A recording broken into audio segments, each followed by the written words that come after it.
All right, UK versus Czech Republic.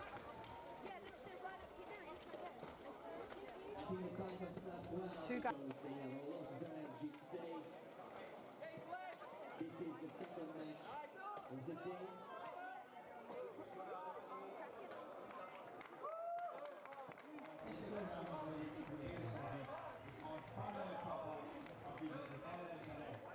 All right, so round one.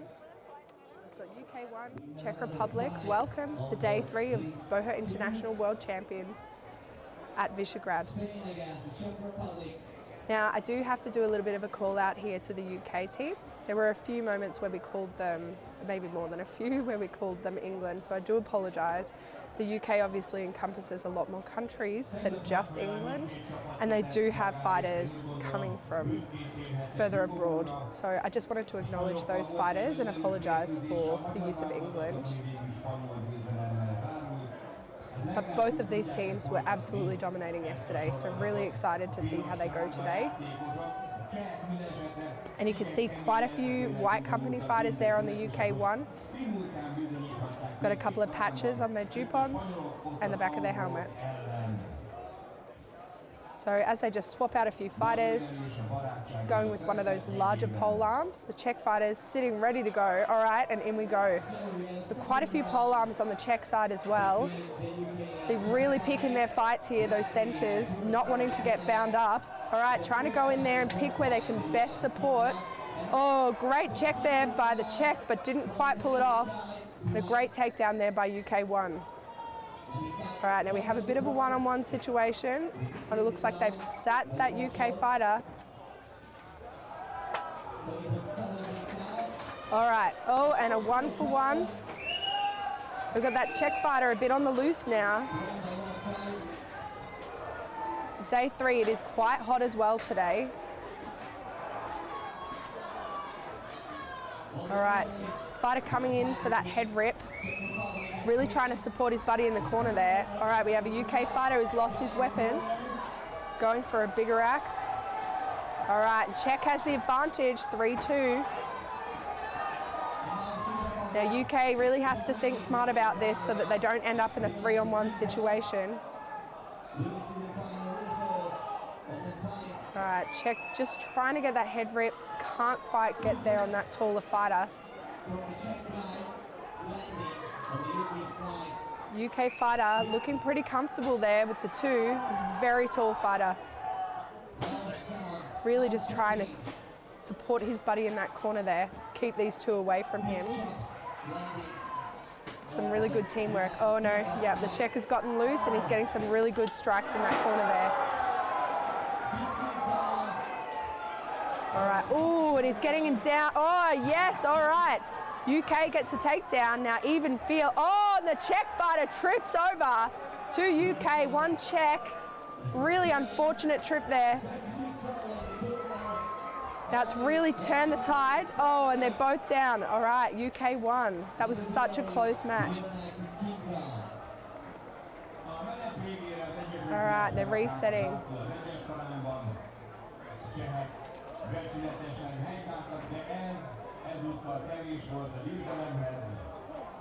I believe that's the fight to the UK. We were a little bit late onto the stream, but I'm looking at the score sheet here. Round 1 was 4 to the UK, 0 Czech Republic. And that round, as we just saw, 1 to UK, 0 Czech Republic. But the Czechs did not give it up easy. They put on a really good fight there. All right, and here we have Australia 1, I believe, versus Denmark. Both incredibly strong teams. They both did really well yesterday. All right, and we are in elimination rounds now. So these are the fights where the teams went through their pools. So this is the best of the pools. So I think we're going to see some fantastic fighting today. Really competitive.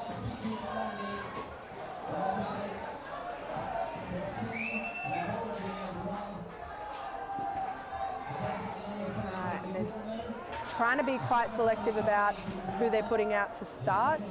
They've got to be pretty clever about this. Oh, sorry, Australia 2. Australia 2 is made up of Team Kraken from down in Victoria. Very strong team. And here we go.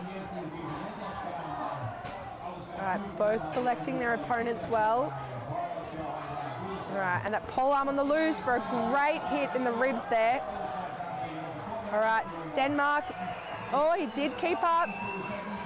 It's a great takedown there. And some hip shots there on the Aussie. All right, they need a little bit of dynamic movement in here because those Danes are really hard to outmuscle. That being said, the Aussies are also quite stubborn.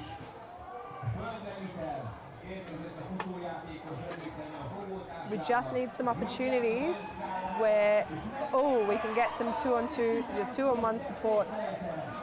Oh, some great strikes with that falchion by the Dane.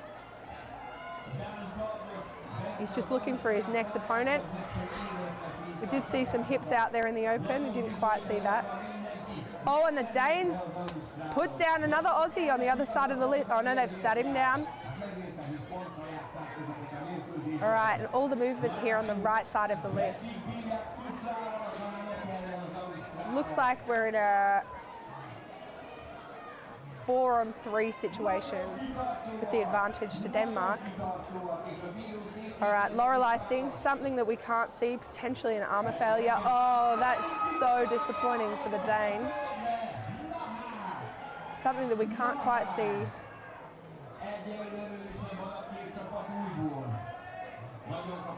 All right, so we are now 3-on-3. Evens the playing field. Both sides. Oh, great takedown by Denmark. All right, now 3-on-2. The Aussies have to work pretty hard to get this advantage back. All right, we've got 2-on-1. Now that Aussie really has to get out of that corner here. It's a pretty rough space for him right now. But that number 3 Dane really has to try and work on turning that Aussie out so that they can get some strikes. All right, it's still anyone's game. There's a lot of bodies around. And not a lot of striking. No, there we go, from the Danish. They have to work hard to wear down this Aussie fighter. I want to hazard a guess, it is a Ballarat fighter, because I can see that shield there. Unless they're loaning a shield, you never know. So he's trying to break out of that corner. Just having to think about his next move.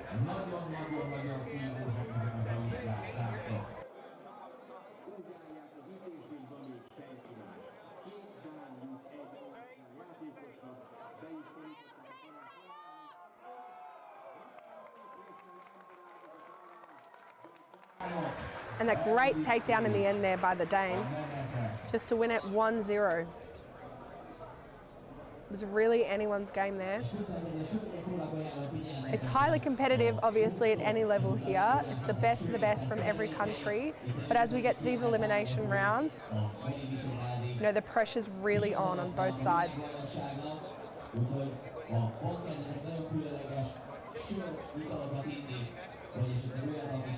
All right, Australia deciding who they're going to swap out.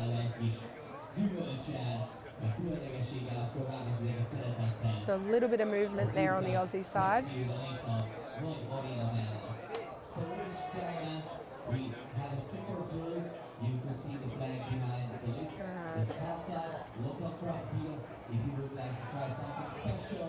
I think there was a lot of grappling in those. I think they're both quite strong grappling clubs, Team Kraken and the Iron Wolves, obviously representing their countries. But yeah, they both do a lot of grapple training. So you can see that that really came out there in that last round.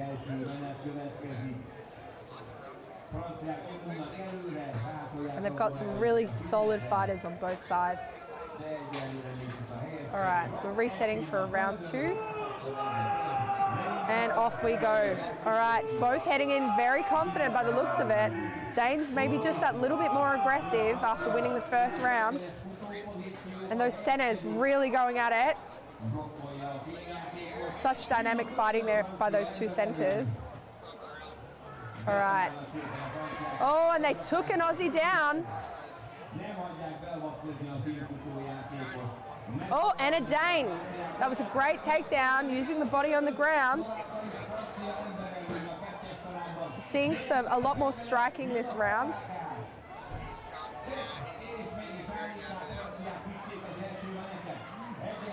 All right. It's a little bit of one-on-one situations here, except in that back right corner. Can't quite see if there's more than one there. It looks a little bit like a 3-on-3. These guys here on the left trying to see where they can best support their buddies on the right side of the list. Not wanting to let either one loose to chop on their buddies. Oh, and Australia trips over. Now Denmark with the advantage. That great kick there to defend, and he's in a very rough position there, that Aussie. And the Danish looks like he might have him under the list there, and he does. So it's 3-on-1. Denmark wins that fight. Great fighting on both sides. Some really great takedowns.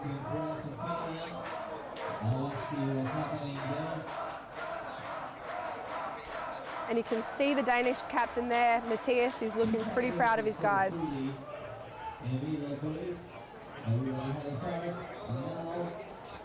This is actually Australia 2's first loss for the fives. They won all of their rounds. I was having a chat to them yesterday. They won all of their fights yesterday 2-0, which is really impressive. So it is their first loss. And we'll just see their captain, Jake Taylor, what he's going to come back with in future fights.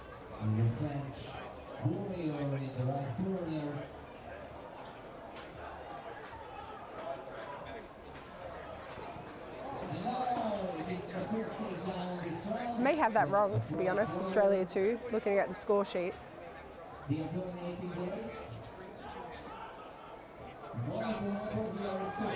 Yeah, I think I may. The score sheet doesn't quite line up. Saying a 50% win rate. But either way, they've made it through the rounds. Oh, and Australia won. Okay.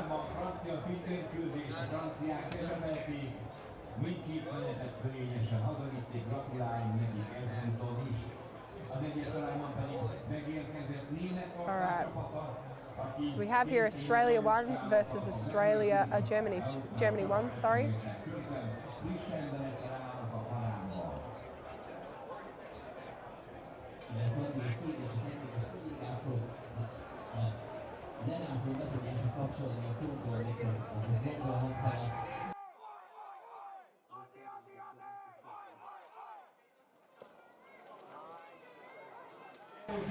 Sorry, this is Jake Taylor's team, Australia 1. This is the Kraken team. I'm so sorry to the Beasts last time. The last one was the Brisbane Beasts.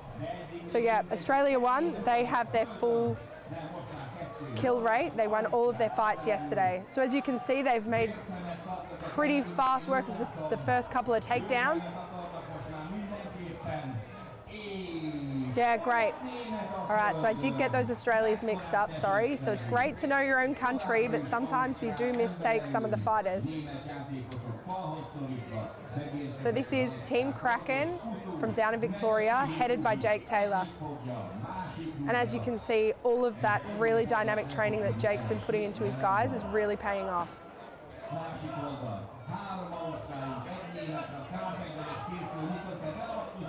And they've made pretty quick work of Germany 1. Out for the reset. Yep, so I do apologise again to those Brisbane Beasts. So they are Australia 2. And Australia 1 is Team Kraken. It's a little bit tricky over here because Brisbane Beasts have really been dominating the Australian scene. But Kraken came through, and in that Nationals we had in Australia, they came through and they took that gold. So they've really earned their position here at the top.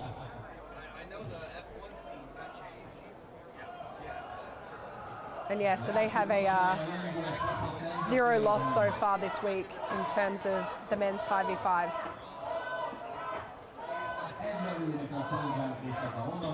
All right, and you can see he stands out on this right-hand side, second from the right, that's Julian. He has a fleur-de-lis, French heritage, and he's one of the ones to look out for, I would say.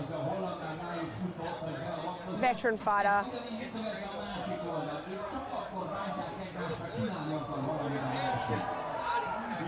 So explosive on both sides. That German centre really trying to win this back for them. But he's got 2-on-1. The Aussies are ganging up. Oh, and a great takedown by that Aussie in the corner. That was Julian. Really good takedown. All right, can he do it again? He's getting a little bit caught up there in the corner. We've got 2-on-1 in that bottom corner, where they really need to be chatting to each other about how they can support each other to get him down. And they've done it. Great takedown. All right, those boys looking for their next opponents. They can really support 4-on-2.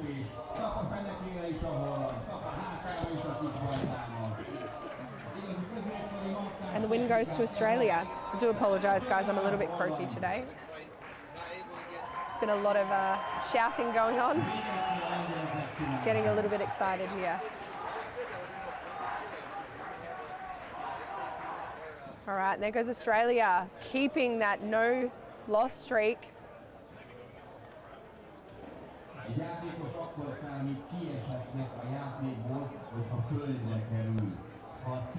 Germany not making it easy. They did make it through their pools.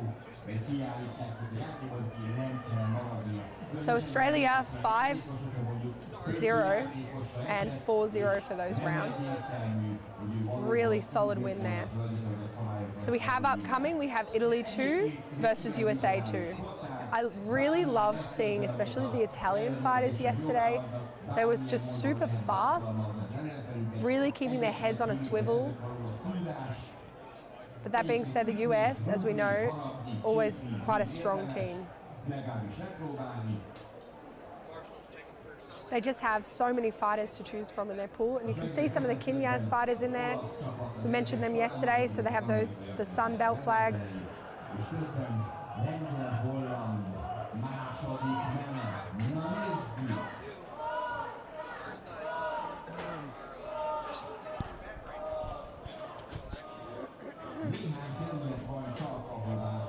All right, and those Kinyas as well, with around the neck, you can see they really stand out there.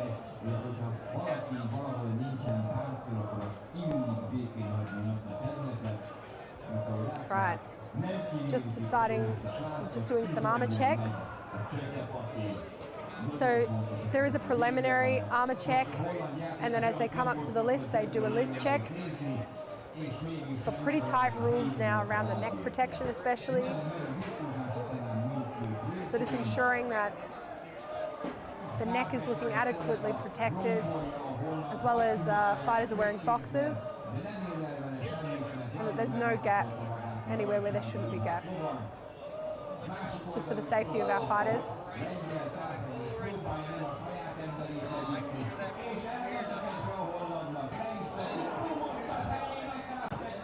And the US support, always patriotic.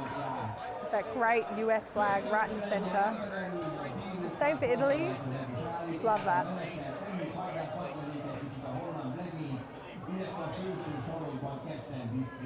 And both sides looking pretty comfortable for their first fight of the day. You know, it was a pretty large day of fighting yesterday, especially for those ones who had a larger pool. And some of these guys were off doing, you know, the out-trance and duels. So it does end up being a really big week for a lot of these fighters. And a lot of great sportsmanship there, with Italy and USA. All right, you can see a couple of pole arms there on the Italian side. Hopefully we see some really great striking from those pole arms. US are incredible at tying their opponents up. So Italy, 3 pole arms.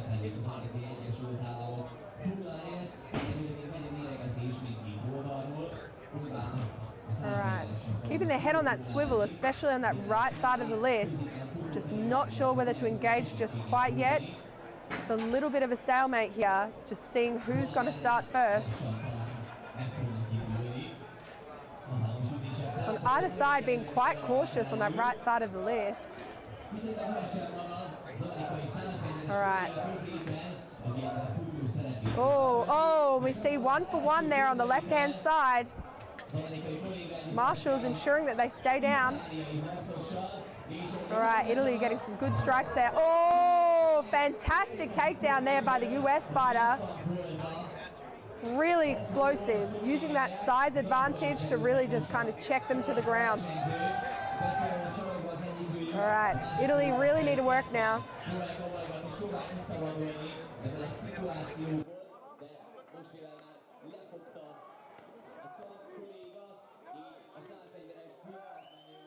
Amazing strikes there by the US fighter. Just look at him and absolutely chopping him down. Great strikes there. He's definitely going to feel that later.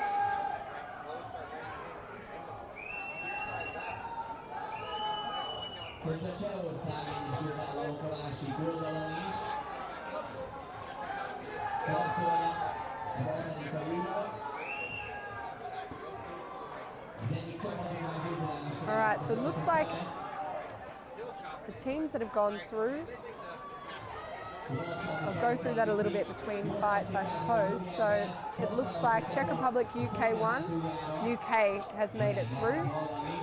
Australia 2, Denmark 1, Denmark 1 has made it through. Germany 1, Australia 1, Australia 1 has made it through. And then this is obviously the decider for Italy 2, USA 2. So these are knockout rounds here. It's really important that you win this one for your country. And the pressure's on. You can see it out there, just how tight this fighting is. Now, a lot of these teams really just want to make it a quick, easy, clean. You know, the longer you draw these rounds out, the more tired your fighters are going to be if you do actually make it through that elimination. And then beyond this, we have for the men, they have the 12s and the 30s, and for the fun if they decide to go into the mass battle.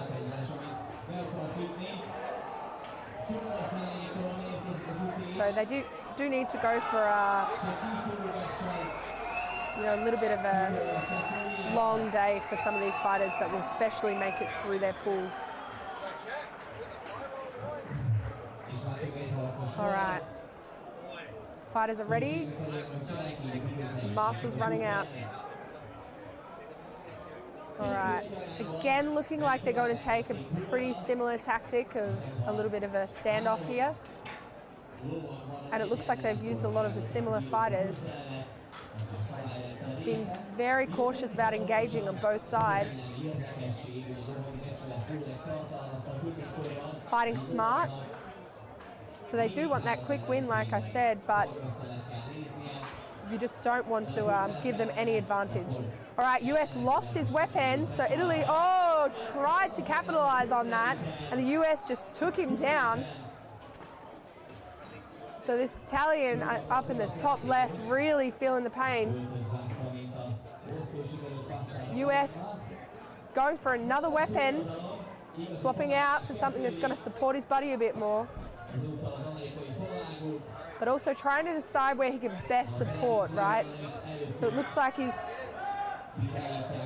seen that there's a bit of a struggle here, but that US fighter almost lost his footing, but he saved it. The US fighter is really fighting smart here. And I can only imagine in that armor that those jupons are a little bit confusing. There's a lot of blue on both sides. Limited visibility. Fortunately, we haven't seen any team kills. Here we go. I think that was a 5-1 advantage. Great win to USA 2, which does put Italy 2 now out of the pools.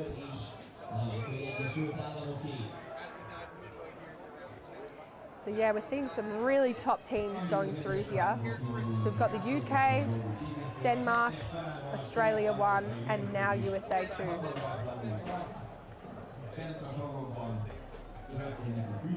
So we do have a couple more eliminations that have been paired up off the back of those fights. So we had the top 8, and now here we are with the top 4. This is just for our pool though. So there is another pool working in tandem with this. But from these pools, we will move on to which teams will make it out to the finals. And our pools will join together. All right, Denmark looking eager there.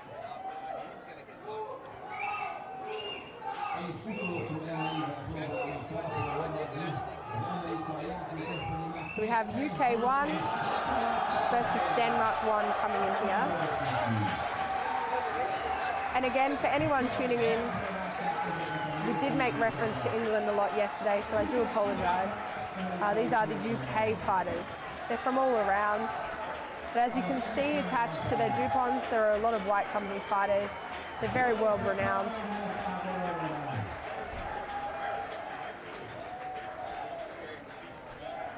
But those Danes are certainly not going to make this an easy fight, especially being an elimination. This is super important for both teams, that they have to win this to get through.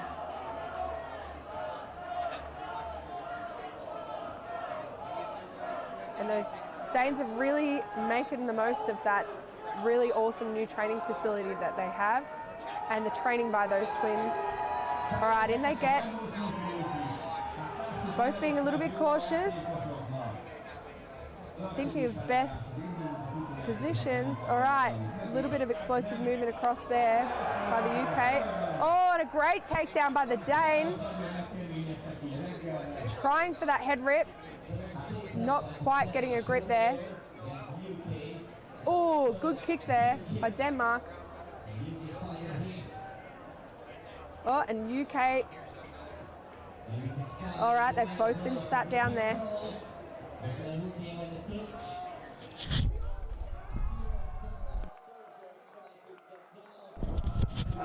Oh, and Denmark won.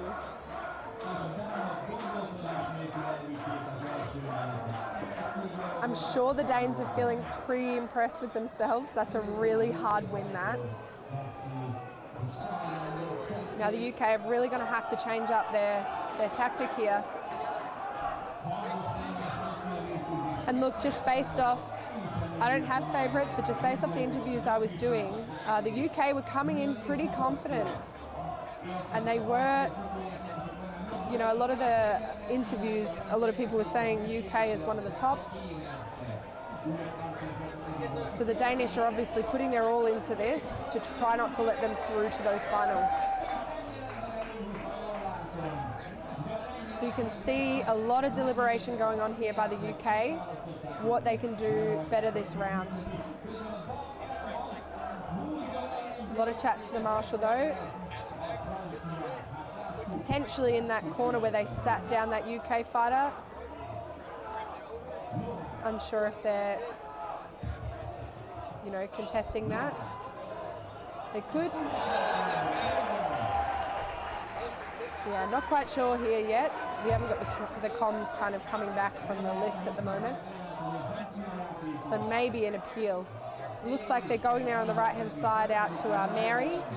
So Mary is one of the secretaries. She's been very strongly involved with the logistics of the tournament, back of house. So it looks like he is potentially calling an appeal.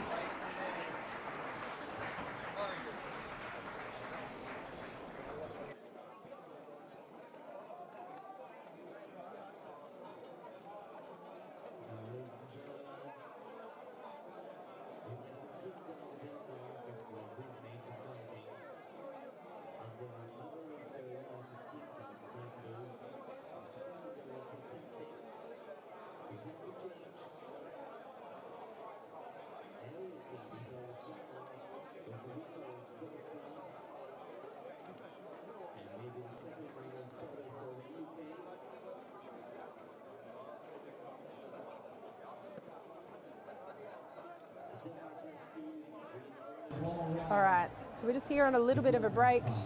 I believe there's been some sort of appeal, but we can't yet see it on our system. All right. So the UK really thinking hard about how they tackle this next one. They really can't afford to lose this. You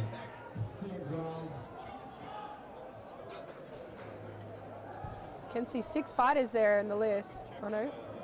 Oh no, they're swapping out. All right.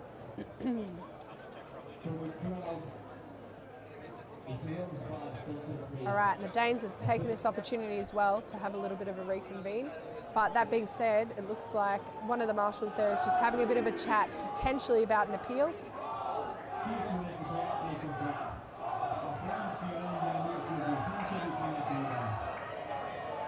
All right, so we are back.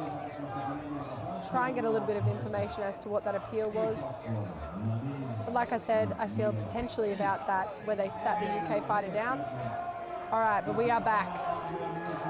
All right. Both sides being really smart about this. Dane losing his axe. Coming back with a one-hander. All right. Currently even playing field. It's anyone's game. All right. We have a bit of movement up there, up in the top right. Oh, great takedown there by UK. Has he placed himself down? I can't quite see from this angle. Really hard to see whether he's just stuck or he's down. It looks like he saved it. He's out.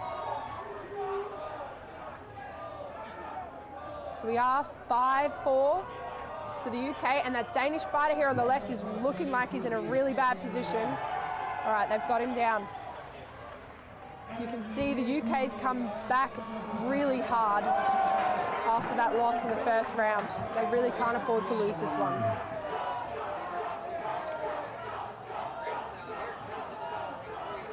Polearm not quite able to get a good angle there. So he's just trying to decide where best to go to get some good strikes in.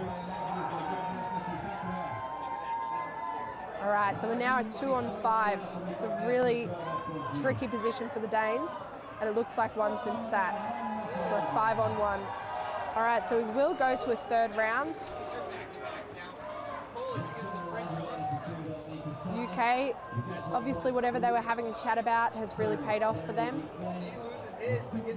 because neither side can afford to lose this one or be eliminated.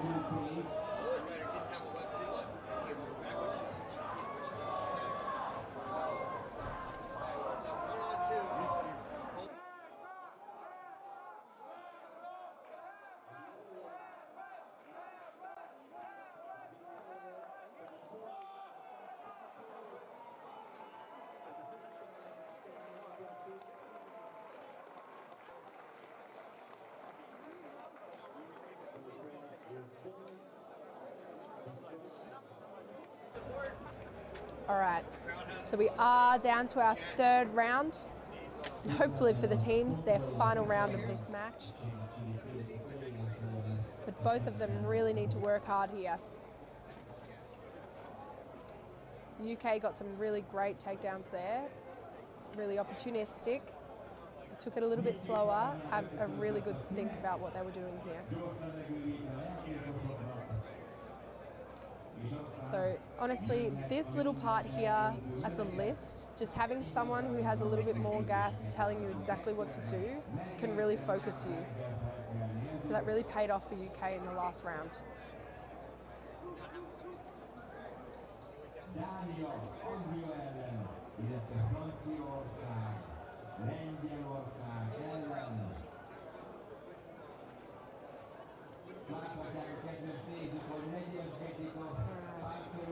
It does give them a few moments to at least catch their breath. That Dane in the centre there looking pretty tired. And that sun is absolutely brutal today. I'm saying that as an Australian. We obviously get a lot of hot summers. But yeah, out there in Armour, it's a really hot day today. Still early this morning, but as the day goes on, it's going to start getting hotter. nehéz extrém sport. Úgyhogy igazítás után jöhet a következő menet. It's a little bit of a longer break here. Unsure if they're still potentially deliberating the appeal from earlier. I'm sure they'll call it soon.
All right, it may be that one of the teams called a little bit of a break, or the Marshals called a break, just to have a little bit of a chat.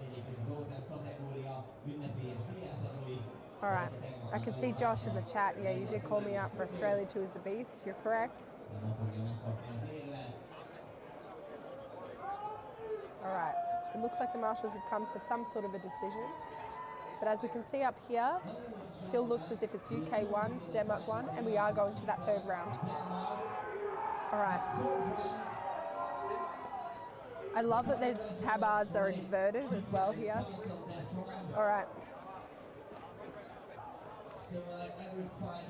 Oh, some great movement there by the Danes, but hasn't quite paid off. Oh, great put down on the right-hand side by the Danish. They really need to capitalize on that down fighter. Make the use of, they have to make quick work of this one in the corner to keep that advantage. Really need to slow down, work together, just get him down. Oh, okay, all right. The Danes are still at an advantage.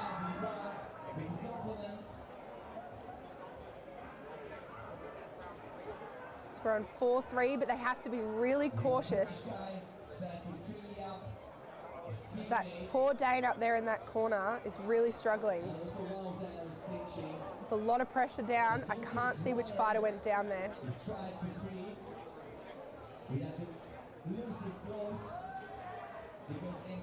Really trying to get that head rip. Can't quite get it.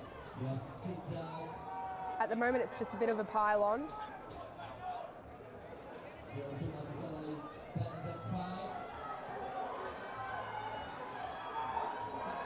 I can't quite see here. Looks like we've lost a few. All right, so from here, potentially 2 UK to 1 Dane in the corner there. Yeah, that's where we're at. Quite a few people just went down in that pylon.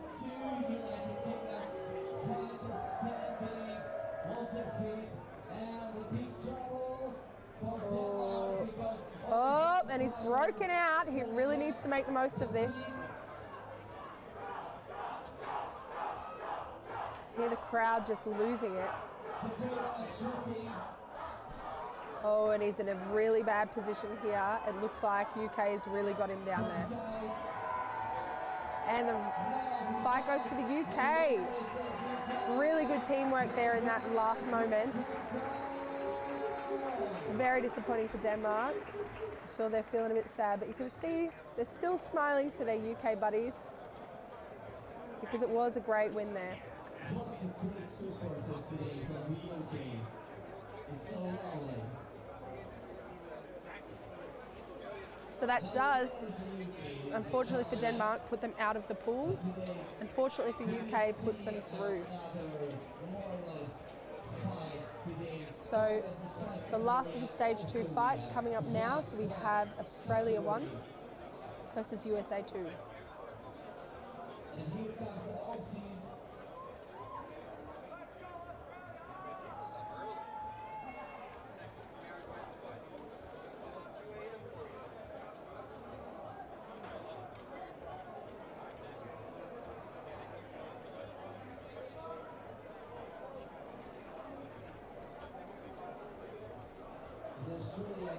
So Australia 1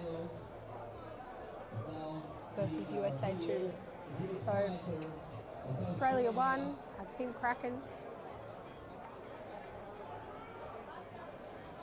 In the past, the Czech Republic, the Hungarian national team was fought with Australia side by side. And you can see some of those Australia 2 fighters coming in to support them side of the list.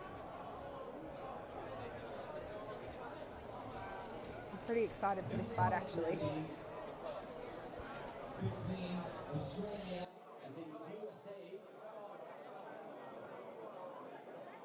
I think it's going to be a really hard fight because all of the teams have a big heart and accuracy in the fight.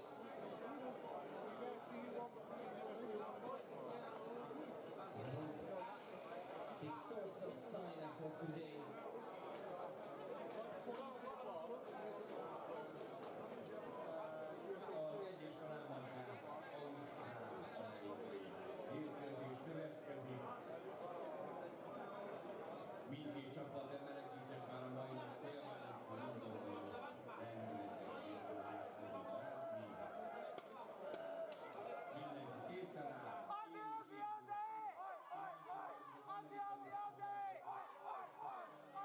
Cameras.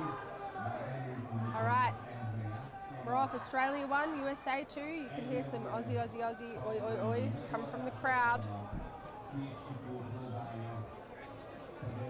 And I can see on the stream about the flags. We are asking them to move away from the cameras.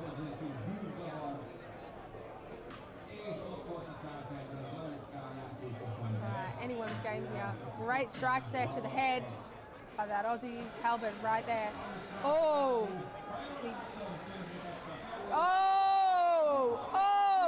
Oh, and a great save by the Aussie there. He's a little bit stuck on his weapon. Or grabbing it, potentially. It does look like he's grabbing it. Going for that head rip. Really strong on both sides. That was some great fighting there. Oh. Oh, and they're both down.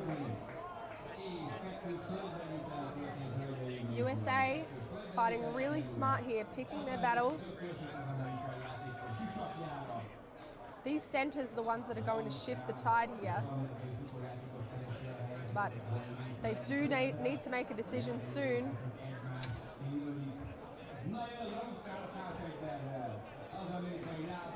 Oh. Oh, but the Aussie needs to save his mate. It's really hard when you have equal amounts on the team. Oh, and he took both of them down. So both the Aussie and the US fighter.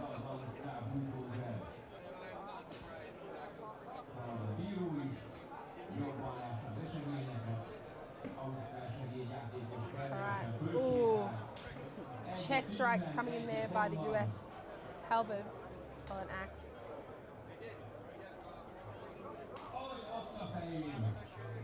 And some hand strikes there. Alright, not sure. Oh no, sorry, there are some in the bottom corner. Oh, and that's some big thuds there. That Australian is wide open on that right side body. Alright, in he comes. The centre just trying to decide really where he can best make an impact. The Aussie trying to help his mate. Trying to target that thigh there. Oh, strong strikes to the head there. One of the most protected parts of the body, but it can rattle a fighter to be smashed in the helmet.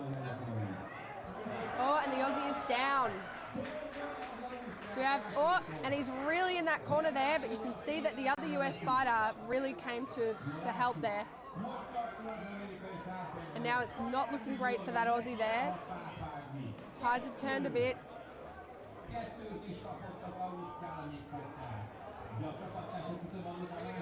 And that US fighter stepping away, he has a pretty good opportunity to hit that one up on the list, but has decided to step away. On the Aussie, getting some great swings in there. They really need to neutralise that Australian. And the 2-on-1. Really trying to work together to grind him down, and they've won it 3-on-1.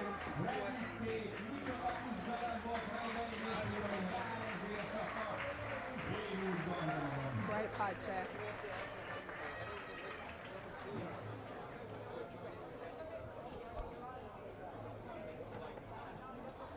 All right, now we're looking to reset. Australia coming back to the list. See whether Jake gets a little bit of a different approach. As always, you've got to do something a little bit different. Now we've got Colin Campbell up here in the corner from Australia too.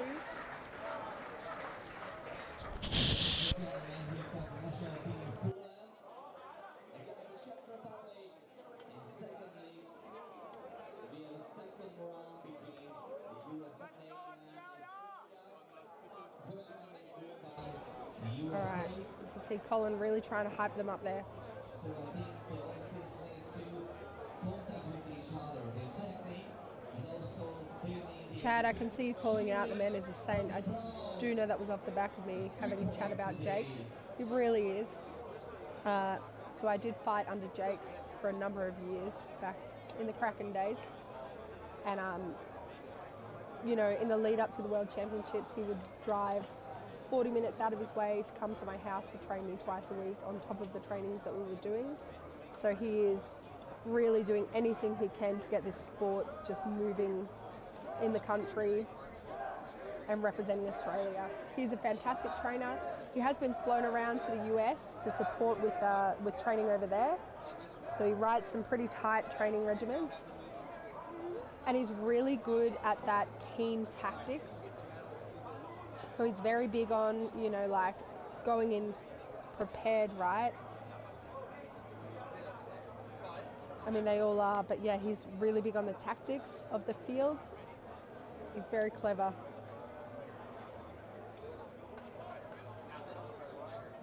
All right. And we're ready to go. Australia really having to fight this one back.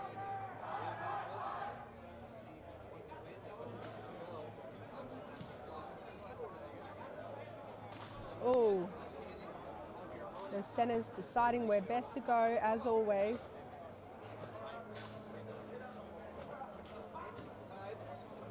Alright. And that two breaking off a little bit there, but coming back to his position, and he's down. An unfortunate bit of a trip.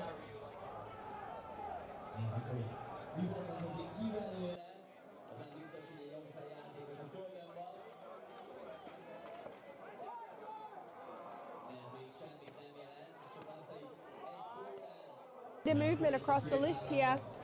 A good strike.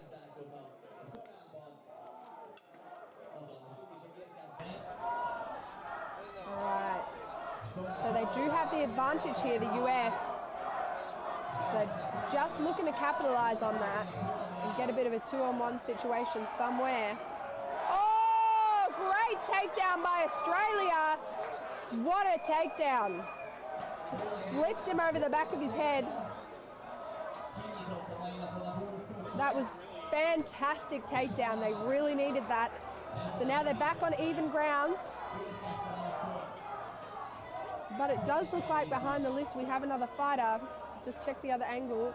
It's just a pile of bodies. I can't quite tell if it's a US. No, so we have two on either side down.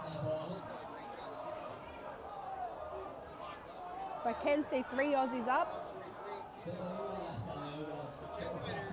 And it is 3 on the US. One of them just quite folded into the list over there, where the other US fighter's really trying to help his buddy there. And he has got him out.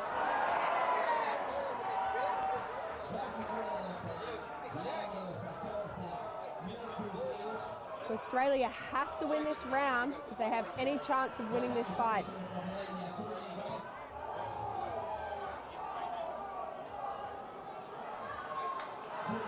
Oh wow, just on the edge of my seat with this one, honestly.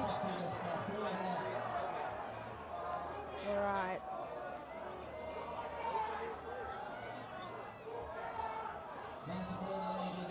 Oh, and Australia trying to go for that head rip. But those US fighters are just really slippery. They're really used to it.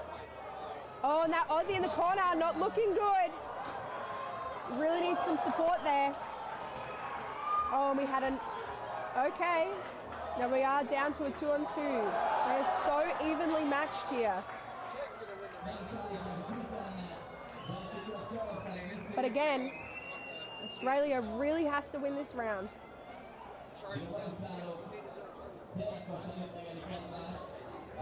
I don't want to say the fighters because sometimes we get it wrong, but whether that's Jake there from Australia on the left or someone that just fights very similarly to him, they now have the advantage.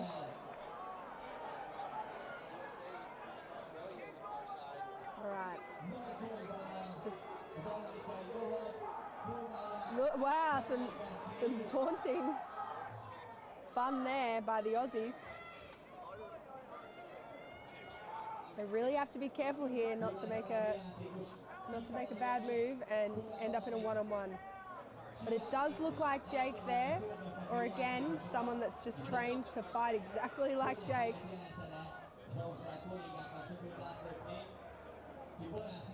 And they're just a very tough team, those Aussies. They haven't yet lost. They're just trying to get that Kenyas fighter down. And they just need to maneuver him just a little bit more. And Jake trains a lot of this stuff, and I feel they've got this advantage here. Really just need to put that downward pressure, and he's starting to lose it, chopping that arm. That's one of the most painful spots, honestly, once you open it up. He's just trying to push him under that list. I feel they've got this. He's very lucky for the US if he makes it out of this bind. He's really hanging in there. What an absolute trooper in there. That is hard fight, and they've got it, Australia! But the fight is not over. That was a very long round on both sides. So they do go to a third round.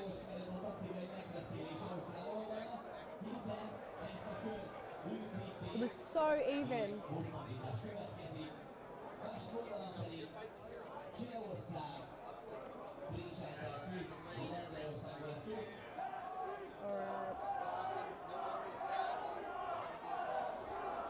impressive takedowns.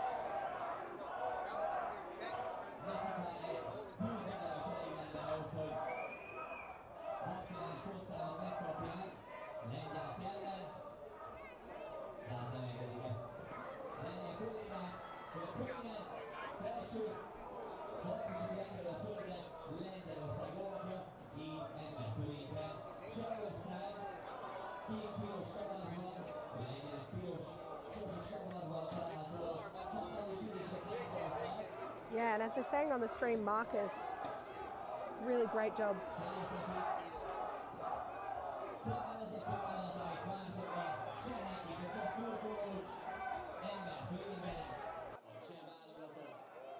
Third round, potentially the final round. Really important for both sides. We can see Julian taking up that left flank as one.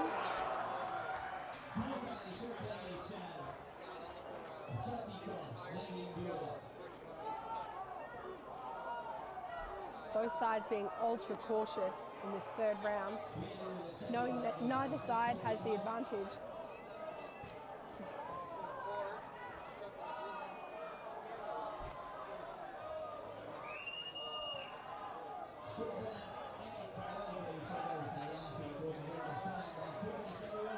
Oh, and Julian going for those hip tosses, can't quite get in there. Bit of head control in there, but he comes straight back in.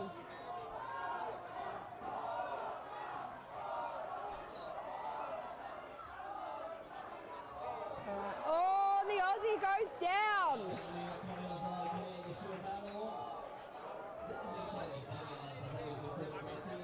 Right, so we have a 5-on-4. Oh no, sorry, we do have another one down there in front of the Marshal.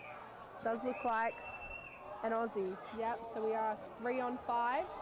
Australia has to really work to get this back again.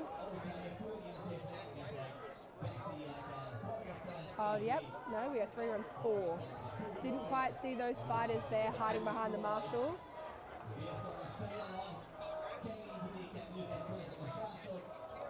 All right, we have the halberd from the US looking for the best position to strike. Oh, some good hip shots in there. Julian deciding what best to do here, considering he's outnumbered. And he's exposed the back of him to that falchion. Oh, and he's gone down. All right, Australia with 2 left, the US with 4. It's a really hard spot here. Oh, and he's got him down. Very good. What a takedown. 2-on-3, and that Aussie just taking the 2. Oh, and they've lost it 3-1. That was so close.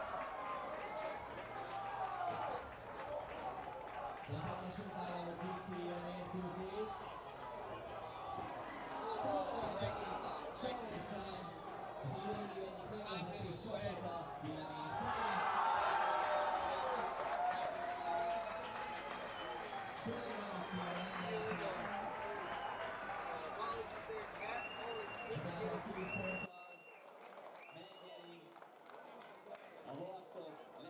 And on the first list, the winner was the United States of America.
have UK versus France women's.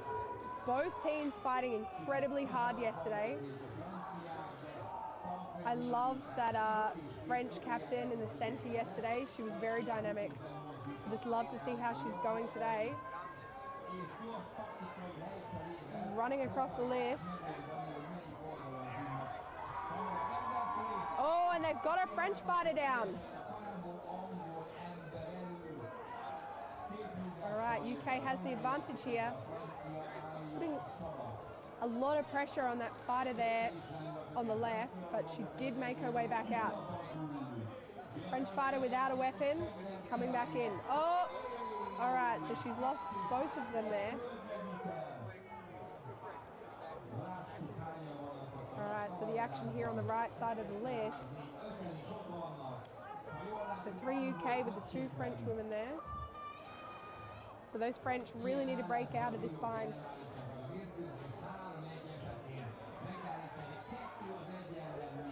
All right. Trying for a few punches there. They really need to break out of here because those French have been really good when they're free in the list and they can get those opportunities. So they've done really well, the UK girls, to tie them up and not let them loose.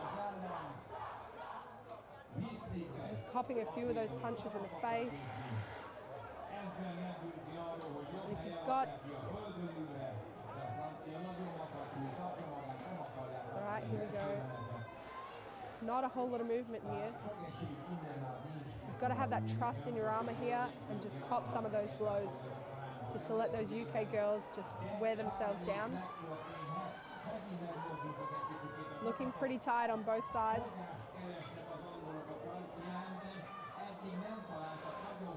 All right, those UK girls really need to chat together here. They have the advantage because France is about to get it back, 2 on 2. Good opportunity to get that UK girl. She's got some really strong punches in there. And I would not be wanting to let her loose after seeing the punch she's got.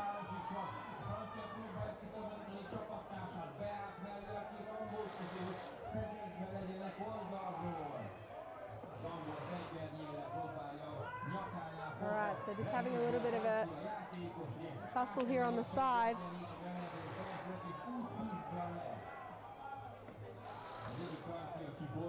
All right, a little bit of a stalemate here. Someone really needs to make a bit of a move here, but separate out of those 1v1 clinches, because that's how they really start to wear each other down.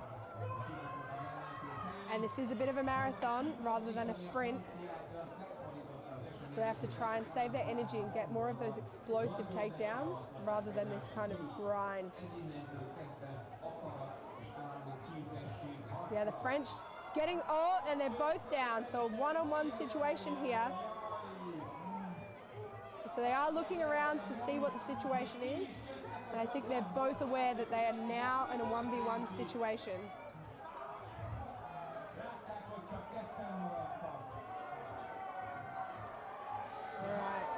Anyone's game here, and they look like they're just simply trying to outmuscle each other. All right, Marshall's seeing something we can't quite see here, potentially an armor failure.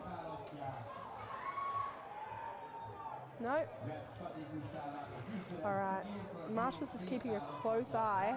In some of these clinches, things can come loose.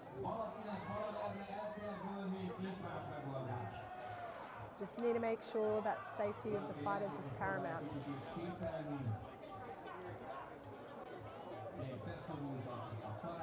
All right, that UK girl just needs to pick her moment because France is really starting to dominate here. No, and she did a great job to break out of that. Both looking very tired here. It's been a long round.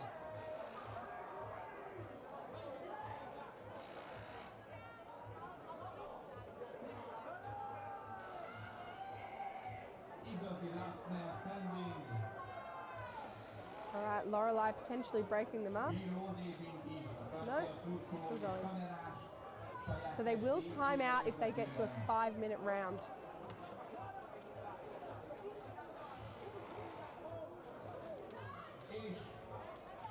Okay, they've called something. Potentially the 5 minutes was a very long round, so I'm saying it was very likely to have timed out there, which is really difficult for those last standing fighters. You could see them getting those little squeezy bottles through, and I wonder if they'll swap out those girls.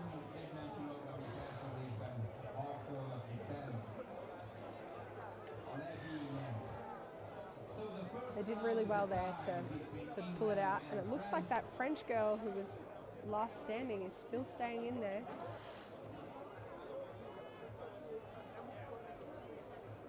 She's going to get into that round pretty tired, but she was a very strong fighter. UK, fresh, ready to go.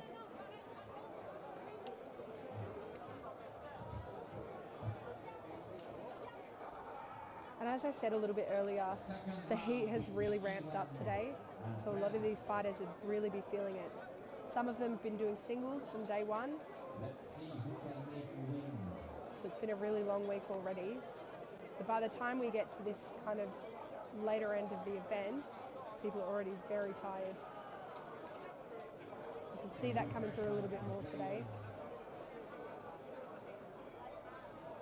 But as I said earlier, the UK did really well to tie up those French girls because they are pretty dangerous when they're let loose. So they did well to neutralise them and not allow them to use those tactics in that round. So if the UK stick to that kind of game plan, I think they're going to do quite well in this round. Having a bit of a chat with one of the male fighters.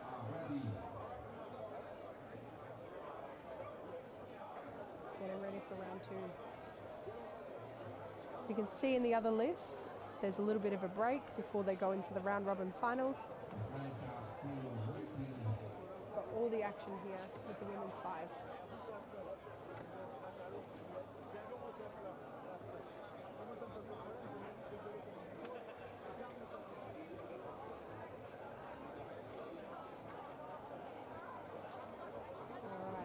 Start to take their positions. The Marshals just do their final checks on everything that went down in the last round.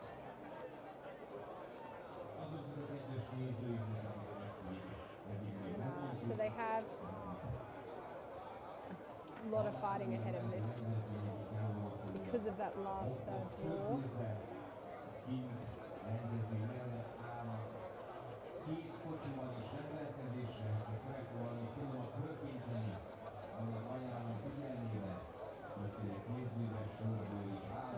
You can see that Aussie, the Aussie Marshal here closest to the camera, that's Gemma.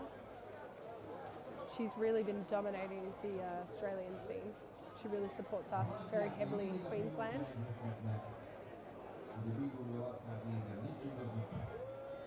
So I think we're very lucky to have the martial scene that we have in Australia. And I'm sure similarly to other countries, but yeah, Australia is just, we're really pumping out a lot of really great marshals at the moment, so we're in a really great position to have their support. All right, going into a round two, anyone's game still, considering that they're at a tie. And I can hear the crowds just going wild. You can see the UK men's on the other list coming in. The UK just, you know, both doing really well to field their teams. All right, France not kind of as explosive as they have been in the past, using their kind of quick feet on the ground, but as I've said, fighters are starting to get really worn down. You can see Louisa there. The usual tactics of being really mobile, super mobile. And they've done well to neutralise her, honestly. She's someone you don't want to have running around the list.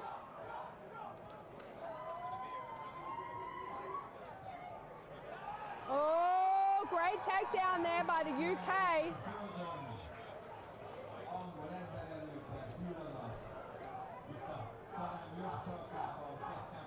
Oh, and Louisa's on the loose. It's not a good move.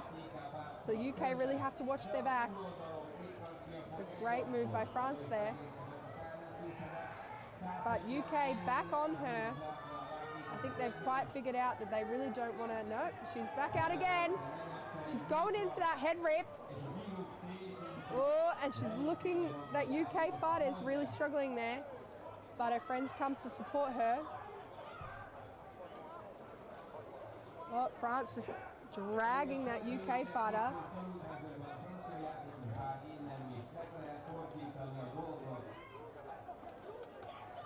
Oh, great takedown by UK. Twisting her around.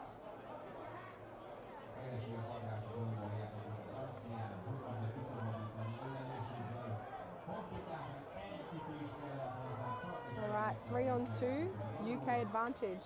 That French fighter really needs to get mobile. Needs to make a move here.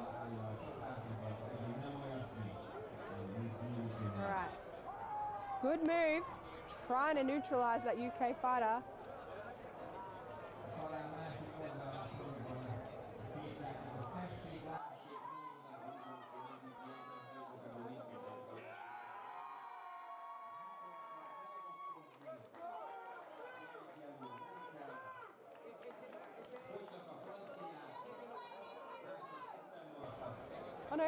Oh no, they're still going, sorry. 3-on-2.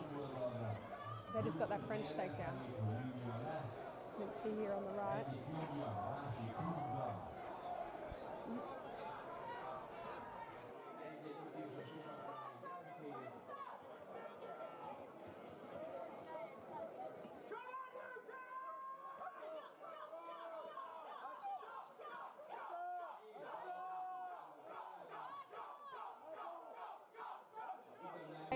UK with their 3 to France's 2.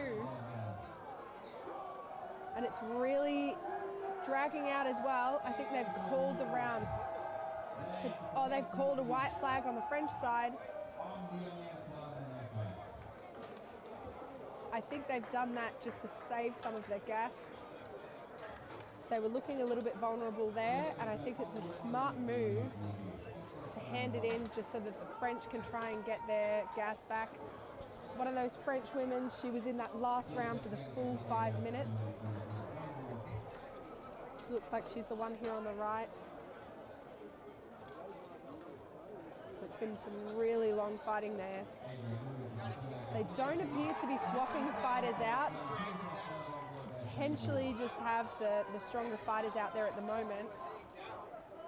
So not wanting to give any of them up.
All right, so I had some people in the stream asking what's going on. So the French called a white flag. So essentially they've had a lot of really long rounds. So they've called a white flag.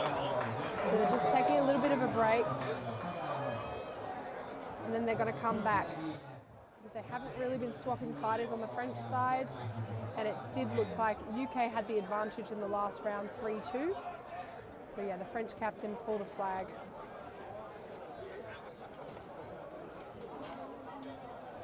So in this list, we still have the women's 5s, France versus the UK. In the other list, I can see also UK versus USA.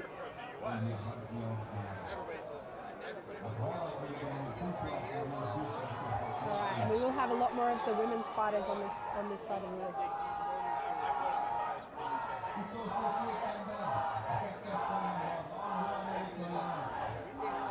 Alright, just getting prepared.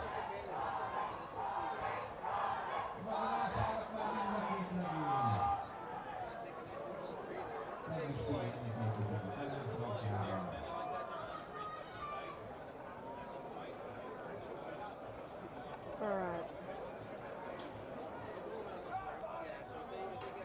So they've had a little bit of a break, which I think is great. So it does mean that France gave up that last round. Well, not gave it up, but the UK does win that point.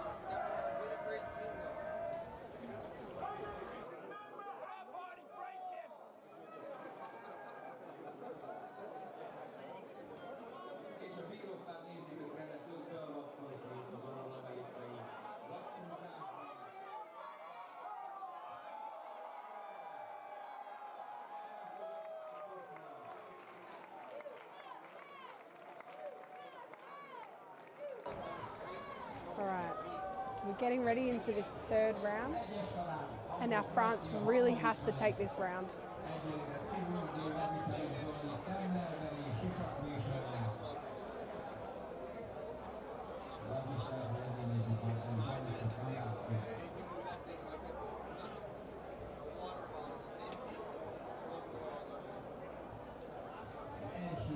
There does appear to be a lot of chatting with the Marshals at the moment.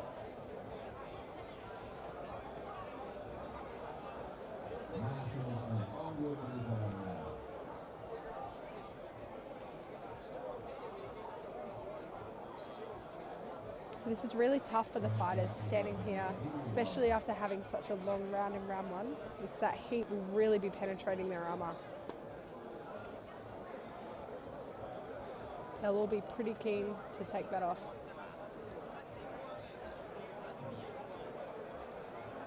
I can see on the other list, UK 1, USA 2. USA 2 has taken one of the rounds.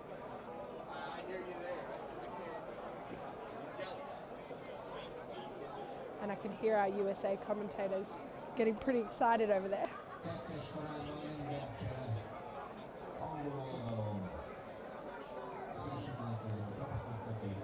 I'm sure the UK fans are splitting their screens between the two live streams.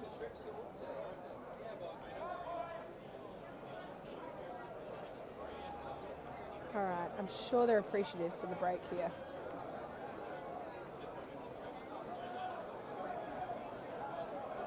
Marshall's getting fighters ready. Fighters are pretty keen to get back into this by the looks.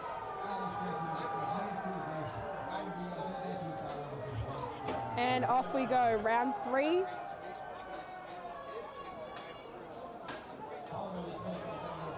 Oh, and Louisa running through that centre there. These French fighters must be so exhausted without, swapping many of them out. But strong fighters nonetheless.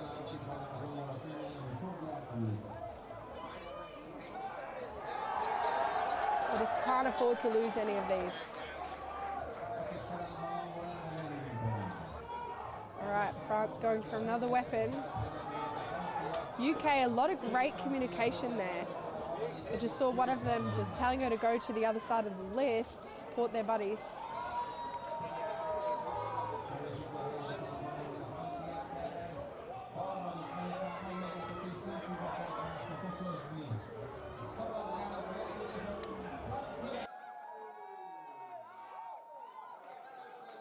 And 1 for 1 there.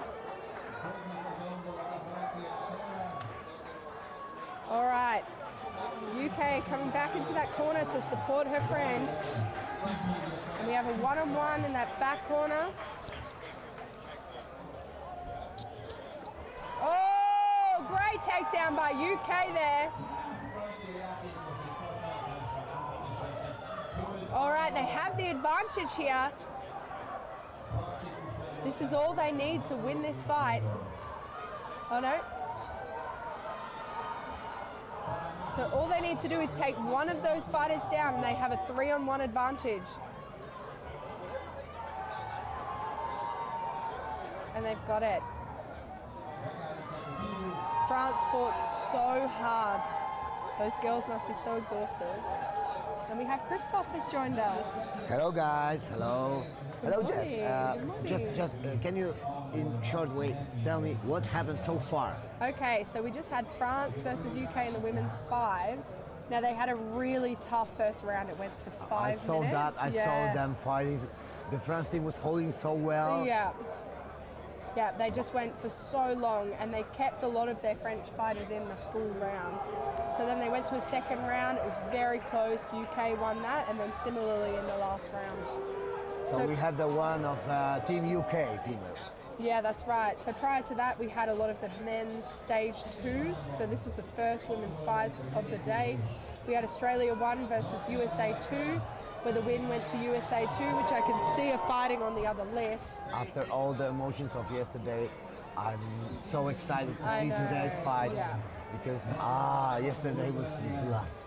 It was amazing. And I think seeing now that those men are getting up to those eliminations, it's just really amping up. They know that every fight counts. And I want to say that women fights improved so much since last time I was watching women fights. 100%, It's like, yeah. damn, the girls are so good. Really next They're level. so fast and they're so agile, and Yeah. the armors are attached to them because at the beginning of the women's sports, it was like the girls were borrowing armor from men's, and it wasn't fit very well, and Yeah. so on.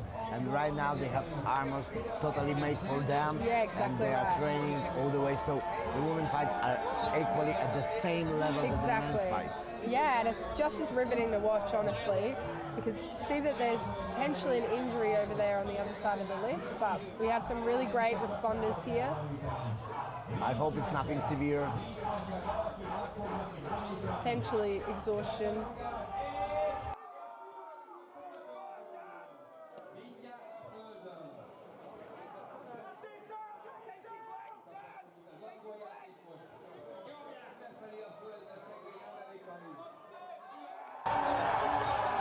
And now we see Team Ukraine preparing. So up next, we do have Ukraine versus the Czech Republic. Both teams fighting really fit yesterday. And half of the women Czech team is made out of Polish women, so I'm really excited to see that. The girls I'm training every day with. Yeah, great. That must make you really proud to see them out there. Yes, yes, and it's like, you know, it warms my heart because we have Anya Blausch, she's one of the fighters in the Czech team right now.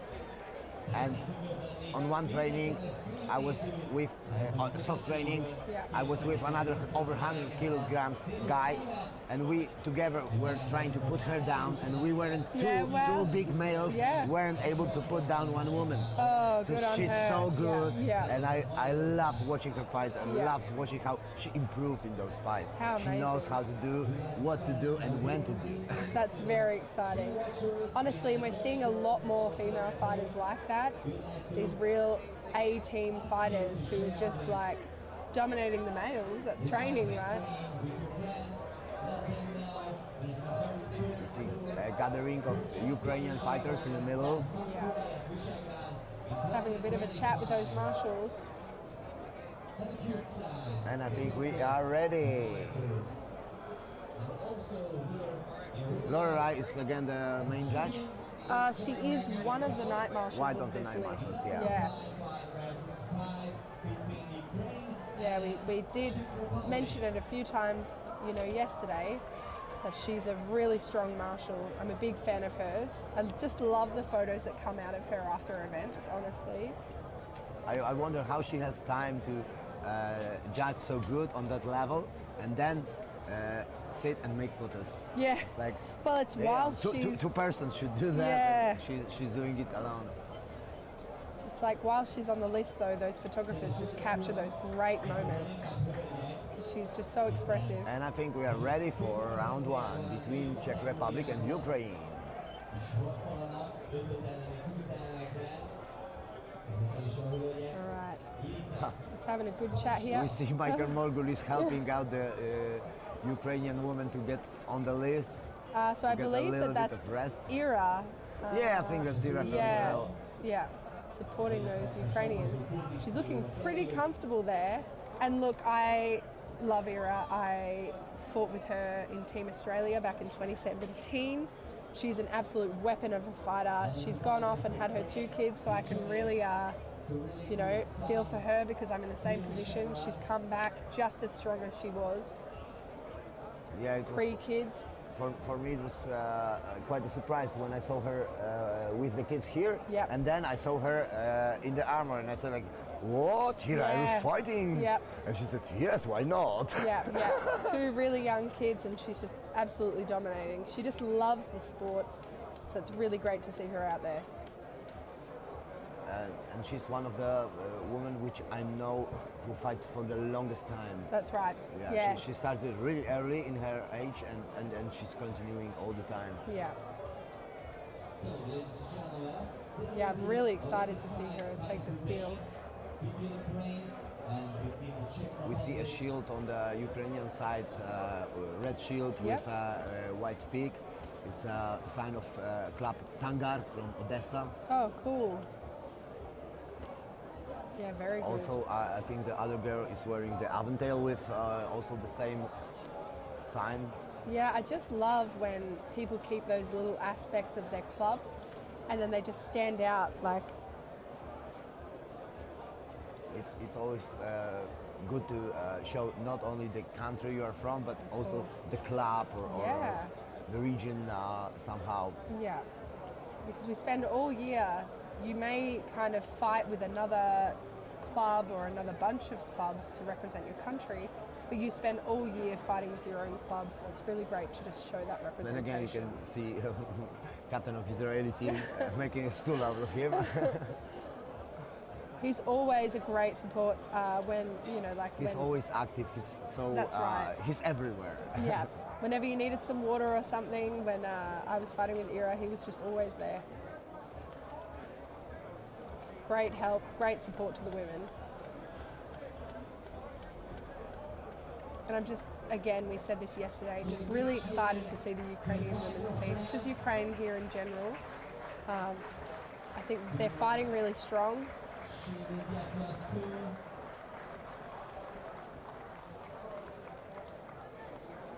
So guys, watch Ira, the fighter who's second on the right from the list. She will be probably running some trams and Yeah. start hitting people. She's very hard. explosive. I Yeah. haven't seen her fight recently, but back in the day, she was very much a runner. So she is one to watch.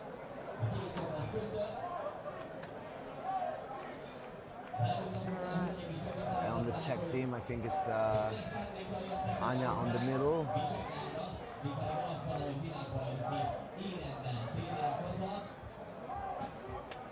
Right now we Oh, and see that Czech two fighter Czech coming girls on down. the right, putting Taking, probably. did they get her down? They get It did seem yeah, like yeah, it. I think. Oh, think yeah, she's they down. did. She is down. Very strong fighter there. Ah, She's but on right the now we loose. have one of the Czech fighters There we down, go. so it's even. Nice, even. No, there's also one Czech Yeah, fighter on another the one. right down. So we've lost 2 Czechs and Yes. one Ukrainians in the Ukrainian. favor. Yep. Oh, and they're Okay, getting Ukrainian advantage. really doing well here. 3 versus 2. All right. Ukraine has to watch their feet with those bodies. Yep, they're very aware of that. They do have the height advantage here, the Czech girls. But the Ukrainians are very aware of where they are on the field. Exactly right. Who's They're coming. really working together here. That great teamwork. You can see they must have really good communication here. They're just trying to draw them out. So those Czech girls really want them to come to the list, but it's not a great move when you have the They advantage. don't want to grapple with them on the list. They just want to hit them from far Yeah. away. Especially because they've got those 2 pole arms.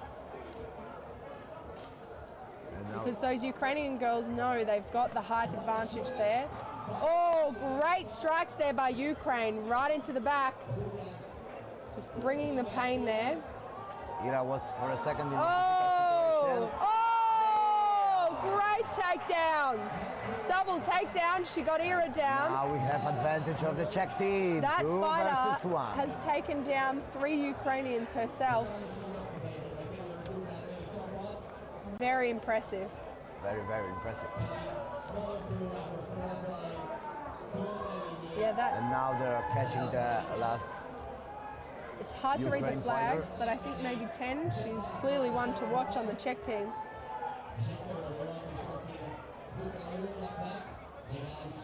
But they really need to communicate here. I think that's something the Ukrainians were doing really well, the communication. Here, we need the same. Great takedown. So she got her 4th kill. And we had it. Round 1 goes to Czech Republic. She's definitely one to watch out for, seeing whether they decide to leave her in. I wonder if, because the 2 biggest girls were fighting till the end of that round, and they must have been a little bit tired. Yeah. So we'll see if they change. No, it looks like she's staying in, and they didn't. It didn't change their performance. Both of them stays in. I Yeah. think. Yep. They did really well.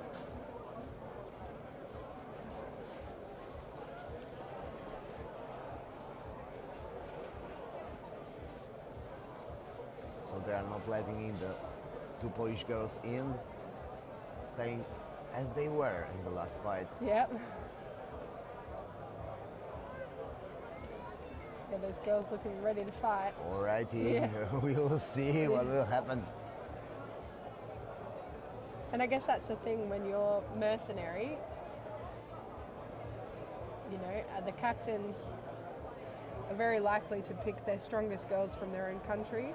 But you understand that as a mercenary, that you're not always going to be the one out on the list. That is always the role of the captain to choose when my fighters need to rest, and I will put another mercenaries which I'm not so sure about. Exactly right. But I took them They to the really team, need it, so yeah, I yeah. need to believe them. Yeah, exactly right. So that's always a tough It's a juggle, decision for yeah. the captain of the team. Exactly right. Okay, and they started round Here we 2. go. All right, those centers really deliberating. Oh, and breaking through that Ukrainian. She really wants to go in for one of those kills. All right. Oh, Czech's got a great hold on her there. Really good hold, but that footwork from Ukraine, she's really got the disadvantage here though. And her friend trying to come to help, but is Ira it too coming late? to help. Oh, and they just put her down.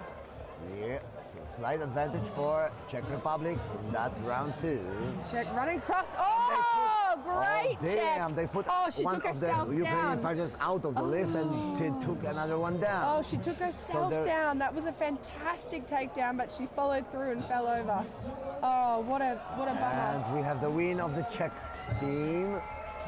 All right. There was so many good blows in that. takedown was so good, but then she fell down. That's the thing, you overcommit and you just follow through and fall down. But that was one of the takedowns we will put in the highlights Yeah. at the end. Yeah, just cut out the part where she Yep. followed through, but that's definitely a great reel, that one. Because like from my perspective, it was like every time I was running at somebody trying to put them down, it was like I was putting all my effort to that. Yeah. And if they didn't resist it, it was like bam, and I fall over Yeah. because I put too much strength in my push. Because you don't know how much resistance they're So going you have to have. you have to learn how to lower your body mass center, Yeah. and when you push, some of that you put to the ground to slow yourself and to Just in case you overcommit, be, yeah, at the yeah. place. Yeah, look, I don't run in the list, so I've never tried. Sometimes I have to. Yeah. To help you, buddy. All right, here we've got Finland versus Australia on the women's fives. Aussie. Yeah, Oi, yeah. oi.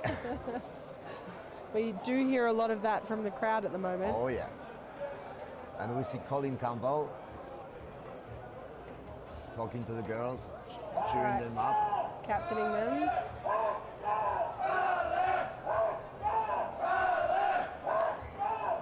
So I love this.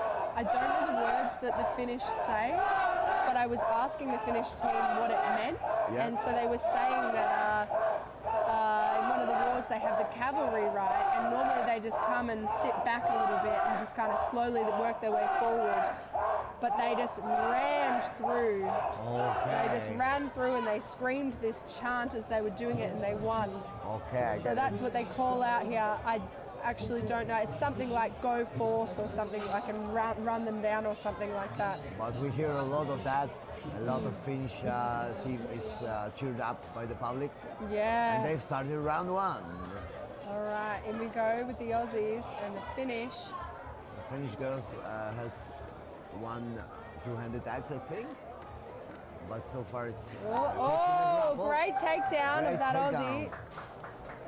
All right, they now have the advantage, but they really need to work with that Aussie flag. That Aussie flag there.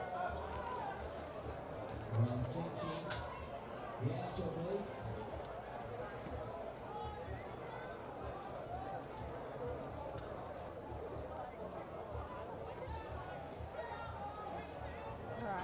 I think either way we have a flag, unfortunately, guys. All right. So on the left we've got a fair bit There are of a a lot of pylon. clinches right now. And I think that's just the, there we go. The second day of Bohurts. Everyone's feeling pretty tired. That was a nice trip of the Finnish fighter. She rolled over her head. She did. She actually took that really well. All right, all of them And down. now we have all the fighters on the All right right, so we side have of a the list 2v2 down. situation. And like they are going for 1-versus-1 duels. I think what a good thing would be, oh no, the judges stops.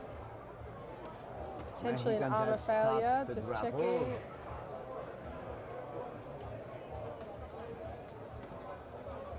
Oh no, Ah, they there was just probably resetting. something wrong with the grapple. Yes. The edge of the weapon was under the armor Yeah. or something like that. Oh, we've got a finish, went down. Yes, so now it's 2v1 for Australia. Oh, and some strong kicks there coming from that beast fighter. And now they have a hat. Yes. Great and she's takedown. down. The win to Australia. Here the Aussies going wild. Yeah. We can hear the crowds crazy. I think everyone's pretty amped up at the moment. It's a perfect atmosphere here. The crowd is really reacting to Yeah, they what is are. happening in Yeah. the list, shouting to fighters, cheering them up. Yeah. Yeah, and you can feel it in the air. Great energy. The emotions are Yeah. very, very great. Yeah. I mean, it always is at a Worlds, I feel. Ah, yeah. You know, because you've got the best of the best. Everyone's travelled a long way to be here. You're seeing old friends, meeting new ones. It's just such a great place to be. And I mean, we're pretty comfortable here in the nice shade.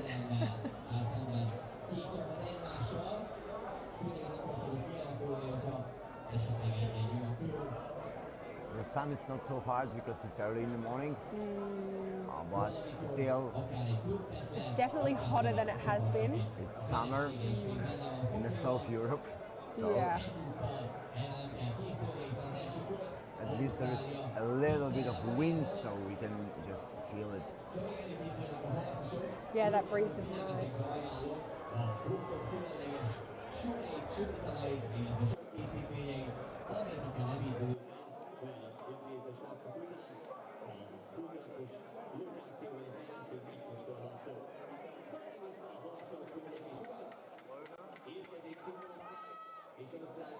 We've started the round two. And we get Australia, Finland. Australia just breaking through there in that centre, deciding where best to go. All right, she's just Right from putting the a bit of beginning, we pressure see there. some hard action. The 2-on-1, that's a great move rather than the 1-on-1s. But now Finnish fighter came to help. Yep. So we have 1v1s Yeah, again. good move by Finland, trying to save her buddy. And now Finnish are trying to use advantage 2v1. Oh, There's a good nice strikes head- there into the kidneys. Head grab, All right. but so far it's nothing out of it. Oh, so that, it looks like that's a Kenya's fighter, Ree. So she is an Australian fighter. Or it's one or the other. Oh, they've got two Kenya's I see fighters. two Kenyans Yeah, that's right. Avondales, So I couldn't tell you the difference between them, but one of them is Rihanna, who used to fight for Kraken. So Oh yeah, she is an Aussie. she's a very strong girl. She's a very strong fighter. Yeah. Now we see some two-handed blows from the Finnish girl fighter with the two-handed axe. All right, one of the Kenya's Aussie girls. loss. And Finland not really capitalising on the fact that she didn't have a weapon. And now she's at the back of the Finnish fighter.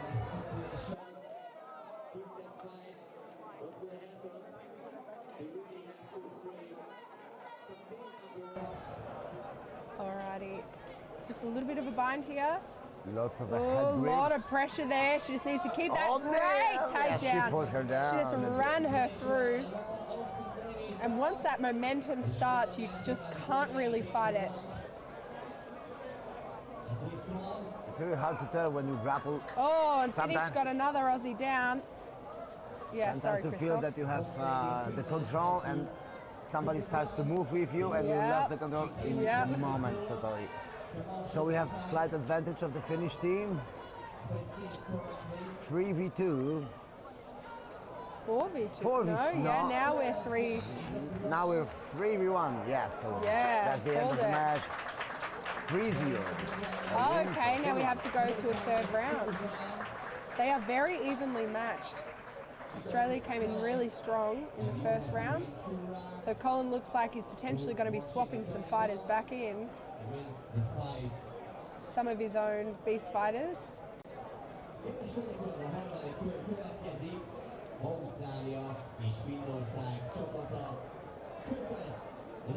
You can read the emotions on their faces. Like, Yeah, on their helmets. yeah. Yeah, he's swapping out some of those more mercenary fighters. Because you can see here, I believe, I always kind of get a bit worried calling out fighters, but sitting down here, she's about to take her helmet off, so I'm sure she'll prove it. It might be Molly.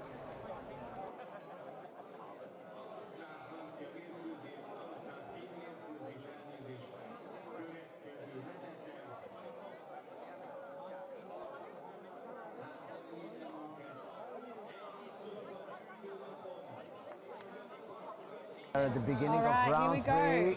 3. It looks like our banner at the top is not correct because we do have 1-for-1 at the moment.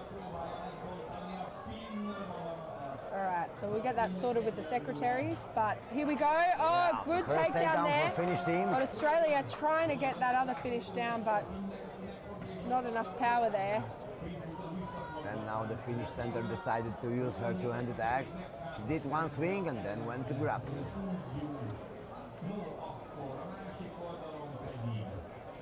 She's loose again. She's looking for opportunity. Yeah, really trying to find where she's best placed here when you've got that advantage. It's always a tough decision Yeah. if you are free and you have a two-handed weapon. Yep. You are Where to needed go. in every place on the Exactly field. right, exactly and you right. have to decide where you go and who Yeah. you're gonna hit. But often, if you're spending too long deciding, then you're not helping anyone. You are not helping anyone. You're ineffective. So That's exactly yeah, right. you have to make quick decisions and good Yeah. decisions.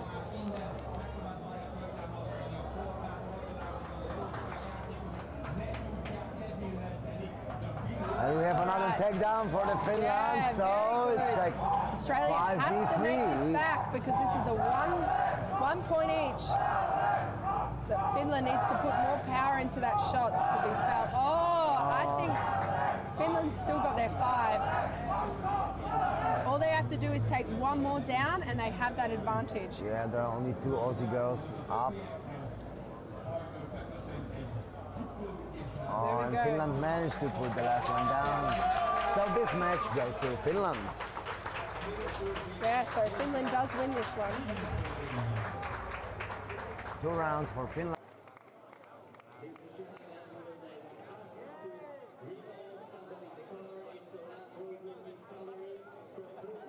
The license plate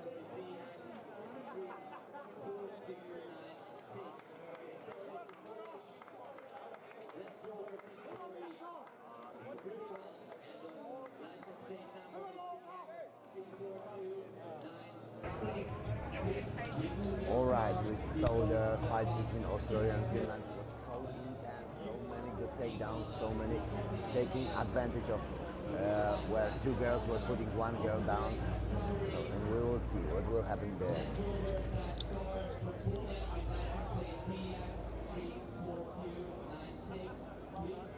And right now we see a French team coming into the list. And against them will be Ukraine.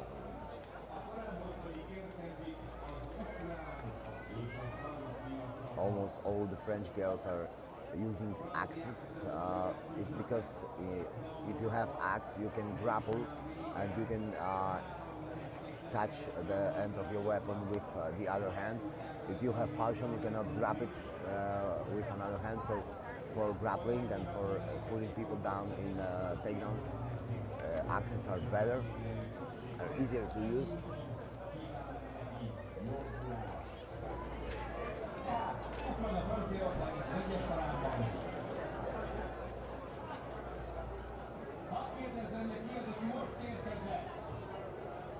Almost all Ukrainian team is already in the list.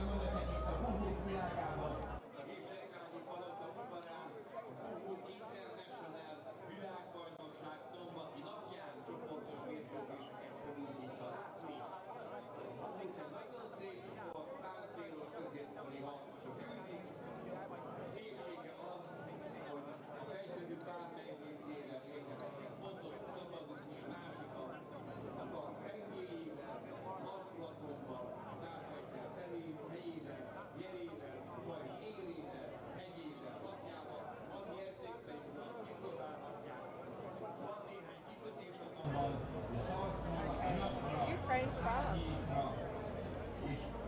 That will be tough. Yeah. Almost all the French girls are already in. Last one came in. You said it was Louisa?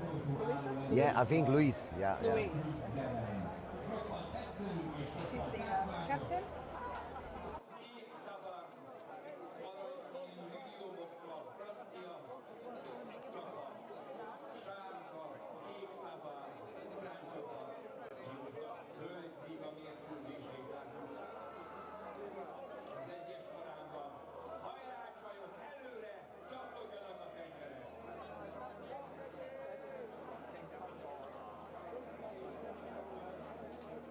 Alrighty, and we started round one between Ukraine and France. France coming in pretty hard. Ukraine runner. Some running of the Ukraine center. Yep. Where is she? Ah, she's dropping the weapons in the pit stop. I love that. So cheeky. It's like, I'm running by, but I will do something. I love that. It's like thinking in the fight is always important. Yeah. What can I do? What can I add to my performance? As dropping weapons in the pit stop is one of the things. And we see a French girl. But she lost her gauntlet in the takedown. Very disappointing for her. Meanwhile, one of the French girls lost her weapon, but she's taken it out of the pit stop. They are still running. That French really not giving in to that head rip. Oh. Now I wonder if the Marshals let her up. Yes. Maybe sat. Nah. They let her up. They let her up. All right. Oh, some good kicks there from Ukraine. But the French girl in the corner was about to take the Ukrainian down, but she managed to stay up. She slipped out of there. Great move.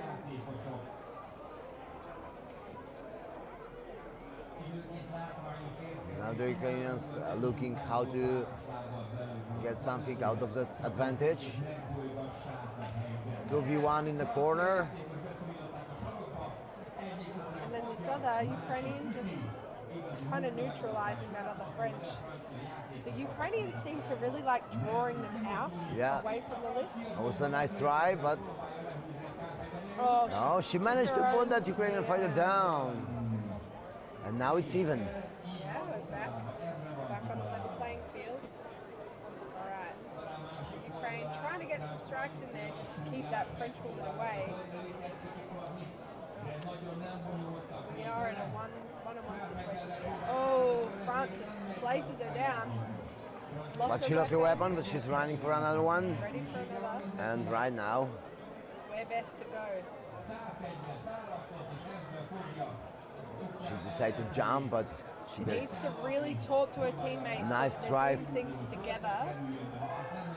Nice try of a trip, but the Ukrainian girl managed to stay up Really on has her to feet. support her. She could very easily support there, but they have to talk so as to make sure that they're not pulling in the opposite directions. There we go. All right, But 2 we on have, 1. in meanwhile, the French fighter touched the ground, so it's still Yeah. Ooh. 2v1. Oh, she did not like that. The Ukrainian trying to protect that hip. Now she's out of the grapple, looking for her opportunity. Those French really need to bind her up here. Yeah, but I think they are also tired, so Yeah, that's right. it's not easy. Yeah.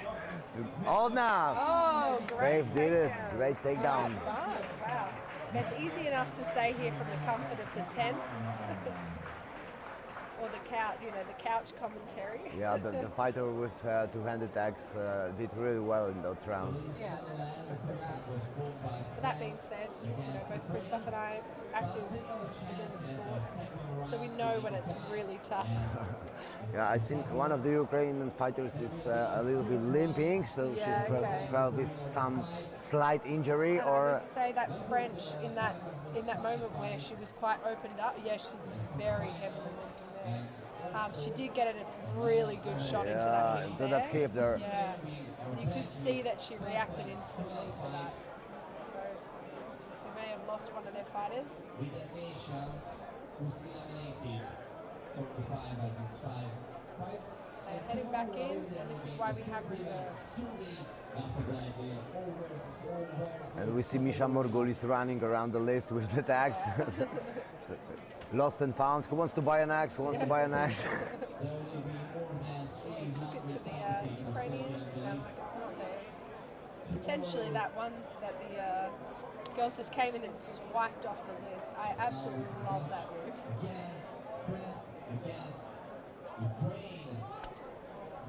And they started that round too.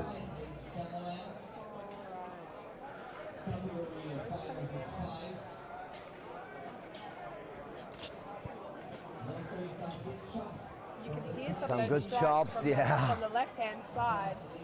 And we are a little bit of a way away from And the right list. now, all the girls from the Ukrainian team are moving to the left side of the list. Yeah. Oh, but the French team France made an gets that advantage. taste. Yeah. And another one Ukrainian that girl French down. one, that fighter specifically, she's getting a lot of takedowns personally. And it looks like she's getting them easy, like she's grabbing the head and Yeah, putting people grip. down. And again, she's struggling to put down another Ukrainian fighter, Oh, but that one is resisting more. all right. Yeah, they're all having Yes. a bit of a bind here. But France has the big advantage here. I think there's only only Yeah, two I fighters think it's left. the Yeah, now they call it. Yeah. Perfect performance from the French Very team. good. And that Ukrainian team's very strong. But they've just, okay, we've got a marshal supporting a fighter there.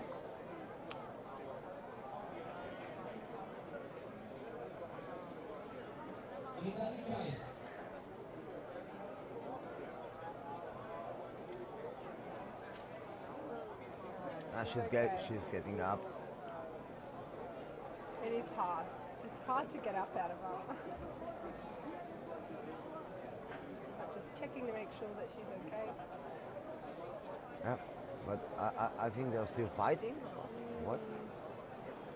What is happening? I think they're resetting. Yeah. Maybe an illegal takedown. So they're resetting. So they reset it, and there are 4 French fighters against 2 Ukrainian fighters. Nice try, so the trip. And Alright, stop. and she's taking her again.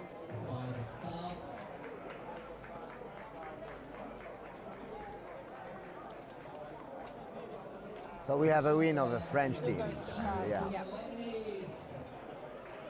very good.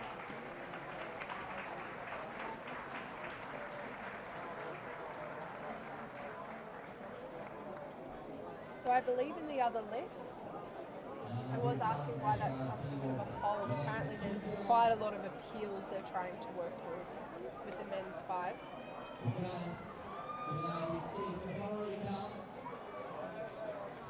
Probably there will be all the information on our sites, so we can search for them.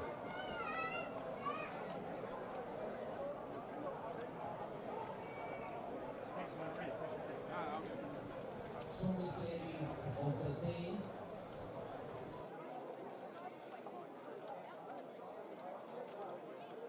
While the Marshals would like to eliminate their opponents on the list one.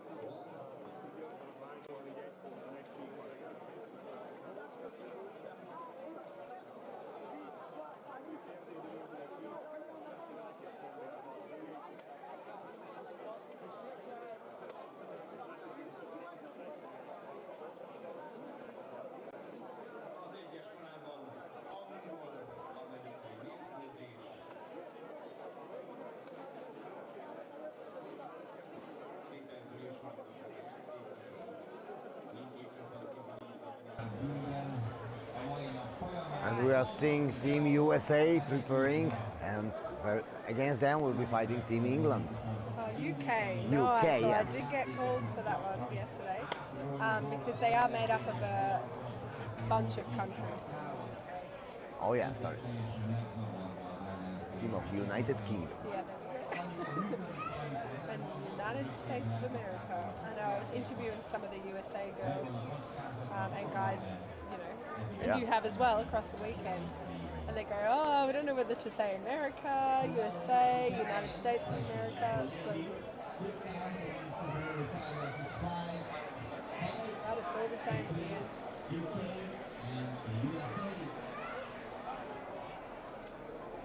Yeah, because we don't want to forget about our fighters who've come from the UK outside of England.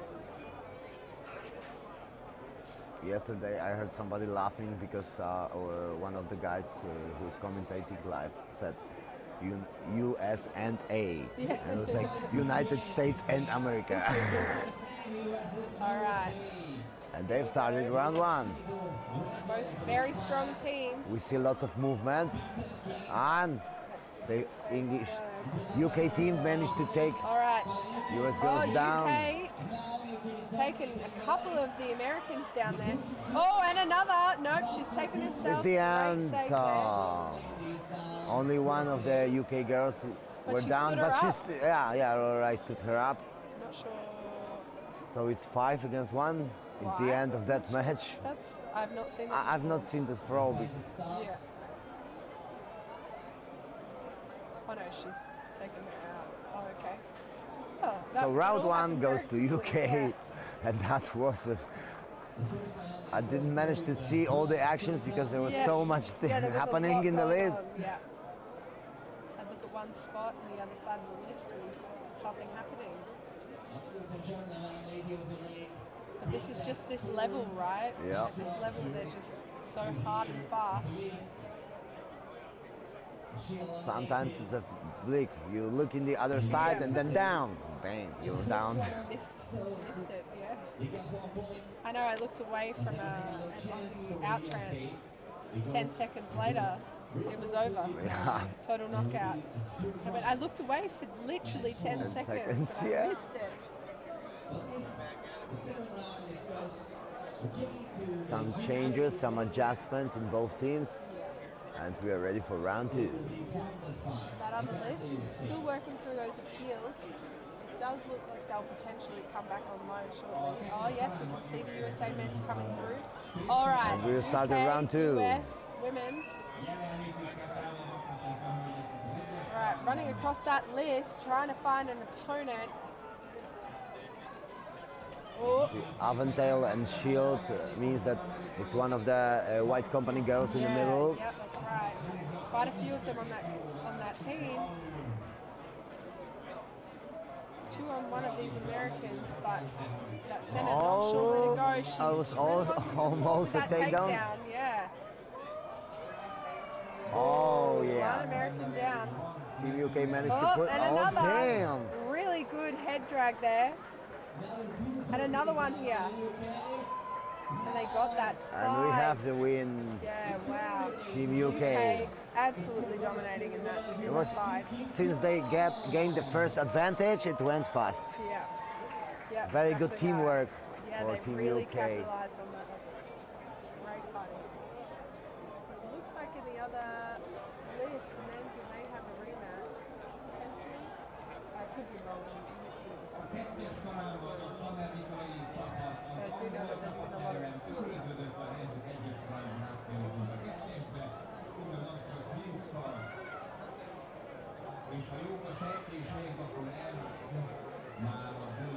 And we are preparing for another women fight. Alright,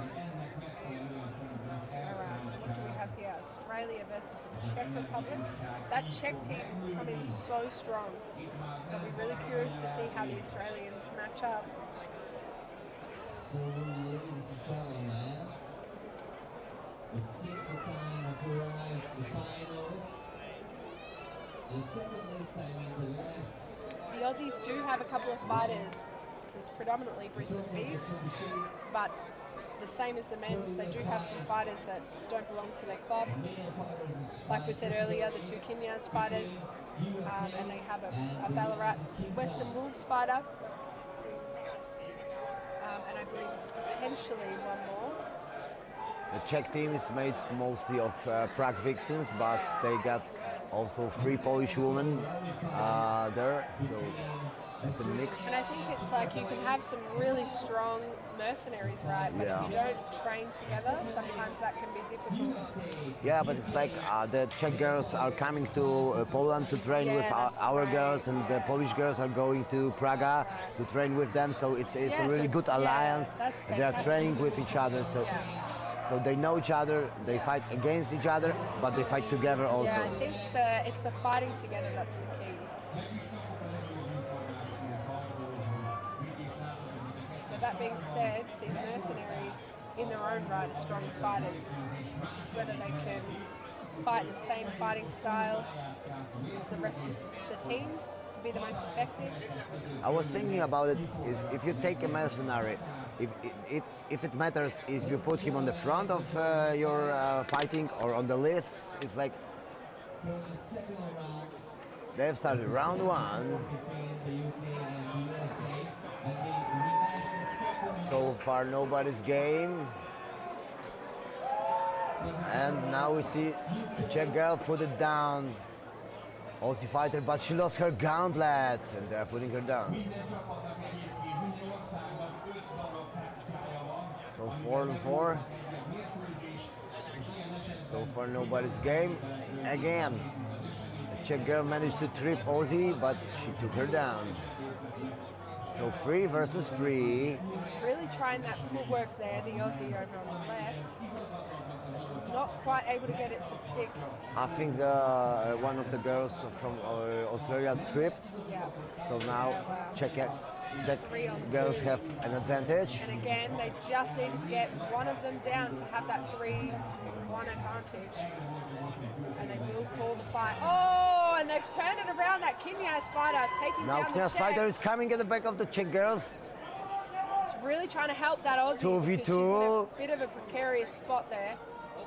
And I think she's got her down. So it's 2-on-1. Ladies and gentlemen, there was a protestation by the USA, the second round against the UK. She's in a tricky spot here, but really strong fighter. Whether it's Ree or the other Kenyans fighter, I can't tell. Anya has a good head grip, but the Marshals warned her to not to put the axe under the aventail. Really got to break out of this.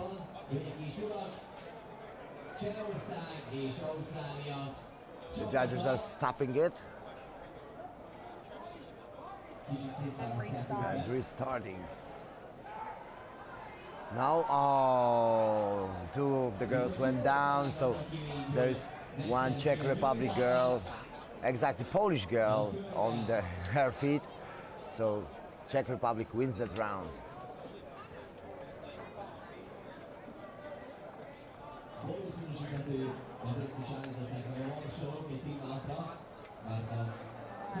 Has to get this back. Yeah, they're making some changes. Colleague helping the Australian girls out. Yeah, Colin is Dinky. So he's acting as the captain of Rep, I believe.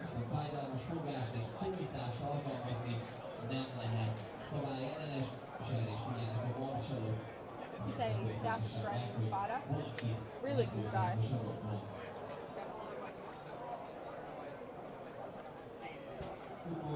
Some problems with the leg armor,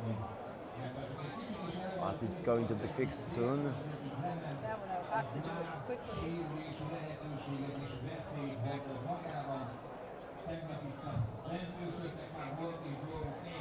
I didn't notice if the Czech team made any changes or they are staying in the same lineup as they were in the first round. Well, they've chosen, at least in Australia, to keep that Kenyans fighter on, or one of them.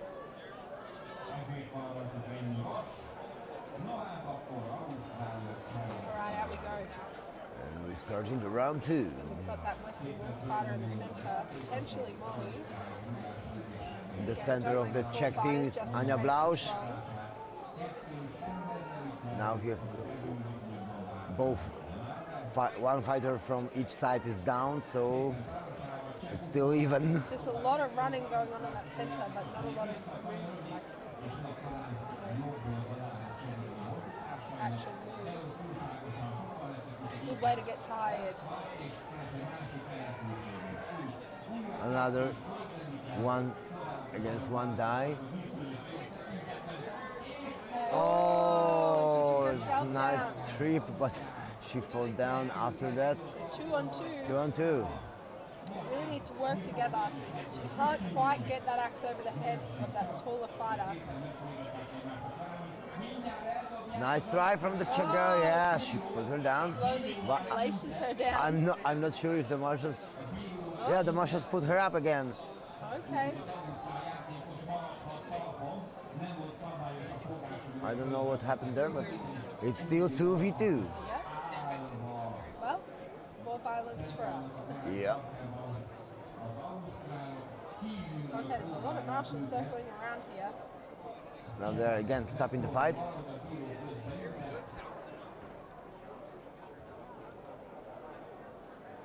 Armor failure or anything, but they set the Aussie down, so Yeah, okay. it's 2v1.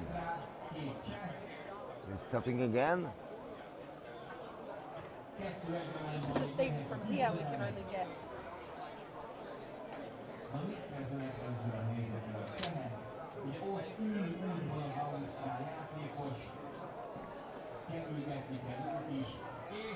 Oh, Czech nice has won the takedown. fight. At the Look how end, excited they are.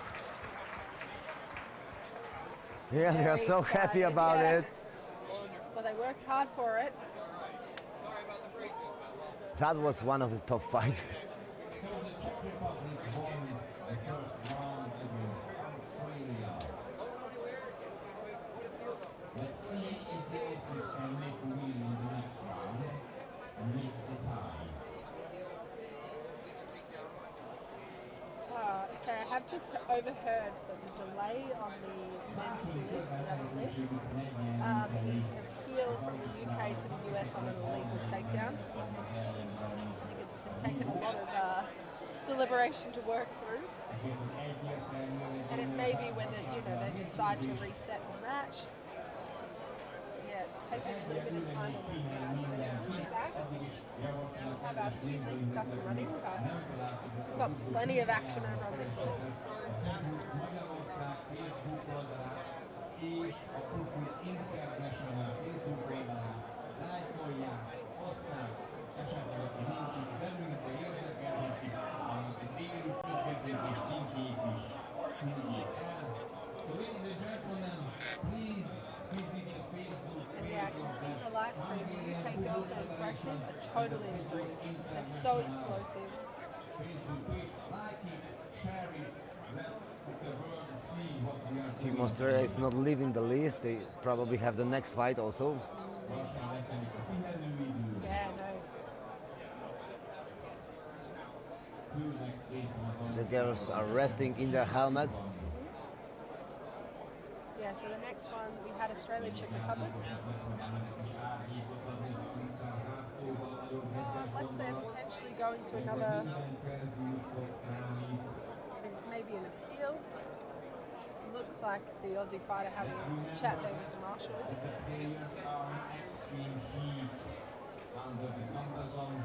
Potentially We appealing. might see another round between Australia and Czech Republic. It is July, middle of July right now, and it's over 30 degrees Celsius right now. Oh, they did just call that it's 30 degrees Celsius. I think so, yeah. Yeah. So you can see those fighters suffering out there. At least we have a little bit of shade here. Oh, it's lovely here. Really cannot complain. Yeah, and some of these European fighters may not be used to this heat, right? Especially one of the northern countries. Yeah, so it's going to be really difficult. And they always just have to remember to hydrate. I know. It's easy to Yeah, forget. it's very important. But you can see there the Czech, just lots of fans for their fighters.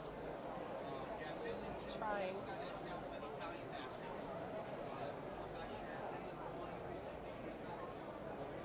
And we're lucky, fortunate to have those paramedic crew right on hand. Doing a great job.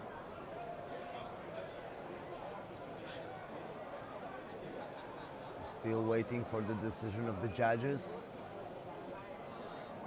I think they've decided. So we're coming back.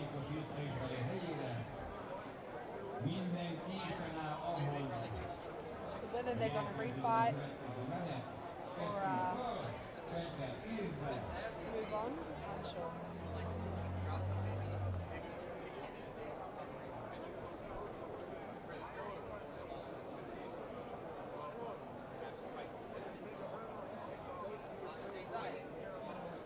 And the thing is, from where we're sitting, we can only guess. Yeah. Same as people at home. We can see from here, the appeals are a little bit slower to come through to us, but we can see cards and flags and things like that pretty quickly. But appeals, obviously take a fair bit of input, but it looks like they will not be repeating anything.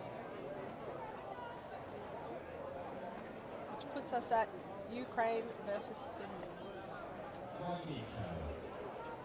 So the men's list also hasn't started back up. I say the men's, but we still have men's in our list. This just happens to work like that at the moment. But in the other list, they are not starting back up yet. And we see a Finnish team coming. So we may be running quite late today. On the other side, long days, very long days for the fighters. There are so many fights to do in one day that we have to start early and finish late. Yeah, yesterday I think we went till 9 p.m. Yep. Very long day. But I was really surprised that we managed to be in the schedule for yesterday and all the fights finished like at 9. It was perfect. Yeah, it was a very well run. And the thing is, it's just the appeals will really kind of throw it. Yeah, it's so hard to make a schedule Yeah. considering all the appeals, all the things that may happen. Yeah, that's right. And I mean, like the appeals, it's not so bad when you're in the middle of the big round robins because you can just continue whilst you're working through them. But when you're in like eliminations, you do have to stop Yeah, to see you who have it to is who's stop going and- through, right? Consider the appeal because you don't know what the next fight will be. Yeah, that's exactly right. Alrighty, we think Ukrainian girls already ready in the list.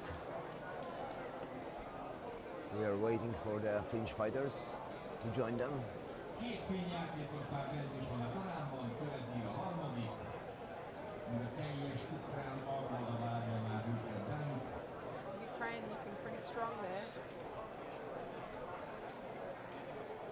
I mean, both teams are at the world top level, so it's hard to No, say. it's exactly right. Yeah. I like that on the helmets they've got little hats for finish.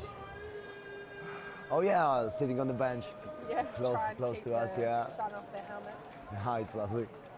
Somebody should take a picture. Take a picture of yeah, that. That's a good All right, and in we go. They better turn around. The Finnish fighter's got to fight. Wakey, wakey. Yeah. Time to go. Maybe she forgot to drink her morning coffee.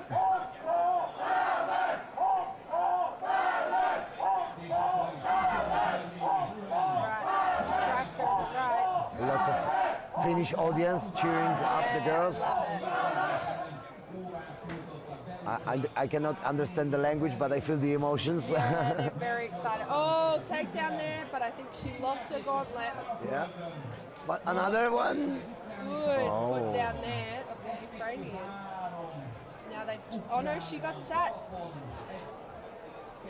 So it's still 3 versus 3. It is. Nice run from Ira, but she didn't manage to put the Finnish fighter down. Good escape there. Yep. Beautiful head movement What to I escape the find grip. is they're all really quite good at pulling their heads out of those Yes, awkward situations. lots of head movement. So you feel like you've got them, and then they just slip out. I got you. No, you're No, not. no. They're like, nope.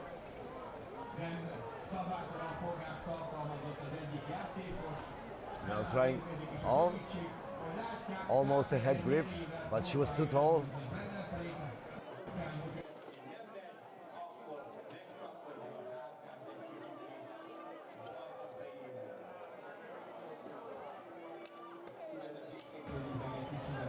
All right. We see Ukrainian fighter lost her weapon, but she took one from the pit Still stop and now even. she's running. Yep. Nice Ooh. head grip. She's got a great grip on there. Oh, and a I foot think- down there. Hard to see whether. No, she got a finish down. Yep. Yeah, but I think it's still 2 versus 2. Yeah, okay. They both went down under the list. Yeah, you're right. 2 versus 2. You can see they're really starting to feel it now, that heat.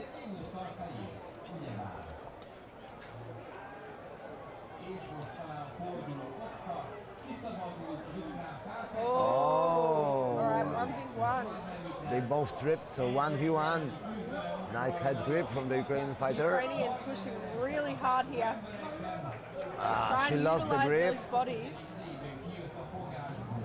Try and push her back into them. No. Oh, wow. Wow.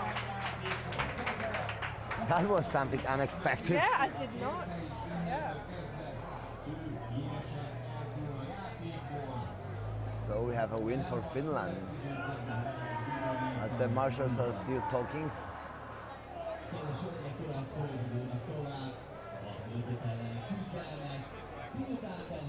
Right, looks like Ukrainians being swapped out. And I think we will start to see a lot more swapping out now. Yeah, because as it they're so starts to tired. really heat Yeah. up, and the longer days. Yeah.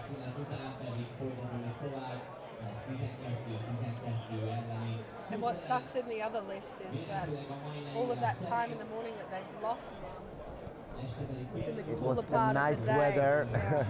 So now they have to do the majority of their fighting in the heat of the day.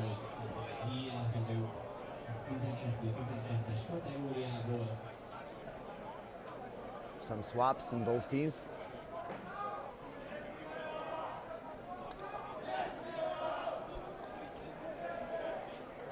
We see Misha Morgulis from Israeli team and Igor Magdenko from Ukrainian male team helping the girls out. As we saw earlier, Morgul literally using himself as a bench. Yeah.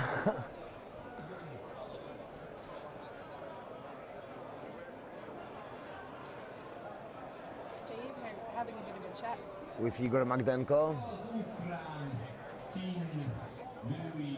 What of the captain or the captain's representative?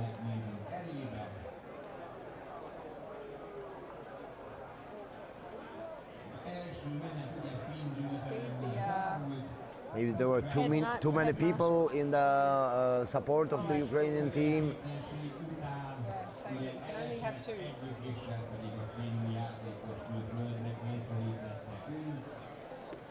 Alrighty, we are ready for next round. It's the first round between Finland and Ukraine. Was ending with the Finnish victory. Judges in the middle were still discussing on some previous situations. Oh, it looks like the men's starting back up. And make it a tie. So we would have a third round. So that just got supporting together. Yes, well, we've got. Közben a kettes arányhoz fölvonult az amerikai There are still discussions. csapat is. We see Vitaly Makarian talking with Igor Magdenko near us. Yes, some unclear situations between girls. Korábbi esetből kiindulva érhetünk a gyanúval újvás történt. I think there's Rosa Jarvinen from Finland talking with the judges in the middle, with Lorai and Anna, the Mexican judge, and there's also Slavek, the Polish judge. So on the second stage there are the American and the Polish. Now Ira Rogozowski comes to there. As we see, so it's early. I don't know what the discussion is about, but it's intense. American Polish fight, and they have to make another round. We'll see. I assume I don't have exact information. So far, the official information is that It will be a good fight because these guys are always the hardest to knock out. Finland is in a favor after round one.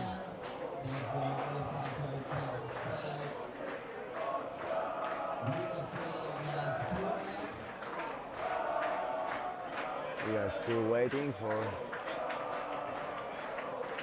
I think it will be round two between Ukraine and Finland. They started. Both teams are moving forward. Both teams have two-handed axes. We'll see. They started slowly, trying to make out their position on the list. Fighters in the center are backed up. Oh, I don't know if it was an armor failure or anything. They put the, it's a one woman advantage for the Finnish team. And right now, Finnish fighter is down. So we have 4v4. Now all the Ukrainian fighters are moving to the other side of the list, trying to run something.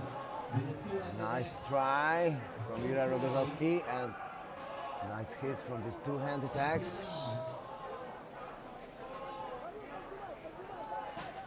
Very close. All the fighters piled up at one place.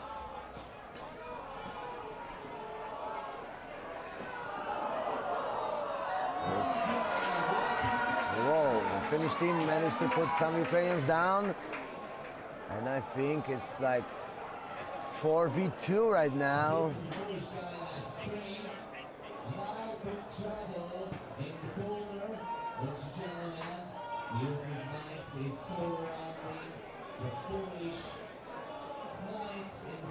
For V3, there's still 3 Ukrainian girls still on their feet.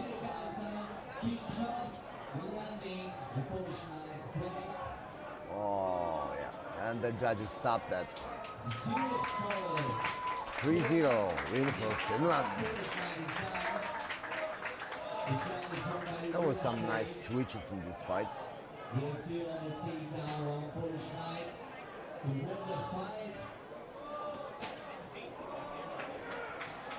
But finally Finland got the win.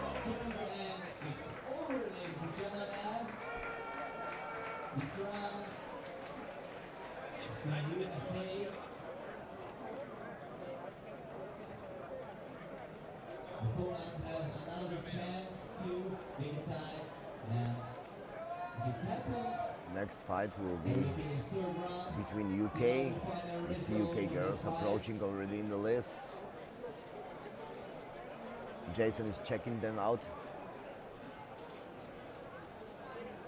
And on the other side there will be a Czech team.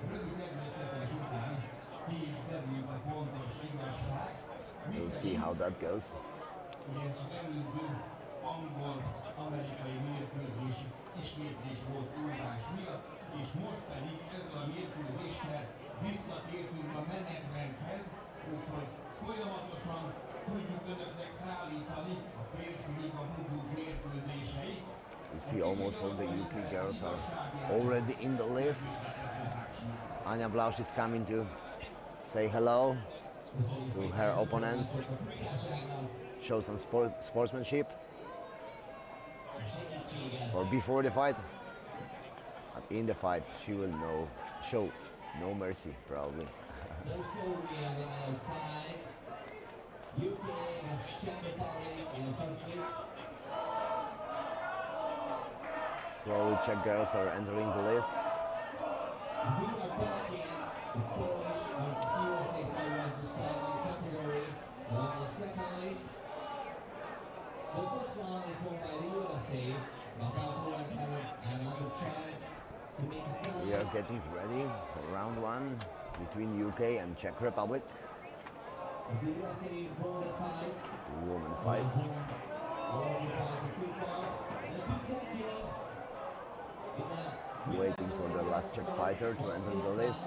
But both fighters on the ground. So the number of the fighters are equal. But big chopping.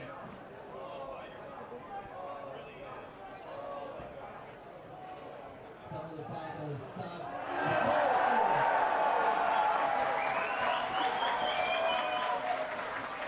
But the Danish fighter was wonderful movement. Attacked the hour guy in the middle of the list.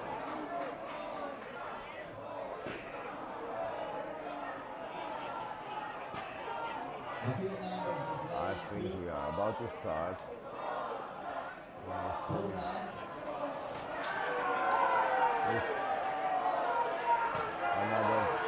are waiting for the Czech fighter to enter the list.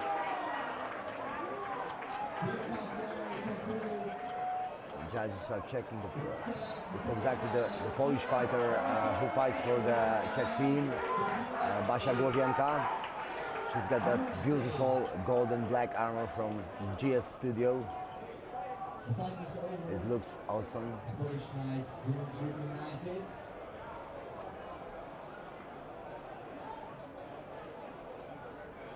And now she enters the list.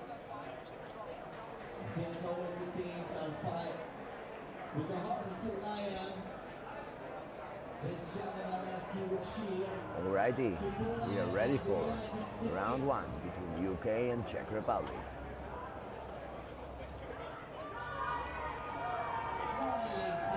Both teams strongly moving forward. Nice try of trip in the middle in the UK, but they didn't manage to put Anya down.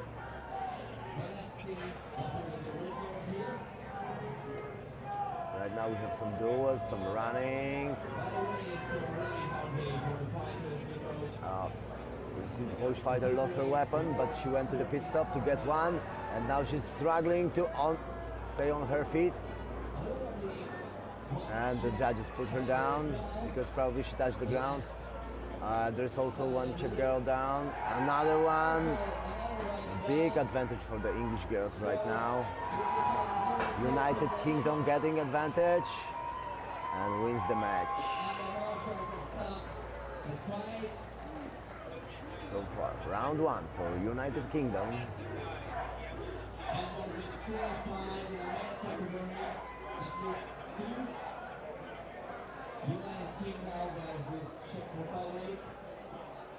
They've made an advantage very early in the fight, and they've seen how to get cool result out of it, slightly, and made the win.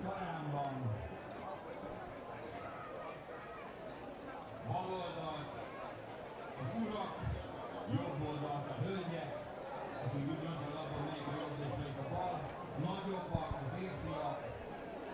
We are preparing for round 2, and they started. UK against Czech Republic. Two-handed swing from Czech girl. I believe it's a Polish girl. It's Isa Maziarz. Oh, you see one down, second down, and again there's advantage for the UK team, and it's like a chain reaction. Czech fighters falling down one after another. Now they piled up in the corner.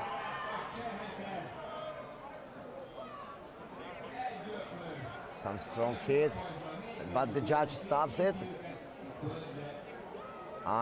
He's telling the girl that she cannot try to remove her helmet of her opponent, not to push down up.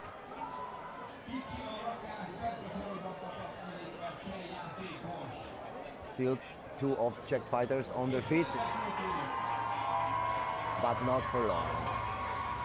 A great win from Team UK.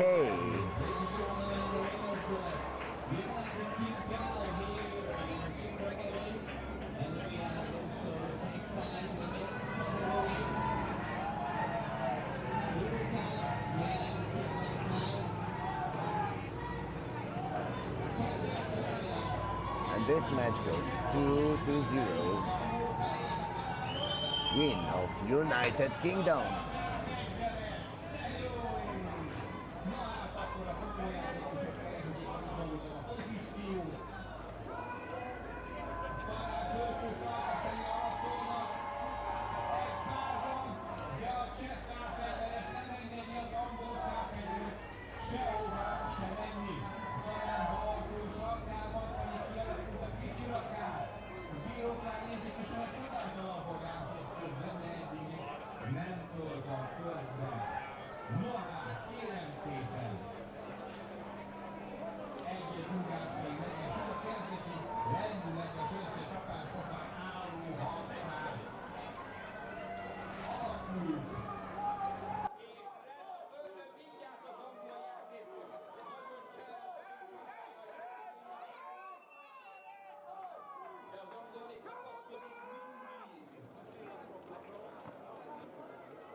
Okay, I think we have one more fight in our lists.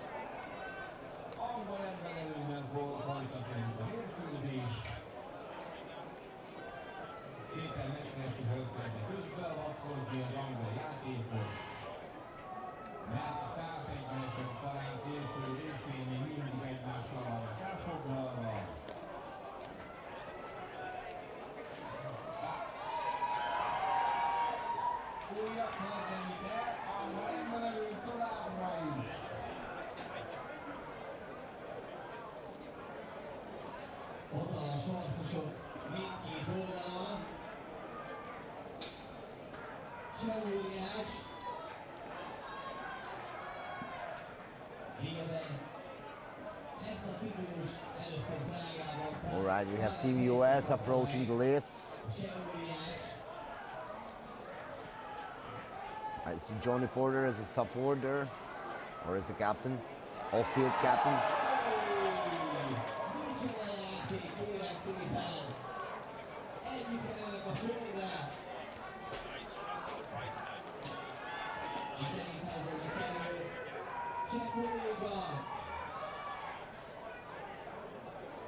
And against the USA, they'll be Team France.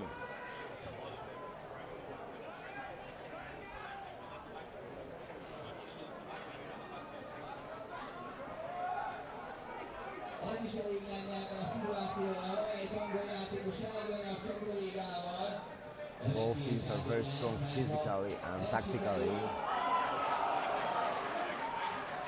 so it's hard to tell.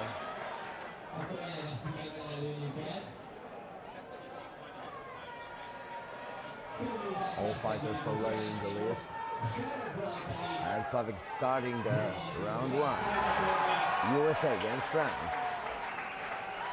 USA is moving to the left side of the list. They don't want to fight in the open field. They prefer to fight on the list, I think.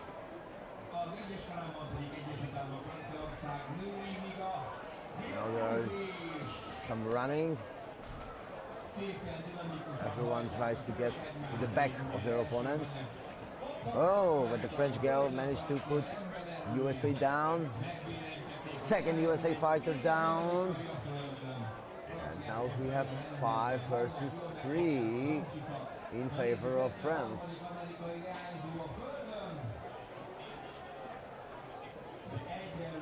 We'll see if USA will be able to recover.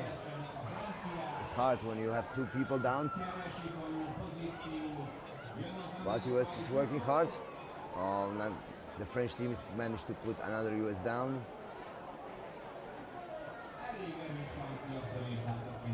So now it's 3v2. And I think the judges are stopping it now. Team USA is still fighting to stay on their feet. And right now it's very tiring for the French girls also, because all of them are very engaged.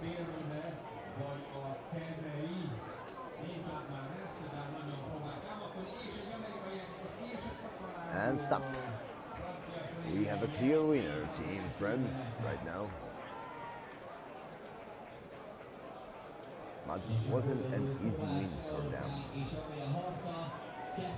They had to work hard to get that win.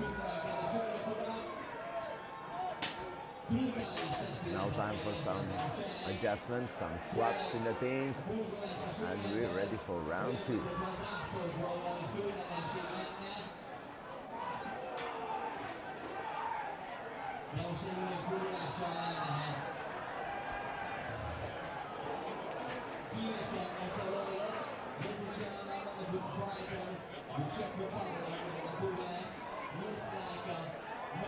We see some swaps in Team US. Also some changes in Team France. And the girls are getting ready for round 2.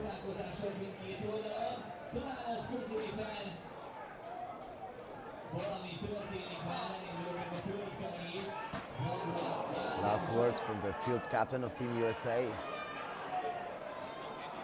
They are choosing tactics for this round 2. And I think again they will not hold the list. No, they are running in the middle. All the US girls run in the middle. Oh, but that wasn't the best tactic because 2 of them are already downed. Third one is down. 4th one is down, and this is a clear win for Team France. That escalated quickly.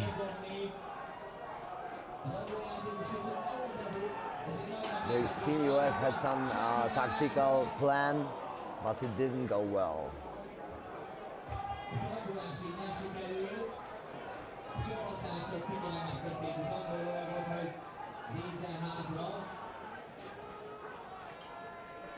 Now I think we'll have a little break. So I encourage you to look at the other lists, because they are already started male fights.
kétkezes 1,5 kg, húzogányok általában 1 kg környékén helyezkednek el, fejszék már inkább 1,5-2 kg, és az albánok pedig 3,5 kg környékén is elhelyezkedhetnek.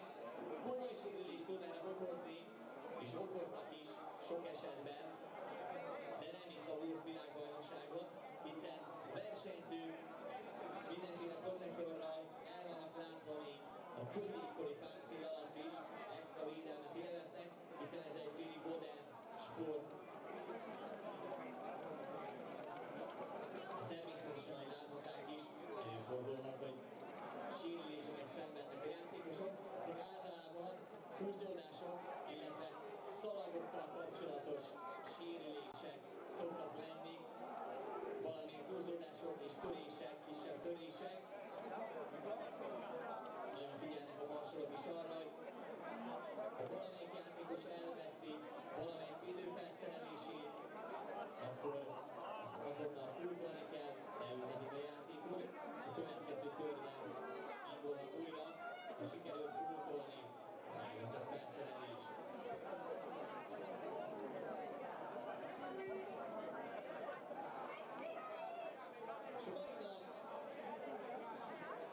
mai nap szerintem hamarosan kezdődnek a 12-12 elleni küzdelmek, ahol a tegnap látott nemzetek mellett a főszervező Magyarország csapata is részt vesz ebben a játékban. Engedjétek meg, hogy röviden bemutassam a magyar csapat történelmét.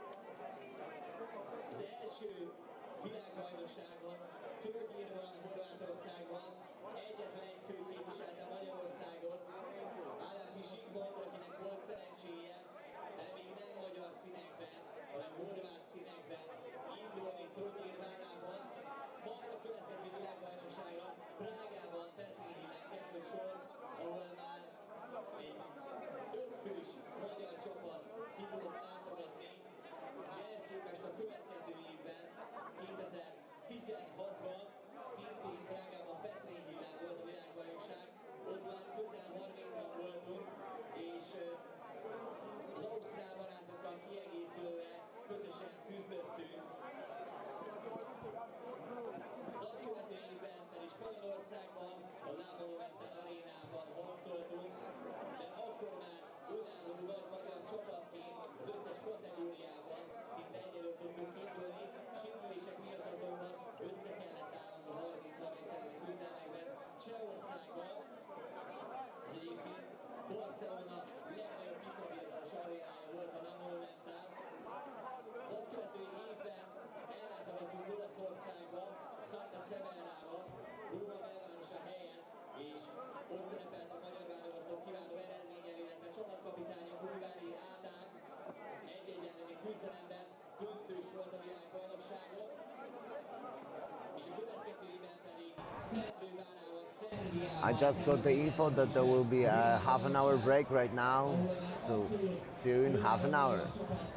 Léptünk pásra, illetve egy nagyobb kategóriában Szerbiával fogtunk össze, és a Team Rakia név alatt indultunk el.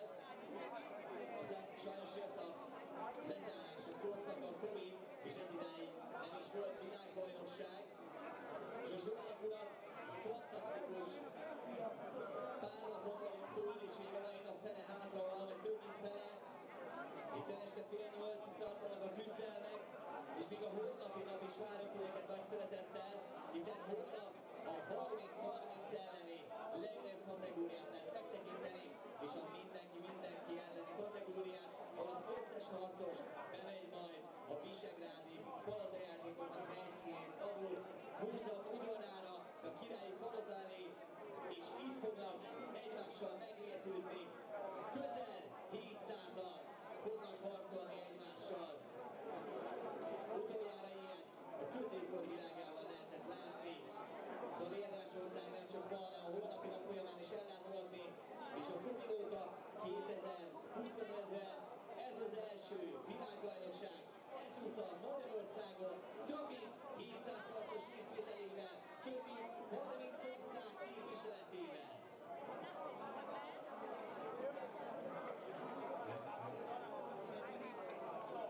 most nem kell sokat állni, hölgyek és urak, 12-12 elleni küzdelem elkezdődjön, illetve lesz a hírek szerint még egy külön egyező pontok miatt két korábban szereplő csapat között, hogy el tudják dönteni a szervezők, hogy ki lett a jobb. És addig is ajánlanám nektek a Bohurtok különleges helyben készített kézműves söreit. Nagyon finomak egyébként, vannak alkoholmentes sörök is, többféle ízesítésben. Nagyon érdekes kulináris kaland. Kóstoljátok meg az aréna mellett balra, kimentek a kiállatot, akkor a foodtruckos szekciónál, ahol szintén nagyon finom hamburgereket, kézműves hamburgereket, illetve tépet, malacshúsos és bármelyik különlegességeket lehet megkóstolni. So, ladies and gentlemen, one of our main supporters is Cont. You can see the flags in front of you. They made some local dog beer, and they are really, really delicious. And also, it's really helpful that kind of day, it's called Bohurt Day. It's like today in Michigan. So, if you want to refresh yourself, you could choose an alcoholic one, and also without alcohol, with many kind of flavors. I advise to you to taste that local crafted beer. I tasted it yesterday and I think it was really good. I choose a Coke one and also I choose a mango. It was really, really good. So really prepare a hot dog. You can see their location and the food truck section where you can find some classical barbecue and also some handcrafted hamburgers. Köszönjük minden kedves nézőket, látom, hogy órára többen vagyunk önökön. Köszöntök szeretettel minden külön érkező, és önöknek szeretném elmondani, hogyha még nem láttak ilyen mérkőzést, akkor pontosan minek is nézzünk errébe. Nagyon izgalmas lesz, mert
Czech Republic to make a tie between your team and the BIWC. Also, as before, that's the solution. And still run.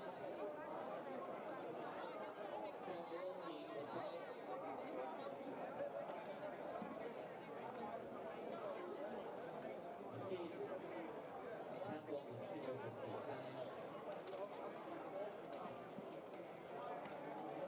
The day after these fights, we are going to make the 12 versus 12. More fights, more fighters, more violence,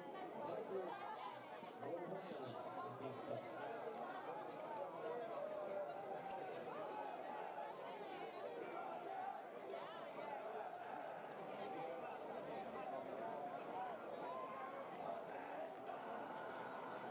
Készülnek is akkor a második menetben.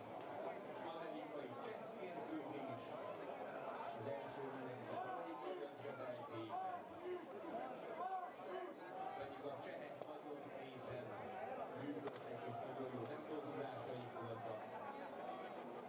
Baloldal az amerikai szár betolta majdnem a cselekvés. Teljesen a parám sarkába, és párharc középen érkezik az amerikai segítségre, nem tölt el senki.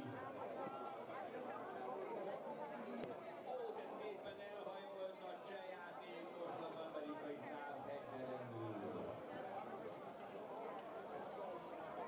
Cseh játékos a földön, addig mozgatták és rángatták, amíg elesett. Amerikai 140-es vadon csak úgy ki, hogy de visszarúgta a kezét is, de szépen eltalálta. Neki már volt az előbb is egy jó rugása az előző menetben. Jön az amerikai 140-es, bám! Beharangoztak a cseh játékosnak. Próbálják leúzni a földre, de nem hagyja magát, és csak lecsomlatták, kidentölták a lábánál fogva. Nézzük tovább! Jobbközös sorokba érkezett az amerikai röptében. Nagyon fogják a cseheket és akik körülöttek is állítják.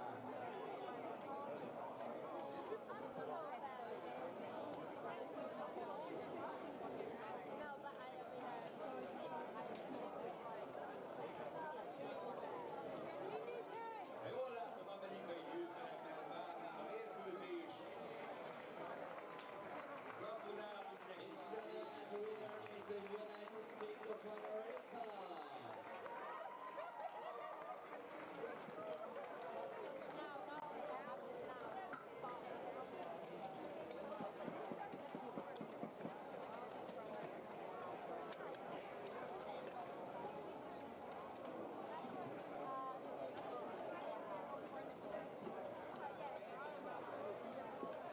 És hamarosan kezdődött majd, hölgyek és uraim, a 12-12 elleni küzdelmek.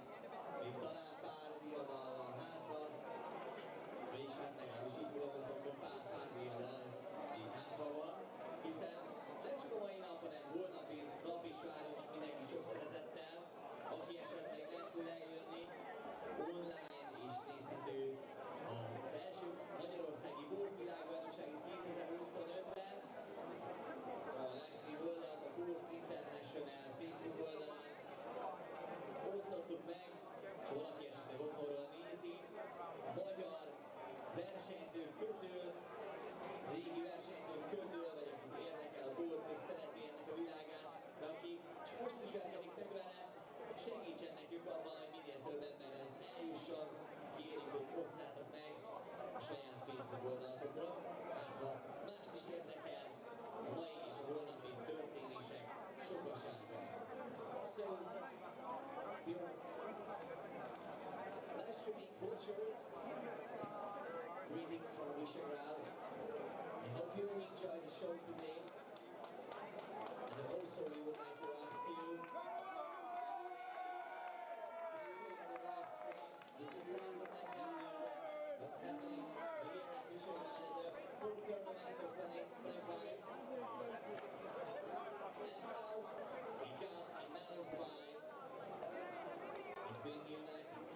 fight begin now.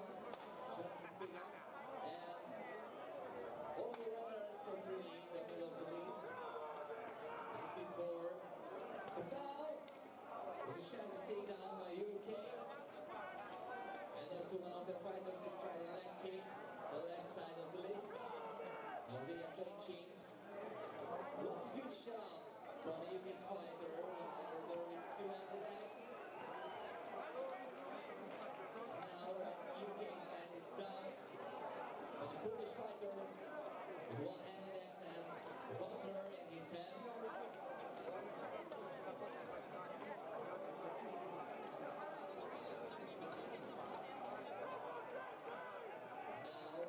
Poland is dominating the ground.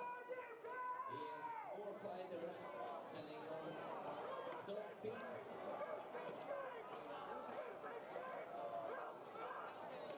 This is the final result of the fight. We have a chance to turn that wheel and they have been running some serious punches which are the stomach in the right down the corner of the wrist.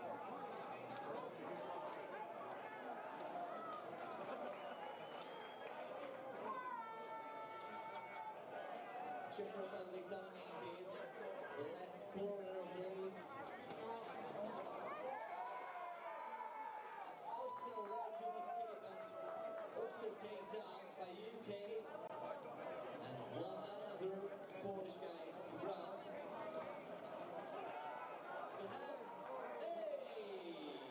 That's a good trying from UK.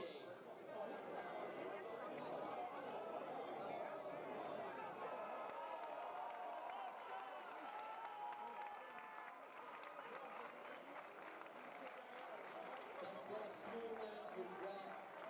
It's Grant winning for Poland this time.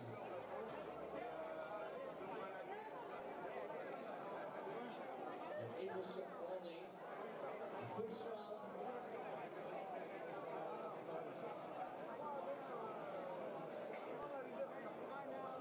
The Marshals are checking the fighters. Neck protection, the cuffs, and also the bands of the helmet. Now safety checks before the fight. Second round between UK and Poland.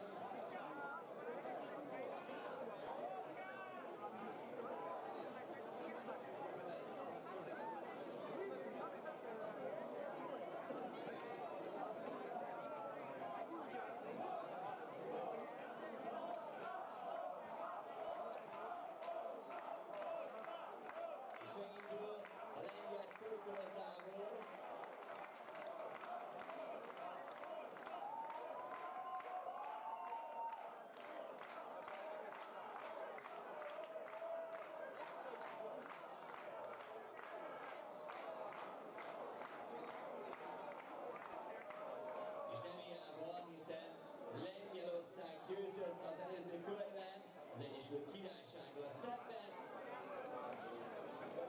Kedves hölgyek, urak, meglátjuk, hogy sikerül egyenlíteni a ellen. Abban az esetben, hogy Anglia egyenlít, akkor természetesen burítatás következik.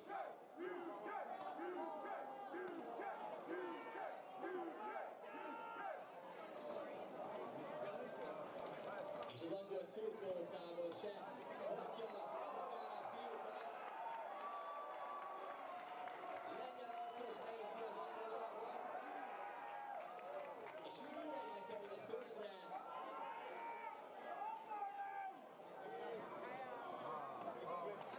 És vissza is ültetik a lovakot, hiszen a Marshal úgy látta, a lovak keze a harmadik pontja leért a földre, illetve a keze volt. Folyamatosan elkezdték, hogy győztes Lengyelország. Ez most elmenet.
közös díjat kapott Spanyolországban, Fair Play díjat.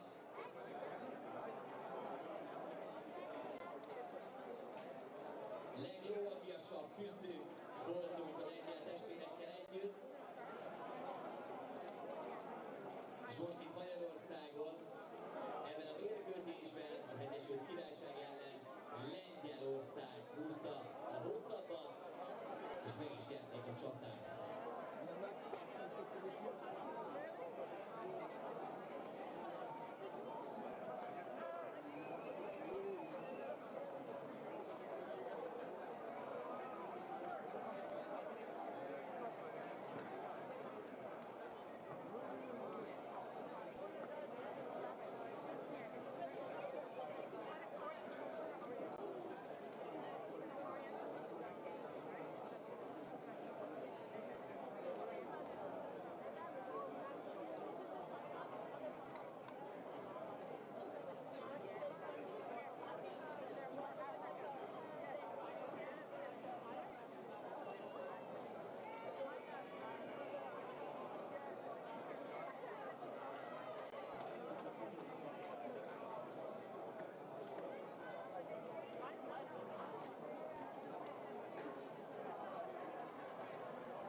Következő napi rendi pontunk pedig Úr Világbajnokságban viselkedő balázs.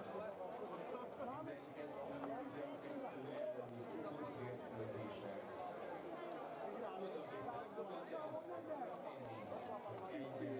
mértékben, egyre magasabb skálán, egyre nagyobb fokon, 12-12 ellen.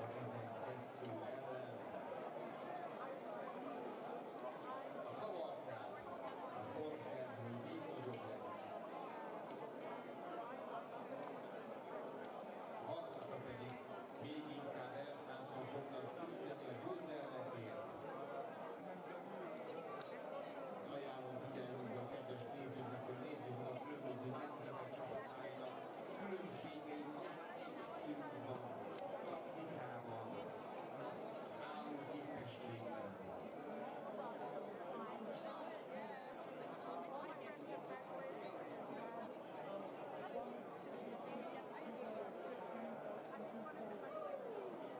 Kedves hölgyek, urak, az úriember, illetve a cseh csapat egy Volkswagen autó kulcsát elveszítette. Hogyha valaki megtalálja, akkor kérnék szépen, vagy itt a bejáratnál a szervezőknek leadni, vagy a cseh csapatnak, piros, illetve kék tavakban látható, akkor valaki talált egy Volkswagen kulcsot, akkor kérnék szépen leadni. So ladies and gentlemen, the Czech team lost their key for their Volkswagen car. If you found that key, please give that to the organization next to the entrance or to the Czech team. Thank you so much.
arénában. Magyar egyes csapat is győzelmet tudott szerezni, magyar kettes csapat még Olaszországot megverve, ugyanakkor a következő állomására a harcoknak. Ott viszont egy vitatott bírói döntés miatt sajnos ők sem tudták folytatni tovább a küzdelmet, pedig első látásra megérdemelten győztek volna a srácok, de az biztos, hogy mindkét csapat szívét, lelkét beletette a küzdelmekbe, és ez így lesz ma is, hiszen a magyar válogatott is színre lép a 12-12 elleni küzdelemben, és holnap a 30-30 elleni királyi kategóriában is nem sok nemzet mondhatja el magáról, hogy a 30-30 elleni kategóriában össze tud szedni annyi harcos, akik relevánsan képviselik országokat, és szép eredményt érnek el. Tegnap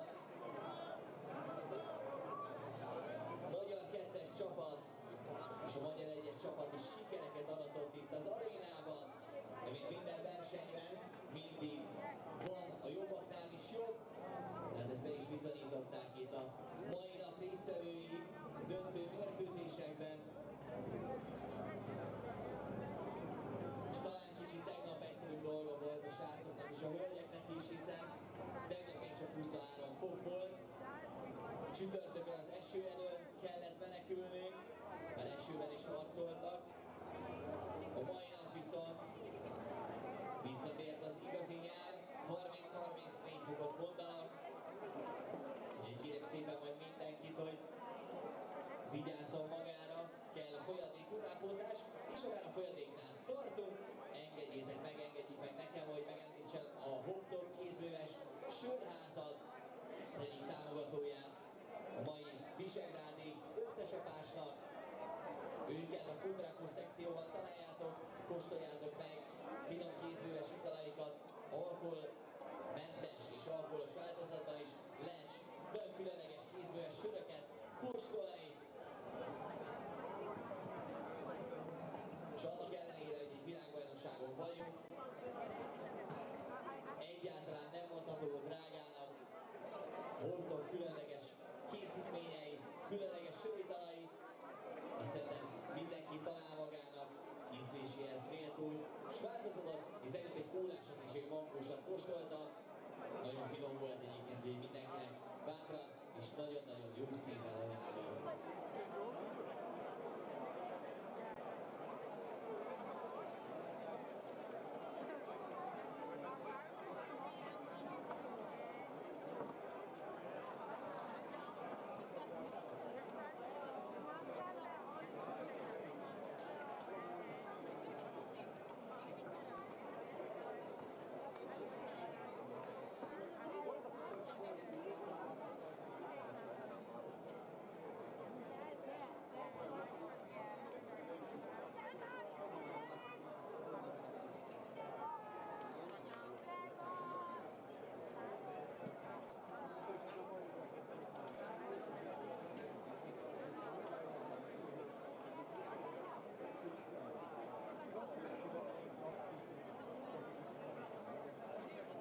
Kedves hölgyek, urak,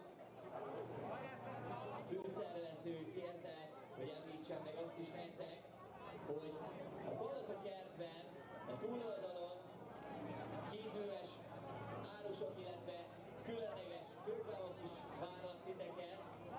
Valaki esetleg szeretne a szünetben átmenni, van még egy nagyon jó büfé is a túloldalon, érdemes átmenni ezért és körbenézni ott is.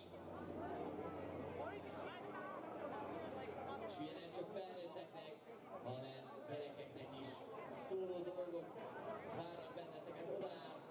Szeretnétek akár egy középkori nemes bőrébe belebújni, erre most van lehetőség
több ezer eurónyi díjat lehet nyerni a mobilos játékban. So, ladies and gentlemen, I advise you to visit the marketplace, which is in front of us, next to the palace, and between the palace and our museum. There's some craftsmen with some manual goods. If you would like some souvenirs, memorable from the tournament, you can buy anything over there. And also there's a little mobile game, midnight tournament until tomorrow. You can fight like a lion, like a knight, and there will be some really serious prizes. So if you would like a knight who will be the best and play with the mobile game, there will be some serious prizes. 1,500 euros the main prize, if I remember correctly. So I advise you to try it and also visit the palace and see the beautiful surroundings of Visegrad, and also advise you to visit the Danube. It's next to us on the left side of the road. It's also really beautiful in summer. You can put your feet on the Danube.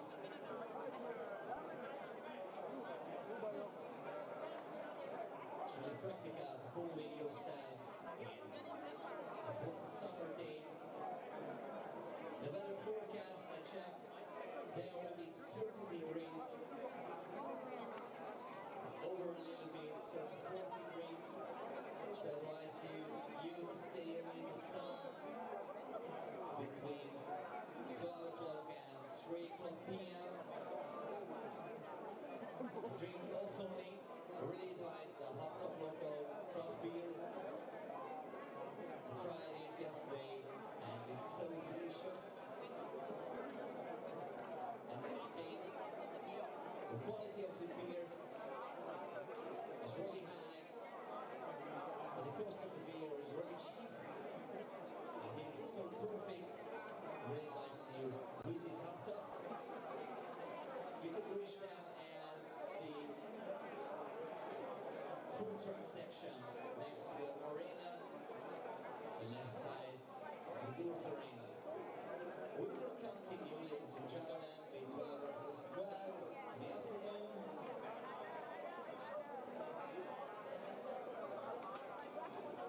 We have some break. After that, we have some late lunch break. If you're hungry, I also advise the food truck area and also the museum, the marketplace in front of us.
Championship 2025.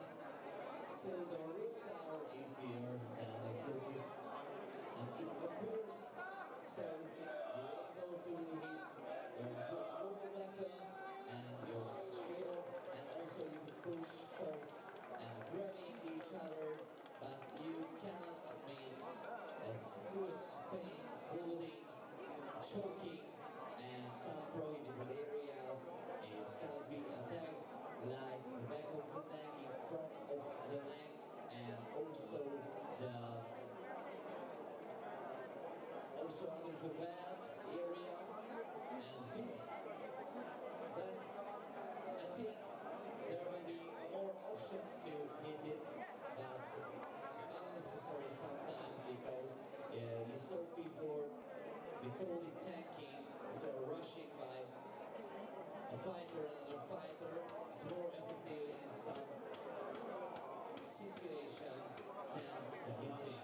You can use different weapons in that kind of fight, like swords, like forkils, axes, two-handed axes, and also maces.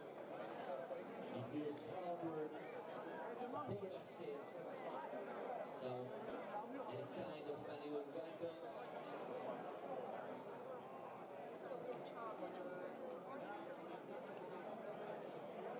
So I think it will be fun, the 12 versus 12 category. It starts as soon as the festival. The fighters are preparing for the fight, and tomorrow will be more bigger categories, 30 versus 30, and the roll-up category, old versus old, versus man, and there will be, I hope so, more than 300 soldiers who feeling that there is totally separated for two teams. And one team will be stands by different nations. I think it will be a great closing to this World Championship.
látjuk, hogy kik lesznek az ellenfelek, hiszen többen is védkelnek itt mellettünk.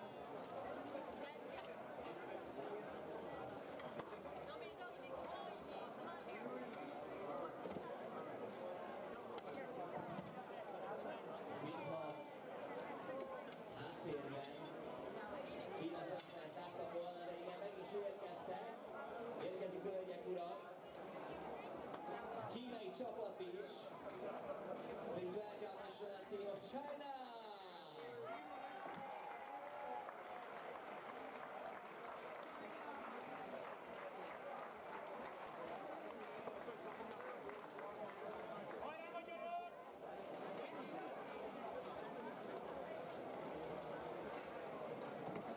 És úgy látom, hogy szemben pedig Ukrajna csapata érkezik. Ladies and gentlemen, please welcome national team of Ukraine!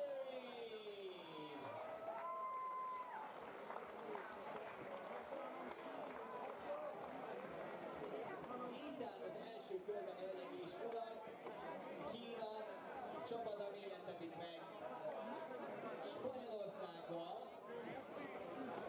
illetve a másik oldalon Olaszország fog összecsapni Ukrajna csapatával.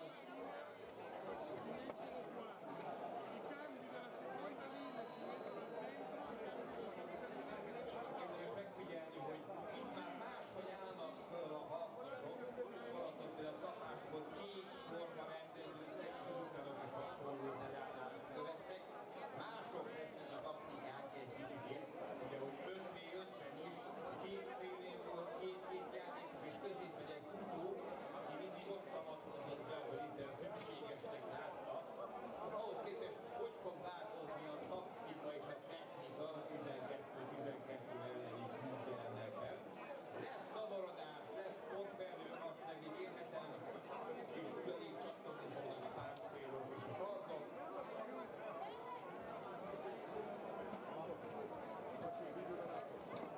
Első körben Olaszország és Ukrajna, illetve Spanyolország és Kína csapatai között.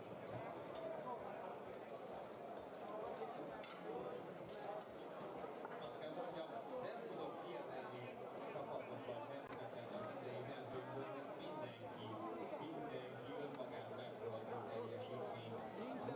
Ez idáig kivételes helyzetben vagyunk itt a tribüzön, hogy ennyi jó mérkőzést láthatunk egymás után.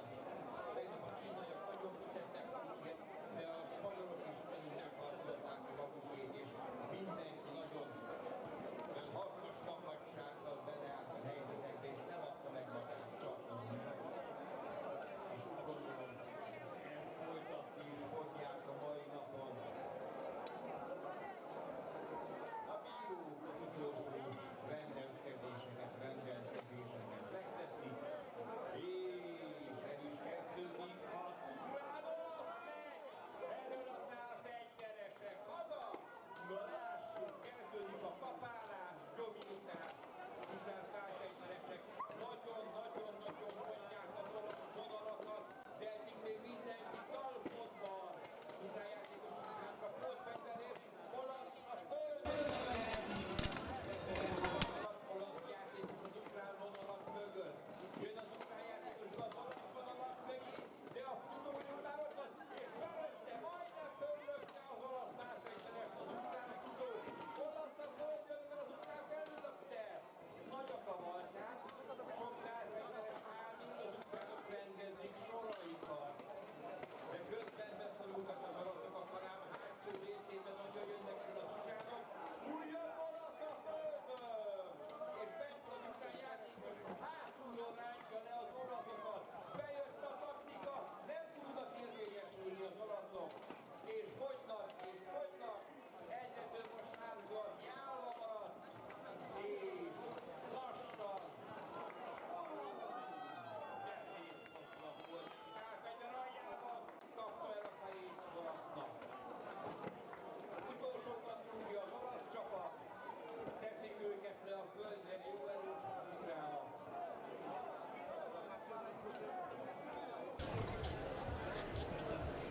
Hello, audience.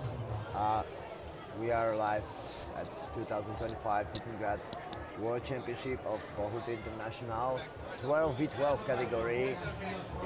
Right now it's going on Italy against Ukraine, and they've already probably stopped the fight because Ukraine wins. Only one Italian fighter on his feet, so the first round goes to Ukraine. A great win. There was a lot of chopping, a lot of two-handed axes on both sides, but finally the Ukraine choppers seem to be better. Now some resets, some subs, switching weapons, and we are about to go to round number 2. Italy versus Ukraine. The sun is not giving us a little rest. It's around 30 and over 30 degrees right now. So every fight is harder and harder because of the weather.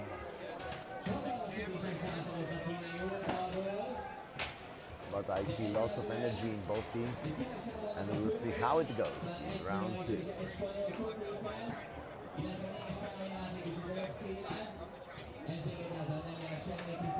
Almost all Italian fighters already in the list. I think all of the Ukrainian team is in the list. I see some Israeli shields in the Ukrainian team.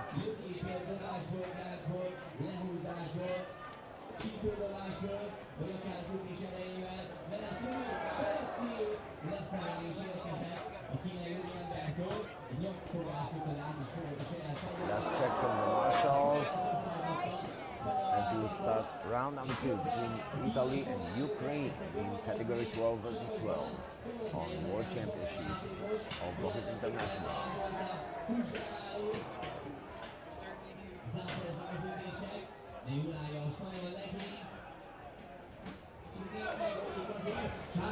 Last checks from the judges.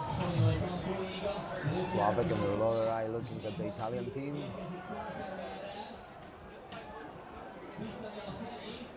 I see some counting there. I know the problem is that there's more than 12 fighters in the list.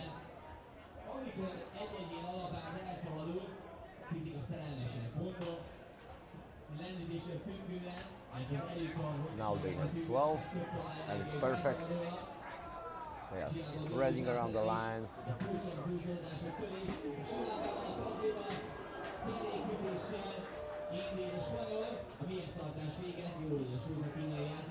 And we are about to start round number 2. And they started.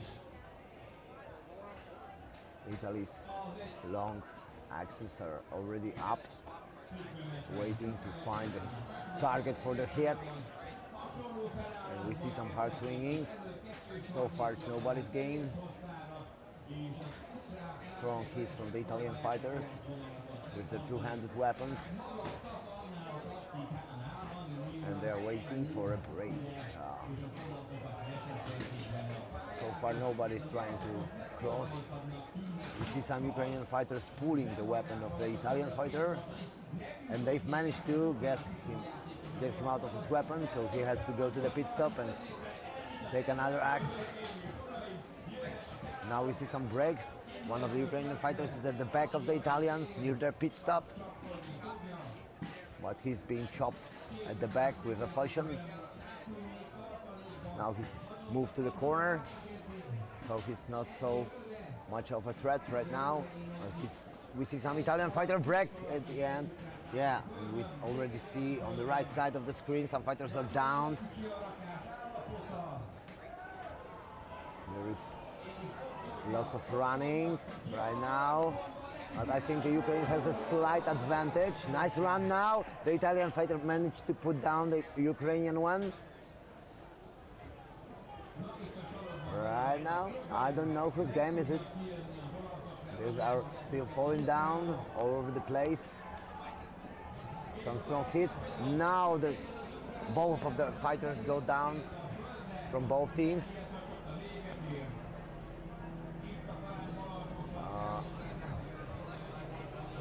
some great movement in the middle. Ukrainian fighters are running, trying to get an advantage. Misha Morgulis didn't manage to put down in Italy fighter, but he's still trying. We have one duel on the left side of the list. 2v1 in the middle. Now some Ukrainian fighter comes to help his friend, but he's got an Italian on his back. On the right side in the corner we got two Ukrainian fighters trying to put down one Italian. Italians managed to put down one Ukrainian fighter in the middle. Right now, still fighting. Ukrainians managed to put down one Italy fighter right now.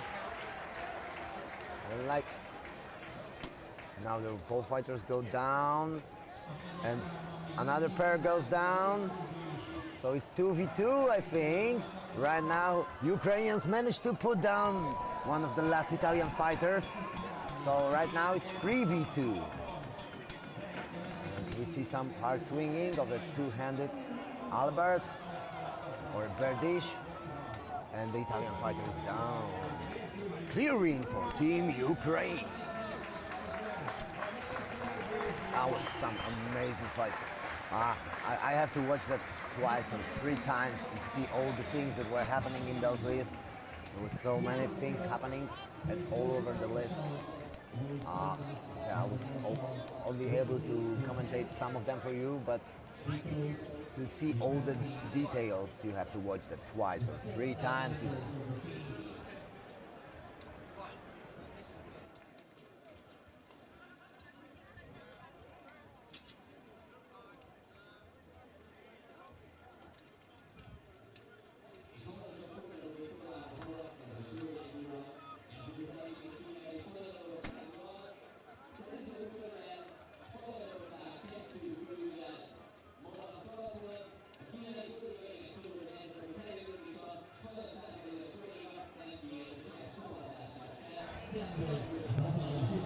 Alrighty, and we are preparing for women's 12s, and I got with me now Dusty.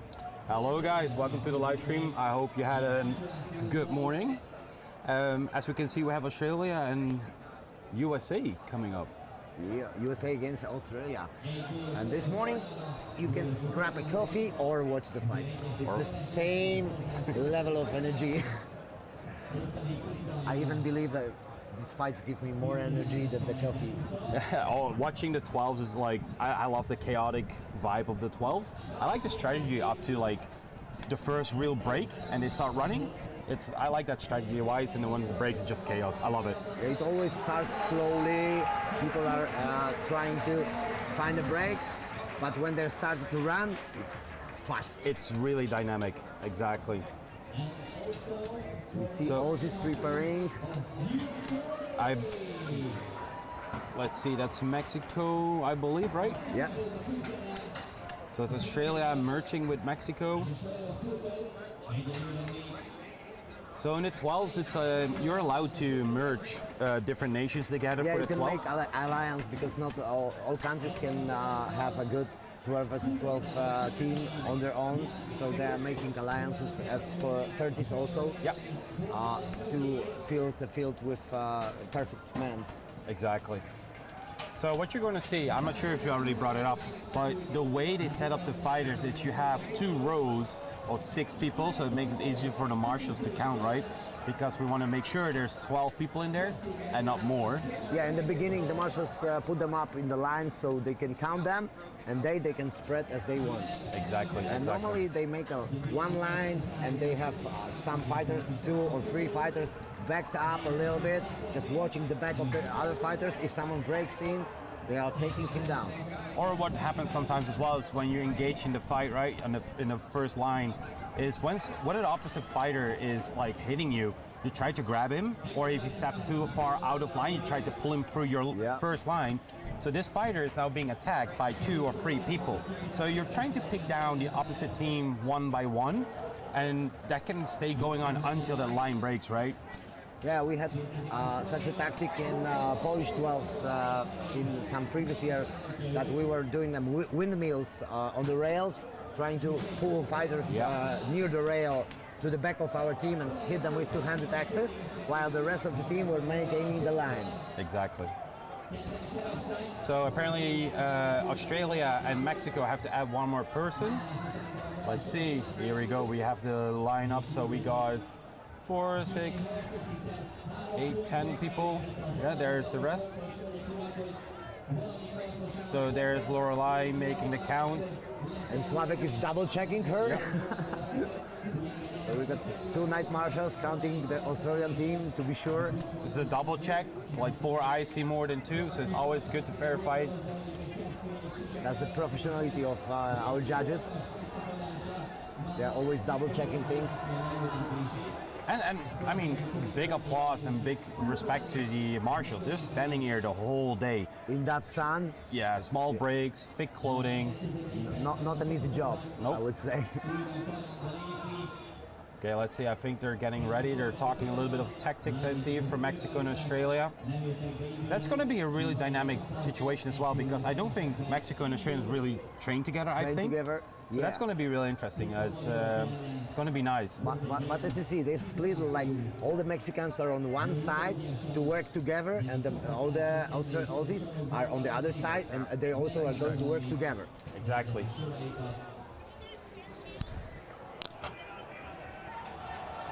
We are ready. We hear the crowd cheering, Aussie, Aussie, Aussie, oi, oi, oi. I'm so excited to see that fight. Already Australian fighters dancing, playing on his axe like it was a guitar. They also want this fight to be started.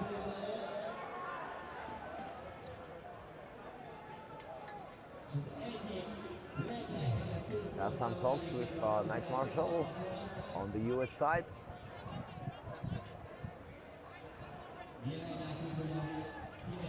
I think they're double checking the last US fighter. There's something wrong with his helmet, maybe.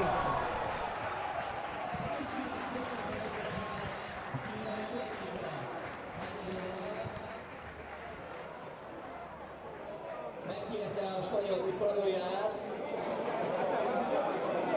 Vegye körülje azt a pozíciót, amiben volt. Talán ez egy kicsit praktikusabb, és nem is jól. We're still waiting for the start of the fight between Australia and USA.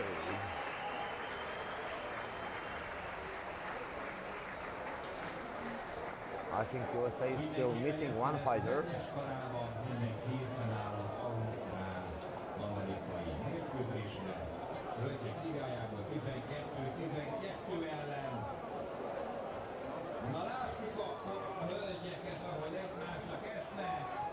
And here we are, we started the fight between Australia and USA.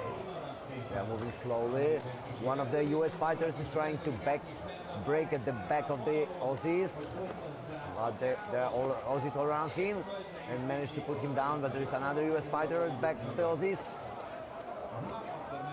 2 of the Aussies around him, trying to put him down, trying to grab his head, but nothing happened. Some dead people at the back of the US team. One of the Aussies was trying to break there, but the US managed to put him down, but not without their own victims. Right now on the right side, another Aussie fighter is downed. Very nice try of grabbing the head of the American fighter by the Mexican guy, and he managed to put him down, but he lost his gauntlet. So if you lost part of your armor, you're going to be sit down by the judges because it's not safe to fight without the gauntlet. I know back in the day you had finger gauntlets, right? Yeah. They're basically completely out of the sport now because of the safety issue as well. It's like super dangerous to use finger gauntlets, so just imagine without a gauntlet in total. Yeah. I had at one World Championship tournament, I had normal gauntlets, but the Ukrainian team still managed to injure my finger. So without gauntlets, I wouldn't go there. Definitely. Hard swings of two-handed axe from one of the Mexican fighters against American. It's a little bit difficult to see. I'm not sure what the count is at the moment from the USA versus Australia. But there's, it looks like it's even. Yeah, quite even, I think. Yep. For a second, there was one American fighter. Oh, nice work there from the Mexicans. Down, yeah. Great teamwork. Oh. Another American fighter down, and yes, this one goes to Aussies. Australia wins the fight against USA, round 1. In human class. And you can hear the excitement from them. The crowd is going crazy. I hope you can hear it in the background, but it's loud over here. So sorry if there's a lot of noise, but they're going crazy. And it was a beautiful match to see. Really unexpected to some extent, because there are two teams never trained together, and they pulled this off. Because if I'm correct, the 12s, it's Dominus and Knios, if I'm correct, but I'm not 100% sure. So sorry, Chad, if I have it wrong, my apologies. I think we made a mistake that I think the fighters on the left side of the Aussies are not the Mexicans. This is the Czech team. Okay. And this is an alliance of Czech team and Polish team. So I see some Polish fighters there in the Czech tabards. Yeah, we're sorry if we're giving out the wrong information. We're doing it by our knowledge that we have by seeing and looking at the fighters in the tabards. We do not have an active roster of the teams that are participating, unfortunately. And there's so much things happening on the place. We're sorry if we are misinformation. I mean, there's like up to 1,000 competitors on this tournament, so it's like there's a lot of people competing and a lot of stuff going on. I just recognized some of this black and gold armor of the Polish girl. So on the left side, right, on this left bottom of the list. And from, do you know who she is by any chance? Yeah, this is Basia Głowienka. She's a representative of Polish team, but she fought in fights in Prague Vixens in Czech team. Nice. Because right now we don't have a Polish women 5 versus 5 team, so we have an alliance with Czech teams, and the girls are fighting together. They are training also together. Oh, that's really good. Yeah. There we go, round 2. Australia versus USA women's. Hard push from US team. And no line, instantly breaking up. Just started breaking the front. There's a nice runner from Australia. We're running all over the place on both sides, but nice takedown from the Aussies. yeah, we got 2 American girls down.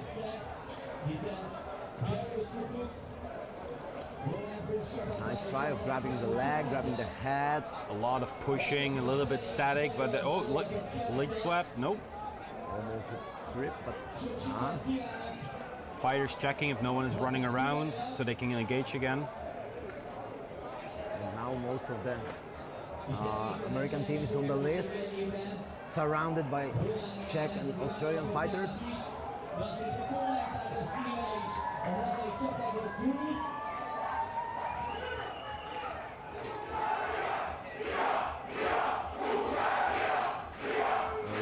Almost a friendly fire on the right side, but they realize that they are together in the same team.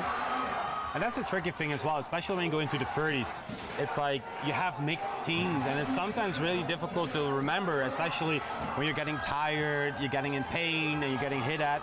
Sometimes it's chaotic. Apparently the fight is over. Especially in those helmets, you barely can see. If somebody's very close to you, you cannot see his tabard because your visors are covered. So yeah, sometimes friendly fire is it happens. Common. Yeah, it happens. Like, we hear the crowds cheering so loud. For people that want to know, we have in the description of the live stream, we have the live stream for list 1 if you want to see that on as well. Plus we have the schedule, so you can click on the Google Sheet, it will bring you to the schedule, you can follow what's going on.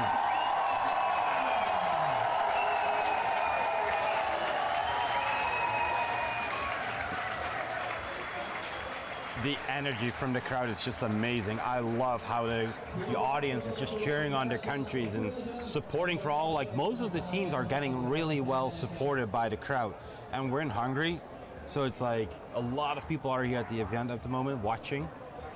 I'm surprised that so much people has come to the audience and it's full.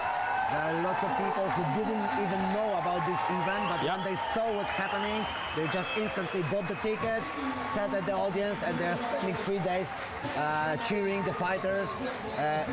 Unless they didn't know the sport earlier, like, they get instantly involved. Yeah, I spoke to a couple of people that are watching the tournament, and they heard about it, they saw advertisement, and they bought the ticket, and they're actually coming back every single day. And that's really nice to see. They're coming in for the duels, the outrange, and now the group fights. So that's really nice to see that like people are coming back, and that like it's full. It's a full venue. And the crowd is really emotionally reacting to what is happening in the list, cheering the teams, choosing their favorite fighters, favorite teams, and cheering up for them. So the atmosphere here is really, really cool. So you see on the right side of the screen, you see the United Kingdom getting ready, and in front of us we have Ukraine.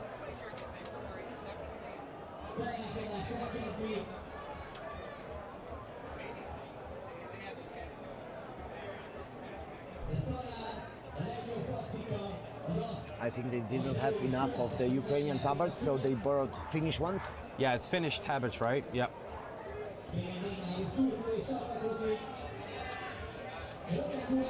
So I think it also might be an alliance between Team Finland and Ukraine.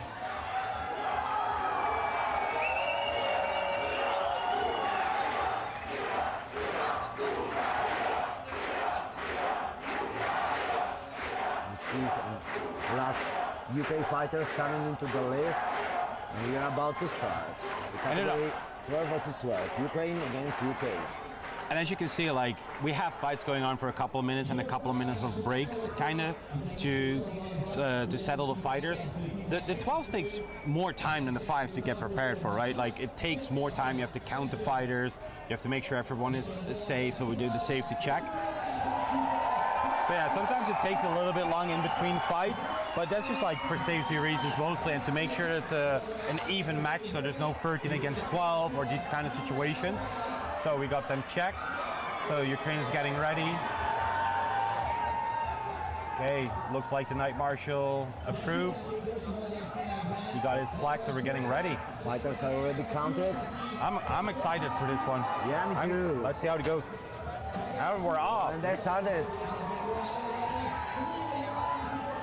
Oh, they're pushing. They're pushing. Strong push from the UK Nice. side, but one of them has gripped in the middle.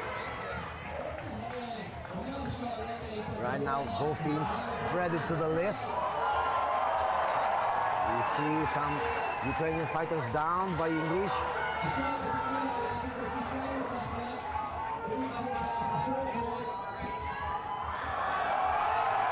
Judges are stopping the fight on the left side of the list. Maybe an illegal hold or something like that, a weapon under the helmet. The shaft of the halberd went under the aventail. Exactly. I think there's a slight advantage for Team England. Team UK. Oh, nice takedown there from the UK on the right side of the list. And she's walking over to the left bottom. Wondering what she's gonna do. I'm wondering if she's gonna like try to take over. No, she's just waiting. Fighters are in the corners. Oh, nice takedown there as well. Again from the UK. And I think it's the end of this round. Yeah, that was a really strong round. Some very good takedowns, some teamwork.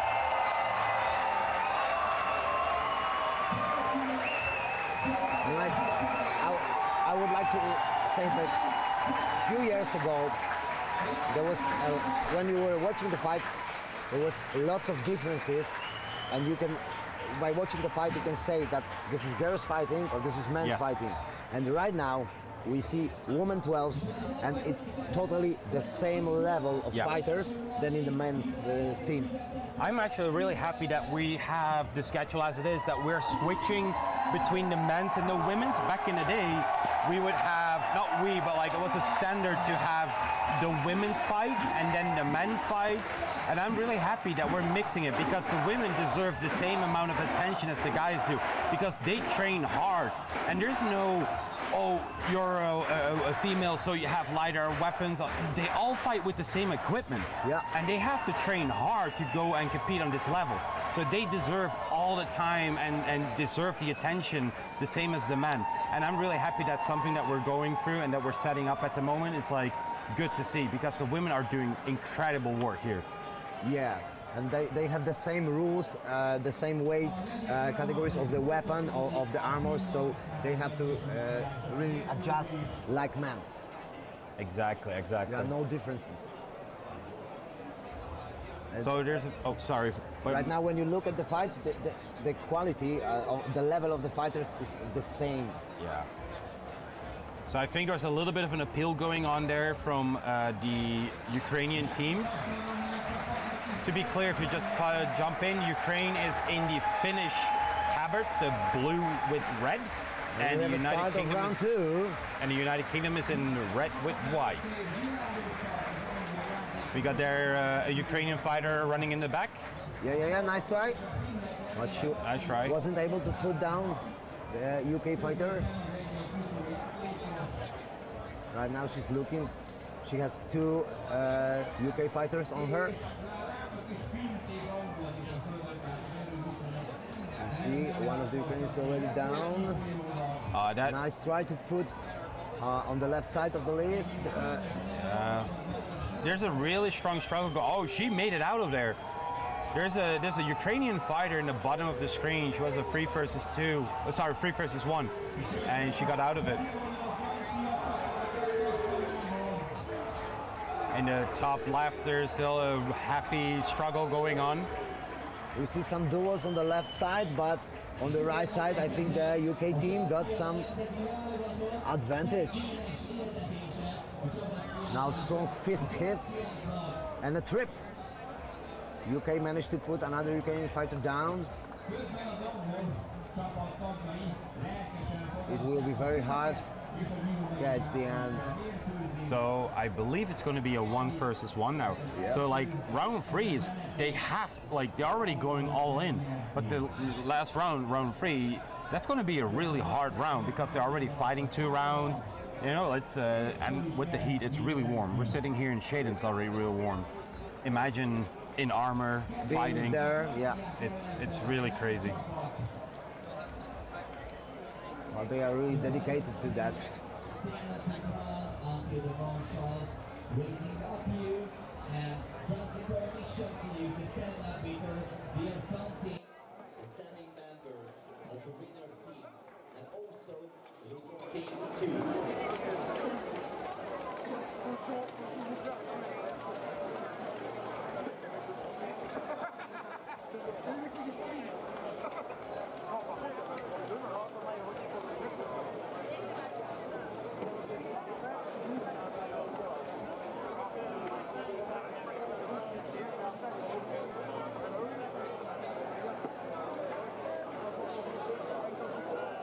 We would like to say, as before, to Denmark, it's good luck, no chance to fight. So our apologies. I thought that Ukraine won the first round. It looked like it. I had the same imagine, but it looks like UK won 2 rounds. So our apologies again. Sometimes it's really difficult to see the colors as well, especially when, and that's something that's like, back in the day you had a lot of the same colors, and nowadays you get like more nicer tabards, a lot of details on them. And still, sometimes it's really difficult. I was presenting the list 1, commentating on that one, and we had it with, if I'm correct, it was USA and Czech. they have the same color of blue on the side. So when they're standing next to each other, you cannot really see the difference. So sometimes it's really difficult to like figure out who's who. And especially as a marshal as well, it's sometimes really difficult if you have a group of fighters together to really see who is who sometimes, especially when you have the same color. And the thing is also that some of the teams choose to use yellow or orange as their tabards, and it makes it easy to confuse a judge with them sometimes. Exactly. So you really have to watch who are you hitting. So next up, the 12s males. This is pool C. We're fighting multiple pools over multiple lists.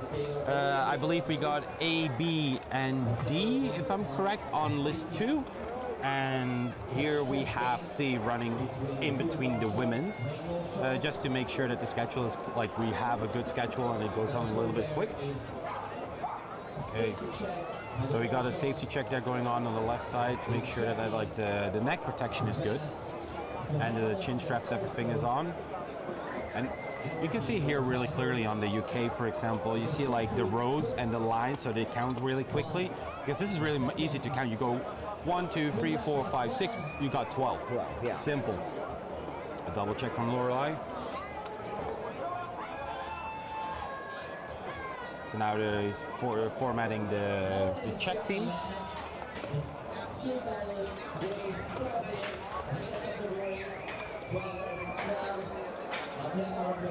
Now counting the Czech team. Lorelei and Slavik double checking. Both night marshals of this tournament. And we are about to start round 1. UK versus Czech.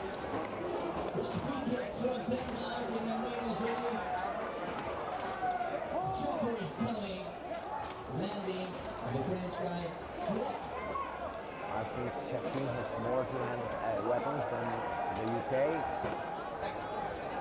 We will see how they will be able to use them in this fight.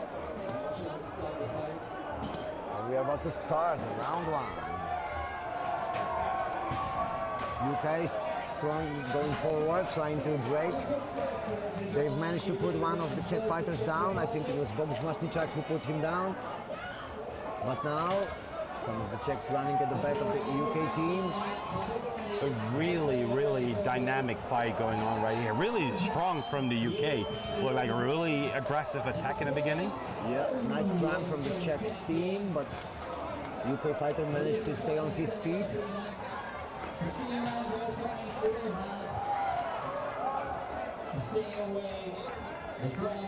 Still nobody's game. Hard swinging of two-handed axe on the left side of the screen.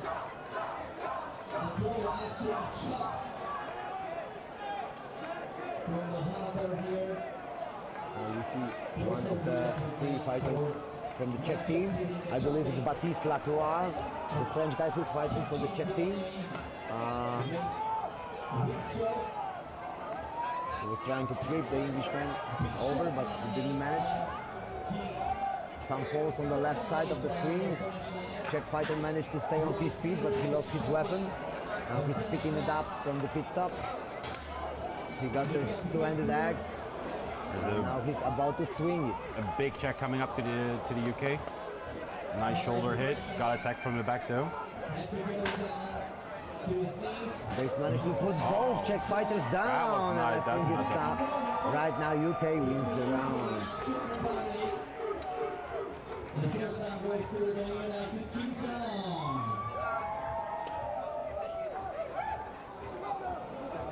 Nice fight, really nice fight. Lots of things happening. So I will have to watch that twice or 3 times to get all the details. I saw a really nice takedown, and the fighter just like slammed his face against the list. It was a nice takedown. But it's just like, and that's what we said before as well, is with the 12s there's so much going on. With the 5s it's somewhat easy to figure out like what's going on. But once you're into the 12s, it's just mayhem once it breaks. And I hope for the chat as well, I'm wondering where everyone is, where you guys are watching from. Let us know in the chat, and maybe we can support you, the country. and tell us in the comments who are you cheering for, which team. Right now we are preparing for round 2 between UK and Czech Republic. I definitely see MB from the UK, definitely supporting the UK. We got Sam from Australia, I think, supporting Australia.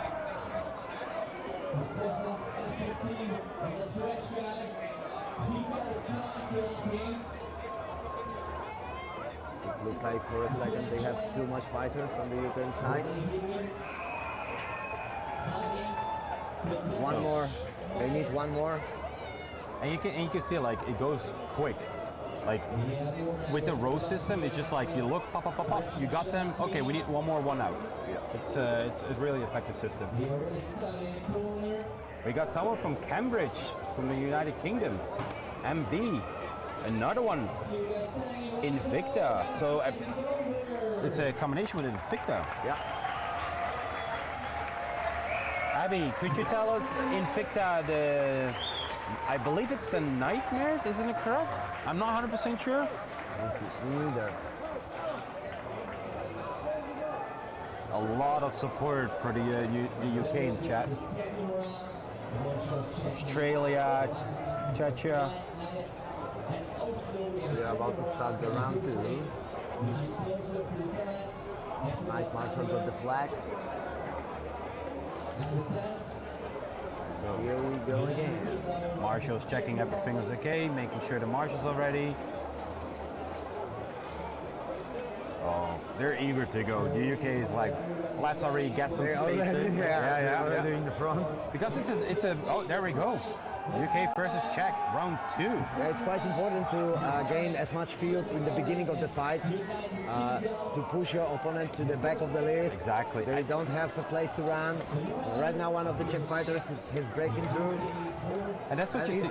Oh, he almost took down. Oh, but we have the Irish fighter, I think it's or Scottish one with the blue and white shield. Because UK is made of whole United Kingdom, not only England.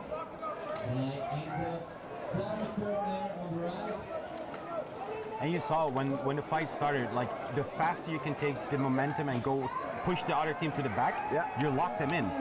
Nice trip. The dreaded guy from UK with an assist of Halabart. And he's now looking to find a gap to hit someone. There he goes, right on the hip.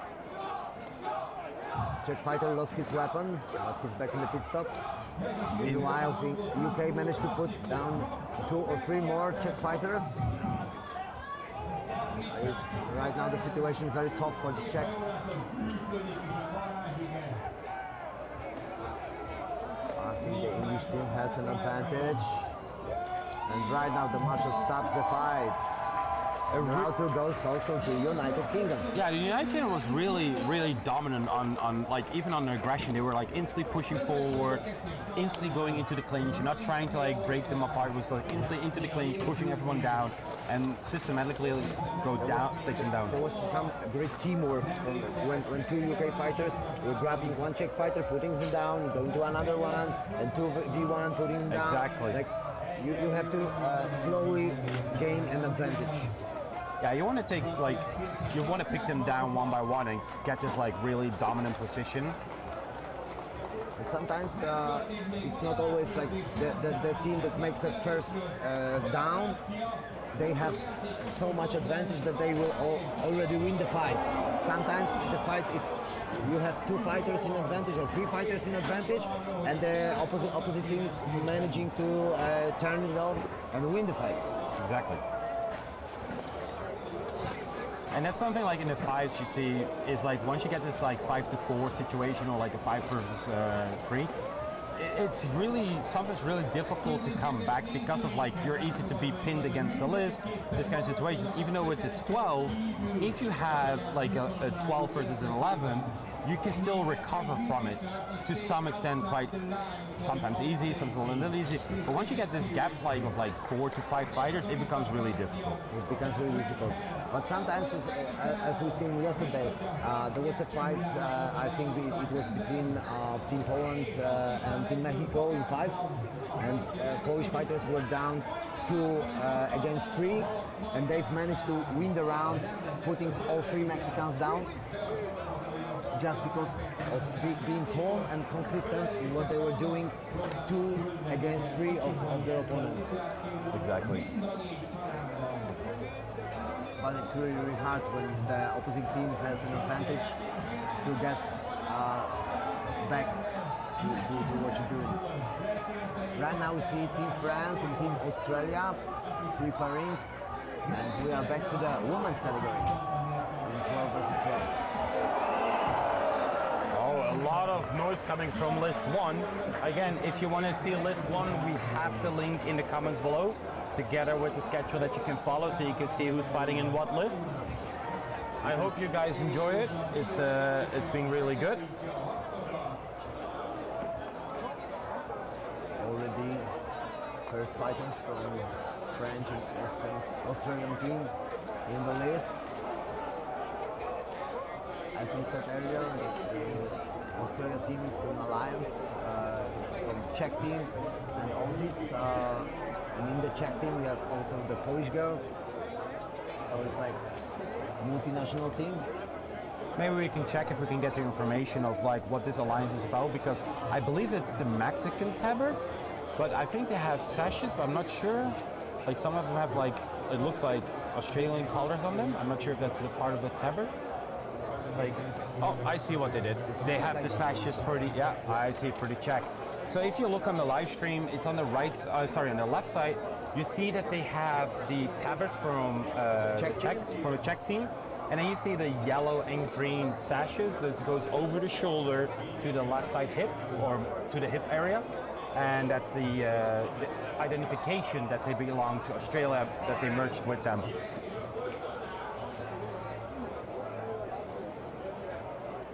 You see French flag behind the team. The fighters are already spread all around the field. Yep, they're getting ready. I mean, Marshals still counting the French team. Is it not the most Australian thing ever, standing bare feet at the list? I mean, if you're from Australia, like almost everything tries to kill it. This is nothing for them. Like just standing on some scorching hot sand. Oh. At least here, he's not afraid of the scorpions or other bugs and spiders. I mean, we got massive, well, not massive, they're like super tiny spiders, but yeah, nah. And like they're like, I do say I had a lot of interactions with the Australian people this week. They're amazing people. Like, and not only the Australians, like all the nations, they're super polite, super nice. It's really nice to see the community come together like this. It's really amazing. It's really amazing. I'm meeting people which I know for a long time, and they are still in good mood, in like very cheerful and very happy, sharing the atmosphere of the event. But I also met some new people who I didn't know earlier, who are on their first event or the second event, and they are having fun here, and they are much more into the sport. So I think it's great. Yeah, it's amazing. It's a really nice community, and it's really nice that we travel from all over the world. We travel throughout the whole world just to beat, sorry for my language, but beat the shit out of each other. Yeah. And then after the fights, hang out with each other, talk about it, and just like, sometimes it feels like you know each other for years, even though you meet each other like a couple of times a year. But I think we're getting ready for Australia versus France. The Marshals counting them the last checks. And start fight, round 1. There we go. France. Like, nice lineup. Oh, some strong hits from the French halberds. Yeah. To the Aussies. Interesting to see that, like, on the left side that they grouped up, but oh, there we go. Czech fighter in the back now. The French team. Did not see it. She grabbed one of the French girls. Trying to pull her down. Nice takedown there from the Aussie there. Yep. From the back, blindsided. That's why I always say, keep your head on the swivel, right? One of the Czech girls down. Oh, that was a dirty shot with the poleaxe in the armpit. I mean, we have some history in that one. We all stood together on Canning Street, but oh, that's amazing. Czech fighter there has a nice headlock on the right side on the Australian fighter. Now the French girl is on the back of Basia Głowienka, but she managed to stay on her feet. Oh, But from she's the got back. another attack from the back. Ooh. She's still on her feet. Now trying to grab the head of the French fighter. Coming in The there. French girls managed to put one of the Aussie girls down. Now hard swings from the halberd. She's not even bothering which side of this weapon she's hitting, just to swing it and hit it. Nice hip shot. Oh, yeah, that fire's I getting think, smashed by yeah, the I think helmet. it's the end of the fight. So what is a good, like, what's a good way to approach a halberd? Like, do you want to like engage it aggressively, coming close? Do you want to keep your distance? Like, how would you attack in a halberd? I used to hand halberds or axes all my life, and like for me it depends. Sometimes I run with it and hit with the shaft, use it like a buckler to run at someone and kick him in the face or in the back of his head or the side of his helmet to hit him down. When I swing it, I'm trying to. Oh, my apologies. We're still fighting. I thought it was like over, but apparently we did not have the end of the fight. So our apologies that we're talking about something different. There was still two Aussies up, and now one of them is put down. So the fight goes in favor of France. A good fight though. A lot of good hits, nice hits. And definitely like some good hits from the halberdiers as well. We saw some nice shots coming in. The thing when you're a two-handed weapon operator, the thing is you have to watch out for your back, because if you are too focused on hitting people with this axe, you get smashed in the back because you're not looking around. It's like when I do that, I try to make one or two swings, fast swings, but hard ones. And then I'm backing to the rail and looking around if nobody's coming, or do I have a better opportunity. If a fighter is not down after two of my shots, he's very aware of that I'm there and Exactly. I'm hitting him. So hitting him might be not so good. Maybe you should go to other place, find someone else who's not seeing you, because like I said earlier in one of those commentaries, it's very hard to put someone down if he sees you and if he's aware of that you are hitting him. He sees where you hit him, how hard you hit him, he can defend himself. It's hard to put him down. Exactly. But if you get a halberd hit to the back, to the hip, to the back of the head or to the side of the head, and you don't know about it, it's very likely that you will go down. Because it's an unexpected hit and your body reacts to it different. It's a shock. Exactly. I can know from my own experience, and probably some fighters here in chat as well, is like you're fighting and it was like I was new to the sport and I was not paying attention enough. So I would be hitting for a couple of seconds or a couple, like maybe a couple, let's say 15 seconds, 20 seconds. And in that time frame, they come from the back, they hit you on the back side of the head and it's just like lights out and you're on the ground. And sometimes it's like, you cannot do anything about it. You just get hit and lights goes out and that's it. Or same with the solar plex, getting the knees in your chest. That's something like, it's really annoying to have. Yeah, it takes the wind out of your lungs. So apparently they had to reorient the Aussie on the left. There you go. To get the count in again, and then they're ready to go. We're ready for round two between Australia and France.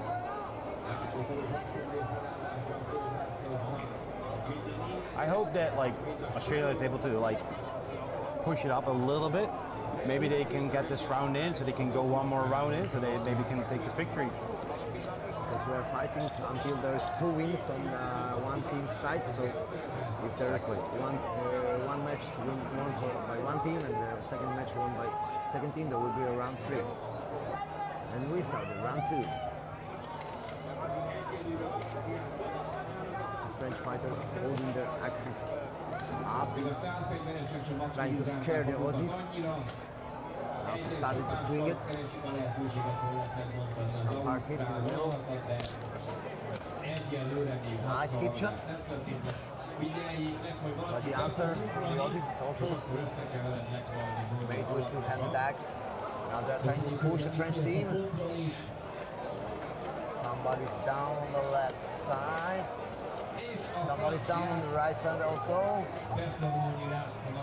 There's a pile of dead bodies at both sides of the list. Now the Aussies slight advantage on the right side, but the French girls are still fighting. Still nobody's game, I think.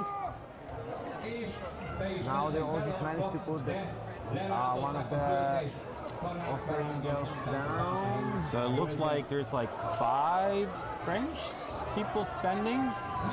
Oh, the Aussie there on the right side coming in with those blows on the hip, chopping away like it's a piece of wood. Oh, that's are some good blows there. Nice. You see both fighters going down in the middle. Oh, unfortunately, a lot of bodies. There's a body pile over there. Oh yeah, but and that's a tricky situation as well to walk in. You don't see the legs, you don't see sometimes the fighter under you. So I believe it's a 2 versus 2, isn't it? Oh no, it's not. It's a 3 versus 2 right now.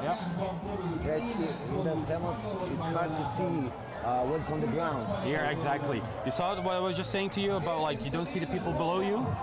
The left top, the fighter just got pushed over a body. Dead bodies. That's one of the tactics you can use always. If you know that there's a dead body behind your opponent, just push him and he will fall off. Oh, here we go. Like they're lining up. Oh, nice. 1 versus 1. Let's go. Aussie versus Australia versus France. This hit, I think it was close to the back of the neck. Yeah. But it was legal. And now we have 1 versus 1. And this is going to be very rare tiresome. in 12 versus 12 that there are only 2 fighters left. And that shows the. Let's see what they say. Let's see what they say. Yeah. She's up. I think it was a clear throw. So 1-0. Amazing. I mean, that was a really close fight. That was a really nice fight. So we got in the chat, MB, I got hit by a tasty pole-axe shot to my hips earlier this year. Just turned my right leg off and I hit the floor. And that's the thing that we were talking about, right? Sometimes you hit a nerve or you hit a muscle and just like, it just completely numbs your body part, like your leg or your arm. Yeah, I had something like this on this year's 5 versus 5 eliminations to Polish national team. I was fighting against Team Środki from Poland, and like the guy was hitting me several times in the back, and I was really laughing at him and talking like, come on, hit me harder, hit me harder, hit me harder. And finally, he found a spot. He hit me right next to the spine, and he found some space between my plates, and he hit the nerve, and I instantly went down. I didn't feel my legs. I just fell down, and no injury, nothing happened, but just nerves. Exactly. And I fell down. And that's what you like often see in any category, like 5s, 12s, 30s. Is when there's a fighter with his back to the middle of the list, so he doesn't see what's coming, and they get hit on the back. It's just your body going, hey, what's this? And they shut down. Yeah. Like often, for me personally, I definitely have pole-axe hits on my back that were really painful. But sometimes you just get like hit on a place and it just goes, bloop. It turns off. Yeah, sometimes it's like you feel the pain, but you can stand that. Exactly. And rearrange your position, grab the halberd or anything. But sometimes it just switches the muscles off. Exactly. And you cannot do nothing. Yeah, and exactly what Sam is saying as well. Amazing work from both teams. I mean, they're doing a great job. Like, it was a 1 versus 1 on the end of the round. It's like, as you said, really uncommon for that to happen. Yeah, and we can see that the level of the fighters are equal. So there is 12 versus 12 starting, and they're ending 1 versus 1. MB, I agree. She's from Sweden actually. She and her sister, I believe they're both marshalling, and they're from Sweden, and they have amazing outfits. It's really beautiful. Yeah, and we were interviewing them at the first day. Exactly. And she said that at one day she saw a Landsknecht at the tournament, and she said like, I want this dress, I want something like this, and she was looking for it, and she saw it herself. So yeah, beautiful dress. It's amazing. Like, unfortunately, we cannot see it here more than enough. By the way, she's actually a trainee, right, for Marshals. She's getting her full yellows, as we call it. But to go back, it's like there's a lot of nice uniforms here, a lot of nice dresses, people really nicely dressed, and it's really nice because most of the people either make them themselves or get them custom made, and it's really beautiful. The creative. I'm stumbling in my words. My apologies, people. So our sport is not only about fighting; it's also sometimes about reconstruction. Exactly. We have people who really are digging into the history to get the sources to find the best quality and best materials to reenact real clothes from that period. And that's something we push for as well within Bohurt International, is to have, we try to have historical accurate armor, and we have a lot of rules about it, especially for the armors. But it's really nice. I believe we have a best dressed women and a best dressed men trophy as well. So I'm curious who's going to get it. I do have a hunch. I'm not going to say it. I don't want to spoil anything, but I have a feeling someone on this screen that you can see is potentially getting it. Potentially getting it, yeah. And it's, again, I have to say it again, it's where we're sitting, we're in the shade, we have some water for ourselves, but it's really warm right now. And those people, the marshals, the fighters standing there, and they're fighting, like most of the fighters are fighting actually for 2 days or 3 days if they did the duels. Some of them took part in the duels, some of them took part in the entrance, so every fighter has a small injury, some bruises maybe. Or just generically being sore, having muscle pains, and like, it's a heavy sport. We're about to start round one between Italy and Australia. We got a nice shout out here for Mary. Yeah, Mary is running around. She is busy. She's running both lists. She's the tournament committee head, and she does amazing work. Okay, I think we're ready. We see Night Marshal Slavek putting Italy team a little back up to the list because they are too much forward. And again, this is the aggression, right, that we talked about getting the space. They want to get as much field as they can at the beginning of the fight.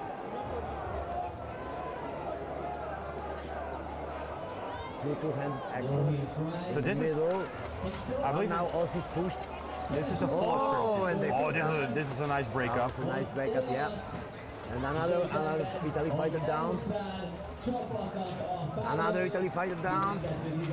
Hard swings from two-handed halberd. It's like on the left side of the screen. It's my favorite setup. A guy with two-handed axe and a buckler. It's like, I love it. I love two-handed axe and I love a buckler. Oh, there's something going on the right side. I think either it's a call for the round. Only two Italian fighters on the feet. And you can see the stands now in the back as well. You see it's full. Like, one of the Italian fighters stood up and Lorelai has put him down instantly just to count the dead bodies. And that's important as well, right? Because it can be really chaotic. Like, fighters have to stay down until the judges say that they can stand up. Exactly.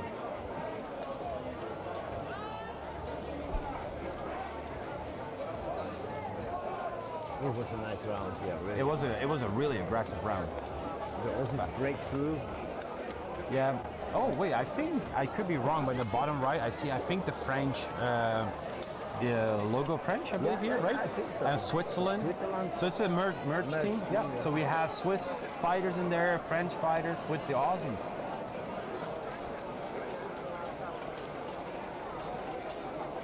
So we have a switch of members, different roster going in. They're passing two-handed axes to each other.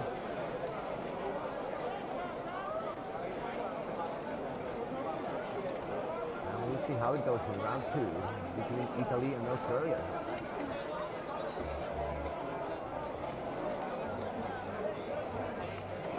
Fighters lining up to be counted. So there's a little bit of talk going on, a little bit of strategy, some giving out, some like sharing like, hey, you take that person, or because sometimes like throughout the tournament you kind of start to know the fighters, or from previous fights, that you kind of know like, hey, against that person I have a good opportunity, or I know how he fights, I can use that. Like there's a lot of, like in the beginning there's a lot of talk about like, hey, line do this or do that, or try this or try that, and that's something. And then the fight breaks out, and it's all chaos. the tactics sometimes goes out. And that's something we always say as well. Like the tactics are nice until they don't work, and then it's just. But sometimes if the team is consistent and still trying to do their strategy, they are maintaining the goal. As you hear in the background now, the Hungarian flag is waving, and the crowd is, of course, because we're in Hungary, in Visegrad, supporting the Hungarian team. Yeah. And they get a lot of support. And it's really cool to see that a home country, like for the fighters, this is their home country fight. And they're giving everything they can to keep on going and win the tournament. It's like always when you fight at your own ground, you got like plus 50 to your morale. It's like people are cheering you up, and it's definitely a plus 50 on morale. But it's also a responsibility. Yeah. You are on your own ground. You have to be good. People are watching you. So it's a great responsibility to represent your own country and your own soil. So Jordan just pointed out that Marcus from Kraken runs the Swiss flag on his belt, and Julian from Kraken also runs the French symbol on his flag. So they're both fighters from Aussies. So I'm wondering, Jordan, do you know if Australia is having a full 12s team then, and that they're not merging?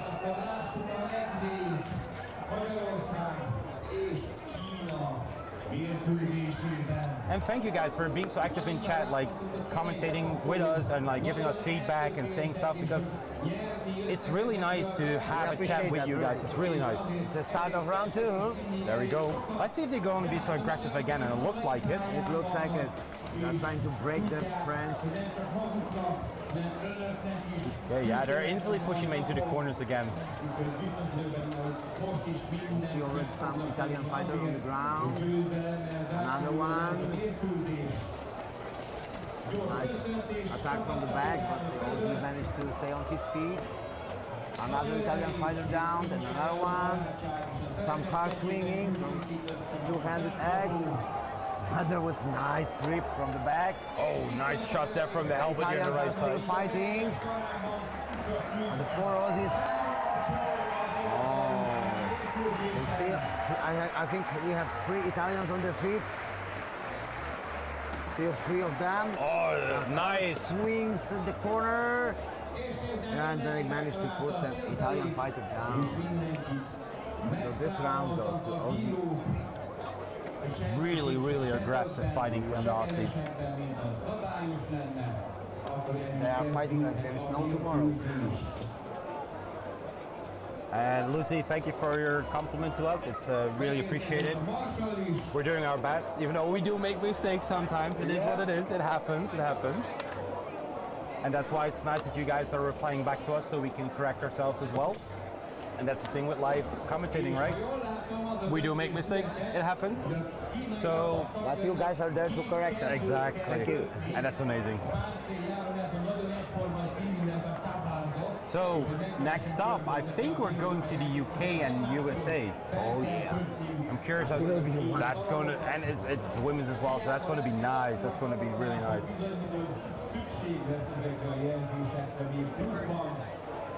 And I believe for the Aussies that are watching, I believe it's like, what, 11 at night, something along those lines? I think 8 hours in front of us. Yeah. So, oh, it's actually 10. Exactly.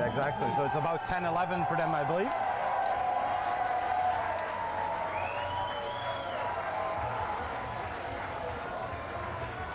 I mean, what's better to sit at home, maybe some airco or aircon, as some say it in Australia, aircon, I believe. Yeah. So it's like having a nice beer, maybe a drink, and just watching these like awesome fights. It's really nice. I still prefer to sit here. Nothing beats the emotions atmosphere. and the atmosphere on the place is uncomparable to anything.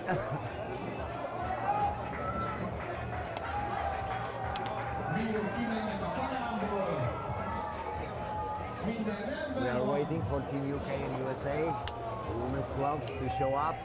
So we see in the left top, we see the Americans, the United States of America coming in. Big flag, of course, because America, everything has to be big. Massive, massive flag they have. They're walking on the left side down.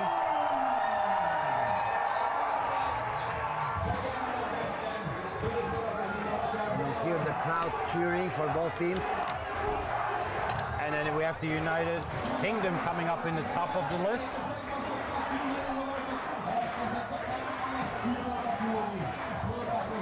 I've Lots of Kniaz Aventails on the English side.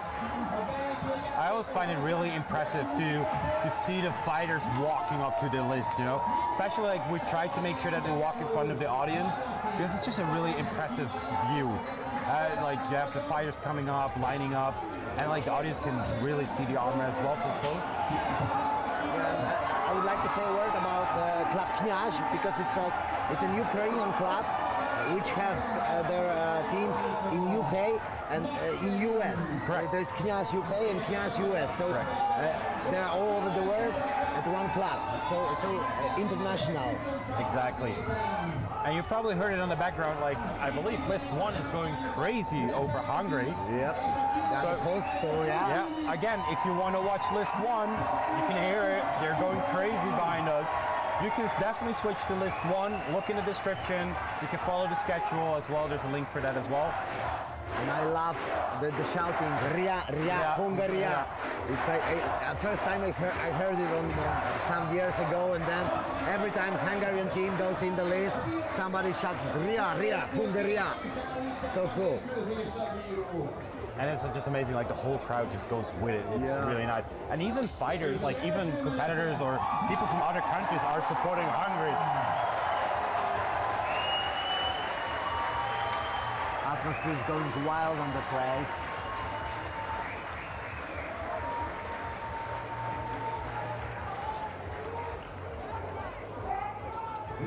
You see judges counting now the English team, UK team.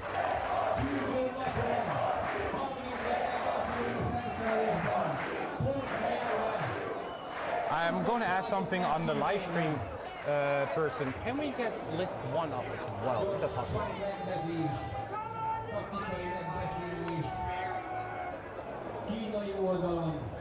Because there's a lot of stuff going on List 1, and I just want to give some information if people are interested for it, that we can tell you here as well what's going on. Round 1, Team UK versus Team USA, 12 women. Some breakthrough. UK teams hardly trying to put American girl down, and she managed that. American girl lost her weapon, but now she gets back from the pit stop, trying to go down, but she grabbed the glove of the UK fighter, so the UK fighter has to go down because of the glove. Again, a really aggressive start from the UK. Yeah, it looks like I think it's two American girls on the feet. The judges just stopped that. Round 1 goes to United Kingdom. Again, a quick round as well. That was a quick round, yeah. It was a great show of teamwork from the UK girls.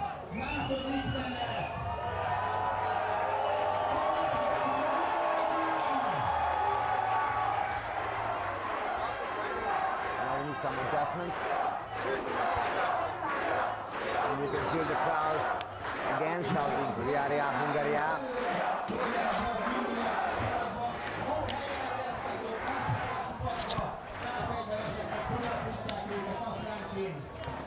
You see some talks in the US team. They're adjusting their tactics.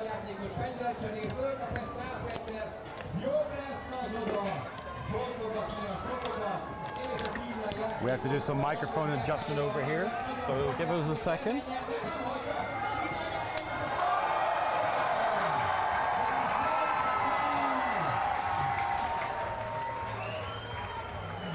Alrighty, we're about to start round 2.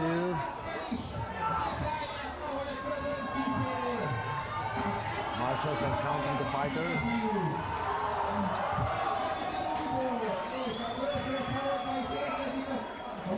We'll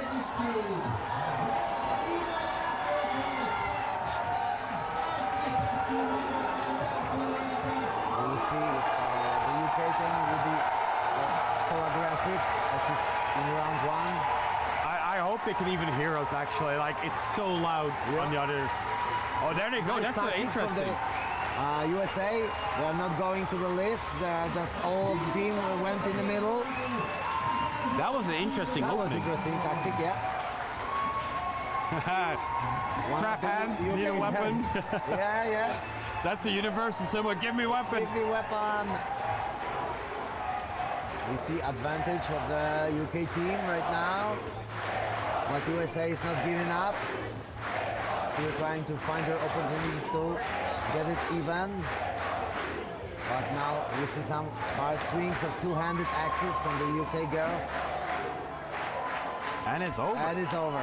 Again, really interesting opening from the USA to do this like pack. Yeah. Like it reminded me a little bit. It sounds maybe weird, but the flying ducks. It's like an old movie where it's like hockey. You had this like flying duck formation.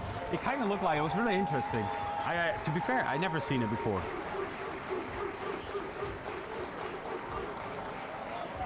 And it kind of looked like the UK was a little bit surprised by that tactic. Yeah, I think so. They were trying to find opponents on the list, Exactly. so there were no one. So they pushed at the back, but all of the USA team was already at the back of tank there. So they like switched sides. Yeah. Yeah, I do say it was a really good recovery from the UK. Yeah. It was a really quick recovery from us. It was really great. I mean, you're right. It didn't really work out well for them, but it was an interesting tactic. And sometimes it helps to do something really weird or unexpected that can throw off a team. And that's why I said as well, they did a really good recovery. And Christoph, you said it as well. You did the Shen really well. I cannot do it. But Abby is asking, what is the crowd chanting for Hungary? Ria, Hungaria. I believe it's like this. Ria, Hungaria, Ria, Hungaria.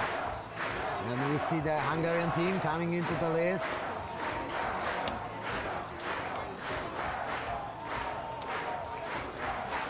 So there it's already Czech Republic and Ukraine. That's going to be a really interesting fight because I do believe they have a good history already from Czech Republic and the Ukraine. Oh yeah. They have a really big history when it comes to like 12s, the 5s. So it's going to be really interesting because I know like Czech Republic has new fighters in, I believe, like newer fighters, but like a lot of older generation fighters. Experienced fighters. Exactly.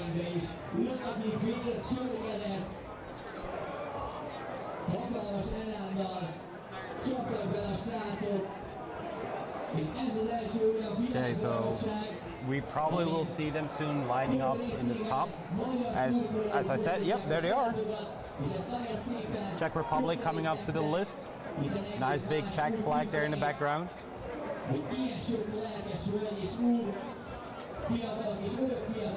Getting their checks in quickly to make sure that they're safe, and all the way in the back on the left you see the Ukrainian team coming in. First Czech fighters entering the list already. So for people wondering like where they're coming from, behind the podium there's a big area with big tents where fighters can rest because of the sun. So in between fights they can go there, they have water, they can relax a little bit. And a little bit of shadow. Exactly, because it's really warm. Oh yeah, the MB definitely, like, the Hungarian people having an amazing time over here. They're really supportive for all countries, but when Hungary is coming up, it's just like, it's a party in the house, basically. Yes, it's crazy. Yes.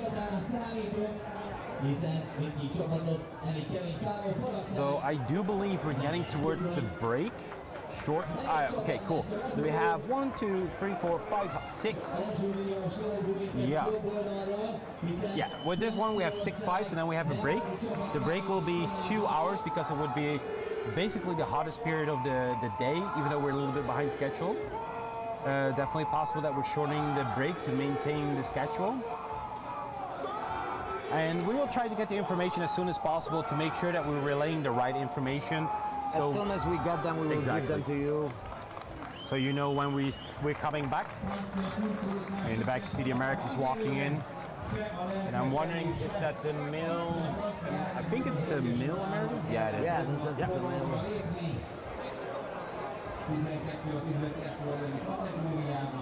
Lot of two-handed axes here. Pole axes coming in from the Ukraine. Is Ukraine a team that is known for using pole axes and two-handed weapons? Yes, definitely. They are one of the best two-handed weapon operators in the world, I think. Because Czech is known for it as well, right? Like if you look at the fives and like the teams, they use a lot of two-handed axes. So it's going to be a lot of chopping trees. Oh yeah.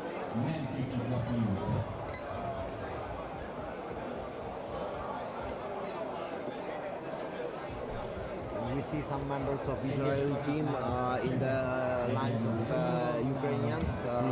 Probably Misha Morgulis, I think, with this characteristic shield of him.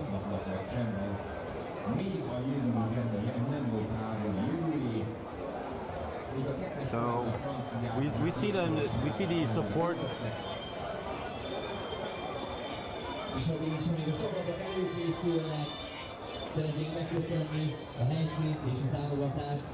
So we see a lot of like weapons getting laid on the list. There's actually a rule: you're not allowed to give a weapon to the fighter anymore. Yeah. So you have to put it on the list. And I believe if I would be the opposite team, I'm allowed to run to the list and just slam all the weapons down. Yeah, and we see that a lot in the Exactly. fights, and probably we will see that again at some point at 12s. Because like when you put all the weapons of your opponents, the support has to grab them from the ground and put them again on the list. But they're not allowed to go into the list. So if you slide them into the list, you're not allowed to pick them up. To pick them up, yeah.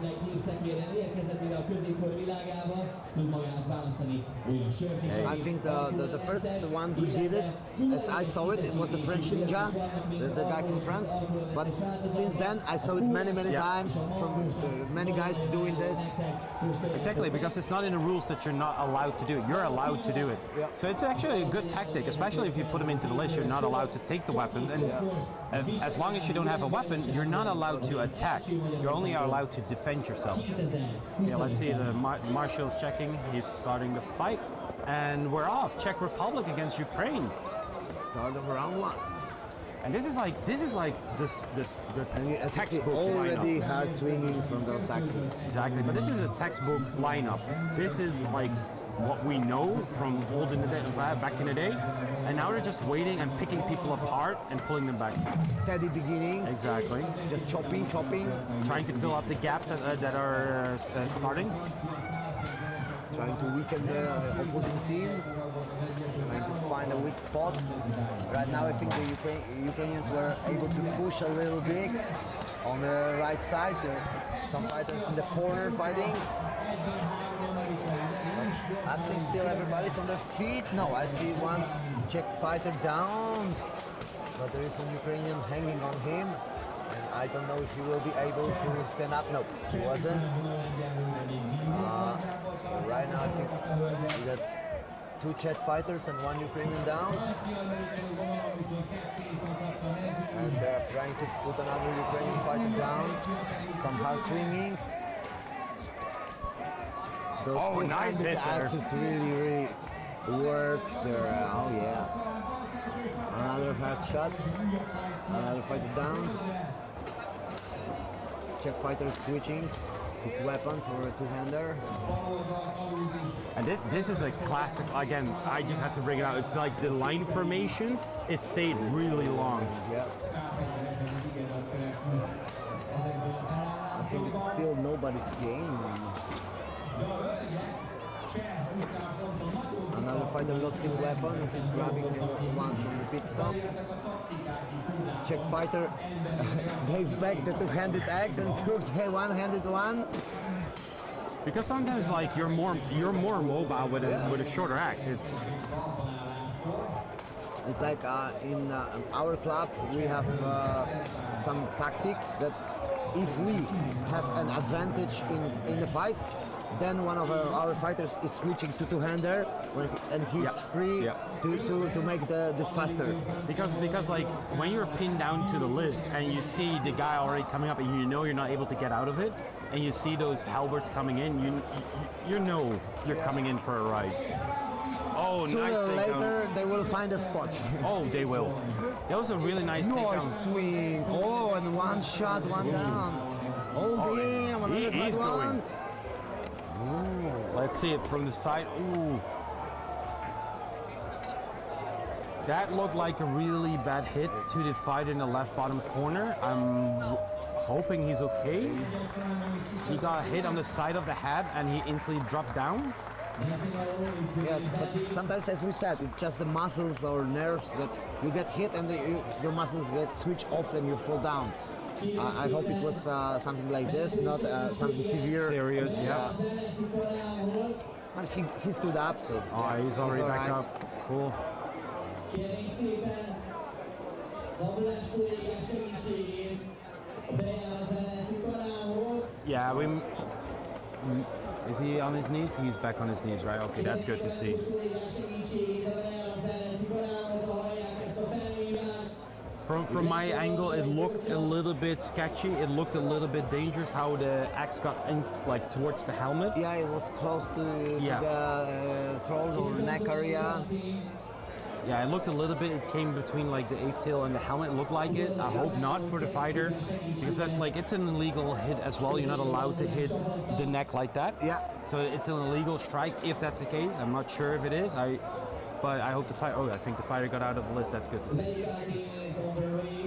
But the judges are closer to that and they have a better view. There are lots of them, so we just can, as the commentators, we only see it from the camera view. Exactly. And they are closer to that and they can relate if it was a foul or not. Yeah, I think he just got the wind knocked out, as we say. Yeah, that's good. There is always a risk of an injury, but if you have a proper armor, good quality, and you are sure that it protects you. And especially the quality is really important, right? Because we see more and more now the sport is getting way more popular. There's like imitation armor. There are people selling Bohurt armor or dueling armor that's actually totally not equipped for the fighting that we do. Because this is not reenactment. It's not like, oh, let's do a theater play. This is real full combat fighting. And we use full strength with that axis, so yeah. Okay, we're getting The ready. armor has to be proper. Round 2, Czech Republic, Ukraine. Again, that's like standard lineup. Steady, steady.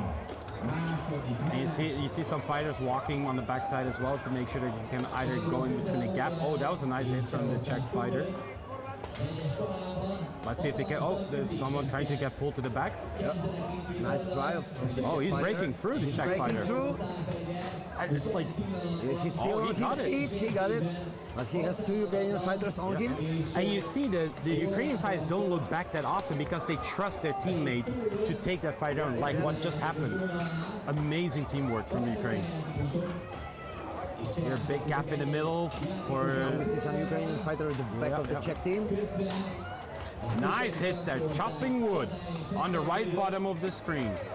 Just going at it. Up, trying to disarm him right now, Grabbed pulling. his axe, yeah. Nice hits coming in there. And he's trying to find a real vulnerable spot, like the hip or the inside of the arm. Yeah. Very hard swings, two-handed axe. But the rest really stays in the line, so Exactly. And even though, like, I would say, out of my perspective, like Ukraine could have pushed, they choose to stay in the line formation because it is a really strong formation. Because as a fighter, you have to break through them. They just have to wait for you to come to them, and they can take you down one by one. especially if there's bodies on the ground, you want your opponent to have these bodies behind his legs, not in front of you.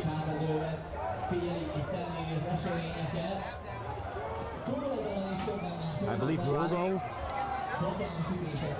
Czech fighters managed to put some Ukrainians down. Now strong keys to the S, Yeah. Which are allowed. which are allowed. And you can wear Oh, incoming! you can wear armor, but it's not necessary to have armor on the back of your lower back. Yep. There are skirts that you can wear if you want to. But it's also always some additional kilos, so you have to choose. You want to have to be protected, or you want to have less on you. Exactly. You can choose to be completely full in armor, basically trying to have no gaps. But that will take away a lot of speed and stamina because you have to drag that weight with you the whole time in a tournament. You have to carry it when you're resting. And you can see as well, like the Czech fighter in the middle of the screen, hunched over on the list, trying to get some air. Because again, it's really warm in here. Yeah. For example, I was talking with the guy from Portugal, Maurice, and he says his approach is like he likes his armor to overlap one over another. Yeah. So he has two pieces of armor at one spot, one over another. So maybe it's a little bit overprotective, but his tank is hell. Yeah. He gives up his mobility for the tankiness. Yeah. So now it's 1-1, so we are preparing for round number 3. Ez úgy következik be, hogy 9 ember maradni valamelyik csapatban, tehát 3-szoros túlerőnek kell lenni az ellenfél csapatával szemben, egy 9-3-as aránnyal már. I think there's maybe a little bit, either they're counting or they're chatting with the marshal. I'm not sure. No, they're counting. They're setting up the roster. Yeah. Big American flag right in front of us. So this is both teams won one round. So both teams have to step it up now. Try to get the victory in. It's still an open game. It's an open game. Both teams can still win. Last Czech fighters entering the list for round 3. So Mike's just gonna have to listen to me talk. Just gonna have to listen to me talk for a bit. As we got a couple more. Czech fighters are taking their places. So just me and Jess. We're gonna have a quiet conversation. We'll talk to a brick wall, just like earlier. You know how it goes. Or in Judge is ordering the Ukrainian fighter to close his visor. We'll go take Right now you're beginning round number 3. So Czech Republic against Ukraine. Yes. Dude, what happened? Here we are, start of round 3.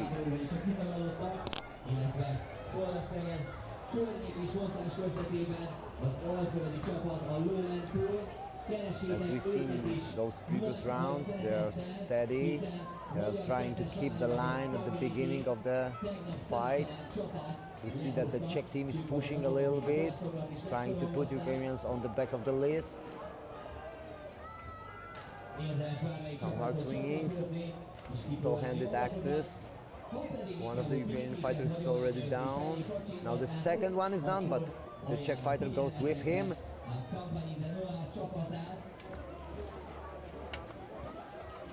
Now the Czechs break through. They pushed Ukrainian fighters to the lists. They were able to win on the right side of the screen.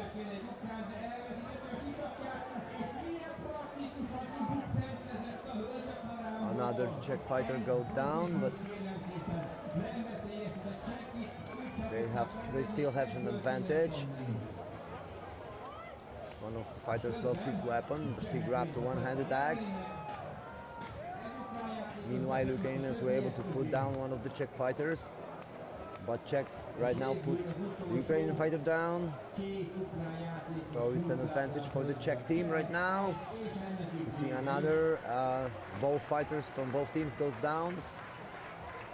And right now, I think it's the end.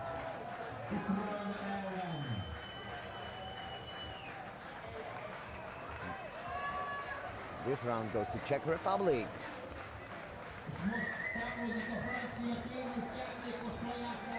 That was really an awesome round.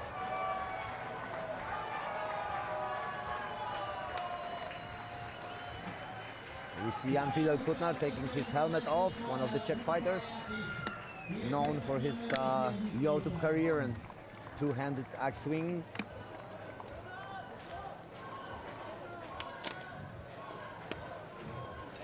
Közben pedig idehozott nekem egy kedvesség, egy telefont, ami be volt dugva a sátrak közé, a képernyő pihentetőjén egy aranyos kislány mosolyog. Szerintem ez egy iPhone, aki telekomos telefon, aki nem találja a telefonját, az a tribün legmagasabb sorában megtalálhatja itt nálunk. És megérkezett közben a német válogatott is. Sorry, I had to run away for some technical assistance on the list too. Right now I think we are about to start women 12s between France and Ukraine.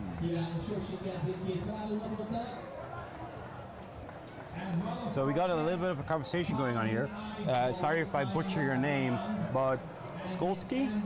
Maybe it's different in Bohurt, but for HEMA judging experience, I have to say being closer doesn't help much. It's like 30% seeing, 40% experience, and 30% guessing, in my opinion. Where Maximus, in the bottom of the description, there's a link, and then if you open up the link, it will have two tabs, depending on phone or desktop. But if you're on desktop, I believe it's at the bottom, and if you're on phone, it's in the top, where you can go list 1, list 2. So please check that out. So it's like, to go back to that really quick conversation about what Skolski and Vosk are talking about, I think they pitch into like the conversation that we had before about, for example, when you fight a pole-axe fighter, if me fighting a pole-axe fighter, I would choose to engage the pole-axe fighter and not stay on distance. Whereas maybe if I'm fighting with someone with Falchion, I prefer maybe keep my distance to see if I can work the person open or if I can bait him into a different position. So I think it really depends on what weapon you're fighting against, on what you're doing when it comes to distance-wise. And it's also very important what weapon you are using, because if you are using short weapon, you want to be closer to the fighter to hit him.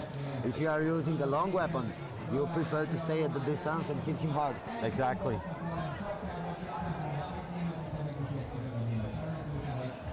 You see the judges are trying to find a little bit of a shadow there. Yeah. Again, Just under the list.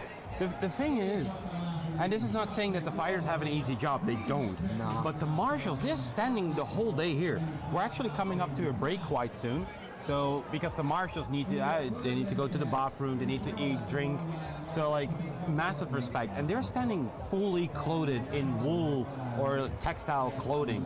So it's really happy for them. And they're standing already since 9 o'clock this morning. In the open sun. In the open sun. And it's like 9 o'clock in the morning. It's already warm here. And right now it's 2:30 in the afternoon, and so you can calculate how long they're standing for in the open sun. Oh, we're switching to France versus Ukraine, 12 women. The judges already counted the fighters.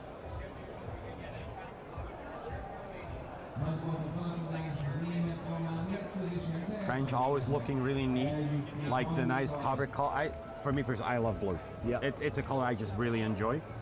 My favorite is green, but yeah. Hey, nice green is not ugly, right?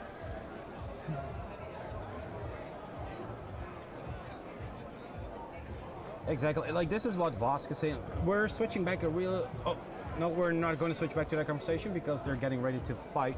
But when there's a break, I will definitely talk about what Vosk said in chat. Okay, I think the marshals are checking something really quickly to make sure that everyone is switching marshals. So marshals are calling one more marshal in. Yeah. Aki esetleg érdekelt és nem jutott el ide, az a Facebookon élő közvetítésben követheti az itt látottakat. Ladies and gentlemen, we follow an iPhone phone. And they started round one. Station, and if you could unlock it, we'll give it back to you. Can you take the bike? There's a bike back there. And Both teams maintaining the line right now. again, a nice line formation.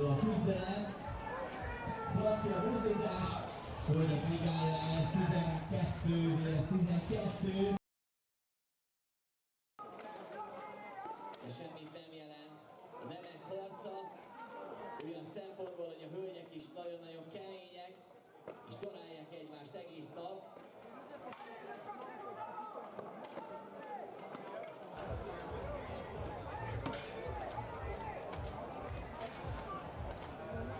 Kicsit száporoznak, és kardok, pengék csattognak a hölgyeknél is. Közben a másik We have some Ukrainian fighters down. elindult Németország felé. France slightly going forward, but still maintaining the line. Yep. And I think there's two Ukrainians down, one French, I believe, in the left corner. Yeah, I right? think so.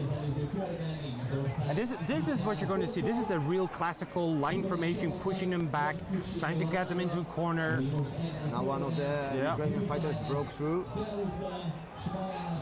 She's at the back of the French fighters, but they are taking care of her. She's got some support. Olyan srácoknak, miután a Kínát előzően következő körben még egy pontja Now a nice run, yes! Nice takedown there. The fighter managed to put French girl down. And again, that's a typical situation where you always have to stay looking. Always keep your head on the You swivel. cannot stand with back or your back to the list. You have to have your back to the list, Yeah. not to the center of the list. Or what you can do is like you hit once, check, hit again, check Always again. check, yeah. And I have Standing with your back to the center of the list too long, somebody will tram you down. And I have learned it the hard way. I have been taken down many times from the back, and over time, that's something you will learn. Okay, there's an issue in the right corner apparently with the Marshals. It's all taken care of now.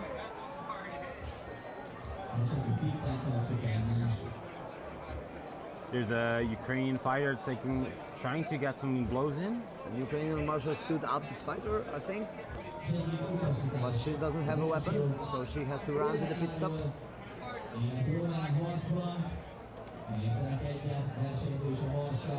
Nice takedown from him. Takedown, yeah.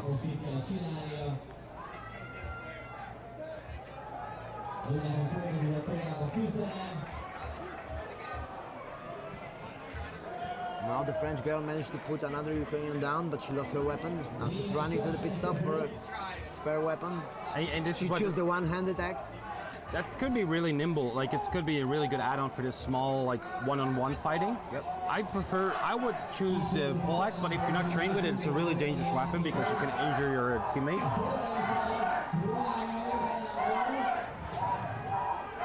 Somehow it swings in the corner. And another French girl is down. And that's a big pile up there on the right side, bottom pile. It's a big pile. That's a trick, again, tricky situation. Like you can easily trip there. A suicide by one of the French taking down one of the Ukrainians. And now I think we have the advantage of the French team. Only 2 Ukrainian fighters on their feet. Yeah, it's a 3 versus 2 for France right now. And those women, they fight hard and they're exhausted. They're trying to do their best. It's so tiring. Nice. That was a good fight. That was a nice fight. And they won like 3v1. So if one more French fighter would go down, they would still have to fight 2v1. So Exactly. because the fight is stopped if there are 3 against 1, but 2 against 1 you can still fight. So while they're getting ready, we're switching back to a small conversation that we had about Vosk and I believe it was Skolsky. They were talking about like back in the day, it was like a lot of brute force. For example, the Russian teams, the Ukrainian teams, like back in the day, it was a lot of hard hits. And as we say, pain compliance, we tried to hurt someone to open them up. So we tried to hit them so they move and they twist. And especially what you see with the Americans is that they do a lot of grappling. And nowadays, because those two are really different, you see a hybrid, you see a mix of those two. You see pink compliance with martial arts, you see a lot of BJJ like grappling, judo. Judo is a really big one in the sport that's being used.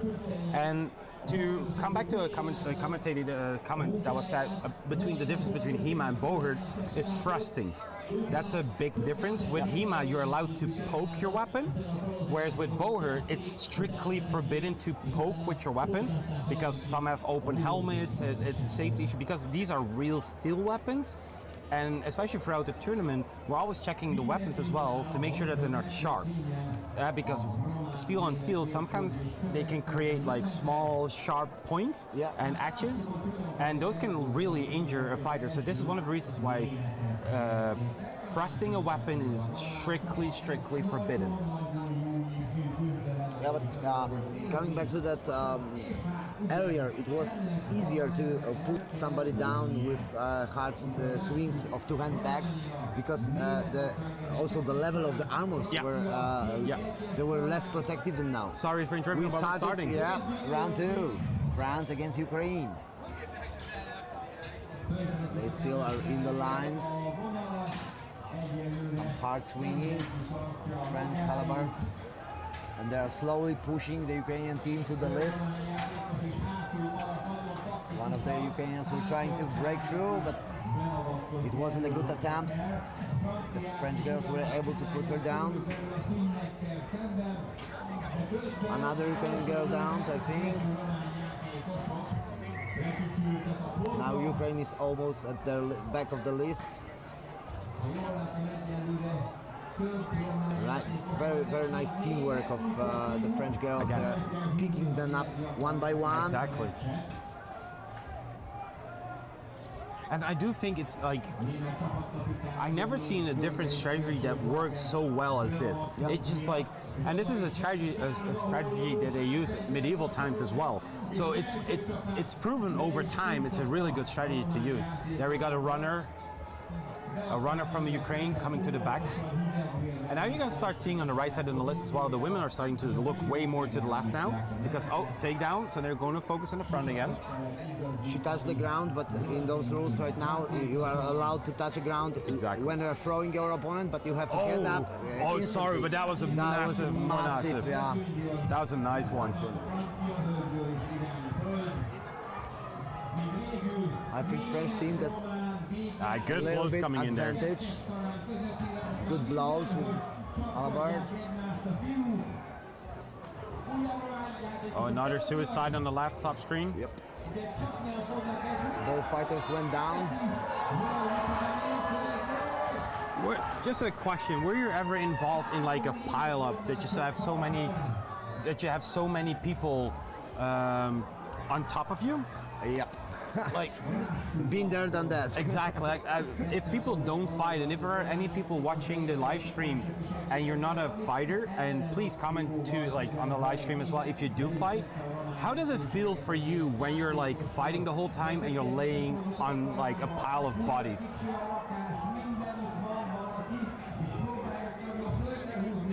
We still have 2 Ukrainian fighters on their feet, and they stop. This round goes to France. It's like you said, it's like the good tactic for a lonely fighter, for example. When there is a pile of bodies, just hide behind it and wait for your opponents to try to get to you and then push them over the dead bodies. Exactly. I do think, I could be wrong, but I do think we have a rule where, for example, when you're in a corner and you're static for a certain time, they will start counting. So you have to engage into an attacking position. So you have to start hitting and move. And I think that's something that's going on as well, is when you have a pile of bodies and the fighter is choosing to stand in between there, the fighters have to come to them and it's nothing happening. They reset them to the middle of the list. That's, the same thing should be if the fighters are standing in an inactive clinch. They are not hitting each other, just standing and holding them up. The judge is supposed to start counting. Exactly. And then after, I believe, 5 seconds or 10 seconds, he should reset them. separate them, and they start to fight again. Gratulálunk mindkét csapatnak, hatalmas teljesítményt nyújtottak.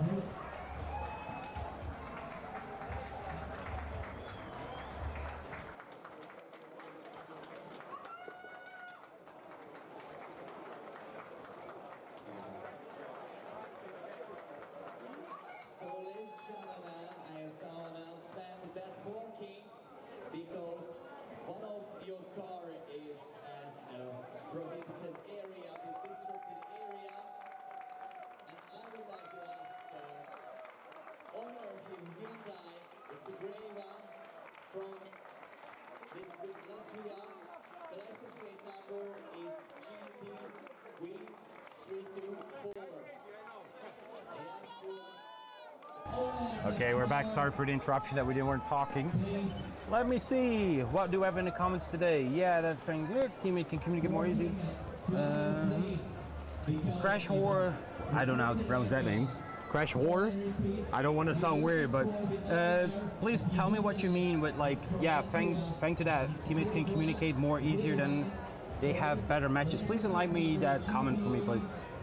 Let me see. Honestly, in this heat in full armor, I couldn't care less about where I'm laying down. I mean, once you hit that point where, for me personally, when I was fighting, look at that at the top of the screen. The fighter is on the. Oh, that's amazing. On the wagon, on the like, how do you call it actually? Like, I don't know. Sorry, wheelbarrow. Yeah, wheelbarrow. Yeah. Sorry, I'm not a native. So funny. Oh, that's amazing. We are not the native English speakers, so we sometimes we have lack of words. But for me personally, when I was fighting, the moment, like when you're still dry in your armor, like as in like you're not that sweaty yet, you're good to fight. For me personally, I hated it. That moment when you're not fully, completely wet, but like halfway, you know, like your underwear is still dry. That moment, I hated it. But once I'm completely drenched and completely sweaty, it doesn't matter anymore. It doesn't matter anymore. You just go, yeah, screw it, let's go in. I remember the worst thing was when we were fighting a tournament in the winter outside. Oh, was it? And I don't remember which one, but maybe, yeah. But it was like we got sweaty in the first rounds in the group fight, and then there were like 2 hours of a break before the finals, and all the wet stuff got frozen. Yep. I believe we were fighting. That's actually a fight where we were together. That was I believe it was Winter Cup. Back in the day. I mean, I can still remember the screen, the pictures in my head where the guys and the women were undressing, taking their armor open. It was just like steam just coming off of them. It was amazing. Yeah, I think I have some pictures from that. Oh yeah, like Vaska, yeah, just being damp is terrible. Like getting moist is better. I love the word moist. So my apologies, but I like the word moist. But yeah, oh man. Okay, oh cool. Australia versus the United Kingdom, the 12s for the male. Like again, two really strong teams, and like I'm not saying that the rest is not strong, but like these are heavy hitters. Like the Aussies, like I think they're a little bit cheating. I mean, we have Australians here in the chat, but like they're used to this weather, aren't they? Yeah, so, yeah. Like I already read a comment where they were saying like, oh, it's cold for them there. Like that's cheating. They're used to this. That's not fair. Nah, I'll joke. I know I spoke to some Aussies this week, and they even said that it's really dry. Like we have a really dry heat, and it's really like it sucks up all the what's it called? The moist out of your mouth, like get dry mouth and stuff. Yeah, Skolsky says, well, you stop feeling that. Okay, I think they did the count already. I'm sorry. Yeah, they did. They're starting round 1. Australia against UK. Oh, it's going to be interesting. Oh yeah. Big guys there on the right side, runners. Instantly, Australian fighters trying to break through the English lines. And right now we see both teams on the list, on the right and the left side of the list. Nobody's in the center. I wish that Jess was commentating here. Jess knows a lot of stuff. That's an actually koala takedown. He almost did it. Oh yeah. Nice. We see fighters holding their weapon. Oh, look at there, Australia being super aggressive there. Oh yeah, and they managed to put another English fighter down. Yeah, that's nice. Oh, unfortunate from the Australian fighter trying to get away there. Australia had a slight advantage, but right now, So on the left side, they're trying to push the fighter towards the fighter on the ground, pushing his own teammate as well. I believe it's Colin on the left side of the screen with this bigger shield. Punching, shield punching to the face of the UK fighter. Now a stroke fashion hit.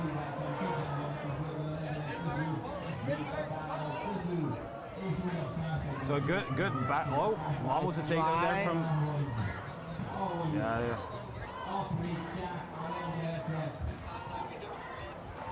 Oh, perfect takedown. That was the essence of a teamwork. That is teamwork. They instantly took both legs of the UK fighter at the same time, and he has nothing to defend himself. There's nothing you can do. There's nothing you can do. Back in the day, you didn't have the tabletop. You could like put your hands around it and like Grab really the list exactly and hang on it. But right now with the table, that's gone. Like you have nothing to hold on to. Good punches there from the Aussie there on the left side, really coming into the gut there, and again. He's chopping ribs of And boom, he UK comes fighter with his buckler. It's a steel one, so it has to hurt. Especially most of the fighters on their stomach, they have just small plates of metal, like a brigantine or cold plates. Exactly, it really flexes in.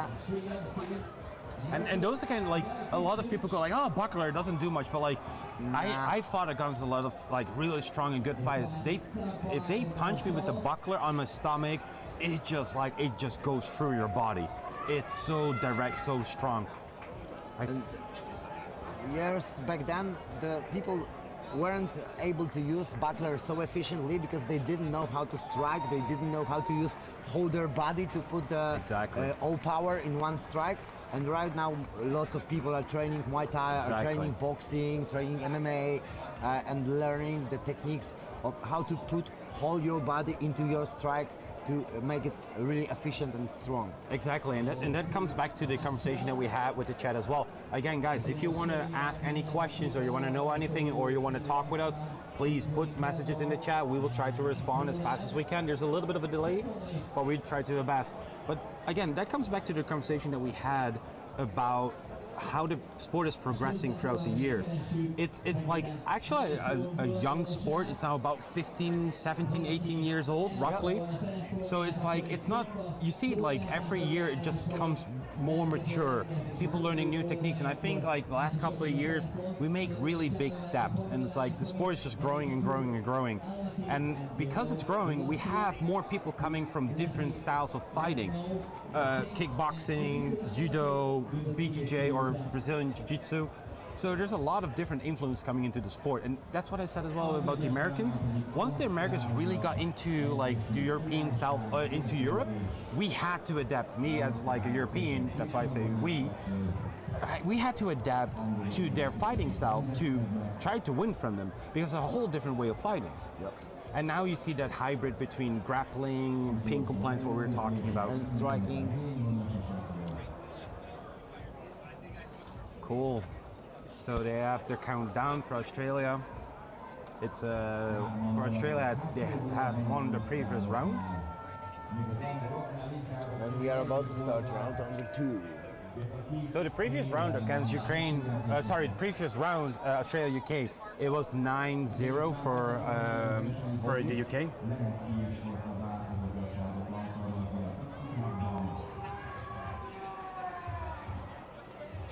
All right, they started round number 2. Really aggressive start, like instantly everything is shattered. Nice dodge from the runner in the middle. Ooh, nice swing. Ooh, heavy swing there on the thigh. Ooh, that was a nice hit to the head. Almost down, but I think he was dropped. I think the fighter thought that he went down. And he's running again. And another nice blow. And those like the UK and the Aussie in the top were just chopping a walk. Oh, that's a hard hit there in the hip. It's a very good runner there. Yeah. He's trying to find a shot or a leg kick right now.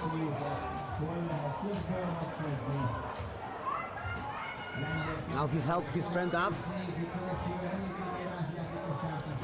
It feels for me it's going to be a 1-1. Yep. I don't want to be biased, but it looks like it. But as long as there are more than one Aussie in their feet, it's still an open game. Exactly. Aussies managed to put one UK fighter down.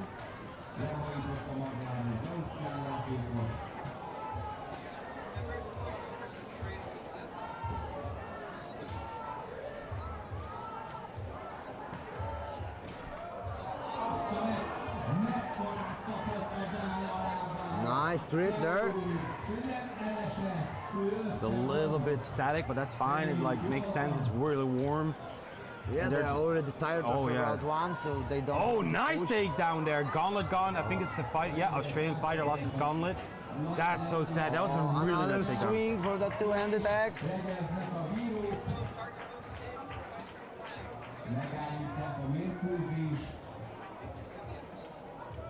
We see two Aussies at the right up corner, and I believe there are also two of them or three of them in the next corner closer to us. And they are still managing to put some UK fighters down. Yeah. Yeah, you can see the Aussie on the right side. Like you just saw him taking a deep breath. It's so tiring. Getting hit in this heat, like the pain that you feel as well. Everything that you do is just exhausting. Oh, that was a surprise attack.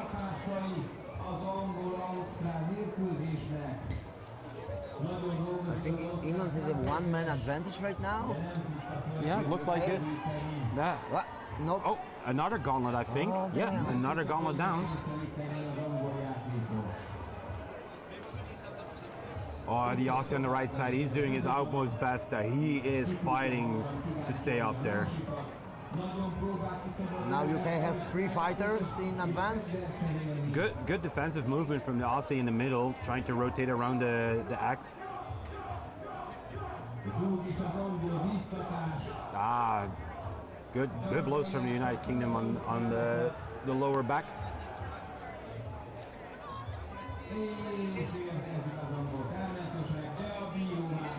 Let's see, I think. Say stop. Yeah. I'm not sure if it's a down or it's like, yeah, it is. I think it is. Yeah.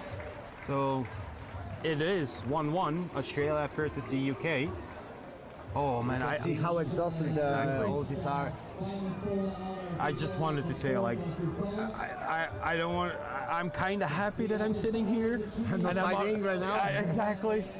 But it tickles. It tickles when I see the fives, the 12. It just tickles. You know, like I want to fight again. But I also got goosebumps when they're starting the fights. You get infected by it, right? It's a virus, isn't it? Like, how did you get into the sport? Actually, I'm wondering. Once I was sitting in a bar drinking beer, and the owner of the bar came in, and he said, like, do you know that there are people dressing in medieval clothes and using swords to fight and so on? I said, what? Really? Live? I want to do it. Oh, that's really cool. And like in the year we started our own reenactment group. But for many years it was only reenaction because there were no Bohurts, no pro fights, no hard fighting. We did full contact fighting, but we did that on sticks, not with actual swords, just with wooden ones. But then the Russians come to Grunwald and propose us to fight with steel weapons, and that's how it started in Poland. It's really cool, like the chat as well is really like engaging now as well. Like, oh, I think we're getting ready. We will come back to the comments after this round. So we're getting ready, Australia versus the UK. Round 3. Let's go. Let's go. So many good fights today. Again, the level is so good. The level is so high. It's really nice to see. Okay, the field marshal's checking it. He's ready, and off we go. They started. Both teams in the line. Again, UK pushing through. Oh, a nice trip. Aussie was trying to break through, but he didn't manage. Oh, nice one attack from from the Aussie. back. Will he be able to put him down? Yes. Nice there, nice takedown. Another Aussie down, I think. nice fist.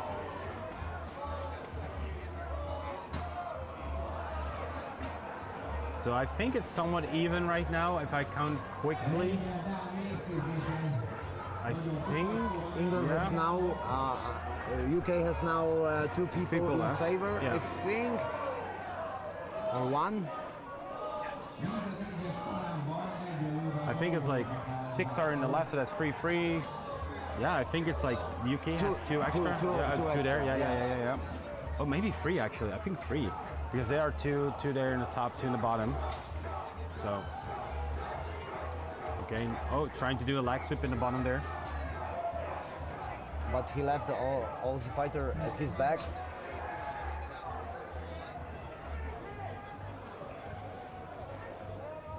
Now we see 2v1 at the upper corner, and the rest of the fighters are in the lower corner near us.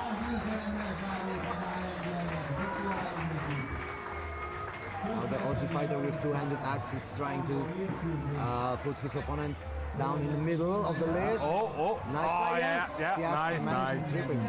And that's a thing that you see as well. Once your helmet is like low, oh, that was a. Did it came to right in the ass? I think so. Yeah, right. Oof. I think he will feel that. He will have memories for him. yeah. Colorful memories. Oh yeah. On your skin. That's the thing. We write stories on our body with bruises. Oh yeah. And even like, I will talk about that after the fight, but the dents of the armor. Almost every dent you can remember from where it is from. Okay, so we got some good fights going on still in the top. I think I believe it's a 3 versus 3. Yeah, they've right? managed to equal the that's chances nice. right now, so it will be very tiring. Yeah, this is brutal because you cannot really switch and do like a 2 versus 1. I don't remember if there is also a 5-minute round time for 12s. Yes, I believe there think is. so. Yes. So if the round time will finish and the status will be equal, we'll have a draw and we'll have another full round of 12 versus 12. I believe that's correct. Okay, so it gets like this. Again, this is so brutally heavy. And right now they have to be very careful because anybody goes down. A lot of pressure there in the left corner. Really trying to push there. They're at the end of their limits. Someone has to buckle, and there we go. It's the UK fighter. Aussies UK managed- fighter is actually good now because he can try to grab the head. Yeah, his team members trying. Oh, nice. Australia has 3 2-handed axe, but he went to grapple, not using this axe to swing. I think he's trying to grab his foot. Yeah, he's trying, like he's locking his foot and pulling it up in between knees. That's a really good tactic. That's quite often used in the 5s. Yeah, I think he's, let me see. Yeah, I think he has his foot. Yep, he has his foot locked. He's trying to hump back now, I believe. No, he let it go. They both go down, so we have 2 against 1. Anything See, can happen. the right Aussie now. fighter is so tired. Oh my God! 1 versus 1 again. Twice now in a couple hours. That's crazy. But they are so tired. Yeah. I wonder if they would go into the middle of the list, that they fight it out there, because I do believe the Australians, they do a lot of like in the middle list fighting. Yeah. But yeah, so tired. You're probably going to use the list for balance. Oh, this is exhausting. Great job. As I said, if they will be standing in clinch and this clinch will be not active, they will be not hitting each other. I think it's a 5-minute timer. Yeah, I think it's time. And I mean, you can hear it again, probably in the background. Hungary just walked through this through the frame, through the screen, and the crowd is going we see ballistic. right now Hungarian team Exactly. cheering the crowd. That must be such a good feeling, like fighting for your country in your country. Oh, that must be so amazing. Once I had that opportunity, and it was a blast. And that was in Poland, correct? Yeah, You're from Poland, right? Yeah.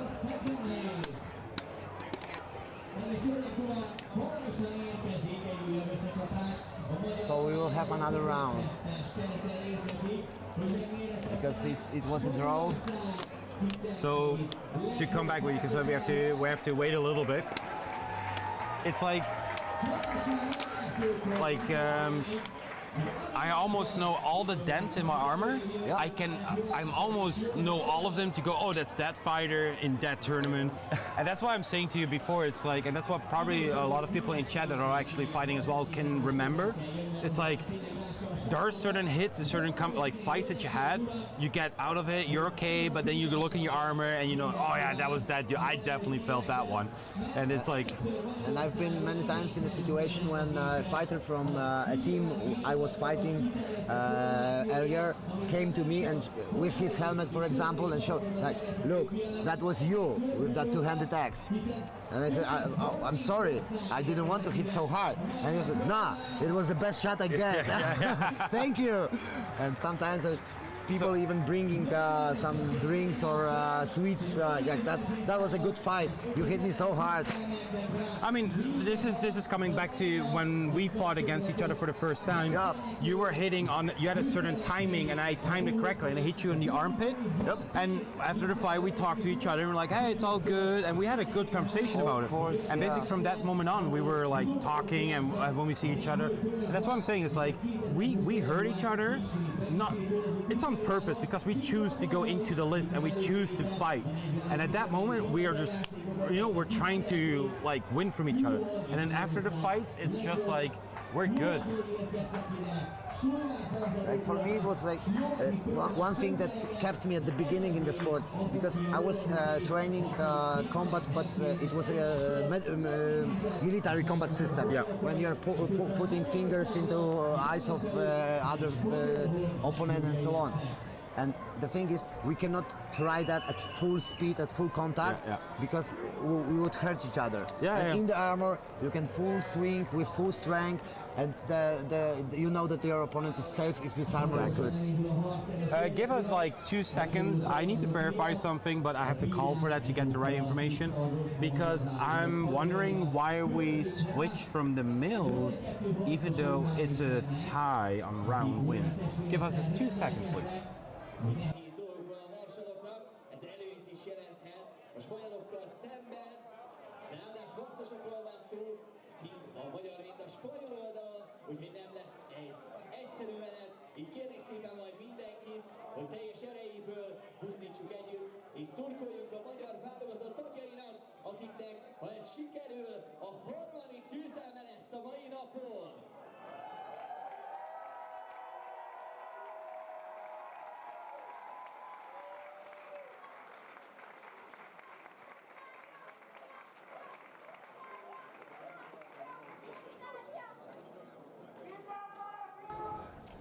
Okay. So we see right now women teams of UK and Australia preparing for the fight.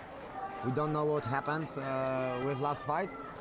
Maybe we just got the rules completely wrong, who knows. But I thought that because they didn't, there's no clear winner, they had to fight again until round 4, but maybe I have it wrong. So our apology for that one. As soon as we will know what happened, we will let you know, guys. Don't worry.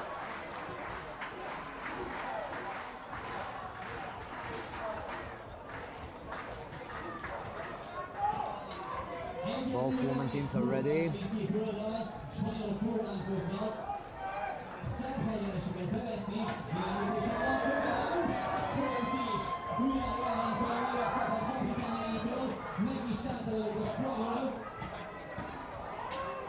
And we have a start of round 1, UK versus Australia. So far we are keeping the lines. We have a breakthrough from Aussie fighters on the left side. Still a duel in the middle.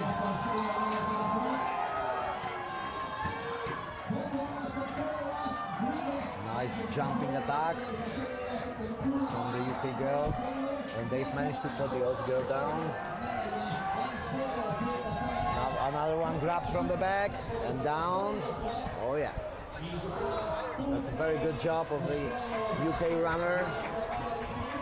I believe it's Jenny from White Company.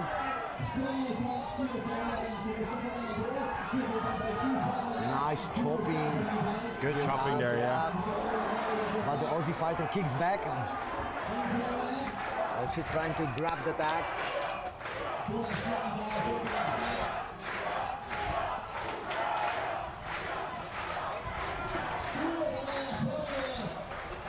We see two UK fighters against one near us. And now, no, she wasn't able to put down her opponent. We see also two UK fighters fighting one Aussie girl. Oh yeah, on the left side, she managed to put them down. Now she's free to run. And now we have 3 girls from UK on one Aussie near us. And the rest are piling up in the upper corner. But the Aussie girl was managed to put one English down. But she still has 2 of them on her team. Another Again, one, nice the same takedown. situation. Good nice teamwork. trip. Oh yeah. Well, Ladies and gentlemen, I do have to leave the commentating for a little bit. It was really nice to have a conversation with you, Christoph. oh, it was nice. It was nice. I will definitely come back. Thank you, Dusty. For the chat as well, thank you. Thank you for watching. And again, I hope to speak to you guys later. Have a good one.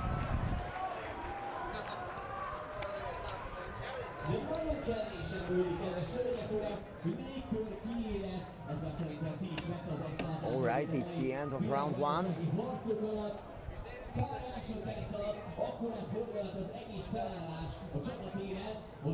Egy szorult helyzetből egy gyesztes pozícióból, tűztes pozícióba lehet kerülni, és remélhetőleg ezt várom a magyar válogatottra is. De biztos, hogy mi mindenképpen büszkék leszünk a srácokra, hiszen Magyarország legjobb harcosait láthatjátok itt a mai napon, a 12 elleni küzdelemben. Yeah, read in the chat that you think the girls are incredible. Yes, they are, all of them. Not only the French girls, all of them are incredible to fight such a good fight in such a sun. Go on Nightmares UK on the chat.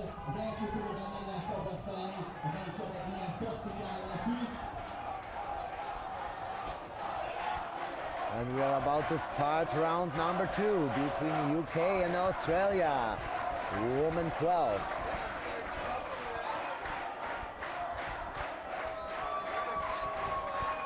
Last adjustments. And we're about to go. Nagy búzítás érkezik a tömegtől, és el is nektek szól, srácok, nagyon büszkék vagyunk rátok. Kívánjuk, hogy ebben a körben is legalább végegyben taroljátok le a spanyol lovagokat, és a sportszerűség jegyében kívánunk minden jót Spanyolország élvezőjének.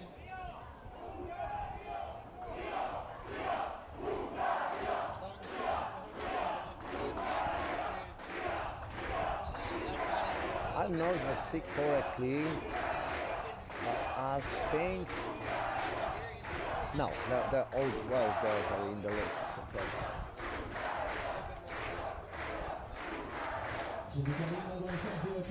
For a moment I was thinking that only 11 fighters of Australia are in, but nope, all of them, all 12 is inside the list. Strong push from the UK team. Aussies backed a little bit. You see some running. Oh yeah! And the Polish fighter in Czech Republic fighting for the Australian, she managed to put her UK opponent down. Now she's looking for another victim. Anya Blausch is a really amazing fighter. Now she grabs ahead, UK fighter, trying to put her down.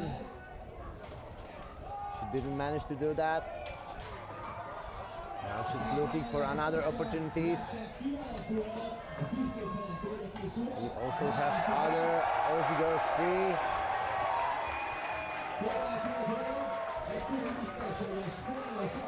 Another UK 5 down. I think the Aussies got that advantage right now.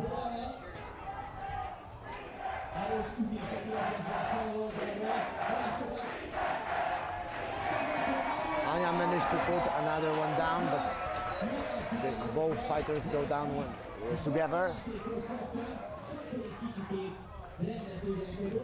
Oh, there's a hard situation in the upper corner. UK girl, oh, she managed to trick her friend, but the Aussies took her down. Hard hits to the back. Oh, we see a high kick there. Anya is kicking her opponent in the right list.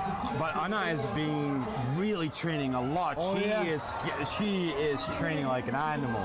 She's so awesome. I love watching her fight. She amazing person as well. Like super nice. She looks really she cute always and full like, of energy. yeah, like, exactly. all over the place, yeah.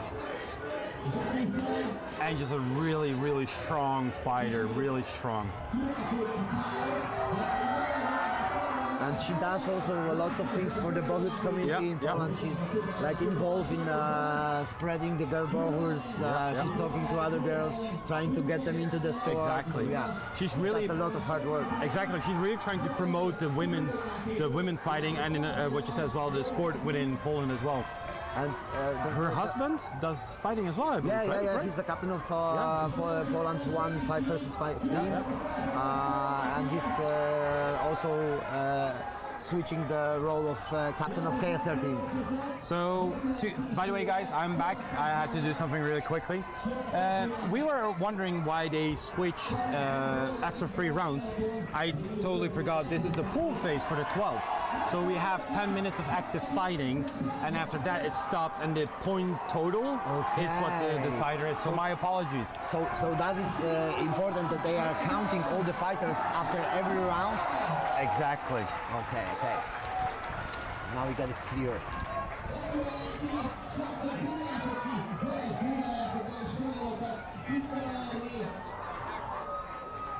And we're ready for some chopping in round 3.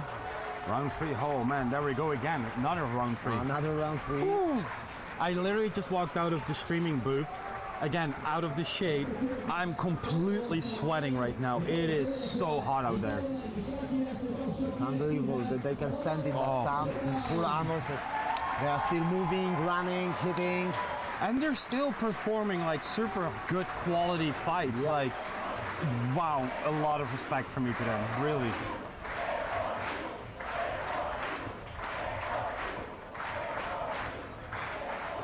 Some of the teams has some physiotherapists with them, and meanwhile in between the fights they're getting massage sessions, they're getting those stripes which you put on your muscles to relax them.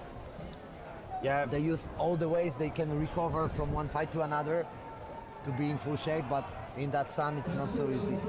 Because this is what we said before, again, we're coming back to, the sport is evolving. We're growing as a community, we're growing as a sport. It becomes more and more popular, more people giving their input from their side of fights, right? Boxing, judo, I call it. Every combat sport you can basically do here to some extent. Okay, and we're off. UK versus Australia, women's 12. Round 3, here we go. And while the flag falls away, we're back. UK pushing hard towards the back of the list, making sure that they don't have room to move for Australia, that is. Good. Oh, blindsided. Yeah. Oh, nice takedown. Really nice takedown.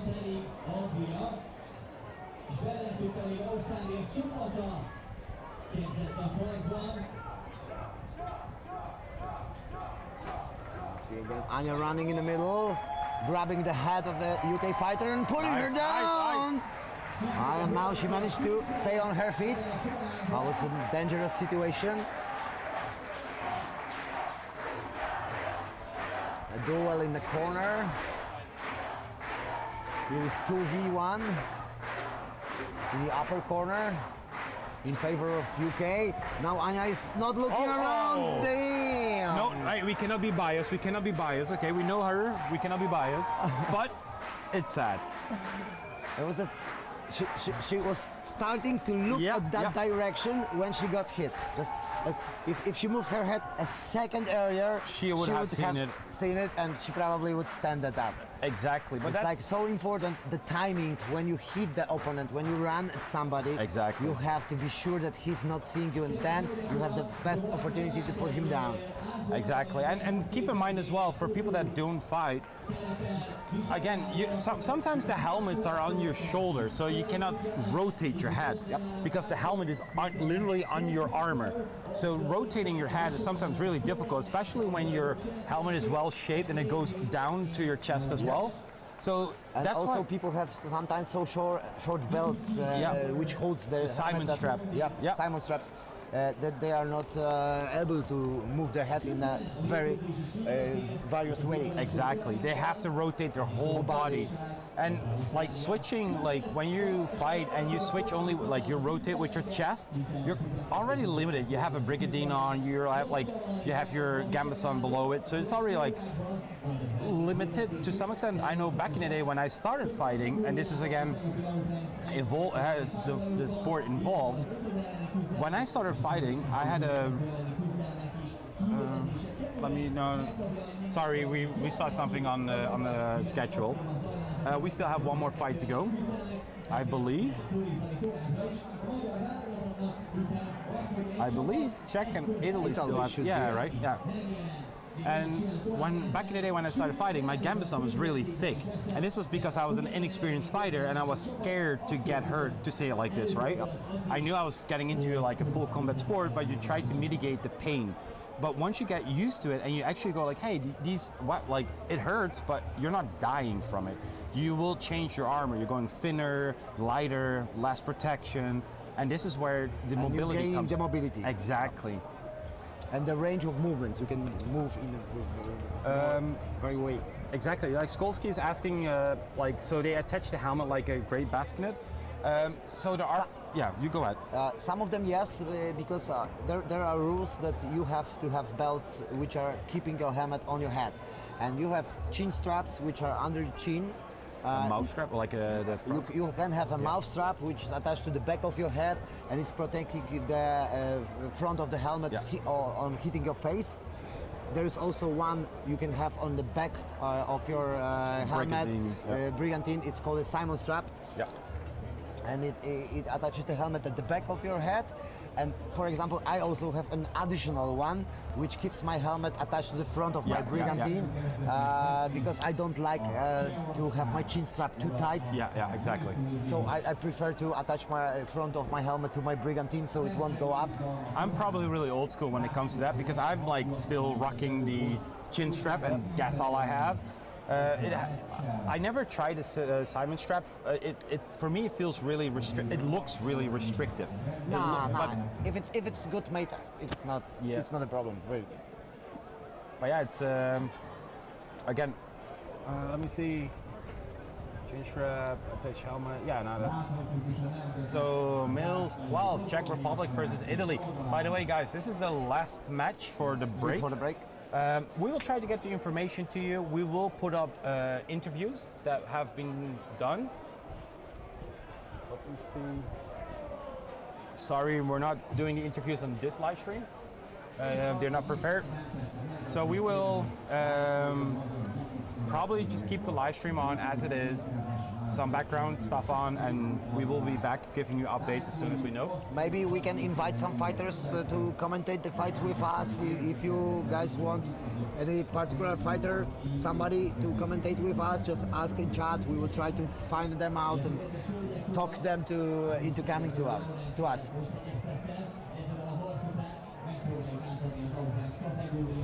And we're about to start round number 1, Czech Republic versus Italy, male 12s.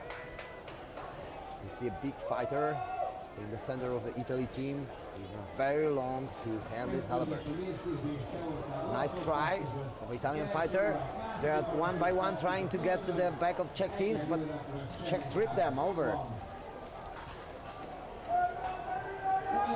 Another Italian fighter down. Nem lesz innen nehéz gyakorlani ezt a bennepetét, úgy gondolom. I think we see a slight advantage for the Czech Republic team.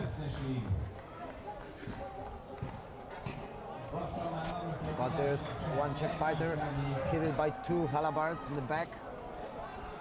That's a big poleaxe. Holy moly, look at that one. Yep. Wow. That's probably going to be used in the 30s and yalls. I'm 100% sure.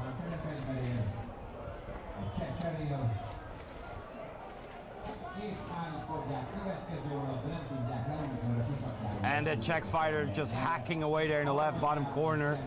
Very good defense by the Italian fighter. He was fighting against two Czech fighters and he managed to put one of them down. Oh, that's actually, they helped the Italian fighter to stay up. Oh. And he still stays on his feet. He lost his weapon, went for another one.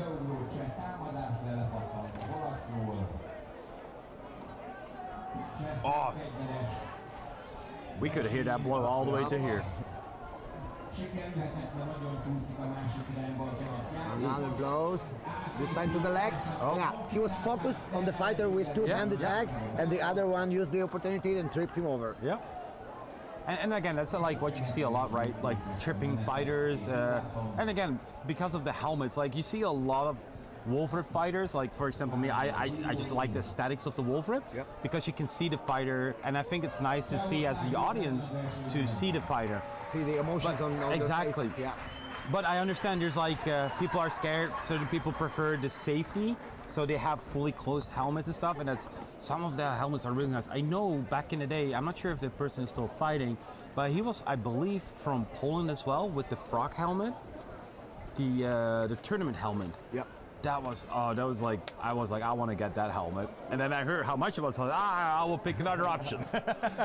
We have one guy in KSR who is fighting in frog face helmet. Yeah. It's like a tournament helmet made for jousting only. Yeah. And he has that helmet made for foot fighting, and he has a full cuirass, so he's fully armored. It's a beautiful armor. And he's quite a good fighter, so. Yeah. So previous round. And this helmet is bulletproof, really. Yeah, I have seen it. I wear it actually. Like he was like, oh, you're try it, and it's a really nice mechanism he has in the inside as well. It's really interesting because you cannot wear like the full, what's it actually called? What's in the inside of a helmet? Liner? Frog face, I think it was. Yeah, but like the inside of the helmet, like it's like a suspension, right? What he has, like this. Sorry guys, I'm just going off on a tantrum here, talking gibberish. But we're getting ready for round 2, Czech Republic versus Italy. There is some formation going on in the back. Czech Republic won the first round. By the way, what will happen in round number 2? This is the last match. I quickly put up the interviews that we already made. I will stream those. When we have more information, how long we will have to break for, I will put it on the screen so you know roughly what time we will start. Keep in mind, if I put the time on the screen, it will be the local time from Hungary, so keep that in mind. And I believe it's GMT +2. +2, yeah.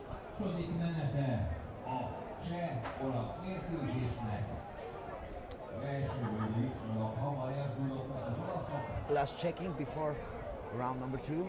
I think there's a little bit of a debate going on. Roster change, maybe? Or they have someone too much? No, roster change, so they're switching some people out. Yeah. And I think they're ready.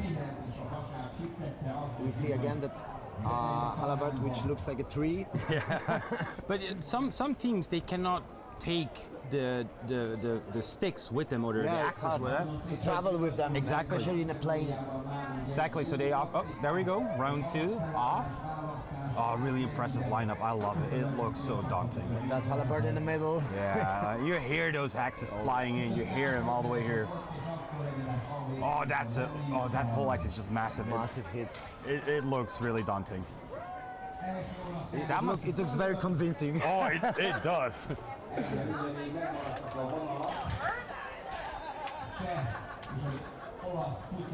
Oh, nice tumble and rumble there. In the middle.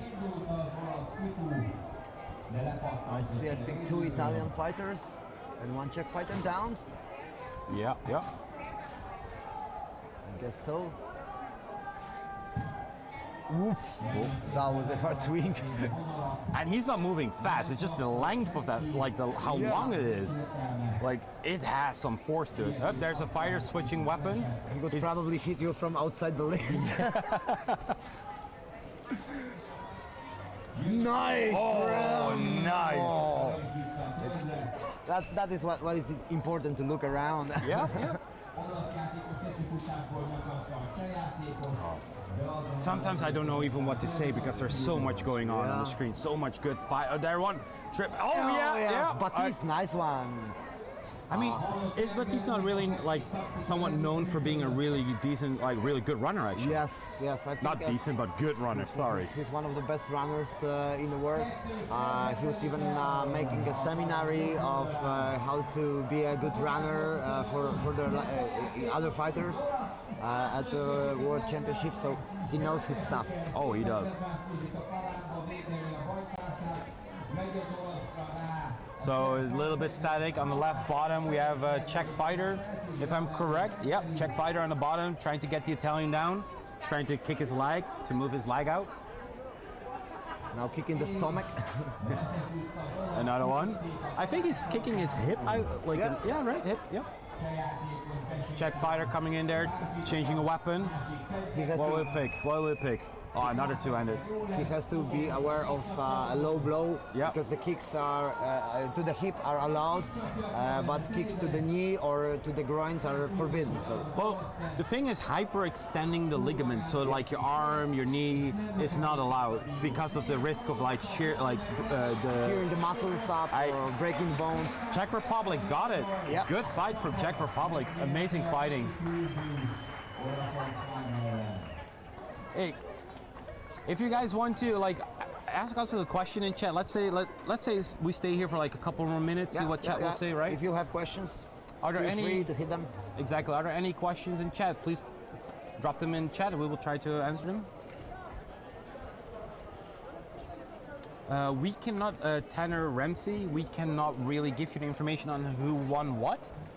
Because tournament committee probably or already has it figured out. I'm not sure. We don't have that information here right now. So yeah, now a well-deserved rest for the marshals and the fighters. And thank you, MB. yeah, MB. Thank you for your comment. Really appreciate it. We're doing our best. We are trying our best. Yeah. So yeah, feel free if you have questions, guys. Hit us. Well, don't hit us. Don't hit us. Hit us up. I don't want to get hit by them. Chat, like... Let me put my armor on and they can hit me.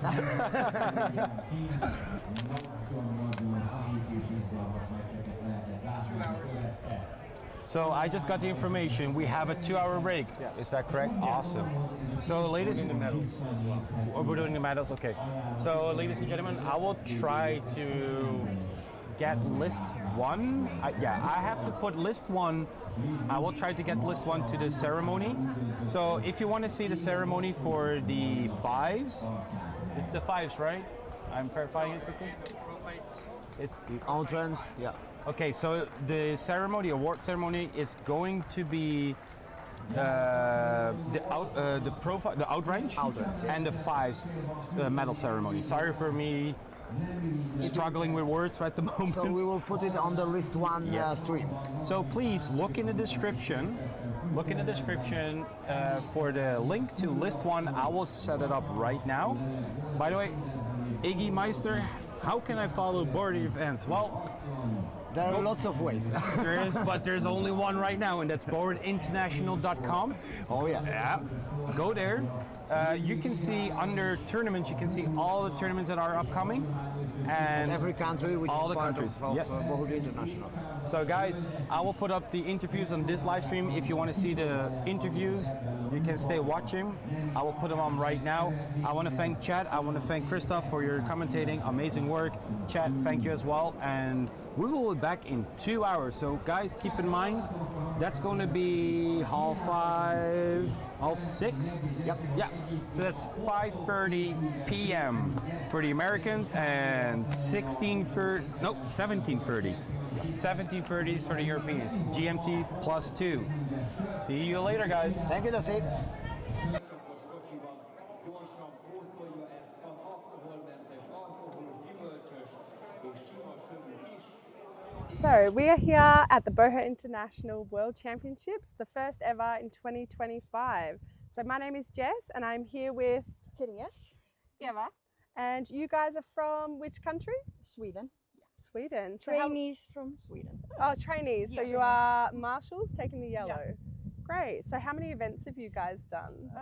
Not that many. We have been to 1 or 2 and have some at home, small ones. Great. Really small ones. So what does the Bohurt scene look like at home? It died down under the corona, but we are on our way up and it's looking good. Oh, great. We have one team with us this year. Oh, great. So they're one team representing here Yeah, this one year? team 5 versus 5 Yeah. and one single fighter in longsword. Great. No, that's very exciting. So what are you most excited for this whole event? The Bohurt, 30 Bohurt. versus Yeah. 30. I never Yeah. seen that, so I'm really excited. About Yeah, no. Yeah. And the outruns. Yeah, the outtrance. Yeah. Yeah. I like yeah. Bohurt more. Yeah, okay. I think we all have our preferences. Yeah. No, that's awesome. And whilst you're here in Hungary, what are you guys getting up to outside of the event? Nothing. Nothing I resting? I don't think we have the time. Yeah. We are trainees, we So- don't have time. Keep Yeah. no, very busy. All right, no, that sounds really great. So how did you guys both get involved in Bohurt? I found it at home in Gothenburg, and like, wow, that sounds interesting. So I went and checked out, loved it, and then life happens. I took a pause and then took it up again, and she just tagged along. I explained to her what I found, and she said, "Oh, that sounds fun." It's violence, I love that. So, What can go wrong, honestly? I mean, We do the Yeah. most things together, so all Yeah. the family. And so you guys are sisters? Sisters. Yeah, how Sisters. exciting. It's really cool that you guys can get involved Yeah. together. And so what made you guys start to marshal? We don't have any marshals in Sweden or Norway or... Norway and Sweden No, don't Norway have, and- oh. and you have a neck I injury. have a neck injury, so I can't fight, but I want to fight. So I want to be in the sport, so I can do marshalling. and I'm a coward, so I want to be in the sport, but I don't want to get hurt. No, that's so fair. So you I have don't. I really want to get hurt, but I can't. Oh no, that's so fair. Not everyone, but you know, you guys do the hard work as Yeah. marshals, and I'm sure everyone here appreciates the work you guys do. So I'm from Australia. I'm not super familiar with how long places take to, you know, to kind of get around Europe. So how long did it take you guys to get here? We fly here. The Swedish team drove. It's about 28 hours. 28. 28. Oh wow. And yeah. we flew on 4. Yeah, wow. Yes. That's a long way. 2 days if you drive, 1 day if you fly. Yeah, a lot of dedication Yeah. from the team. Yeah, great. And so is Sweden having a 12 versus 12 team? No, just yeah. 5. But they Yeah, are that's- gonna join up for the 12 We have versus 12. we have teams in the south of Sweden, and we have a few other above Stockholm. Yeah. But it's a long way between, so we can't train together. So Yeah, no, that's great. yeah. So did you guys have any other thoughts about what's going on this week? no, it's really hot. Yeah, no, it is very hot. Yeah, it's hot. No, it's gonna be fun, and I'm gonna learn a lot. So I'm Yeah. looking forward. Yeah, well, thank you guys so much for your time. It was lovely to meet you both, Thank you. and I hope you guys have a great week. See? So, Thank you. thanks, guys.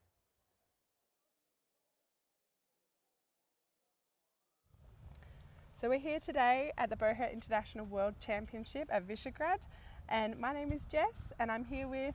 My name is Shoshana Shellens. Lovely to meet you. Nice to meet you And too. what country are you representing? I'm representing the United States of America. That is amazing. So we have a whole variety of categories. Which categories will you be competing in? I am competing in just one this year, the Women's Sword and Shield Duel. That is amazing. So did you have to like go into an elimination competition to get that space? Yes, so in the United States we have Carolina Carnage, which is a really big tournament, and they were using it as a qualifier for this World Championship, and I competed in Women's Sword and Shield and got the spot. Great, congratulations. Thank you. Great to see you here. So how long have you been involved in Bohurt? My very first tournament was in 2017, and after I got that first smell of ozone inside my helmet, when a spark was struck, I realized that this was probably going to be the next decade of my life. Amazing. And how did you get involved? I got involved because I was initially sort of in a LARP group, and a school opened up in Colorado in the United States, and one of my friends in that group asked if I wanted to go to a free longsword class with her. And I said, what, with real swords? And she said, yeah. And I was like, absolutely, I'm there. And it turned out it was training for this sport. And so that gym took me to my first event, and the rest is history. That is amazing. So at the moment, what does Bohurt look like in your country? Oh, so strong now. I've watched the United States develop beautifully over the years. I remember when I first joined in 2017, it was a much different story than it is now with our presence. I think during COVID, they got especially strong and were chomping at the bit, as we say, in order to get to another World Championship to test their skills. And we've come in full force since the first World Championship returning, which was Prague. And our leading team in the United States, Dominus, has really been dominating. In the name, really. Yeah, when they named themselves that, I was like, really? And then after I saw them fight, I was like, okay. Very fitting, yeah. And it's quite a way that you've come. How long did it take you to get here? Long way to come for this tournament? Yeah. So flying out from Colorado, we stopped in Munich. I think that was about a 9-hour flight, and then it was an additional hour and a half, 2 hours, I think, to get to Budapest. Yeah, so how are you feeling now after all that travel? Feeling good, because I forced myself to stay awake yesterday until a reasonable bedtime and got a full night's sleep, so I'm feeling pretty fresh right now. Yeah, that is so good. And have you traveled here with a bunch of your teammates? I traveled here. Franklin is a Marshal, and he happens to live near me in Colorado, so we ended up accidentally having the same flight itinerary. Oh, great. Yeah, so we at least had each other during our massive race in the Munich airport to get to our connection. My goodness, yeah. And do you have some plans for after the tournament to check out the country? Yes, Yeah, so I'll be great. staying an extra couple days here in Hungary in order to check out Budapest. Oh, lovely. We haven't done that yet, so I'm also pretty excited to see that. Wonderful. Have you checked out some of the sites locally? Yes, Yeah. so I really love Visegrad for its main street and then a cross street, but you happen to have the supermarket you need and a couple restaurants to try. They close earlier, so it's good to get out and do those things early. And then you've got the Danube right over this crest here, which of course has tons of amazing history. And so getting to see that, they've got this really cheap ferry that just takes you across the creek. Yeah, I don't see any bridges, and so that bit of public transportation is actually pretty neat, seeing everybody with their bicycles load on to get to the other side of the river. Yeah, that's great. And this whole week, what are you most excited for? I'm most excited for the fact that duels, my only category, are fought on day one, which means I get to enjoy the rest of the tournament supporting everybody else and maintaining a comfortable level of inebriation. The main thing. So that's about it. All right. It's been lovely to meet you. Lovely to meet and you too. Congratulations on getting here. Oh, thank you. You obviously fought In very one piece, hard. yeah. And good luck for all of your fights tomorrow. Thank you so much. Great.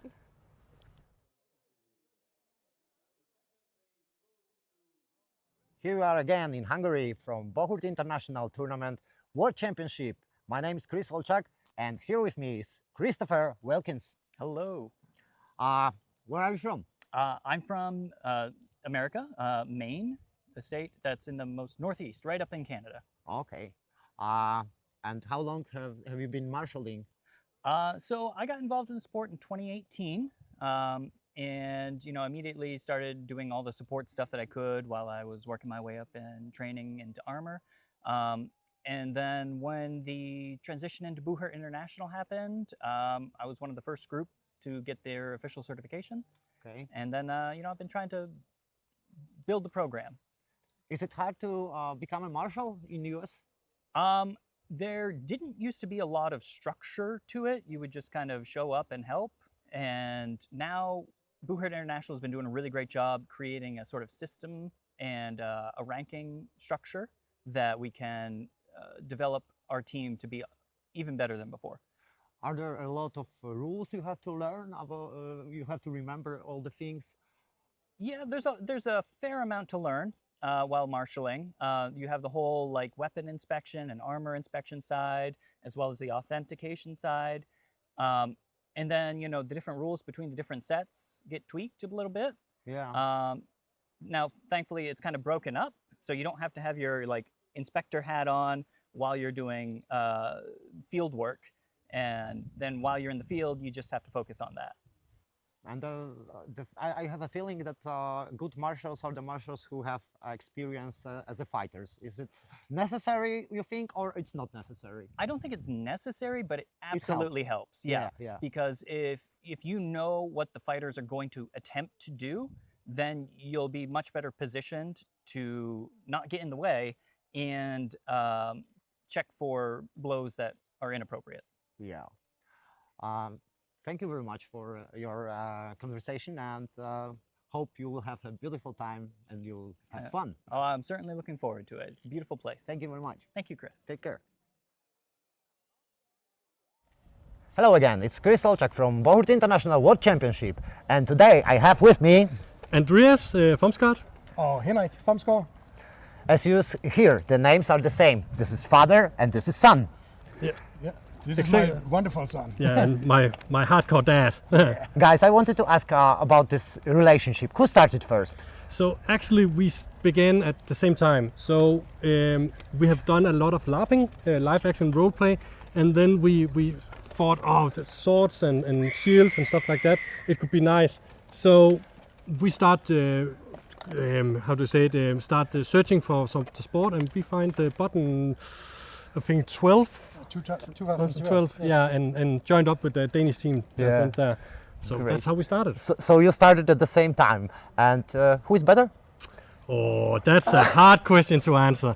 No, it's not. So you're the better. You're the youngest and you're the fastest, and in Denmark you're the best runner of them all. So.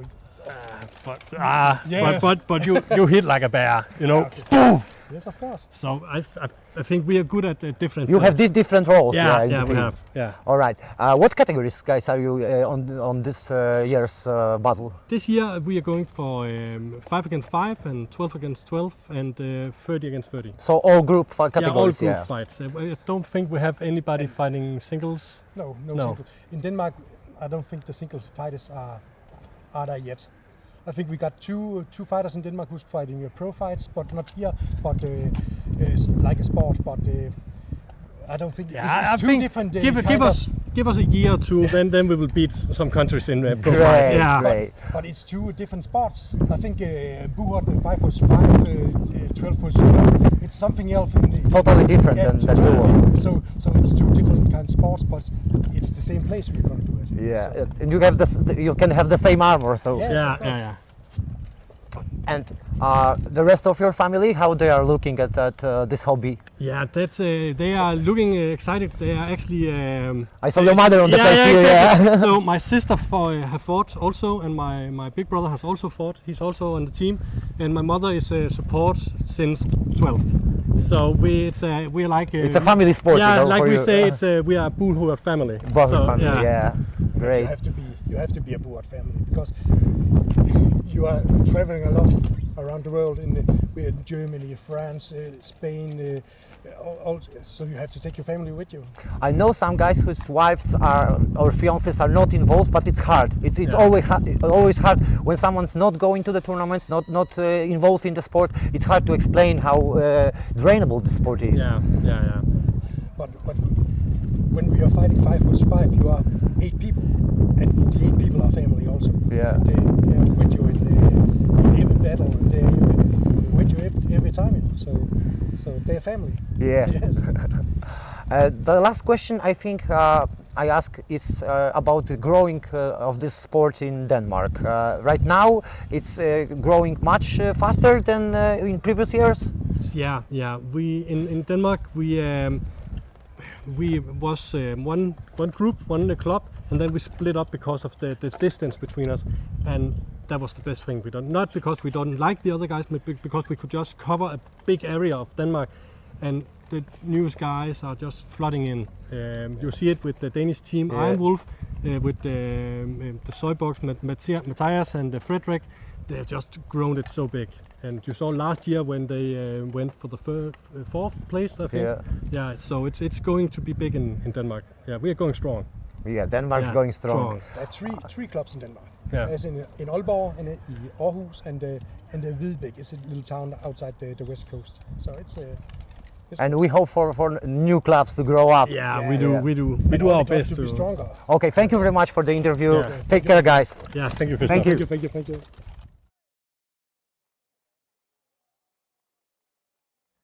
Here we are in beautiful Hungarian castle, and we are on the Bohurt International World Championship. With me is Colin Campbell from Team Australia. Hello. Colin, I'm so excited about this event. I couldn't wait for that. How much excited you are in a scale from 1 to 10? On a scale from 1 to 10, probably 11. 11. That's what I thought. That's what I thought. Which category you're mostly interested in? Well, I normally do like some duels, but because I'm going with the Australian team, I want to make sure that I'm saving enough energy for the 5s, the 12s, and the 30s, which I'll be fighting in. So I didn't do any duels, but I am doing outruns, which is a duel, but it's like its own. It's a full contact duel. It's a full contact duel. It's like a whole other thing. Yeah. And so you're fighting in 5 versus 5, in 12s, and in 30s? Yeah, I'm fighting in the 5s, 12s, and 30s. Yeah. I'm gonna go absolutely crazy. I can't like actually think about it because I get like all like crazy feeling. Yeah. I think there are gonna be some really good fights. I wanted to ask you about preparation of the Australian team. Yeah. Are you guys prepared better than the last World Championship, or you got lack of training? Or? Okay. So 2023 was the last World Championship that we went to, and we brought an Australian team, which a majority of it were new fighters. Yeah. So this time coming into it, we're bringing back some of those fighters that it was their first international tournament ever, but now they have that experience. Yeah. And then we've brought in a couple other Australian fighters who have a lot of experience. So we like have a really strong team this time going in compared to how it was last year. Last year I think we made top 10, and this year we're hoping to get out of our pool, of course. And then hoping to do even better, make it like top 8 or even get to the final 4 would be the real dream. That's the plan. That's what I wish for you. Yeah. And the question about seeing all the beautiful country, and you have some time to stay here after the Bohurt International? Yeah, we were like hanging out in Budapest, and Budapest was like way weirder than I thought it'd be because it's just a lot of mixed cultures together, like pushed into one city with like a super amount of history behind it, where if you live like in Australia there's like buildings that are only like, maybe 50 years old that are already like starting to fall apart, where you come here and you go to like a park and there's like a park toilet that's older than Australia itself, you know what I mean? So it's actually really cool because you come here and you see like all the history and how native and like old everything is. And I think it's like, bringing all the Australians, they're so weirded out because they're like looking at every single thing, and every single thing is like handmade compared to back home in Australia. Everything is kind of like mass produced and way new. Yeah. So it's actually really cool because we trained really hard this year. We knew that the World Championships were coming up. We put together like the strongest team we could. And then we came over here, traveled as a team. And a lot of these people have never seen like the history, like real history, like just like in their face. And it's always funny because we end up just staring at stuff like a normal building. We're just like, whoa, look at that. And some lady's like, why are you looking at that? Like, that's just like a bank, dude. And I'm like, oh, what? Like, so it's just really cool. It's really cool because we trained really hard. We came to Budapest. There's so much history in Budapest. The country's beautiful. And now we're at this like crazy, beautiful fortress with like, that we're about to battle our lives out in front of. Oh my God. I'm always like feeling the souls of the ancestors when I'm walking in the medieval castles. I feel that somebody in the medieval ages was standing in the same place, probably in the armor, and I feel that. I love that feeling in my heart. Well, there's definitely like a part of me that thinks that I was definitely some sort of like weird barbarian or something. Yeah. Because I get like, I start thinking about like the fives or even the outrance fights or any of the fights, and I start like getting like crazy. And I have to be like, okay, chill out, dude. Chill out. And my wife's like telling me like, you need to relax. Relax. And I'm like, you're right. We have 2 more days. 2 more days. Like trying to save it for the fights. You know already who you will be fighting in the autumns? Yeah, we're gonna be fighting these dudes named the Prague Trolls. So we're fighting the Czech Republic team, but I think it's a mix of the Prague Trolls and this other team like combined. Yeah, the best guys from Mamanchi, I think, from the other Czech team, which is really cool. Will be really cool, really hard.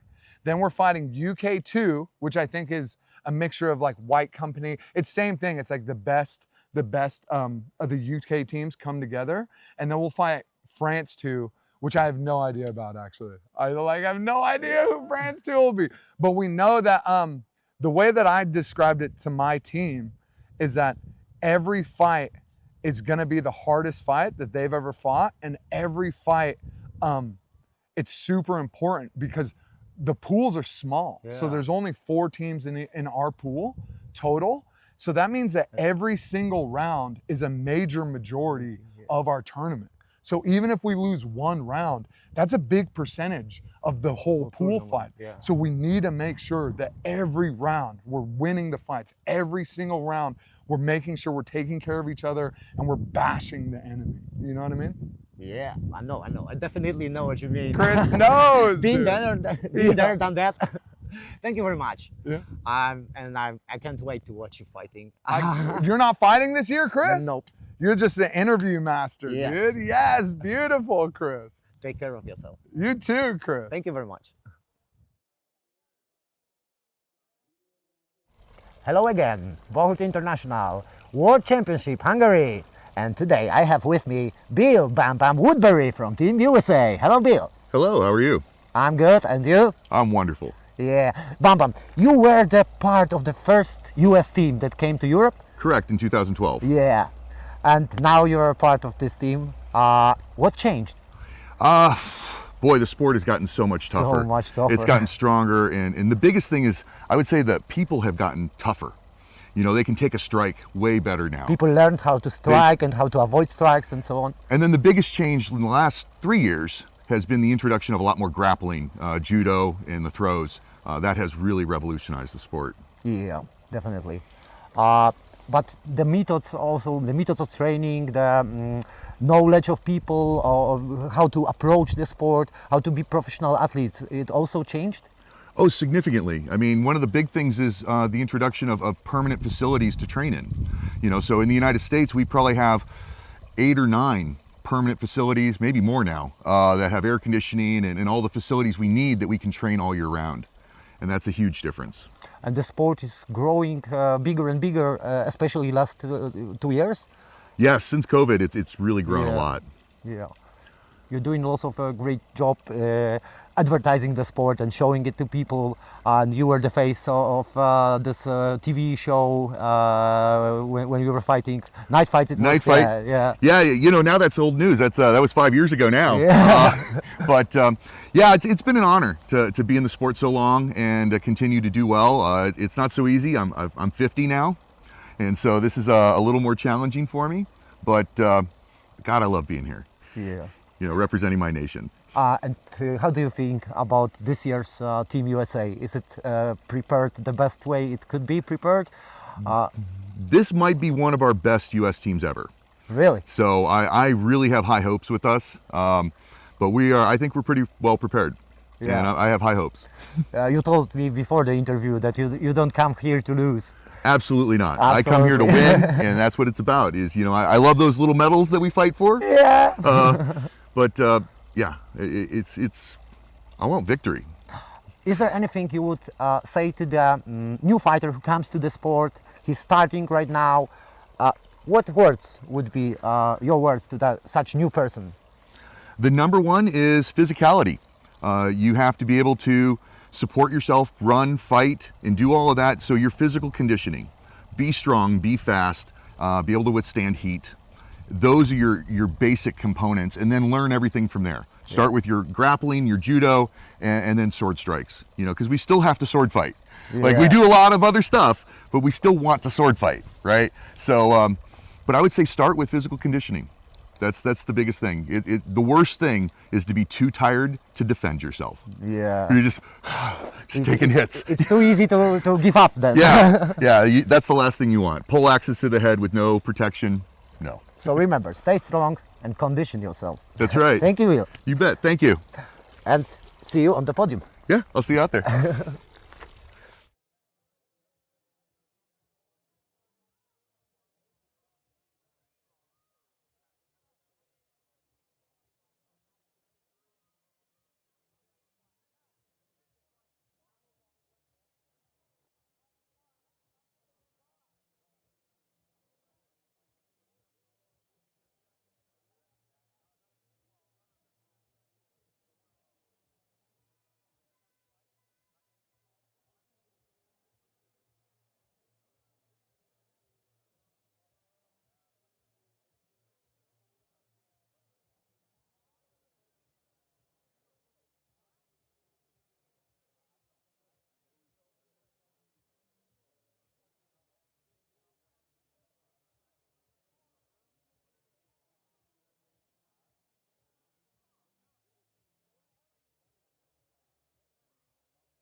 So we are here at the Bohurt International World Championships, the first ever in 2025.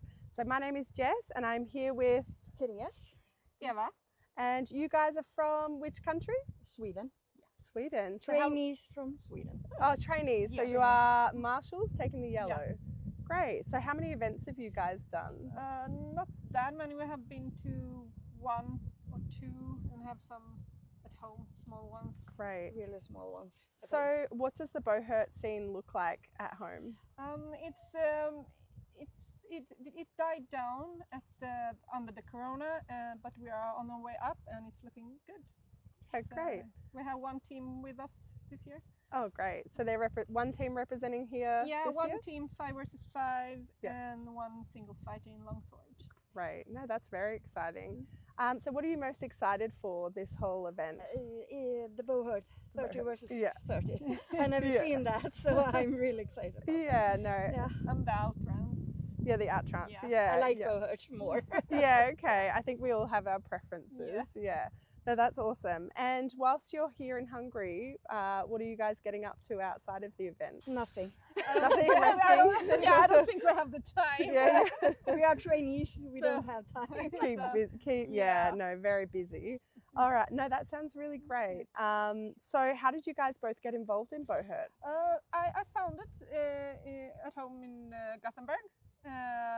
And like, wow, that sounds interesting. So I went and checked out, loved it, and then life happens. I took a pause and then took it up again. And she just tagged along. I explained to her what I found, and she said, "Oh, that sounds fun." It's violence. I love that. So, what can go wrong, honestly? We do the most things together, so all the family. And so you guys are sisters? Sisters. Yeah, how exciting. It's really cool that you guys can get involved together. And so what made you guys start to marshal? We don't have any marshals in Sweden or Norway or... Norway and Sweden don't have. And you have a neck I injury? have a neck injury, so I can't fight, but I want to fight. So I want to be in the sport, so I can do marshalling. And I'm a coward, so I want to be in the sport, but I don't want to get hurt. No, that's so fair. So you I really want to get hurt, but I can't. Oh no, that's so fair. Not everyone, but you know, you guys do the hard work as marshals, and I'm sure everyone here appreciates the work you guys do. So I'm from Australia. I'm not super familiar with how long places take to, to kind of get around Europe. So how long did it take you guys to get here? We fly here. The Swedish team drove. It's about 28 hours. 28? 28. Oh, wow. And we flew on 4. Yeah, wow. Yes. That's a long way. 2 days if you drive, 1 day if you fly. Yeah, a lot of dedication from the team. Yeah, great. And so is Sweden having a 12 versus 12 team? No, just 5. But they are going to join up for the 12 versus 12. We have teams in the south of Sweden, and we have a few other above Stockholm. Yeah. But it's a long way between, so we can't train together. So. Yeah, no, that's great. Yeah. So did you guys have any other thoughts about what's going on this week? No, it's really hot. Yeah, no, it is very hot. Yeah, it's hot. No, it's going to be fun, and I'm going to learn a lot, so I'm looking forward. Yeah, well, thank you guys so much for your time. It was lovely to meet you both, and I hope you guys have a great week. Same. So, thank you. Thanks, guys.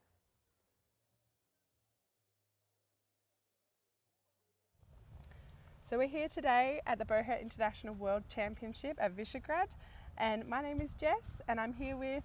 My name is Shoshana Shellens. Lovely to meet you. Nice to meet you too. And what country are you representing? I'm representing the United States of America. That is amazing. So we have a whole variety of categories. Which categories will you be competing in? I am competing in just one this year, the Women's Sword and Shield Duel. That is amazing. So did you have to go into an elimination competition to get that space? Yes, so in the United States we have Carolina Carnage, which is a really big tournament, and they were using it as a qualifier for this World Championship, and I competed in Women's Sword and Shield and got the spot. Great, congratulations. Thank you. Great to see you here. So how long have you been involved in Bohurt? My very first tournament was in 2017, and after I got that first smell of ozone inside my helmet. When a spark was struck, I realized that this was probably going to be the next decade of my life. Amazing. And how did you get involved? I got involved because I was initially sort of in a LARP group, and a school opened up in Colorado in the United States, and one of my friends in that group asked if I wanted to go to a free longsword class with her. And I said, what, with real swords? And she said, yeah. And I was like, absolutely, I'm there. And it turned out it was training for this sport. And so that gym took me to my first event, and the rest is history. That is amazing. So at the moment, what does Bohurt look like in your country? Oh, so strong now. I've watched the United States develop beautifully over the years. I remember when I first joined in 2017, it was a much different story than it is now with our presence. I think during COVID, they got especially strong and were chomping at the bit, as we say, in order to get to another world championship to test their skills. And we've come in full force since the first world championship returning, which was Prague. And our leading team in the United States, Dominus, has really been dominating. In the name, really. Yeah, when they named themselves that, I was like, really? And then after I saw them fight, I was like, okay. Very fitting, yeah. And it's quite a way that you've come. How long did it take you to get here? Long way to come for this tournament? Yeah. So flying out from Colorado, we stopped in Munich. I think that was about a 9-hour flight, and then it was an additional hour and a half, 2 hours, I think, to get to Budapest. Yeah, so how are you feeling now after all that travel? Feeling good, because I forced myself to stay awake yesterday until a reasonable bedtime and got a full night's sleep, so I'm feeling pretty fresh right now. Yeah, that is so good. And have you traveled here with a bunch of your teammates?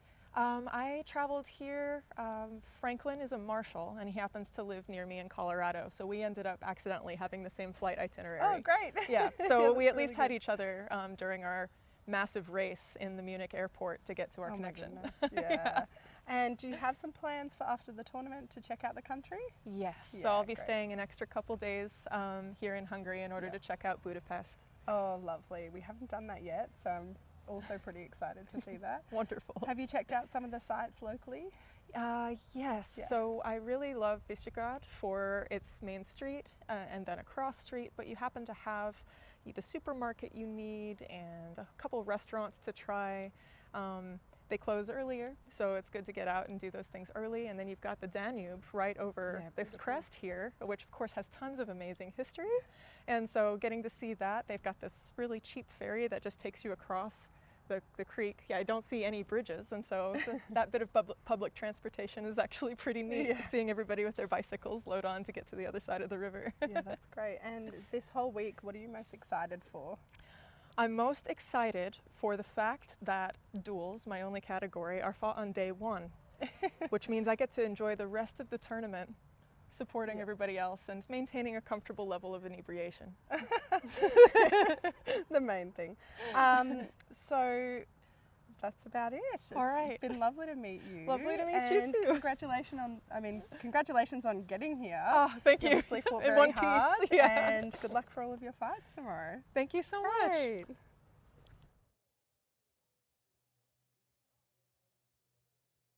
Here we are again in Hungary from Bohurt International Tournament World Championship. My name is Chris Olchak, and here with me is Christopher Wilkins. Hello. Where are you from? I'm from America, Maine, the state that's in the most northeast, right up in Canada. Okay. And how long have you been marshalling? So I got involved in the sport in 2018. And, immediately started doing all the support stuff that I could while I was working my way up in training into armor. And then when the transition into Bohurt International happened, I was one of the first group to get their official certification. Okay. And then, I've been trying to build the program. Is it hard to become a marshal in the US? There didn't used to be a lot of structure to it. You would just kind of show up and help. And now Bohurt International has been doing a really great job creating a sort of system and a ranking structure that we can develop our team to be even better than before. Are there a lot of rules you have to learn about? You have to remember all the things? Yeah, there's a fair amount to learn. while marshalling. You have the whole like weapon inspection and armor inspection side, as well as the authentication side. And then, you know, the different rules between the different sets get tweaked a little bit. Yeah. Now, thankfully, it's kind of broken up, so you don't have to have your like inspector hat on while you're doing field work.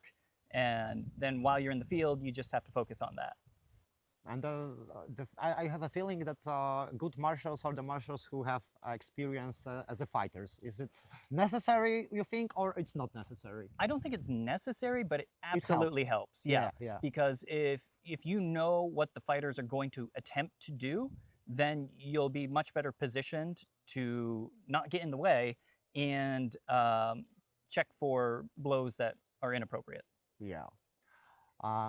Thank you very much for your conversation, and hope you will have a beautiful time and you'll have fun. Oh, I'm certainly looking forward to it. It's a beautiful place. Thank you very much. Thank you, Chris. Take care. Hello again, it's Chris Olczak from Bohurt International World Championship, and today I have with me Andreas Fomsgaard. Oh, Henrik Fomsgaard. As you hear, the names are the same. This is father and this is son. Yeah. This is my wonderful son. Yeah, and my hardcore dad. Guys, I wanted to ask about this relationship. Who started first? So actually we began at the same time. So we have done a lot of LARPing, live action role play, and then we thought, oh, the swords and shields and stuff like that, it could be nice. So we start searching for the sport, and we find the button, I think 2012, yes. yeah, and joined up with the Danish team. Yeah. And, so Great. that's how we started. So you started at the same time, and who is better? Oh, that's a hard question to answer. No, it's not. So you're the best. You're the youngest and you're the fastest, and in Denmark you're the best runner of them all. So. Yes. but you hit like a bear, you know. Okay. Boom! Yes, of course. So I think we are good at different. You have these different roles. Yeah, in the we team. have. Yeah. All right. What categories, guys, are you on this year's battle? This year we are going for 5 against 5 and 12 against 12 and 30 against 30. So all group categories. Yeah, all group fights. I don't think we have anybody fighting singles. No. Single. In Denmark, I don't think the single fighters are there yet. I think we got two fighters in Denmark who's fighting pro fights, but not here, but like a sport. But I don't think it's two different. Give us a year or two, then we will beat some countries in pro Great, fights. Yeah. Great. But it's two different sports. I think Bohurt 5 was 5, 12 was 12. It's something else. Totally different than duels. So it's two different kind of sports, but it's the same place we're going to do it. Yeah, So. and you can have the same armor. So. Yes, Yeah. And the rest of your family, how they are looking at this hobby? Yeah, that's they are looking excited. They are actually. I saw your mother on the face here. Exactly. Yeah. So my sister have fought also, and my big brother has also fought. He's also on the team, and my mother is support since 12. So we are like. It's a family sport. Yeah, you know, like we you. say, we are a Bohurt family. Bohurt family. Yeah. Great. You have to be a Bohurt family because you are traveling a lot around the world in Germany, France, Spain. So you have to take your family with you. I know some guys whose wives or fiancés are not involved, but it's hard. It's always hard when someone's not going to the tournaments, not involved in the sport. It's hard to explain how drainable the sport is. Yeah. But when we are fighting 5 vs 5, you are 8 people, and the 8 people are family also. Yeah. They are with you in every battle, and they are with you every time. So they are family. Yeah. Yes. The last question I think I ask is about the growing of this sport in Denmark. Right now, it's growing much faster than in previous years. Yeah. We in Denmark we was one group, one club, and then we split up because of this distance between us, and that was the best thing we done. Not because we don't like the other guys, but because we could just cover a big area of Denmark, and the newest guys are just flooding in. You see it with the Danish team, Iron Wolf, with the Soybox, Matthias and Frederick. they just grown it so big. And you saw last year when they went for the fourth place, I think. Yeah. Yeah. So it's going to be big in Denmark. Yeah, we are going strong. Yeah, Denmark's going strong. There are three clubs in Denmark. Yeah. There's in Aalborg and in Aarhus and Hvidbæk. It's a little town outside the west coast. So it's and we hope for new clubs to grow up. Yeah, we do our best to be stronger. Okay, thank you very much for the interview. Yeah. Take care, guys. Yeah, thank you, Christoph. Thank you.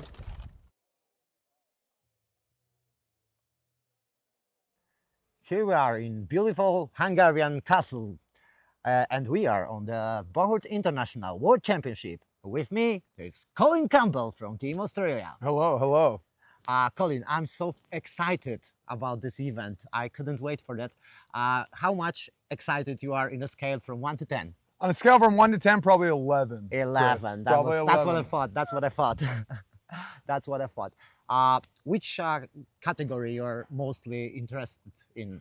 Well, I normally do like some duels, but because I'm going with the Australian team, I want to make sure that I'm saving enough energy for the 5s, the 12s, and the 30s, which I'll be fighting in. So I didn't do any duels, but I am doing outrins, which is a duel, but it's like its own. It's a full contact duel. It's a full contact duel. It's like a whole other thing. Yeah.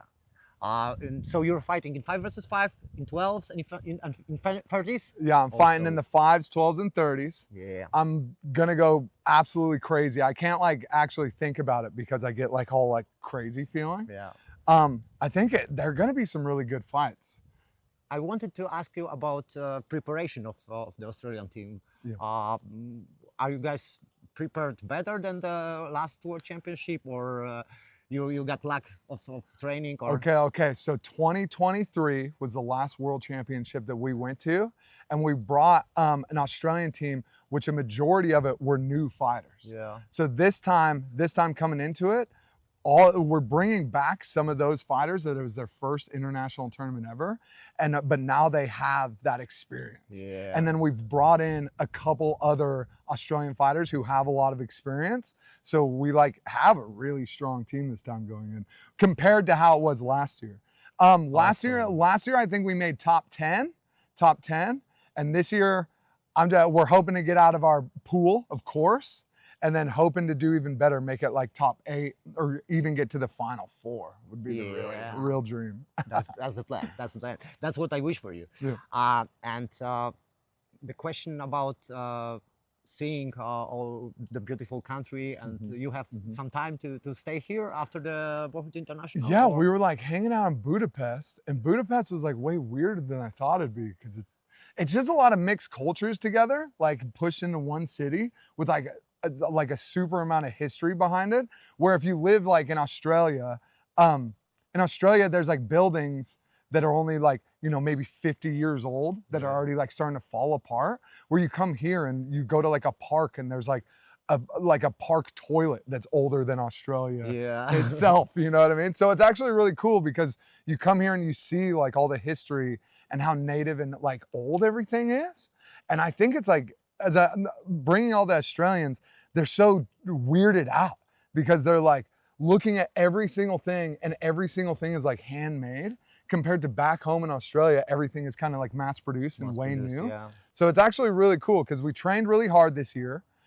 We knew that the World Championships were coming up. We put together like the strongest team we could. And then we came over here, traveled as a team. And a lot of these people have never seen like the history, like real history, like just like in their face. And it's always funny because we end up just staring at stuff like a normal building. We're just like, whoa, look at that. And some lady's like, why are you looking at that? Like, that's just like a bank, dude. And I'm like, oh, what? Like, so it's just really cool. It's really cool because we trained really hard. We came to Budapest. There's so much history in Budapest. The country's beautiful. And now we're at this like crazy, beautiful fortress with like, that we're about to battle our lives out in front of. Oh my God.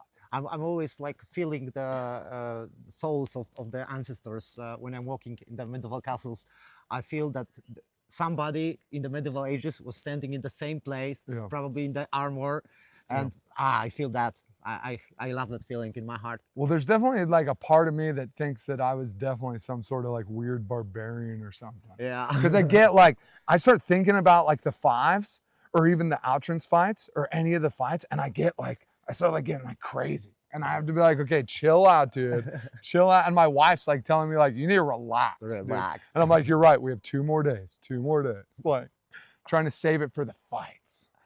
You know already who you will be fighting in the Outrance? Yeah, we're gonna be fighting these dudes named the Prague Trolls. So we're fighting the Czech Republic team, but I think it's a mix of the Prague Trolls and this other team like combined. Yeah, the best guys from Mamanchi, I think, from the other Czech team, which is really cool. Will be really cool, really hard.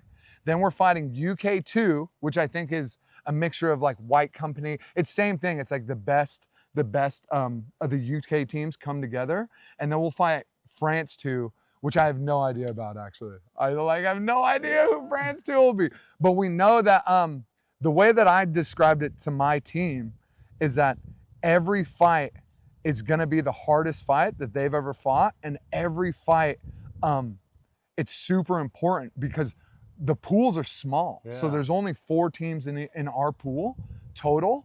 So that means that every single round is a major majority of our tournament. So even if we lose 1 round, that's a big percentage of the whole pool fight. So we need to make sure that every round we're winning the fights. Every single round we're making sure we're taking care of each other and we're bashing the enemy. You know what I mean? Yeah, I know. I definitely know what you mean. Chris knows. Been there, done that. Thank you very much. Yeah. And I can't wait to watch you fighting. You're not fighting this year, Chris? Nope. You're just the interview master, Yes. dude. Yes, beautiful, Chris. Take care of yourself. You too, Chris. Thank you very much. Hello again, Bohurt International, World Championship Hungary. And today I have with me Bill Bam Bam Woodbury from Team USA. Hello, Bill. Hello, how are you? I'm good, and you? I'm wonderful. Yeah. Bam Bam, you were the part of the first US team that came to Europe? Correct, in 2012. Yeah. And now you're a part of this team. What changed? Boy, the sport has gotten so much tougher. So much tougher. It's gotten stronger, and the biggest thing is, I would say that people have gotten tougher. You know, they can take a strike way better now. People learned how to strike and how to avoid strikes and so on. And then the biggest change in the last 3 years has been the introduction of a lot more grappling, judo and the throws. That has really revolutionized the sport. Yeah, definitely. But the methods of training, the knowledge of people, of how to approach the sport, how to be professional athletes, it also changed? Oh, significantly. I mean, one of the big things is the introduction of permanent facilities to train in. You know, so in the United States, we probably have 8 or 9 permanent facilities, maybe more now, that have air conditioning and all the facilities we need that we can train all year round. And that's a huge difference. And the sport is growing bigger and bigger, especially last 2 years? Yes, since COVID, it's really grown a lot. Yeah. You're doing also a great job advertising the sport and showing it to people. And you were the face of this TV show when you were fighting Night Fights. Night Fight. Yeah. You know, now that's old news. That was 5 years ago now. Yeah. But yeah, it's been an honor to be in the sport so long and to continue to do well. It's not so easy. I'm 50 now, and so this is a little more challenging for me. But God, I love being here. Yeah. You know, representing my nation. And how do you think about this year's Team USA? Is it prepared the best way it could be prepared? This might be one of our best US teams ever. Really? So I really have high hopes with us. But I think we're pretty well prepared. Yeah. And I have high hopes. You told me before the interview that you don't come here to lose. Absolutely not. Absolutely. I come here to win, and that's what it's about. You know, I love those little medals that we fight for. Yeah. But yeah, it's I want victory. Is there anything you would say to the new fighter who comes to the sport? He's starting right now. What words would be your words to such new person? The number one is physicality. You have to be able to support yourself, run, fight, and do all of that. So your physical conditioning, be strong, be fast, be able to withstand heat. Those are your basic components, and then learn everything from there. Start with your grappling, your judo, and then sword strikes. You know, because we still have to sword fight. Like we do a lot of other stuff, but we still want to sword fight, right? So, but I would say start with physical conditioning. That's the biggest thing. The worst thing is to be too tired to defend yourself. Yeah. You're just taking hits. It's too easy to give up then. Yeah, yeah. That's the last thing you want. Pole axes to the head with no protection. No. So remember, stay strong and condition yourself. That's right. Thank you, Will. You bet. Thank you. And see you on the podium. Yeah, I'll see you out there. So we are here at the Bohurt International World Championships, the first ever in 2025. So my name is Jess and I'm here with Therese. Eva. And you guys are from which country? Sweden. Sweden. So Trainees from Sweden. Oh, trainees. So you are marshals taking the yellow. Yeah. Great. So how many events have you guys done? Not that many. We have been to 1 or 2 and have some at home, small ones. Great. Really small ones. So what does the Bohurt scene look like at home? It died down at under the corona, but we are on our way up and it's looking good. Oh, great. We have 1 team with us this year. Oh, great. So they're one team representing here Yeah, this 1 year? team 5 versus 5 and 1 single fighter in longsword. Great. No, that's very exciting. So what are you most excited for this whole event? The Bohurt 30 versus 30. Yeah. I never seen that, so I'm really excited about Yeah, no. Yeah. And the outruns. Yeah, the outruns. Yeah. I like Bohurt more. Yeah, okay. I think we all have our preferences. Yeah. No, that's awesome. And whilst you're here in Hungary, what are you guys getting up to outside of the event? Nothing. Nothing resting? I don't think we have the time. Yeah.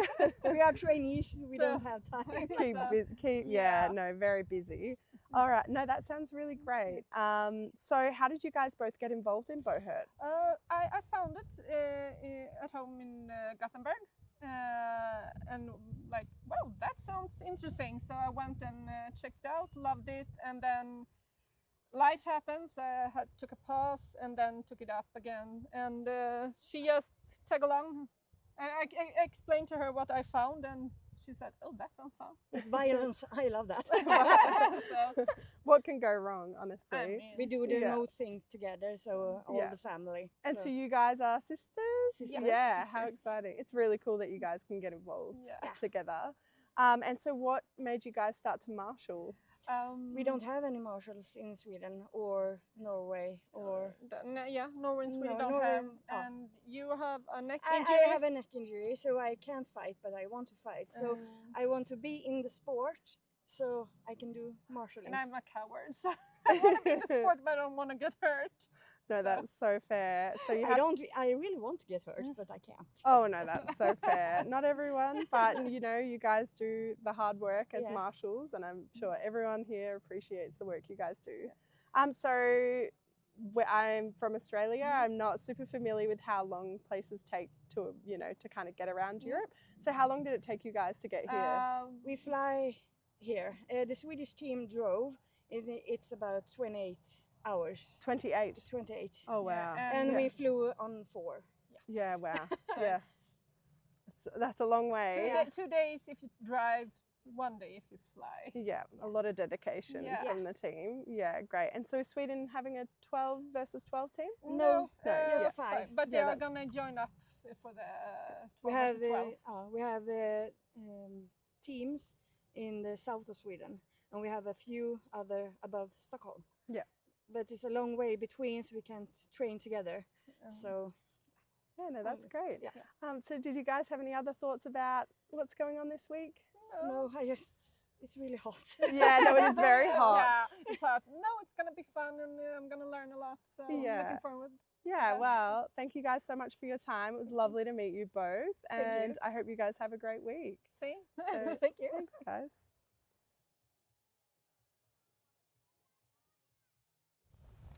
So we're here today at the Bohurt International World Championship at Visegrad, and my name is Jess, and I'm here with... My name is Shoshana Shellens. Lovely to meet you. Nice to meet you and too. What country are you representing? I'm representing the United States of America. That is amazing. So we have a whole variety of categories. Which categories will you be competing in? I am competing in just one this year, the women's sword and shield duel. That is amazing. So did you have to go into an elimination competition to get that space? Yes, so in the United States we have Carolina Carnage, which is a really big tournament, and they were using it as a qualifier for this World Championship, and I competed in women's sword and shield and got the spot. Great, congratulations. Thank you. Great to see you here. So how long have you been involved in Bohurt? My very first tournament was in 2017, and after I got that first smell of ozone inside my helmet, when a spark was struck, I realized that this was probably going to be the next decade of my life. Amazing. And how did you get involved?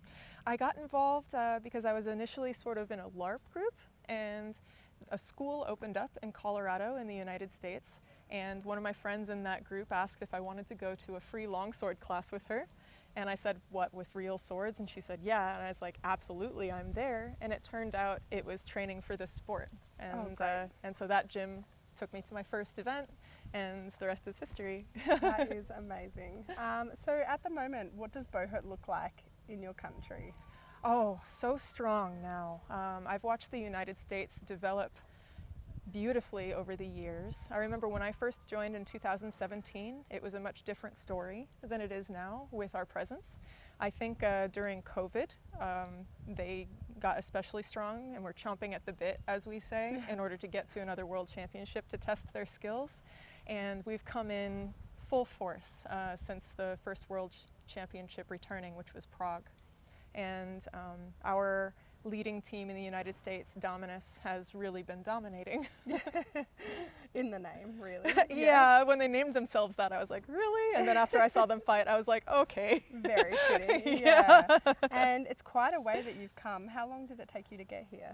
Long way to come for this tournament? Yeah. So flying out from Colorado, we stopped in Munich. I think that was about a 9-hour flight, and then it was an additional hour and a half, 2 hours, I think, to get to Budapest. Yeah, so how are you feeling now after all that travel? Feeling good, because I forced myself to stay awake yesterday until a reasonable bedtime and got a full night's sleep, so I'm feeling pretty fresh right now. Yeah, that is so good. And have you traveled here with a bunch of your teammates?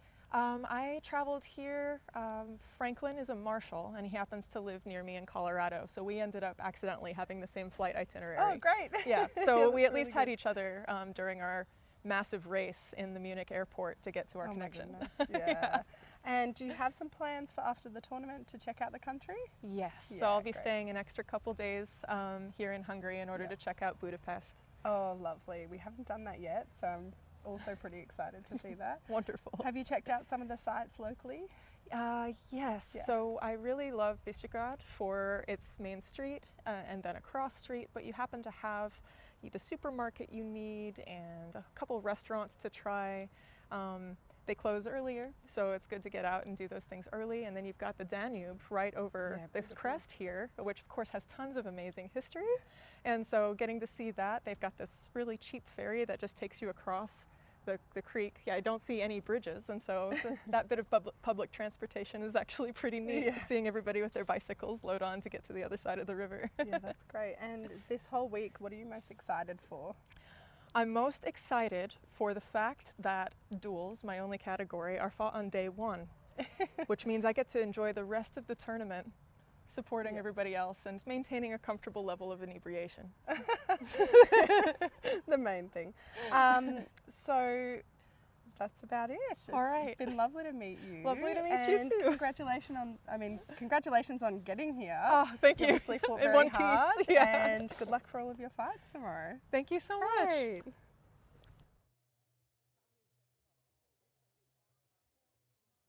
Here we are again in Hungary from Bohurt International Tournament World Championship. My name is Chris Olchak, and here with me is Christopher Wilkins. Hello. Where are you from? I'm from America, Maine, the state that's in the most northeast, right up in Canada. Okay. And how long have you been marshalling? So I got involved in the sport in 2018, and immediately started doing all the support stuff that I could while I was working my way up in training into armor. And then when the transition into Bohurt International happened, I was one of the first group to get their official certification. Okay. And then I've been trying to build the program. Is it hard to become a marshal in the US? There didn't used to be a lot of structure to it. You would just kind of show up and help. And now Bohurt International has been doing a really great job creating a sort of system and a ranking structure that we can develop our team to be even better than before. Are there a lot of rules you have to learn about? You have to remember all the things. Yeah, there's a fair amount to learn while marshalling. You have the whole weapon inspection and armor inspection side, as well as the authentication side. And then, the different rules between the different sets get tweaked a little bit. Yeah. Now, thankfully, it's kind of broken up, so you don't have to have your inspector hat on while you're doing field work. And then while you're in the field, you just have to focus on that. And I have a feeling that good marshals are the marshals who have experience as a fighters. Is it necessary, you think, or it's not necessary? I don't think it's necessary, but it absolutely helps. Yeah.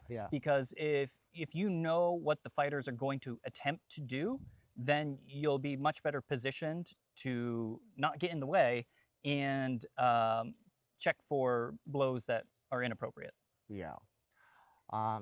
Thank you very much for your conversation, and hope you will have a beautiful time and you'll have fun. Oh, I'm certainly looking forward to it. It's a beautiful place. Thank you very much. Thank you, Chris. Take care. Hello again, it's Chris Olczak from Bohurt International World Championship, and today I have with me Andreas Fomsgaard. Oh, Henrik Fomsgaard. As you hear, the names are the same. This is father and this is son. Yeah. This is my wonderful son. Yeah, and my hardcore dad. Guys, I wanted to ask about this relationship. Who started first? So actually we began at the same time. So we have done a lot of LARPing, live action role play, and then we thought, the swords and shields and stuff like that, it could be nice. So we start searching for the sport, and we find the button, I think 2012, yes. yeah, and joined up with the Danish team. Yeah. So Great. that's how we started. So you started at the same time, and who is better? Oh, that's a hard question to answer. No, it's not. So you're the better. You're the youngest and you're the fastest, and in Denmark you're the best runner of them all. So. Yes. But you hit like a bear, Okay. Boom! Yes, of course. So I think we are good at different. You have these different roles. Yeah, in the we team. have. Yeah. All right. What categories, guys, are you on this year's battle? This year we are going for 5 against 5 and 12 against 12 and 30 against 30. So all group categories. Yeah, all group fights. I don't think we have anybody fighting singles. No. Single. In Denmark, I don't think the single fighters are there yet. I think we got two fighters in Denmark who's fighting pro fights, but not here, but like a sport. But I don't think it's two different. Give us a year or two, then we will beat some countries in pro Great, fights. Yeah. great. But it's two different sports. I think Bohurt 5 was 5, 12 was 12. It's something else. Totally different than duels. So it's two different kind of sports, but it's the same place we're going to do it. Yeah, So. and you can have the same armor. So Yes, Yeah. And the rest of your family, how they are looking at this hobby? Yeah, that's they are looking excited. They are actually. I saw your mother on the place here. Exactly. Yeah. So my sister have fought also, and my big brother has also fought. He's also on the team, and my mother is support since 12. So we like. It's a family sport. Yeah, like we you. say, it's we are a Bohurt family. Bohurt family. Yeah, great. You have to be a Bohurt family because you are traveling a lot around the world. We're in Germany, France, Spain. So you have to take your family with you. I know some guys whose wives or fiancés are not involved, but it's hard. It's always hard when someone's not going to the tournaments, not involved in the sport. It's hard to explain how drainable the sport is. Yeah. But when we are fighting 5 versus 5, you are 8 people, and the 8 people are family also. Yeah. They are with you in every battle, and they are with you every time. So they're family. Yeah. Yes. The last question I think I ask is about the growing of this sport in Denmark.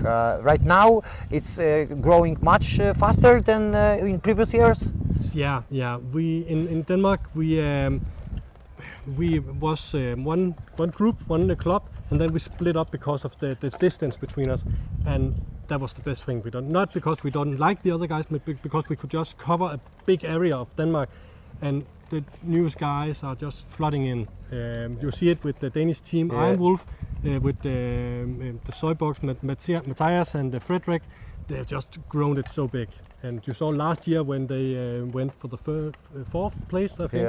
Yeah. So it's going to be big in Denmark. Yeah, we are going strong.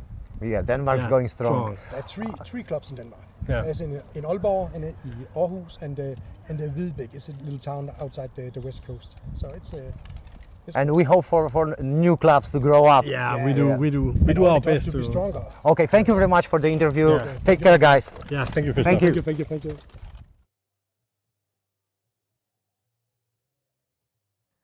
Here we are in beautiful Hungarian castle, and we are on the Bohurt International World Championship. With me is Colin Campbell from Team Australia. Hello. Colin, I'm so excited about this event. I couldn't wait for that. How much excited you are in a scale from 1 to 10? On a scale from 1 to 10, probably 11. 11. That's what I thought. That's what I thought. Which category you're mostly interested in?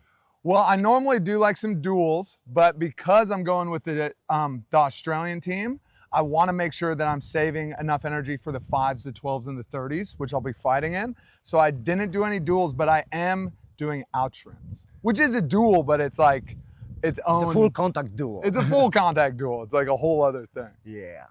And so you're fighting in 5 versus 5, in 12s, and in 30s? Yeah, I'm fighting in the 5s, 12s, and 30s. Yeah. I'm gonna go absolutely crazy. I can't like actually think about it because I get like all like crazy feeling. Yeah. I think they're gonna be some really good fights. I wanted to ask you about preparation of the Australian team. Yeah. Are you guys prepared better than the last World Championship, or you got lack of training? Or? Okay. So 2023 was the last World Championship that we went to, and we brought an Australian team, which a majority of it were new fighters. Yeah. So this time coming into it, we're bringing back some of those fighters that it was their first international tournament ever, but now they have that experience. Yeah. And then we've brought in a couple other Australian fighters who have a lot of experience. So we like have a really strong team this time going in compared to how it was last year. Last year I think we made top 10, and this year we're hoping to get out of our pool, of course. And then hoping to do even better, make it like top 8 or even get to the final 4 would be the real dream. That's the plan. That's what I wish for you. Yeah. And the question about seeing all the beautiful country, and you have some time to stay here after the Bohurt International? Yeah, we were like hanging out in Budapest, and Budapest was like way weirder than I thought it'd be because it's just a lot of mixed cultures together, like pushed into one city with like a super amount of history behind it, where if you live like in Australia there's like buildings that are only like, you know, maybe 50 years old that are already like starting to fall apart, where you come here and you go to like a park and there's like a park toilet that's older than Australia itself, you know what I mean? So it's actually really cool because you come here and you see like all the history and how native and like old everything is. And I think it's like, bringing all the Australians, they're so weirded out because they're like looking at every single thing, and every single thing is like handmade compared to back home in Australia. Everything is kind of like mass produced and way new. Yeah. So it's actually really cool because we trained really hard this year. We knew that the World Championships were coming up. We put together like the strongest team we could. And then we came over here, traveled as a team. And a lot of these people have never seen like the history, like real history, like just like in their face. And it's always funny because we end up just staring at stuff like a normal building. We're just like, whoa, look at that. And some lady's like, why are you looking at that? Like, that's just like a bank, dude. And I'm like, oh, what? Like, so it's just really cool. It's really cool because we trained really hard. We came to Budapest. There's so much history in Budapest. The country's beautiful. And now we're at this like crazy, beautiful fortress with like, that we're about to battle our lives out in front of. Oh my God. I'm always like feeling the souls of the ancestors when I'm walking in the medieval castles. I feel that somebody in the medieval ages was standing in the same place, probably in the armor, and I feel that. I love that feeling in my heart. Well, there's definitely like a part of me that thinks that I was definitely some sort of like weird barbarian or something. Yeah. Because I get like, I start thinking about like the fives or even the outrance fights or any of the fights, and I start like getting like crazy. And I have to be like, okay, chill out, dude. Chill out. And my wife's like telling me like, you need to relax. Relax. Dude. And I'm like, you're right. We have 2 more days. 2 more days. Like trying to save it for the fights. You know already who you will be fighting in the autumns? Yeah, we're gonna be fighting these dudes named the Prague Trolls. So we're fighting the Czech Republic team, but I think it's a mix of the Prague Trolls and this other team like combined. Yeah, the best guys from Mamanchi, I think, from the other Czech which team, which is really cool. Will be really cool, really hard. Then we're fighting UK2, which I think is a mixture of like White Company. It's same thing. It's like the best of the UK teams come together, and then we'll fight France 2, which I have no idea about actually. I have no idea who France 2 will be, but we know that the way that I described it to my team is that every fight is going to be the hardest fight that they've ever fought, and every fight it's super important because the pools are small. So there's only 4 teams in our pool total. So that means that every single round is a major majority of our tournament. So even if we lose 1 round, that's a big percentage of the whole pool fight. So we need to make sure that every round we're winning the fights. Every single round we're making sure we're taking care of each other and we're bashing the enemy. You know what I mean? Yeah, I know. I definitely know what you mean. Chris knows. Been there, done that. Thank you very much. Yeah. And I can't wait to watch you fighting. You're not fighting this year, Chris? Nope. You're just the interview master, Yes. dude. Yes, beautiful, Chris. Take care of yourself. You too, Chris. Thank you very much. Hello again, Bohurt International, World Championship Hungary. And today I have with me Bill Bam Bam Woodbury from Team USA. Hello, Bill. Hello, how are you? I'm good, and you? I'm wonderful. Yeah. Bam Bam, you were the part of the first US team that came to Europe? Correct, in 2012. Yeah. And now you're a part of this team. What changed? Boy, the sport has gotten so much tougher. So much tougher. It's gotten stronger, and the biggest thing is, I would say that people have gotten tougher. You know, they can take a strike way better now. People learned how to strike and how to avoid strikes and so on. And then the biggest change in the last 3 years has been the introduction of a lot more grappling, judo and the throws. That has really revolutionized the sport. Yeah, definitely. But the methods of training, the knowledge of people, of how to approach the sport, how to be professional athletes, it also changed? Oh, significantly. I mean, one of the big things is the introduction of permanent facilities to train in. You know, so in the United States, we probably have 8 or 9 permanent facilities, maybe more now, that have air conditioning and all the facilities we need that we can train all year round. And that's a huge difference. And the sport is growing bigger and bigger, especially last 2 years? Yes, since COVID, it's really grown a lot. Yeah. You're doing also a great job advertising the sport and showing it to people. And you were the face of this TV show when you were fighting. Night Fights, it was. Night Fight? Yeah. Yeah, you know, now that's old news. That was 5 years ago now. Yeah. But yeah, it's been an honor to be in the sport so long and continue to do well. It's not so easy. I'm 50 now. And so this is a little more challenging for me. But God, I love being here. Yeah. You know, representing my nation. And how do you think about this year's Team USA? Is it prepared the best way it could be prepared? This might be one of our but US teams ever. Really? So I really have high hopes with us. but I think we're pretty well prepared. Yeah. And I have high hopes.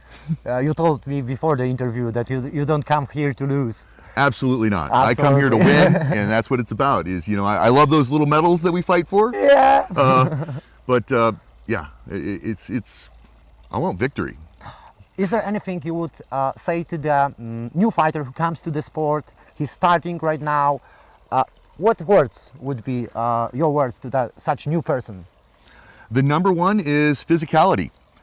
You have to be able to support yourself, run, fight, and do all of that. So your physical conditioning, be strong, be fast, be able to withstand heat. Those are your basic components, and then learn everything from there. Start with your grappling, your judo, and then sword strikes. Because we still have to sword fight. Like we do a lot of other stuff, but we still want to sword fight, right? So, but I would say start with physical conditioning. That's the biggest thing. The worst thing is to be too tired to defend yourself. Yeah. You're just taking hits. It's too easy to give up then. Yeah, yeah. That's the last thing you want. Pole axes to the head with no protection. No. So remember, stay strong and condition yourself. That's right. Thank you, Will. You bet. Thank you. And see you on the podium. Yeah, I'll see you out there. So we are here at the Bohurt International World Championships, the first ever in 2025. So my name is Jess and I'm here with Therese. Eva. And you guys are from which country? Sweden. Sweden. So Trainees from Sweden. Oh, trainees. So you are marshals taking the yellow. Yeah. Great. So how many events have you guys done? Not that many. We have been to 1 or 2 and have some at home, small ones. Great. Really small ones. So what does the Bohurt scene look like at home? It died down under the corona, but we are on our way up and it's looking good. Oh, great. We have one team with us this year. Oh, great. So they're one team representing here Yeah, this one year? team 5 versus 5 and one single fighter in longsword. Right. No, that's very exciting. So what are you most excited for this whole event?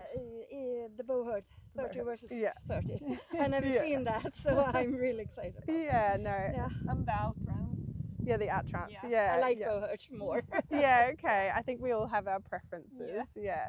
No, that's awesome. And whilst you're here in Hungary, what are you guys getting up to outside of the event? Nothing. Nothing resting? I don't think we have the time. Yeah. We are trainees, we don't have time. No, very busy. All right, no, that sounds really great. So how did you guys both get involved in Bohurt? I found it at home in Gothenburg. And like, wow, that sounds interesting. So I went and checked out, loved it, and then life happens. I took a pause and then took it up again. And she just tagged along. I explained to her what I found, and she said, "Oh, that sounds fun." It's violence. I love that. So, what can go wrong, honestly? We do the most things together, so all the family. And so you guys are sisters? Sisters. Yeah, how exciting. It's really cool that you guys can get involved together. And so what made you guys start to marshal? We don't have any marshals in Sweden or Norway or... Norway and Sweden don't have. And you have a neck I injury? have a neck injury, so I can't fight, but I want to fight. So I want to be in the sport, so I can do marshalling. And I'm a coward, so I want to be in the sport, but I don't want to get hurt. No, that's so fair. So you I really want to get hurt, but I can't. Oh no, that's so fair. Not everyone, but you know, you guys do the hard work as marshals, and I'm sure everyone here appreciates the work you guys do. So I'm from Australia. I'm not super familiar with how long places take to, to kind of get around Europe. So how long did it take you guys to get here? We fly here. The Swedish team drove. It's about 28 hours. 28? 28. Oh, wow. And we flew on 4. Yeah, wow. Yes.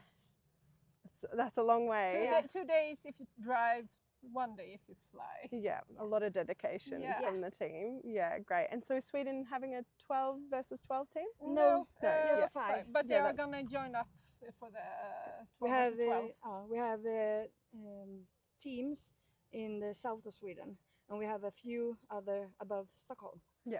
But it's a long way between, so we can't train together. So yeah, no, that's great. Yeah. So did you guys have any other thoughts about what's going on this week? No, it's really hot. Yeah, no, it is very hot. Yeah, it's hot. No, it's gonna be fun, and I'm gonna learn a lot. So I'm looking forward.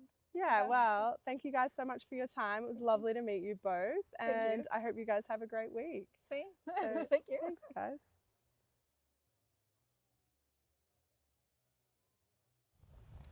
So we're here today at the Bohurt International World Championship at Visegrad, and my name is Jess, and I'm here with... My name is Shoshana Shellens. Lovely to meet you. Nice to meet you too. And what country are you representing? I'm representing the United States of America. That is amazing. So we have a whole variety of categories. Which categories will you be competing in? I am competing in just one this year, the Women's Sword and Shield Duel. That is amazing. So did you have to go into an elimination competition to get that space? Yes, so in the United States we have Carolina Carnage, which is a really big tournament, and they were using it as a qualifier for this World Championship, and I competed in Women's Sword and Shield and got the spot. Great, congratulations. Thank you. Great to see you here. So how long have you been involved in Bohurt? My very first tournament was in 2017, and after I got that first smell of ozone inside my helmet, when a spark was struck, I realized that this was probably going to be the next decade of my life. Amazing. And how did you get involved? I got involved because I was initially sort of in a LARP group, and a school opened up in Colorado in the United States, and one of my friends in that group asked if I wanted to go to a free longsword class with her. And I said, what, with real swords? And she said, yeah. And I was like, absolutely, I'm there. And it turned out it was training for the sport. And so that gym took me to my first event, and the rest is history. That is amazing. So at the moment, what does Bohurt look like in your country? Oh, so strong now. I've watched the United States develop beautifully over the years. I remember when I first joined in 2017, it was a much different story than it is now with our presence. I think during COVID, they got especially strong and were chomping at the bit, as we say, in order to get to another World Championship to test their skills. And we've come in full force since the first World Championship returning, which was Prague. And our leading team in the United States, Dominus, has really been dominating. In the name, really. Yeah, when they named themselves that, I was like, really? And then after I saw them fight, I was like, okay. Very fitting, yeah. And it's quite a way that you've come. How long did it take you to get here? Long way to come for this tournament? Yeah. So flying out from Colorado, we stopped in Munich. I think that was about a 9-hour flight, and then it was an additional hour and a half, 2 hours, I think, to get to Budapest. Yeah, so how are you feeling now after all that travel? Feeling good, because I forced myself to stay awake yesterday until a reasonable bedtime and got a full night's sleep, so I'm feeling pretty fresh right now. Yeah, that is so good. And have you traveled here with a bunch of your teammates? I traveled here. Franklin is a Marshal, and he happens to live near me in Colorado, so we ended up accidentally having the same flight itinerary. Oh, great. Yeah, so we at least had each other during our massive race in the Munich airport to get to our connection. My goodness, yeah. And do you have some plans for after the tournament to check out the country? Yes, so I'll be staying an extra couple days here in Hungary in order to check out Budapest. Oh, lovely. We haven't done that yet, so I'm also pretty excited to see that. Wonderful. Have you checked out some of the sites locally? Yes, so I really love Visegrad for its main street and then a cross street, but you happen to have the supermarket you need and a couple restaurants to try. They close earlier, so it's good to get out and do those things early. And then you've got the Danube right over this crest here, which of course has tons of amazing history. And so getting to see that, they've got this really cheap ferry that just takes you across the creek. Yeah, I don't see any bridges, and so that bit of public transportation is actually pretty neat, seeing everybody with their bicycles load on to get to the other side of the river. Yeah, that's great. And this whole week, what are you most excited for? I'm most excited for the fact that duels, my only category, are fought on day one, which means I get to enjoy the rest of the tournament supporting everybody else and maintaining a comfortable level of inebriation. The main thing. So that's about it. All right. It's been lovely to meet you. Lovely to meet you too. Congratulations on getting here. Oh, thank you. Obviously fought In very one piece, hard. yeah. And good luck for all of your fights tomorrow. Thank you so much.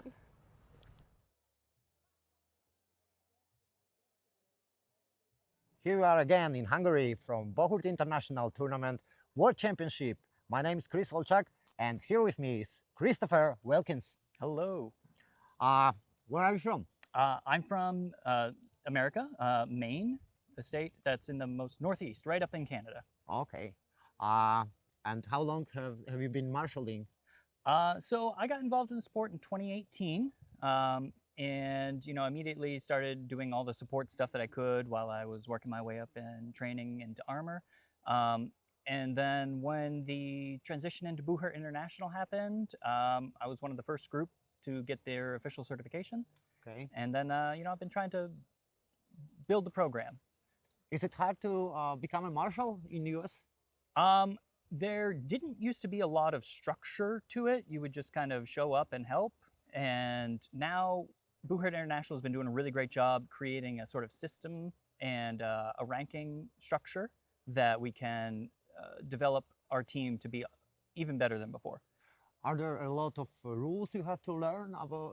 You have to remember all the things? Yeah, there's a fair amount to learn while marshalling. You have the whole weapon inspection and armor inspection side, as well as the authentication side. And then, the different rules between the different sets get tweaked a little bit. Yeah. Now, thankfully, it's kind of broken up, so you don't have to have your inspector hat on while you're doing field work. And then while you're in the field, you just have to focus on that. And I have a feeling that good marshals are the marshals who have experience as a fighters. Is it necessary, you think, or it's not necessary? I don't think it's necessary, but it absolutely helps. Yeah. Because if you know what the fighters are going to attempt to do, then you'll be much better positioned to not get in the way and check for blows that are inappropriate. Yeah. Thank you very much for your conversation, and hope you will have a beautiful time and you'll have fun. Oh, I'm certainly looking forward to it. It's a beautiful place. Thank you very much. Thank you, Chris. Take care.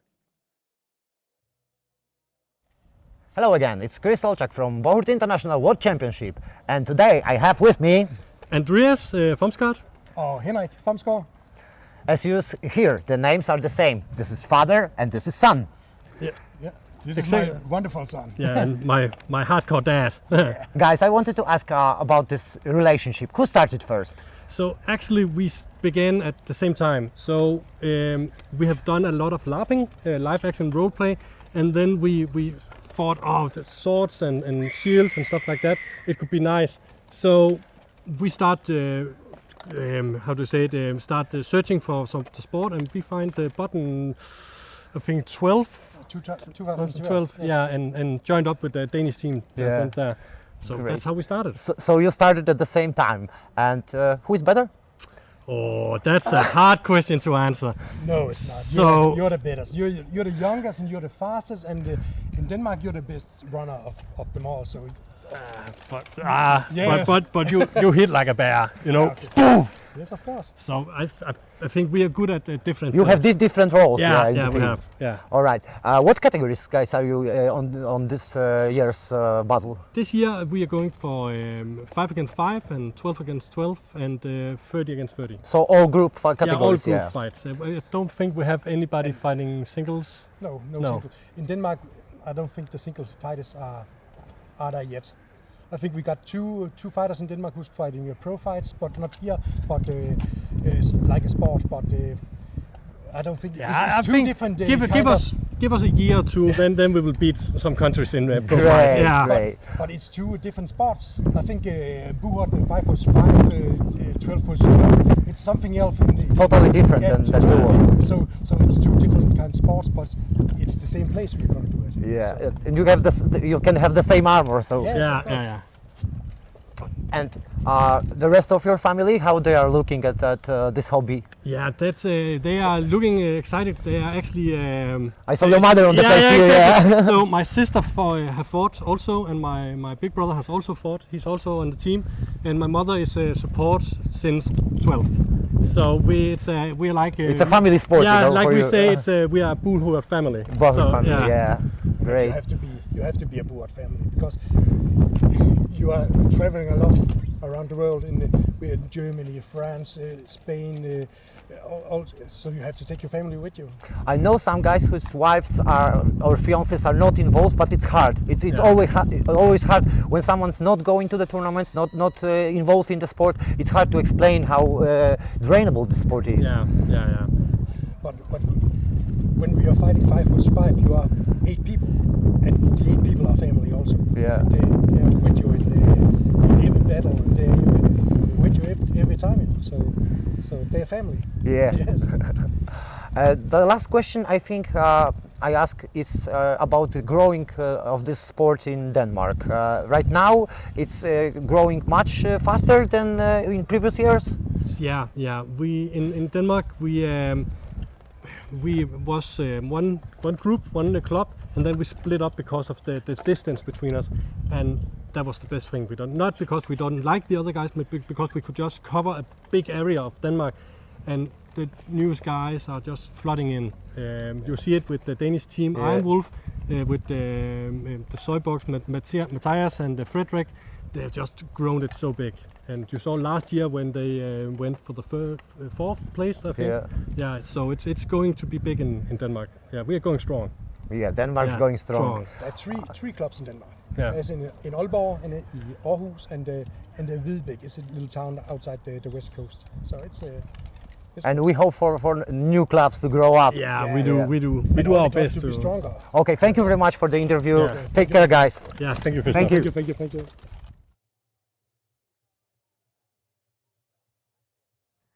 Here we are in beautiful Hungarian castle, and we are on the Bohurt International World Championship. With me, there's Colin Campbell from Team Australia. Hello.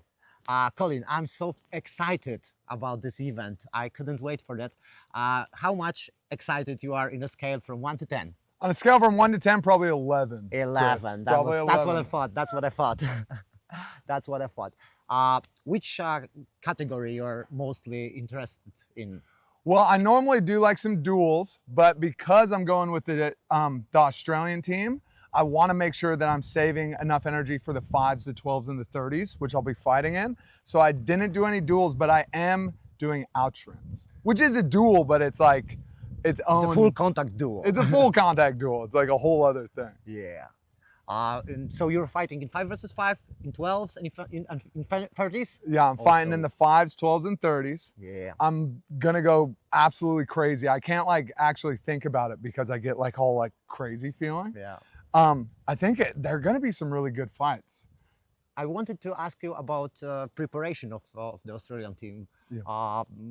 Are you guys prepared better than the last World Championship, or you got lack of training? Or? Okay. So 2023 was the last World Championship that we went to, and we brought an Australian team, which a majority of it were new fighters. Yeah. So this time coming into it, we're bringing back some of those fighters that it was their first international tournament ever, but now they have that experience. Yeah. And then we've brought in a couple other Australian fighters who have a lot of experience. So we like have a really strong team this time going in compared to how it was last year. Last year I think we made top 10, and this year we're hoping to get out of our pool, of course.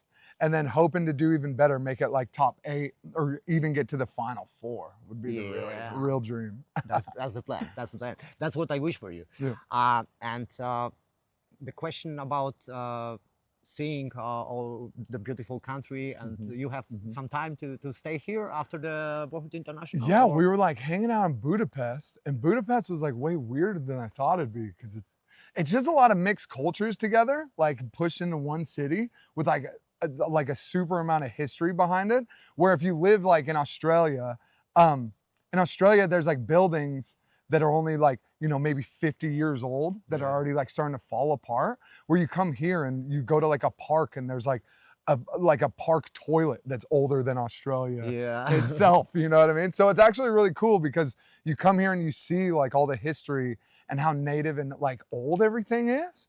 And I think it's like, bringing all the Australians, they're so weirded out because they're like, looking at every single thing, and every single thing is like handmade, compared to back home in Australia, everything is kind of like mass produced and way new. Yeah. So it's actually really cool because we trained really hard this year. We knew that the World Championships were coming up. We put together like the strongest team we could. And then we came over here, traveled as a team. And a lot of these people have never seen like the history, like real history, like just like in their face. And it's always funny because we end up just staring at stuff like a normal building.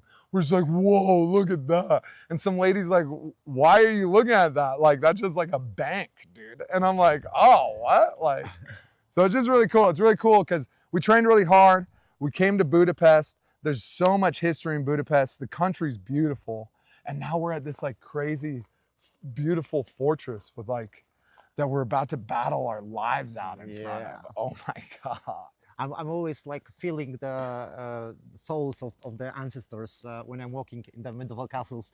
I feel that somebody in the medieval ages was standing in the same place, probably in the armor, and I feel that. I love that feeling in my heart. Well, there's definitely like a part of me that thinks that I was definitely some sort of like weird barbarian or something. Yeah. Because I get like, I start thinking about like the fives or even the outrance fights or any of the fights, and I start like getting like crazy. And I have to be like, okay, chill out, dude. Chill out. And my wife's like telling me like, you need to relax. Relax. Dude. And I'm like, you're right. We have 2 more days.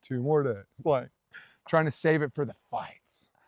You know already who you will be fighting in the autumns? Yeah, we're going to be fighting these dudes named the Prague Trolls. So we're fighting the Czech Republic team, but I think it's a mix of the Prague Trolls and this other team like combined. Yeah, the best guys from Mamanchi, I think, from the other Czech team, which is really cool, will be really cool, really hard.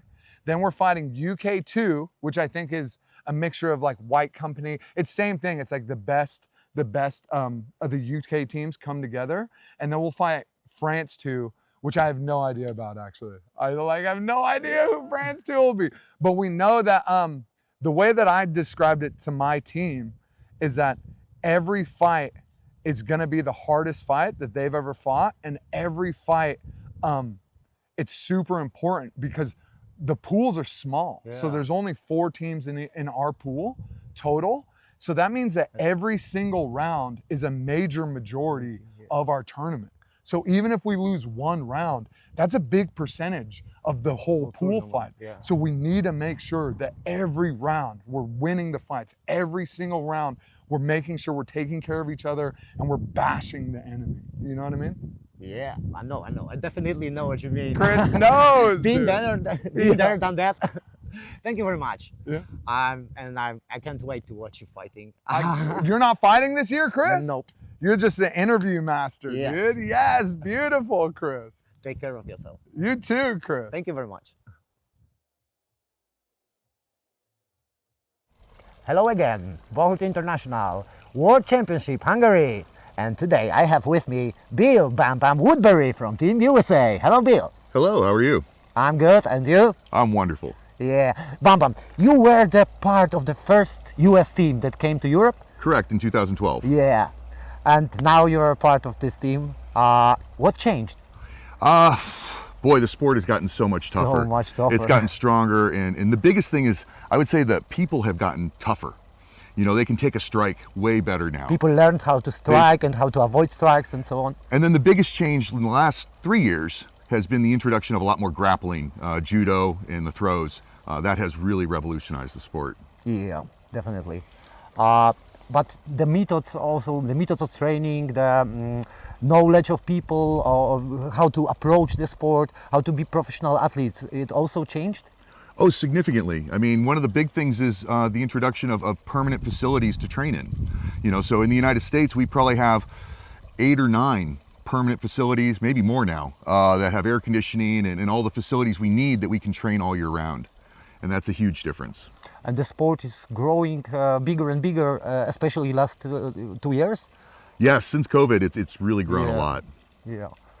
You're doing also a great job advertising the sport and showing it to people. And you were the face of this TV show when you were fighting night fights. Night fight. Yeah. You know, now that's old news. That's that was 5 years ago now. Yeah. But yeah, it's been an honor to be in the sport so long and continue to do well. It's not so easy. I'm 50 now, and so this is a little more challenging for me. But God, I love being here. Yeah. You know, representing my nation. And how do you think about this year's Team USA? Is it prepared the best way it could be prepared? This might be one of our best US teams ever. Really? So I really have high hopes with us. But I think we're pretty well prepared. Yeah. And I have high hopes. You told me before the interview that you don't come here to lose. Absolutely not. Absolutely. I come here to win, and that's what it's about. You know, I love those little medals that we fight for. Yeah. But yeah, it's I want victory. Is there anything you would say to the new fighter who comes to the sport? He's starting right now. What words would be your words to such new person? The number one is physicality. You have to be able to support yourself, run, fight, and do all of that. So your physical conditioning, be strong, be fast, be able to withstand heat. Those are your basic components, and then learn everything from there. Start with your grappling, your judo, and then sword strikes. You know, because we still have to sword fight. Yeah. Like we do a lot of other stuff, but we still want to sword fight, right? So, but I would say start with physical conditioning. That's the biggest thing. The worst thing is to be too tired to defend yourself. Yeah. You're just taking hits. It's too easy to give up then. Yeah, yeah. That's the last thing you want. Pole axes to the head with no protection. No. So remember, stay strong and condition yourself. That's right. Thank you, Will. You bet. Thank you. And see you on the podium. Yeah, I'll see you out there. So we are here at the Bohurt International World Championships, the first ever in 2025. So my name is Jess and I'm here with Therese. Eva. And you guys are from which country? Sweden. Sweden. So Trainees from Sweden. Oh, trainees. So Yeah, you are marshals taking the yellow. Yeah. Great. So how many events have you guys done? Not that many. We have been to 1 or 2 and have some at home, small ones. Great. Really small ones. So what does the Bohurt scene look like at home? It died down under the corona, but we are on our way up and it's looking good. Oh, great. We have 1 team with us this year. Oh, great. So they're one team representing here Yeah, this 1 year? team 5 versus 5 and 1 single fighting longsword. Great. No, that's very exciting. So what are you most excited for this whole event? The Bohurt 30 versus 30. I never Yeah. seen that, so I'm really excited. Yeah, no. Yeah. And the outrance. Yeah, the outtrance. Yeah. Yeah. I like yeah. Bohurt more. Yeah, okay. I think we all have our preferences. Yeah. No, that's awesome. And whilst you're here in Hungary, what are you guys getting up to outside of the event? Nothing. Nothing. I don't think we have the time. Yeah. We are trainees, we don't have time. No, very busy. All right, no, that sounds really great. So how did you guys both get involved in Bohurt? I found it at home in Gothenburg and like, wow, that sounds interesting. So I went and checked out, loved it, and then life happens. I took a pause and then took it up again. And she just tag along. I explained to her what I found and she said, oh, that sounds fun. It's violence. I love that. So, what can go wrong, honestly? We do the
ütésből, rugásból, pajzsalitésből, vagy bármelyik részével való ütésből, dobásból, lökésből ne rá. Hello, test. Azt ellenfele padlón küldeni, valamelyik játékos. Test one. Test one.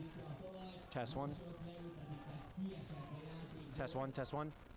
A föltekerülék dobásánál akkor ő maga is tisztában lesz ezzel, de nézzétek el, hogy a valamelyik játékos tovább tud annak ellenére, és ő valamilyen impulzban lényeg a földre, ezért vannak a versenybírók, csíkos tagarban, akik felügyelik mérkőzéseket, és hogy valamelyik csapat Test one. All right, we're back here on the live stream. You got Brent joined Christoph. We're looking in, coming in late to women's 12s. France, USA, round one. France gonna go ahead and take it first. What's a 6-2 advantage, maybe 7. Couple little bit of live stream. There, can you hear us? Oh, lots of chaos there going on in round one. You may hear some crowd action. All right, USA, France. USA's been, the women's team, the men's team got second, silver place today in the 5s. They're doing rather hot in the 12s, gonna go ahead and get out of their pool. The women's team though, they are on the hunt for some wins. They have had a little bit of struggles in the team-based games. They did rather well in the solo categories in the duels, but are struggling a bit here once they got together. They're looking to change their kind of luck here. France though, they're a very strong team. The French women's team found a second place this morning in their 5s. So the women's finished out their round robins this morning before they then moved into the 12s themselves. We can see Larry here on the left side of your screen. He's coming to peek out on the USA-France match. Looking at his lovely lady, Christine in the field. Do we have a full 12? 1, 2, 3, 4, 5, 6, 7, 8, 9, 10, 11. 11 United States fighters. Unfortunately, we must have lost one. It's been a grueling day. It's been hot. It's been intense. It's definitely at a different level. On the France side, though, I'm counting a full 12. There's 6x2 there. Yep. Our marshals directing them around, ordering their troops. And now the team captain gets a chance to place her people. USA, however, still bunched up. They may be looking for a kind of rush down the center. We saw that in round 1, going into round 2. Oh, wow, yep, here we go. USA all to the corner. They're going to try something out. We saw this actually with Poland against USA 1 in the 5s. Oh, crowd's not exactly happy about this. They are booing. Maybe ours, maybe not. And maybe there's something going on in round 1. Hungary, I think, was coming up against China on that list. So list 1 for it as the ladies start getting into the action, smacking away. France trying to reach over. They don't really have anything long, but neither does the United States. So the wall just exists. I do see one long French half there. That one right in the middle, she's getting some good chops in sideways, not quite over the top. Swapping hands, she is. And here's our second one, actually. No, the axes were just busy. That's why we missed them.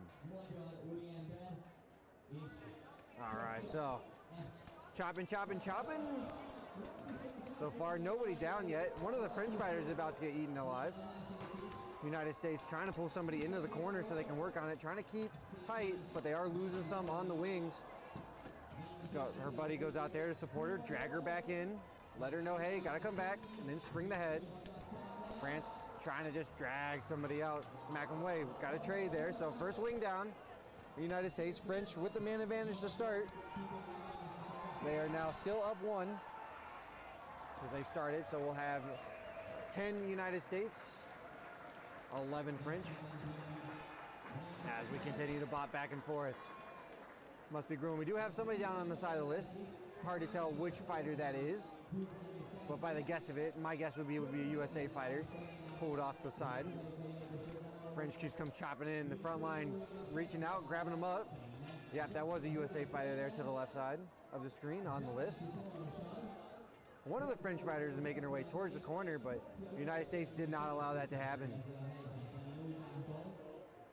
French taking a second. They're gonna readjust. They don't have to stress it. United States are the one. They're gonna have to bring the action to them. They are down in numbers. French could just wait the clock out. I don't think the United States would be happy to do that. I'm certainly sure the French aren't happy to do that. But the United States trying to fight the numbers. Somebody's going to have to make a move. Well, at least the French don't. The United States is going to have to make a move because they need to win the rounds. So it's at the moment they are losing it. So let's see. From left to right, we go 1, 2, 3, 4, 5, 6, 7 United States. 9, I believe, French ladies. All right, Marshals circling back around. We have our lovely Lorelei in the list. She's a wonderful night marshal out of France. Supporting from the French side, I see. You know, I just had the way it happened to be, but we'll give her a little bit of grief for it. So France decided, all right, we won't wait around. We want to have some fun. So they started in, close the distance. Here we go. French getting in to disrupt them. Pulled out the wing. She got eaten up, and down she goes. She was able to turn into a trade, though. Great job there by the USA fighter. At least take one with it. French, though, doing a great job working together as a team. The United States has a line, so you could say there's teamwork there, but they are getting picked off one by one by the French team. All right, now it's gotten dynamic. In the corner, we got a 2-on-2 struggle and a little bit of hugging right around the bottom of the list. So far, it looks like we haven't lost anybody from that exchange. French are still working pretty hard on the corners, and big smacks to the behind of the United States fighter by the French halberd. Still swinging in, swinging in. Now she's covered on the list. There's too many bodies in the way, but she'll start getting chopped by the one-handers. Chopping right into the hips, right into the legs, maybe even to the butt. It's a legal strike zone. Marshals are counting, they're watching. Looks like I'm ready to join you on that commentary. We got Christoph with us now. What do you think of the action so far there, Christoph? What do you think on that standoff? I love watching those fights. It's like so massive and so intense. The halberd swings, the grappling, all the actions. The girls are really doing their job tough. They are. Marshall's going to come in, stop it. There's a safety issue here. Yeah. Armor failure. Great call. Great eyes. They're here to keep us safe. Best marshals in the world, so they see the situations. You know it. Yeah. You know it exactly. So we love it. That's good. They'll get it all figured out. They'll also get a count of the numbers and come back. What do you think on that strategy then, with that standoff? Do you like what the United States did, or is that a little? It's like a little bit interesting. For me, it's like you can use anything to win in the list. So if your strategy is to put yourself in the corner and wait for your opponent, that's your strategy. It didn't work this time, but maybe next time. It was a strategy to put a French team in a certain way in the list. I can see it. Well, they certainly got what they want. Yeah. Whether it was actually what they were asking for, you know, maybe they got bit off a bit more than they could chew in that. But sometimes it's like, especially in the massive group fights and 12s and 30s, the teams have their strategy to not go like line versus line. So they try to break through at one side of the list or the other side of the list or through the center, or just back up and wait for the opponents on the list. So it's like kind of different strategies, and you can use them all, and your opponent have to adjust to your strategy. Strategies, counter strategies, the like. Now I will say USA though has done a little bit better this round, so actually, you know, it could be pretty successful. French just drag another one down in the corner.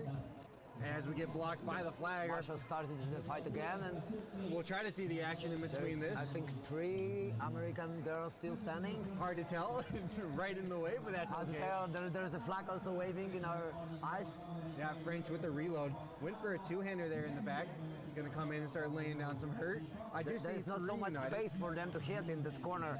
No, then the I think the French girls have to pull the American girls out of the corner and then start to smashing them, not smash them in this corner. Indeed, for sure. Actually, 2 United States girls. So once one goes down, we'll have a stoppage here. Unless that's Christine actually in the corner. She was hiding back there. She's certainly getting punched, taking some abuse. She took a lot of abuse from the French team in the 5s. They're bobbing each other. So I count 2 United States, 3 French at the moment. They must have tumbled someone. Hold on a second here, Christoph. We got a game. Yep. So 2 United States, yeah, hugging in the corner. I'm not sure who the other one is. I believe the one closest to us is going to be Christine. Getting dwarfed a little bit here by the other fighters, but the other United States, not quite sure. And we got. I wonder how much time left in that round, because it lasts a little long. Yeah, this certainly.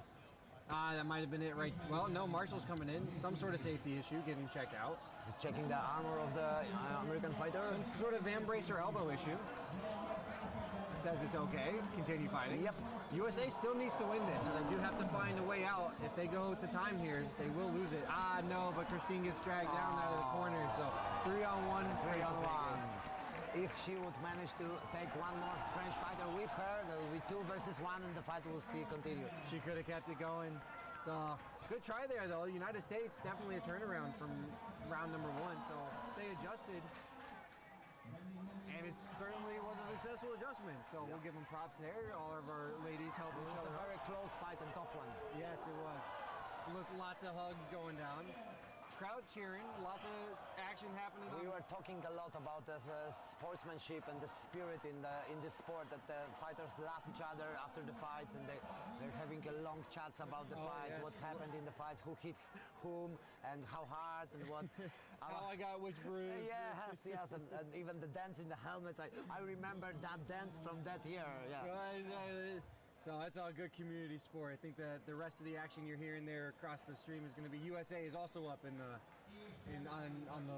list number 1. So they were going. There is a lots of memories right now in their head, just processing to the next year, and they will show up. So that was going to be the last women's 12s match for Team USA. Not sure on the rest, but that's okay. We'll get that to you later. Australia-Ukraine coming up. Australia and Ukraine, and it will be men's 12. Mason, we will certainly say hello to Rachel the Marshal for you. That is not a problem. That's she's Scottish, right? Scottish. I would assume. I'm not sure. Christoph, I think so. I think Rachel's the short Scottish one with the red hair. I'm pretty sure. Is that okay? Good. I know her. I'm horrible with names, so apologies, Rachel. I do know. All right, so that was it for USA because Ukraine women's team has dropped. So we're going to Ukrainian. Oh no, excuse me. Hold on. Yeah, so for the women's, that's it for USA because Ukrainian has dropped. That's actually it. We'll have France-UK for the women's coming up later. So into our men's. You can take a look at your overlay there. Look at that. Look at Ukrainian male team is already showing up. Getting checked by the judges. We still have 7 matches left on the day there, Christoph. It's still a lot of Bohurt action to go. Oh yeah. A whole another at least hour, probably hour and a half if I had to guess. For our audience, I just want to tell that a sun gave us a little bit down, so it's not so hot as it was in the middle of the day, but it's still hot. Yes, and it's hot. still full sun there in the list. It so is burning out there. For them in those armors, Indeed, yeah. I think we've had a few heat casualties for sure. No, hopefully nothing too serious. I don't think so. I don't think there's anything that's been overly of a concern, but a couple issues here and there. But you know, the medical staff here has been wonderful. They get to the fighters, get them treated, and get them the care they need, and can't ask for too much more than that. So. And they're really fast, and they know what they're doing. So exactly. It's like they seem very, very educated and very efficient. Can't complain, but other than that, nothing overly crazy. The marshals are checking our fighters here, looking for chin straps, back and neck protection. Making sure everybody's safe. We have a Scottish marshal here on the bottom of your screen looking at necks. And a nice fancy hat with some feathers flowing in the wind here. We see Ukraine has a full team for that match. They do. The Aussies are coming in. I would imagine Australia also. They're rolling deep today. They look like they have enough reserve fighters as well. They're maxing out. Oh yeah, I'm sure they have. Australia had a good time today as well. They gave it a very good try in the elimination bracket. Couldn't quite, or out of the pools. I would like to say that done. Australia has a good time since the beginning of the tournament. Yes, they have. They've also won some medals in the duels, like utterances, and so in every category, almost in every category, there was a I think Australia has Australian fighter in finals. Oh, for sure. They did really, really good. They've been having a great time. And, you know, it shows all the fighting they get down there. Stephen Bohurt International had Marshall down there in the area. They can get a lot of fights in. And those teams certainly host each other, and they get it in. So Marshall's just finalizing the count with the Australians here. They're still trying to figure out how to get into the list. It's tough for them sometimes. They bend over and it's the wrong direction. Yeah. Up is down. It's like I was talking to one of the marshals, and he said that going under that flat table, which is on the list, it's hard because earlier we had only just one rail. Just the rail, yeah. You were going down. You gotta walk a little bit. You gotta grab, walk a bit. Going down and going up with your head. And right now you have to really do a big move. And sometimes when you try to do it fast, you forget There's about some big boys and some big equipment trying to get through a small space. People hitting their head to the bottom of the table. Boy, look at this tree branch coming from the Ukrainian. That haft has a slight bend in it. They've chopped some trees.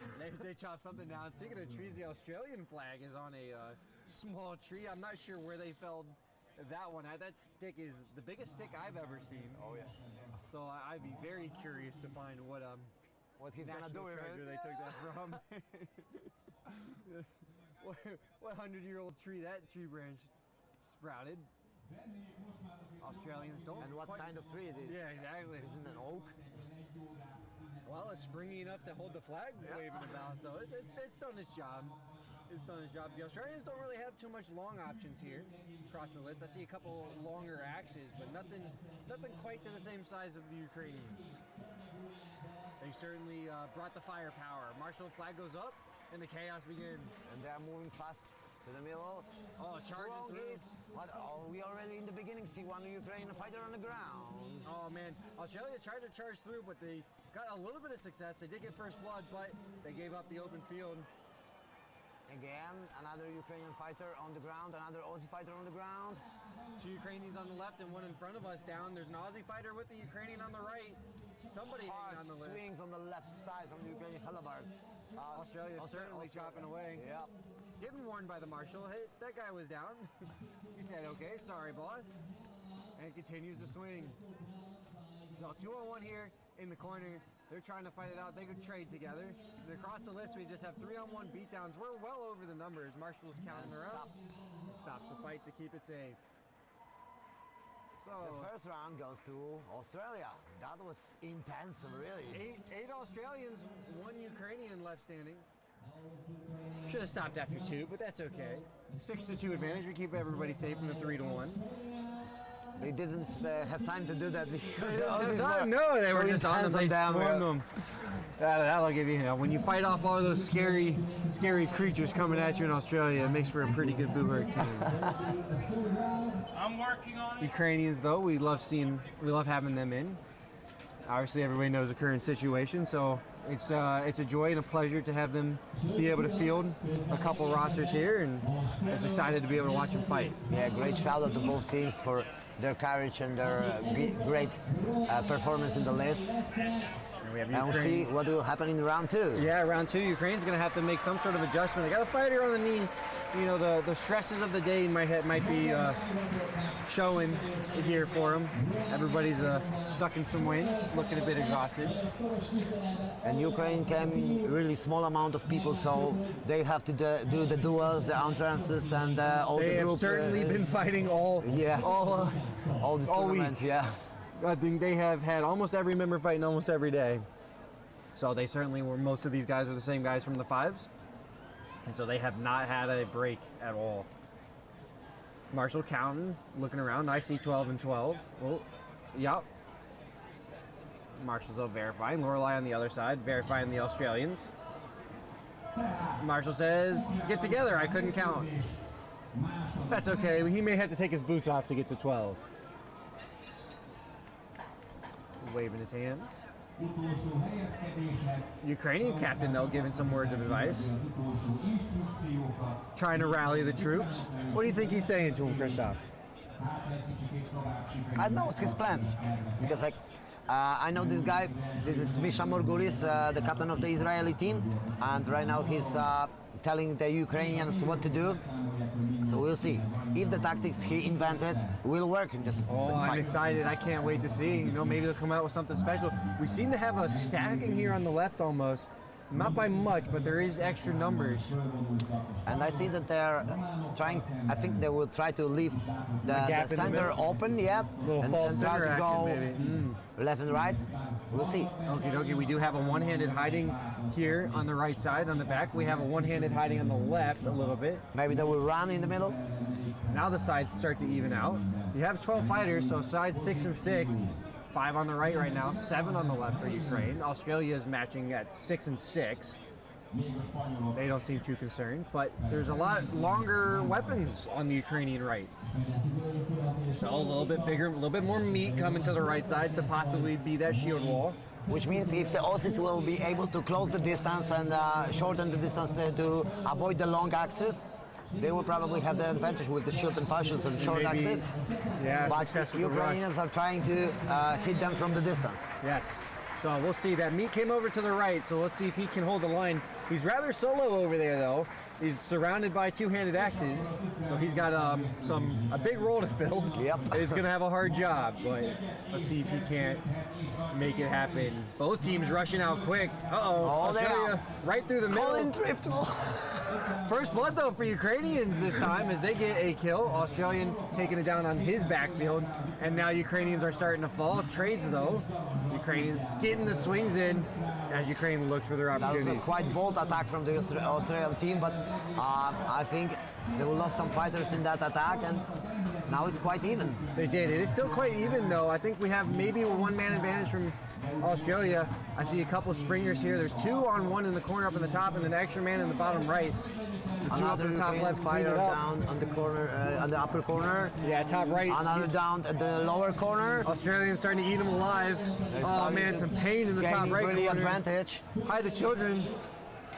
Cover the eyes. That's hard swings of two-handed axes. Oh man, it's just 2-on-1 beatdowns now. Australians are 2-on-1s everywhere. Everywhere, yep. Success in the back left. Naya is attacked from the back, but he fought with him. But still, they are in that much advantage, so they can lose one man. It is 6-2, so it should be stopped, but the Marshals are trying to figure it out. Yep. There they go, they get it. It's a little bit easier to call from this side of the field. We don't have to be in the sun running around. We don't have to look around, we just watching. We don't have to worry about steel coming for our heads. So people are not running at us with their weapons. So the field marshals are a little bit in a worse situation than we are. This is a tough category to be in for sure. Oh yeah. But there will be 30s later and the all versus all tomorrow, so I don't expect the Marshals to be going into the list. in the list at all in the 30s. No, I think they will happily stay outside. Happily stay outside. And probably. It's going to be on fighters themselves to keep themselves safe. On Marshals again, we have Miss Lorelei there from France. She just watched her team win. I was marshalling a few times when I was injured, for example, as a fighter, and I couldn't fight. So I was marshalling, and I'm telling you, it's not an easy job. It's definitely not an easy job. You have to stay focused 100% of your time. You have to watch for anything that can happen. The fighter might lose his weapon, he might lose his armor, he might have an armor failure. There are lots of things you have to be cautious about. Yes, and they're on their feet all week. You know, these guys are the same Marshals coming from duels on Thursday. They're coming from the 5s and pro fights on Fridays. And now here we are in Saturdays, and we're all the way into the 12. So they have been running nonstop, 13-hour days. So it can get, it's grueling not only for our fighters, but for our support crew as well. For everybody here. We couldn't have the event if it wasn't for them, so we give a big props to our Marshals. Yeah, big props to the Marshals. A big thank you. I was talking to one of the night Marshals of this tournament, to Maciek Ryle, and I looked at him, he was all sweaty, like sitting on the bench in the break. And I said, Maciek, are you alive? And he said, no, I died 3 times already. and he said he didn't die from drying, that he was not drinking water or the sun. No, just from shouting to people and the intense of all these emotions. We love the Ukrainians, and we like having them in here, but they have a really good sound system. It's like a rock concert outside. and it's turned up to like a rock concert. Their sound system, everybody knows what's being said, that's for sure, but the fighters are definitely not being able to yell at each other inside the list. It is it's the easiest way to say that. And on our marshals though too, most of them are wearing wool. A lot of them come from a little bit colder areas, and they're usually out and about when it's not so hot out. So some of these guys are really feeling the pain and the heat. During our breaks, I see them stashed away under the stands from time to time, just whatever shade they can find. Yeah, it was some of the marshals were trying to find some kind of shade under the list. I'll take whatever bit I can get. Whatever, just to get out of the sun for 1 second. anything to help. I was able to buy an ice cream here at a local gas station, and just whatever it takes to cool down the core. We're looking at the Italian side now, coming over here, little swap up for you guys. UK versus Italy. Marshals counted UK, gave them a all clear, allow them to spread out. Italy's still making their way into the list. 2, 4, 6, 8. None of them on the appreciate yet. If they win, yes. But we'll see. Italian Bastards are half the team. They're coming from a good 5s result. They had a good performance. Some big Italians here. One getting checked right now by our nice marshal in the white Two cap. more Italian fighters we need in the list. And I saw earlier the Italian team. Oh, there's the massive halberd also. Look at that. He may be waiting to get it. Yep, gonna get handed it. It will be handed. Look at this, trying to get in. That's I said, big man, small you have space. to do small steps inside. Yeah. So he decided he went with a little bit smaller option now. But maybe we'll see a big one in the next round. So I still count 11. I don't see me. There he is. No, Okay, one more game. 12 slipped in. So there's nothing that says you have to fight with 12, but it's preferable to fight at even numbers. Don't give yourself the disadvantage just at the start. All right, Marshals backing out the UK team. Now about to back up the Italy team. These guys are so ready to fight and get it done that they want to start halfway up the list. Yeah, they would let them start in the middle of the list. Like they want to be touching each other in the faces. Yeah. Oh, the flag goes down. There we go. Action beginning. Started. UK trying to dive through on the left and on the right. They just want to collapse the action. There's nobody in the middle on the UK side right now. Italy looking for opportunities, didn't find it. Still dynamic, back and forth. First blood. Italy with the man down. No, 2 trades. UK's now packed back up on the left. Far. 2-on-1 in the corner though for Italy. He's about to take some pain. Now we have Italy does have the open field advantage. Great run of the Italian fighter in the corner, but he didn't manage to put his opponent down. Now and the UK got an advantage here in the left-hand corner, and so they're a man up. Trade on the far side. Will also be the UK guys from this corner went to the far side and got another takedown. So UK with the 2-man advantage. Trade far corner on the right. Italians coming across, crossing the run across the field. And chopping though we go in the bottom right. Oh, there's one shot close to the back of the neck. Yeah, we have to watch here. Marshall's been doing a good job though, keeping the safety. It's fun to chop, but we all want to chop somebody and make sure he's all right at the end of the day. Yeah, and sometimes it's not your fault that you hit somebody in the back of the neck, because the fighters are still moving, the other fighters are pushing them, pulling them, and so on. So you can aim for the top of the head and you can hit in the back of the neck. Yeah. So that was a stoppage there. It was 6-on-3 for a minute, and then once the UK made it 6-on-2, it was stopped by the Marshals. They were on top of that rather quickly, so great stoppage there. Once it gets to the 3-on-1 advantage for safety. Yep, I think UK won that round. Yep, it should be 6-2, I believe. 6-2, I believe. Yep, we might have been the 7th one sneaking up in there in the corners. Once they start hugging up a little bit, it can get kind of tough. But Italy, though, I want to see that long halberd come out. I don't think any reason to see the short stuff. Oh, yeah. Some of those long options we'll see more. We've seen he can swing that long halberd really good in previous fights. So why now he chooses the shorter one? Some sort of strategic option. He looked across the field and he got to make the choice. We didn't quite follow that fighter. The result, if you in chat did, you can let us know. But otherwise, it didn't look too successful. He has not. Oh, there you go. Here's a nice long chopper. Ish. also coming from a local tree branch. UK seems to have their strategy figured out. There's not a lot of movement here. They're still not taking that long axe in the field. No, it still has that short red hafted weapon. Maybe UK guys have to broke it just for him to take another one from the pit stop.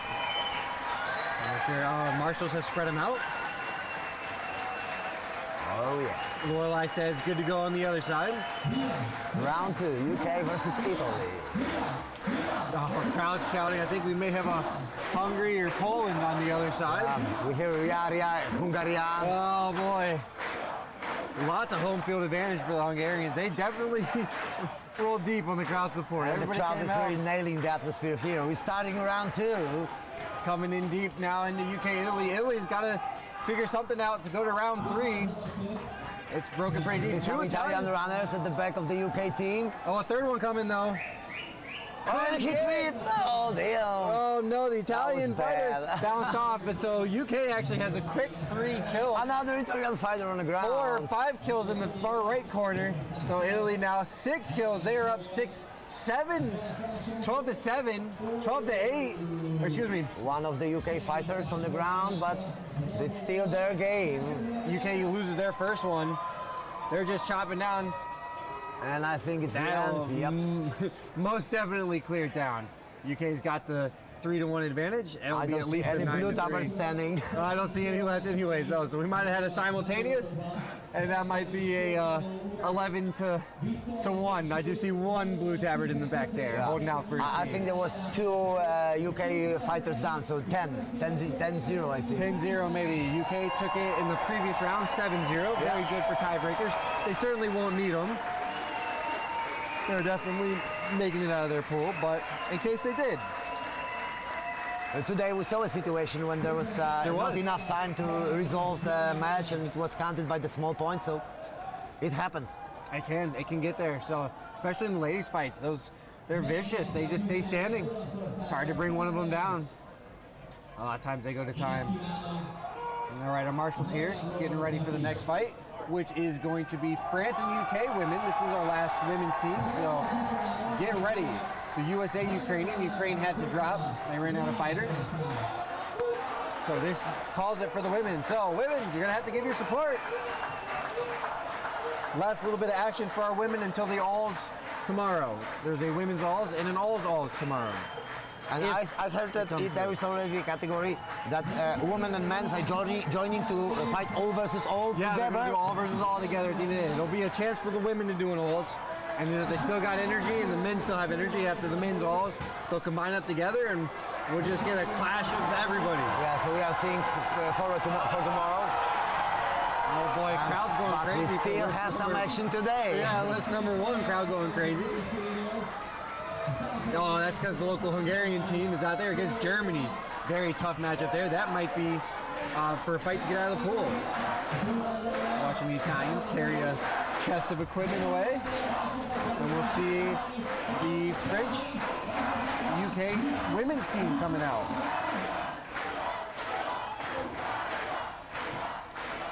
So France is going to be on our left side, UK on our right. Thanks to the nice overlay, which leaves us. It's not 4 total matches. It's only 3 total matches left, Christoph. We only got 3 more actions at Bohurt. And it's the last fight of the women's fights. Last fight of the women's fights too. So there might be still some more now, action in list 1, but for list 2, we're almost there. Loud cheers though. You can see the Hungarians cheering on the right side of your screen. They are rolling deep as everybody clapping there is a local supporter. Yeah. All right, UK coming by, followed closely behind by France. Hungary did take it over there in list 1. Lots of excitement though. I was talking earlier about that there are many Kniaz Aventels in the UK team, and the Kniaz is like multi-international club because they have a club in Ukraine, they have a club in US, they have a club in UK. Exactly. So it's like soon every country will have their Everyone's gonna have a own Kenyan Kniash club. Yeah. All of a sudden, they'll be able to run their own world. It's just Their Kenyan own league. worldwide. Yeah. That'd be pretty cool to see. So that's pretty awesome to see, you know, clubs getting out there and sharing their experience with other country members, Yeah, you know, other working members of other together. countries and working together for some collaborations. You know, we say that, you know, the hobby is a community. We can see that works because the fighters of Kniash Club are at the world level they are. of fighters in many representations of many countries. Well, yeah, UK, you know, some of these women UK fighters took gold this afternoon. Yeah. So certainly getting their work in on that, and it's great that they were able to get that experience. Marshals checking their last Frenchman, about ready to come in. A little bit of shoulder repair in your bottom right. That's very likely to happen, to come on side with those big old halberds swinging down into the top. So it's like you have always to check your armor before you go into the lift. Yes. Especially in 12s. It was there all day and suddenly it's not there. Yeah. The nice thing about these long sleeve tabards, the nice and not nice thing about these long sleeve tabards is it can come undone and get stuck in the tabard and you don't know that it's off. So our Marshal did a great job spotting it. Not only does he check the chin strap in the back of the neck, but he does a visual inspection on the rest of the required bits of metal and wisely was able to observe it. It's sometimes like fighters choose to have tabards with long sleeves to not let the opponents see the gaps in their armor or hide the armor failure. Hide the armor failure, and sometimes they even know that they have something went out, but they still voluntarily take fighting. the risk because they want to keep fighting. Yeah. Anything for your home country, especially at this level, I believe it. Yeah. So a lot of people have country and club pride. Yeah, I remember one time I wanted to keep fighting when my helmet went off, but the judges said nah. No, that might be a bit unsafe, but I don't know why. I don't know why. So women get we started round one. Round one, the chopping continues. UK though pushing quickly. Push from the UK. Oh man, France is broken up into 3 sections here: a right side, a center, and a left. UK has complete control of the field. Chopping, UK with the blind side with trades. But it was a draw. They both went down. And they did. Now UK slowing it down. We're getting a member trying to push out under the list on your left side of the screen. A nice push on the dead body on the left side on our screen. Great landmine. Number 12, UK is hopping and hopping, trying to bring her opponent down. She could get some support. UK does have the open field and they could send the member over. But there is a girl with two-handed weapon in the back. She could go there and help the 12. She does have a buddy though. I didn't see it. UK has two over there. That is one and strong they're working France together fighter. to put the French girl's head to the sand. So they've been trying, but that's French girl standing up. A little knockover again. But UK also happens to fall over. France nice her buddy. kick. Oh, and a check by the UK girl. Able to go over there and then turn into a smack into an arm. The France lady is feeling that. That arm came immediately down. I think the UK girls are in slight advantage right now. Oh boy, big cheers for the Hungarians over there. Not for our list, but list number 1. As we get a little bit of some team takedown action on your top side rail. Whoa, a beautiful action on the left by the French girl. She was holding by 2 UK girls, but she managed to put one of them down. She has been struggling this whole time. Yeah. There's just no quitting her though. And right now another UK girl came to that, so she's again 2 versus 1. So you know, the history between France and the UK, I'm not sure any lady wants to get taken down. She certainly won't go willingly. Life is not easy on them girls today. These girls can be really vicious. Let me tell you what. Some chops to the center, and those are some hard hits. Don't think just because they're a lady, they're hitting soft. No, those are coming in pretty heavy. Oh, nice shots from two-handed attacks. We can hear them the all UK team. And they will manage probably to put the French fighter against the dead bodies. Nah, she's still standing. She should be down though. Marshals Marshall said she's down. Her hip, she got leaned over the rail. Yeah, or leaned over the body. She's definitely down. UK member is going to make sure she's down. Yeah. While she's standing though. Don't matter the Marshals. I will put her down. I will get it for you. Thanks, ref. Well, they got there anyways. Had a little bit extra effort. Nice. Double hump and bump over here on the right. That's the teamwork. Great The teamwork. UK girls, this is not the first time they're doing this action, this particular action when they simultaneously took out 2 legs of the opponent fighter and put them down. Yeah, I got 8-on-3 on the girls. The Marshals thought it might be 6-on-1. Or excuse me, 3-on-1 advantage. That goes all the way up to 6-on-2, 9-on-3. If it does eventually get there, 12-on-4. But yeah, here we go. Restart the round. Going for a weapon exchange. It was funny because the fighter was running to his weapon and Lorelei just grabbed him by the helmet and said, stop, Not yet. Okay, go. She's very hands-on. I remember in Carnage 2 years ago, she broke her pinky trying to get hands-on with the fighters. Oh yeah. She has wisened up though, has now gotten her use of the stick. As the French girls try to survive through the round, try to find an advantage somewhere. They're going to need... I think it's done. It's done. In the corner, Only UK brings them down. two girls from France were on her feet, so yeah. 8-2, so France is going to take it. Just missed the 9-on-3, so France did have a chance to come back in that, but it's going to be very tough to come back from an 8-on-2 situation. And it was quite a long round, so they must have been tired.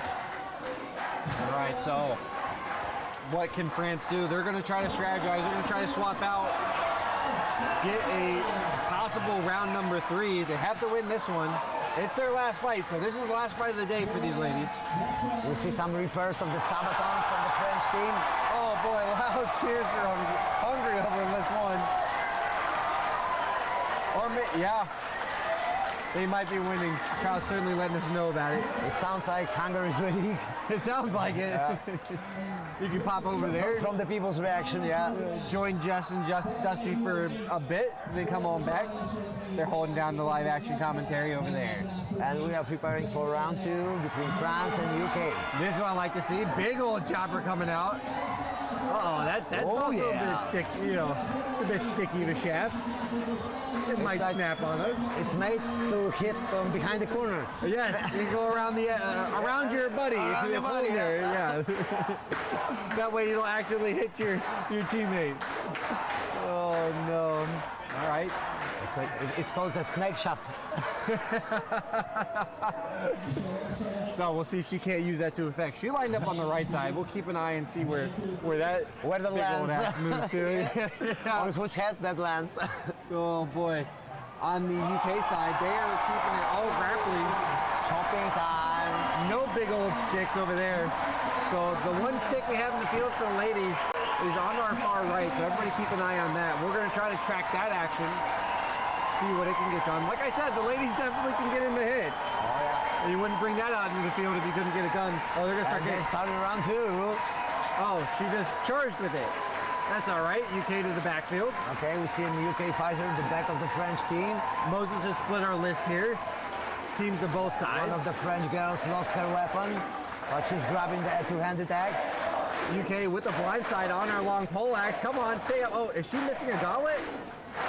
She's definitely missing a gauntlet and still trying to fight. Damn. Okay, she should have taken a knee there. That's all right. I don't know about the success of charging with a big old long-handed stick. Lorelei's going to give her, what for? Yeah, you don't want to get yelled at by Lorelei, and she's French. So there's going to be no misunderstanding there. Struggle hugging now. They speak the same language. Exactly. Struggle hugging on the left. We got a nice long train of lady fighters. Oh, France with the 2-on-1 on the UK, but a solo effort. A nice action from one of the White Company girls. Yeah, she put another French girl down. Yeah, managed a nice I guess effort. it's Jenny from how she's moving. Could be. Jenny Aubry. Jenny getting it done. All right, so UK starting to pull the French fighters off this rail and take them down. They don't quite have control of the center. France does technically have control, but they are way outnumbered, and UK is about to start filling it out. Yeah, 2-on-1 on the right, and a whole mess on 5-on-2 on the left. Only 4 French girls on their feet. 1-on-1 in the center here. A little double takedown action going on. UK bringing it down. It's like, I don't understand the French fighter who is standing there alone, not doing anything, and she has the most opportunities to do anything. And she's just chatting with her opponent. That'll do it there. Yeah, I guess she said, I'm good on the day. This was your last match, you know, round 2, half must win. Yep. But, you know, it's a hot day, you got all tuckered out. One-on-one, you know, out in the open field, I think I gotta, at the very, even if it goes wrong, just try try to put something there. But that's all right. Hugs now Oh, from all the it's ladies. great sportsmanship right now. Sportsmanship all around. UK team getting it in there. They'll be making it out of the. Actually, no, it's only one women's pool, so that actually is probably the win for the UK. That's likely the gold medal in the 12s. I'm not the official word on that, so don't check me on, or so don't rely on my voice for it. Yeah, we don't have the results. We're just watching the fight. You can look back through the results. They are linked in the chat, so go ahead and check your live chat description or the video description. You can go back and check that yourself, and if you understand the tiebreaker rules, if needed, you can figure out the scores all on your own. So we'll fill out what we kind of know, but we're doing the exact same thing. So if you're interested in it, go on and get it. Otherwise, you'll have to wait until we do enough counting. But a little bit silly in the day for counting. Yeah, but at the end, it's not about who won, who lost. It's just about watching good fights. Exactly. Oh man, and it has been a great day of fights and action. If you're interested in some more action, list number 1 is about to fire back off. Poland's over there against France. So I can't watch that. Oh no. Christoph, a little bit biased. But that action's going on there. You go ahead and join Jess and Dusty over there in list 1 to see some France and Polish action. And we are and then you come back ready for Australia versus Czech Republic. That'll be a good match. That will be a tough one. Oh also, boy, yeah. yeah, that's going to be a good one. Czech third today in the men's 5s, third today in the women's 5s.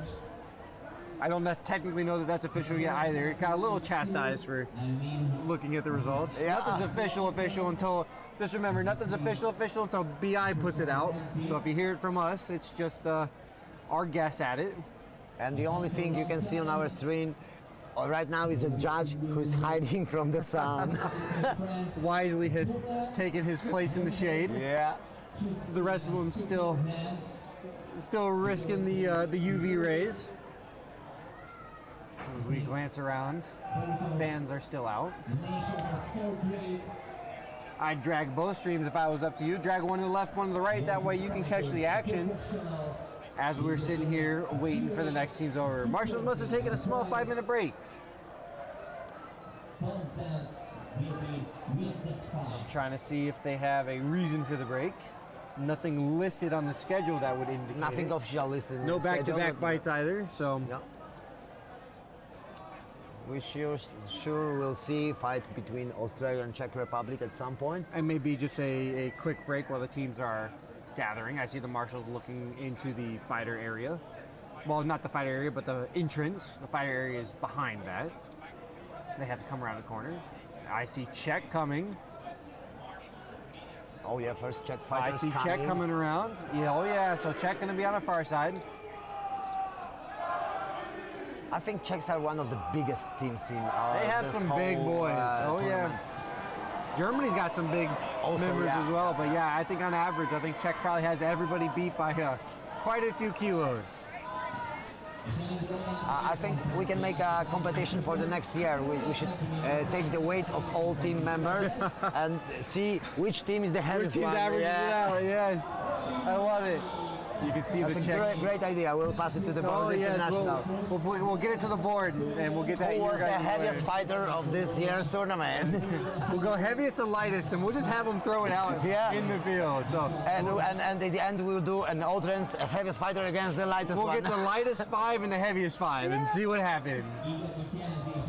All right, Czech came from your right, went up around the list. They're going to be on the far side. Australia here came in under the screen. There's Chris, one of our marshals in the yellow hat, out of Virginia. I think it's Virginia, maybe West Virginia, maybe Maryland, in that region though. So up in the Virginia I don't region. remember. He was talking about it in the interview. You can see it be in between the fights on that screen. So check it out on the interview with Judge Chris. Check it out for more. He always rocks a cool little speaker box so that the way the fighters can hear him. And That's on he's his a really hip. nice person. Oh yes, and his hip Yep, right there on his hip, you can see it. You can see his Carnage Bell flag. So anybody that makes it out to the East Coast, you're likely to see him. And next to him, you can see Jason Cope, who is also born in America, but right now he lives in Poland. Polish Marshal. Yep. So Christoph knows him well. He's checking. Everybody's safe. So far, we've had not quite too many troubles. We have a little bit of Marshal trouble on the first list, but they got it squared away. It was kind of just the transition from 5s to 12s was a bit took a bit of adjustment for some of our Marshals, but they figured it out. It was the counting. We had some Hungary and we had some red on red tabards. Hungary, Denmark, China, all the same color of red. All the same colors, yeah. Spain even, same color of red. We were even confused with Dusty. At one moment we were thinking it was Chinese fighters who joined the alliance, but at the end it appeared that it was Czech fighters that joined the alliance. So these tabards sometimes are confusing. Sometimes they mix and match too. You'll definitely be mixing and matching on the 30s. You'll see a combination of tabards. Especially in all versus all category, we will see probably some friendly fire. We will see a lot of friendly fire, my guess is. There will be a lot of "no, I'm on your team. I hope they speak your language." And we are already almost ready for round 1 between Australia and Czech Republic. Round 1 of our second to last match. It says 67 out of 70, but our 68th match was USA versus Ukraine women's, and the Ukrainian team unfortunately had to drop. Ran out of fighters. The heat of the day got them. Speaking of heat of the day, we're gonna get hot into the action. Australia and Czech. Australia pushing a little deep there on the right hand side. But I think 70 matches in a day, it's like quite good number. Oh yes. Weapon reload here for Australia. Went for the shorter one. He wants to grapple. Yes, he's going for a grapple. Diving right back into the action. Yes. Australia finds first blood on the right side rail. Damn. We got some Australian team. But our diving Australian went down. Yeah, in the back. But we also see on the right there are 2 Czech fighters on the ground. Czech has gotten loose. They control the open field. Nice kick at the back. We have an opportunistic one right here at the bottom. He's going to look for this Australian in the open. Right now he's running in his back. Oh, not enough. Just not enough violence there. Great try. Great opportunity. Just almost couldn't convert. Free violence for everyone. Oh, Marshall's trying to stop here. There's some sort of armor failures. Fighters are still swinging in. Flags are in, but chaos still happening. Marshall's got it figured out. Fighters got it figured out. Sometimes fighters are... right to the ribs there by the Australian fighter. That must have hurt. Oh, just straight jot to Czech. They're a hard group to bring down too, so that must have really got in there. Australians ripping Czechs out of the corner off the rail. They're going to have the man advantage. So 2-on-1 on the left side, 2-on-1 again. So 2 2-on-1s right there. Now all the fighters are on the left side of the screen.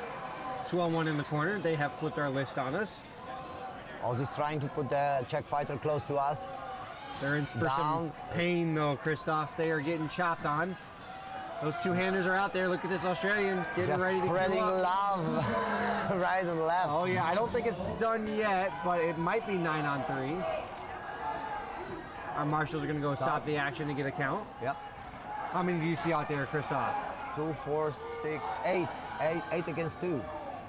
I see 8 against 2 as well, so that'll do it. Yep.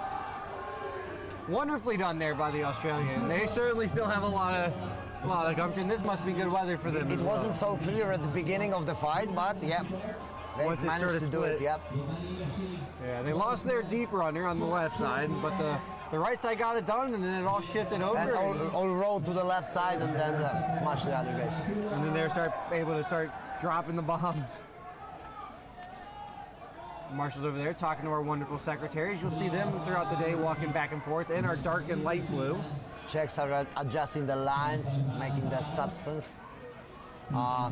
Getting that strategy change up. We got a long axe held up by a marshal here, trying to give it back to the Australians. One of them must have got its use out of it. Sent it flying.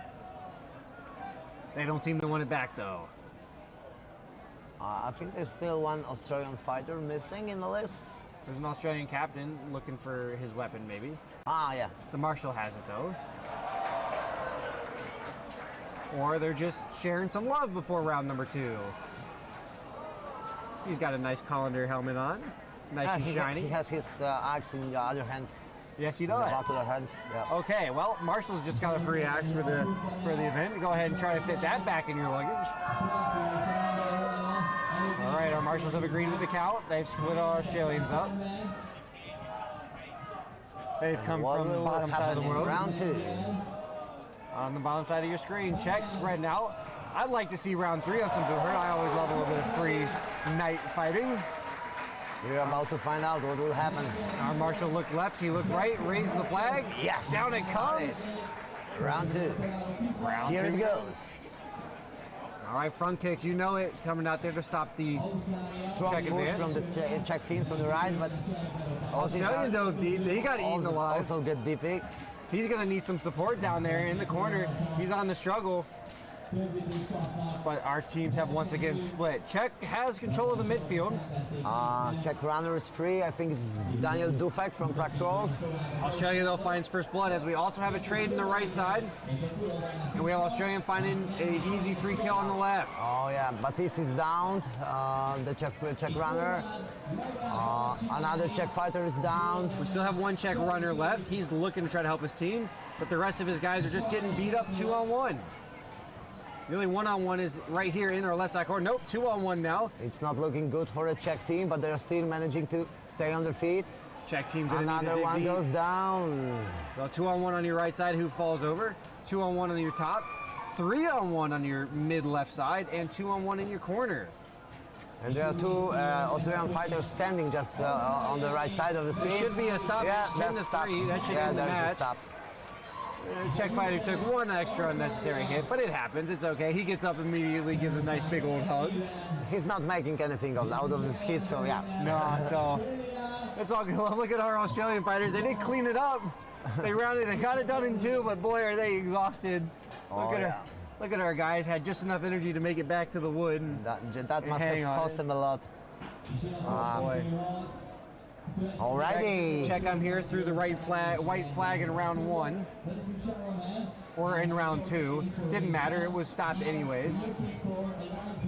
Should have been stopped anyways on the 9-3. So technically if the Czech do want it back, they could have 3 of the fighters back. But I don't think it'll matter unless we get into a very weird tiebreaker situation. Yeah. Alright, so that'll bring us up to our last match of the day. Ukraine versus UK. Oh, try to keep that one straight. Yeah, but we will see. We are waiting for the fighters to show up. Yeah, they'll have to make their way slowly out. We'll let the Czech Republic make their way on back to the shade into the fighter area. They'll start getting out of kit and start spreading the booze around. They like to have a good time out there by the food trucks. A couple limping, but nothing seemed too major. Does that look like a scooter to you? A little bit. It might be a wagon. Might be a wagon. There was a funny situation earlier when there were when they put a Polish fighter on something like that and rolled him to the around. yeah. Oh no! Hey, he's getting presidential treatment. There we go. We can see the wagon now, right there in the middle of your screen, making its way stage left.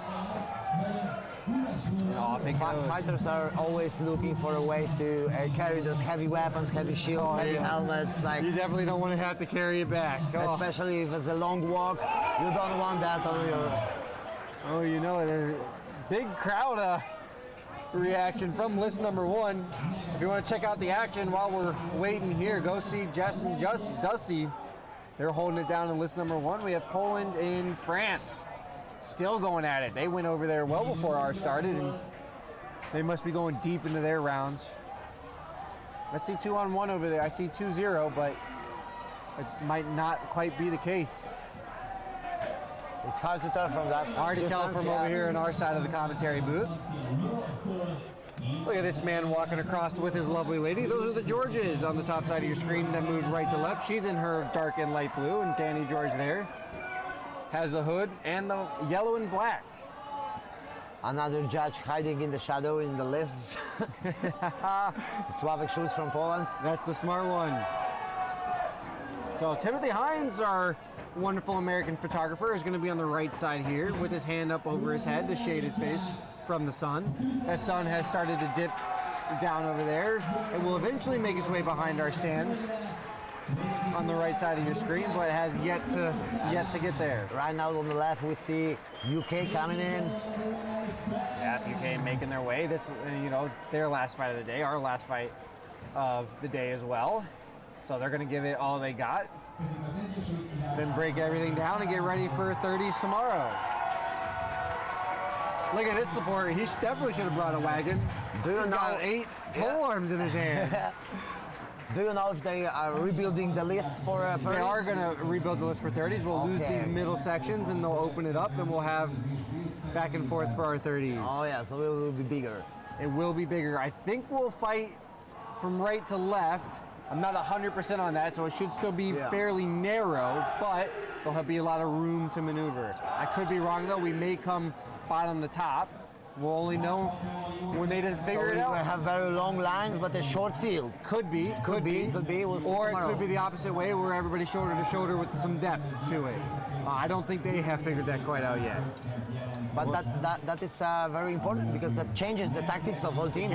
It can. If a team's looking to try to just get it swingy, they're definitely going to want that narrow field so nobody can break through their line.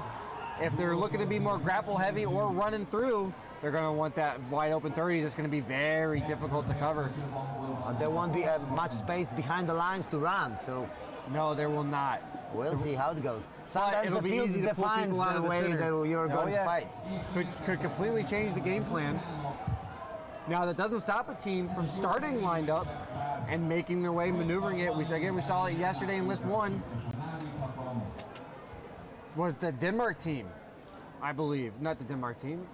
Yes, it was the Denmark team, or Polish team, sorry, against USA 1. All stacked on the right side and completely ignored the left. It's a great success in both rounds. That was against USA 1. That was Dominus as the club, who was favored to come out and win the tournament. They're returning champions, and Poland put them down in the bracket stage with some great tactics.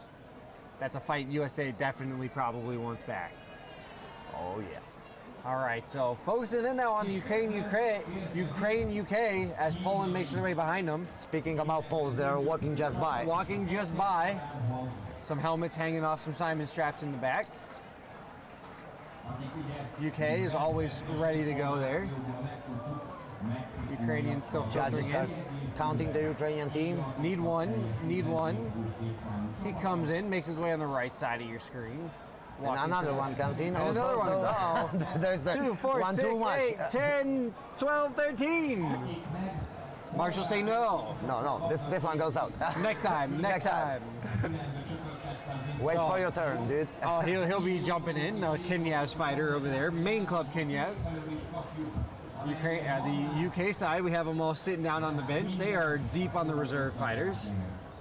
They got plenty of them. They have the maximum number that they're allowed. It's nice to see them still fighting. I know we've lost a couple members out of some teams. Oh yeah. Oh, Marshall, look left, look right, flag comes down. Oh, quickly from the Ukrainians. Nice run from the Ukrainians. Boy, what a charge. They're knocking over UK. Get a quick man. Damn, Two that was down. good. We lose 1 Ukrainian for 2 United Kingdom. And now Ukrainians are starting to put the pain on it. We have 2-on-1 on the right side of the list. But, oh no, the charge on the far side of your screen. Ukrainian knocked himself over. That'll even out the numbers. But now UK is pulling him off the list and tossing him down. We see a Ukrainian fighter going down in the middle. So it was a great start by the Ukrainians, but the UK mostly weathered the storm, and then they just started tossing them, pulling them right off the rail. Uh-oh, that should be the stoppage here. We have at least 9-on-3. Marshals are having trouble counting. Okay, now we have at least 9-on-2. There we go. They were able to figure out. The 9-on-3 is very unusual. It's tough for the Marshals to be able to track everybody on the list dynamically for the 3-on-1. But as long as there's 2 fighters left, the counts is very easy to do. No, so, because you never know, someone might be buried in a corner somewhere. All right, we have a shield fix for Ukrainian, his support staff jumping on it quick. All right, there's our man coming back in, our Kenyaz fellow that got unfortunately removed from the list earlier. Yep. He got beat out by his teammate. Oh, you got to be quicker than that. And I think it's a quite smart move from the Ukrainian team. They not putting all the spare weapons at once at the pit stop. They put some of them and the rest is waiting, because we've seen not once today that the opposite fighter, side fighter, can go and put the weapons down, swipe it over from the pit stop. And I'm sure that would make for a major annoyance on both the sports halves. So doing a wise job, just half loading. So, but that way, just in case he's not paying attention, the fighter can come and grab as they need, or they can take a look and say, I do want to change out that weapon. All right, helmet removed. This is the Ukrainian that went down on the far side of the list. Looks like he's got a bit of a limp to him. Yep. All right, last counting of the fighters. Finalizing the count. Says nope. Anna, Lorelai, and Slavek. 3 judges are counting down. Okay, there he goes, in a position. We made 12. Okie dokie. Now they'll spread out. Lorelai says, split up. I'm ready to go. She says, I'm ready to get this day. Yeah, last fight of the day. Ukraine-UK might be our last round. I'd like to see more Bohurt action, but we might not get it. We'll see if Ukraine comes out with that bull rush again. Yeah, they want to fight. They've started almost in the middle. They are rearing to go. Yeah. There's no holding them back, Christoph. They are certainly. Here we go, yep. After a whole day of fighting, they still have some strength in them. Rushing right through. This made a chaotic fight. Trades to start. Ukraine, another trade. So no man advantage yet. Now the first man advantage for Ukraine yet again. Can they capitalize? Trade on the right-hand side of your screen. Fighter on the ground. There is a UK man behind them, but there is a clean Ukraine on the left. Now a clean takedown in the middle. Oh, this is where we're starting to see the UK come strong. Oh, nice fighter trying to jump up. Oh, UK guy, that man was Stonewall. And that will do it. That was a quick round. Yep. UK said we're getting business done. 6-on-2 or 6-on-1, depending on how simultaneous they want to call it. That was some dynamic action in that fight, yeah. It was back and forth. It's quick. It runs quick. We got a strong team at the end of the day trying to just call it. All right, so that will do it for us here. We'll watch our teams hug it out and make their way off the field. Thank you guys for watching us. Thank you for all the comments. For sure. There's still some more Bohurt action if you want to see it over in list number 1. So go ahead, check the live stream description or the pinned chat, whichever one it was that Dusty did. And you can go ahead and track Jess and Dusty over there in live stream 1 as they will finish calling out the rest of the men's 12s. So that'll do it for us. Christoph, any last words you'd like to give? Oh, nice rolling start from Ukrainian fighter. Yes, actually it's an Israeli fighter at the end, and that's the end of today. All right, sign us out there, Christoph. So intense. It was so intense. So many good fights, so many good swings, and I think we didn't have any severe injuries today. There's a couple heat-related injuries. Yeah, heat-related, but nothing severe. Super serious. Yeah. There was a bit of a heart murmur maybe, but we'll see. Oh, another one. We're still here. Oh, Misha's a showman. He's got a lot of energy left. Look at that, having a good old time. In armor too, that's impressive. In the sand. Always good fun. I gotta play it up to the crowd. All right, that does do it for us here. Christoph, we'll say goodbye and we'll see you guys over in list number 1. Thank you very much. See you later tomorrow.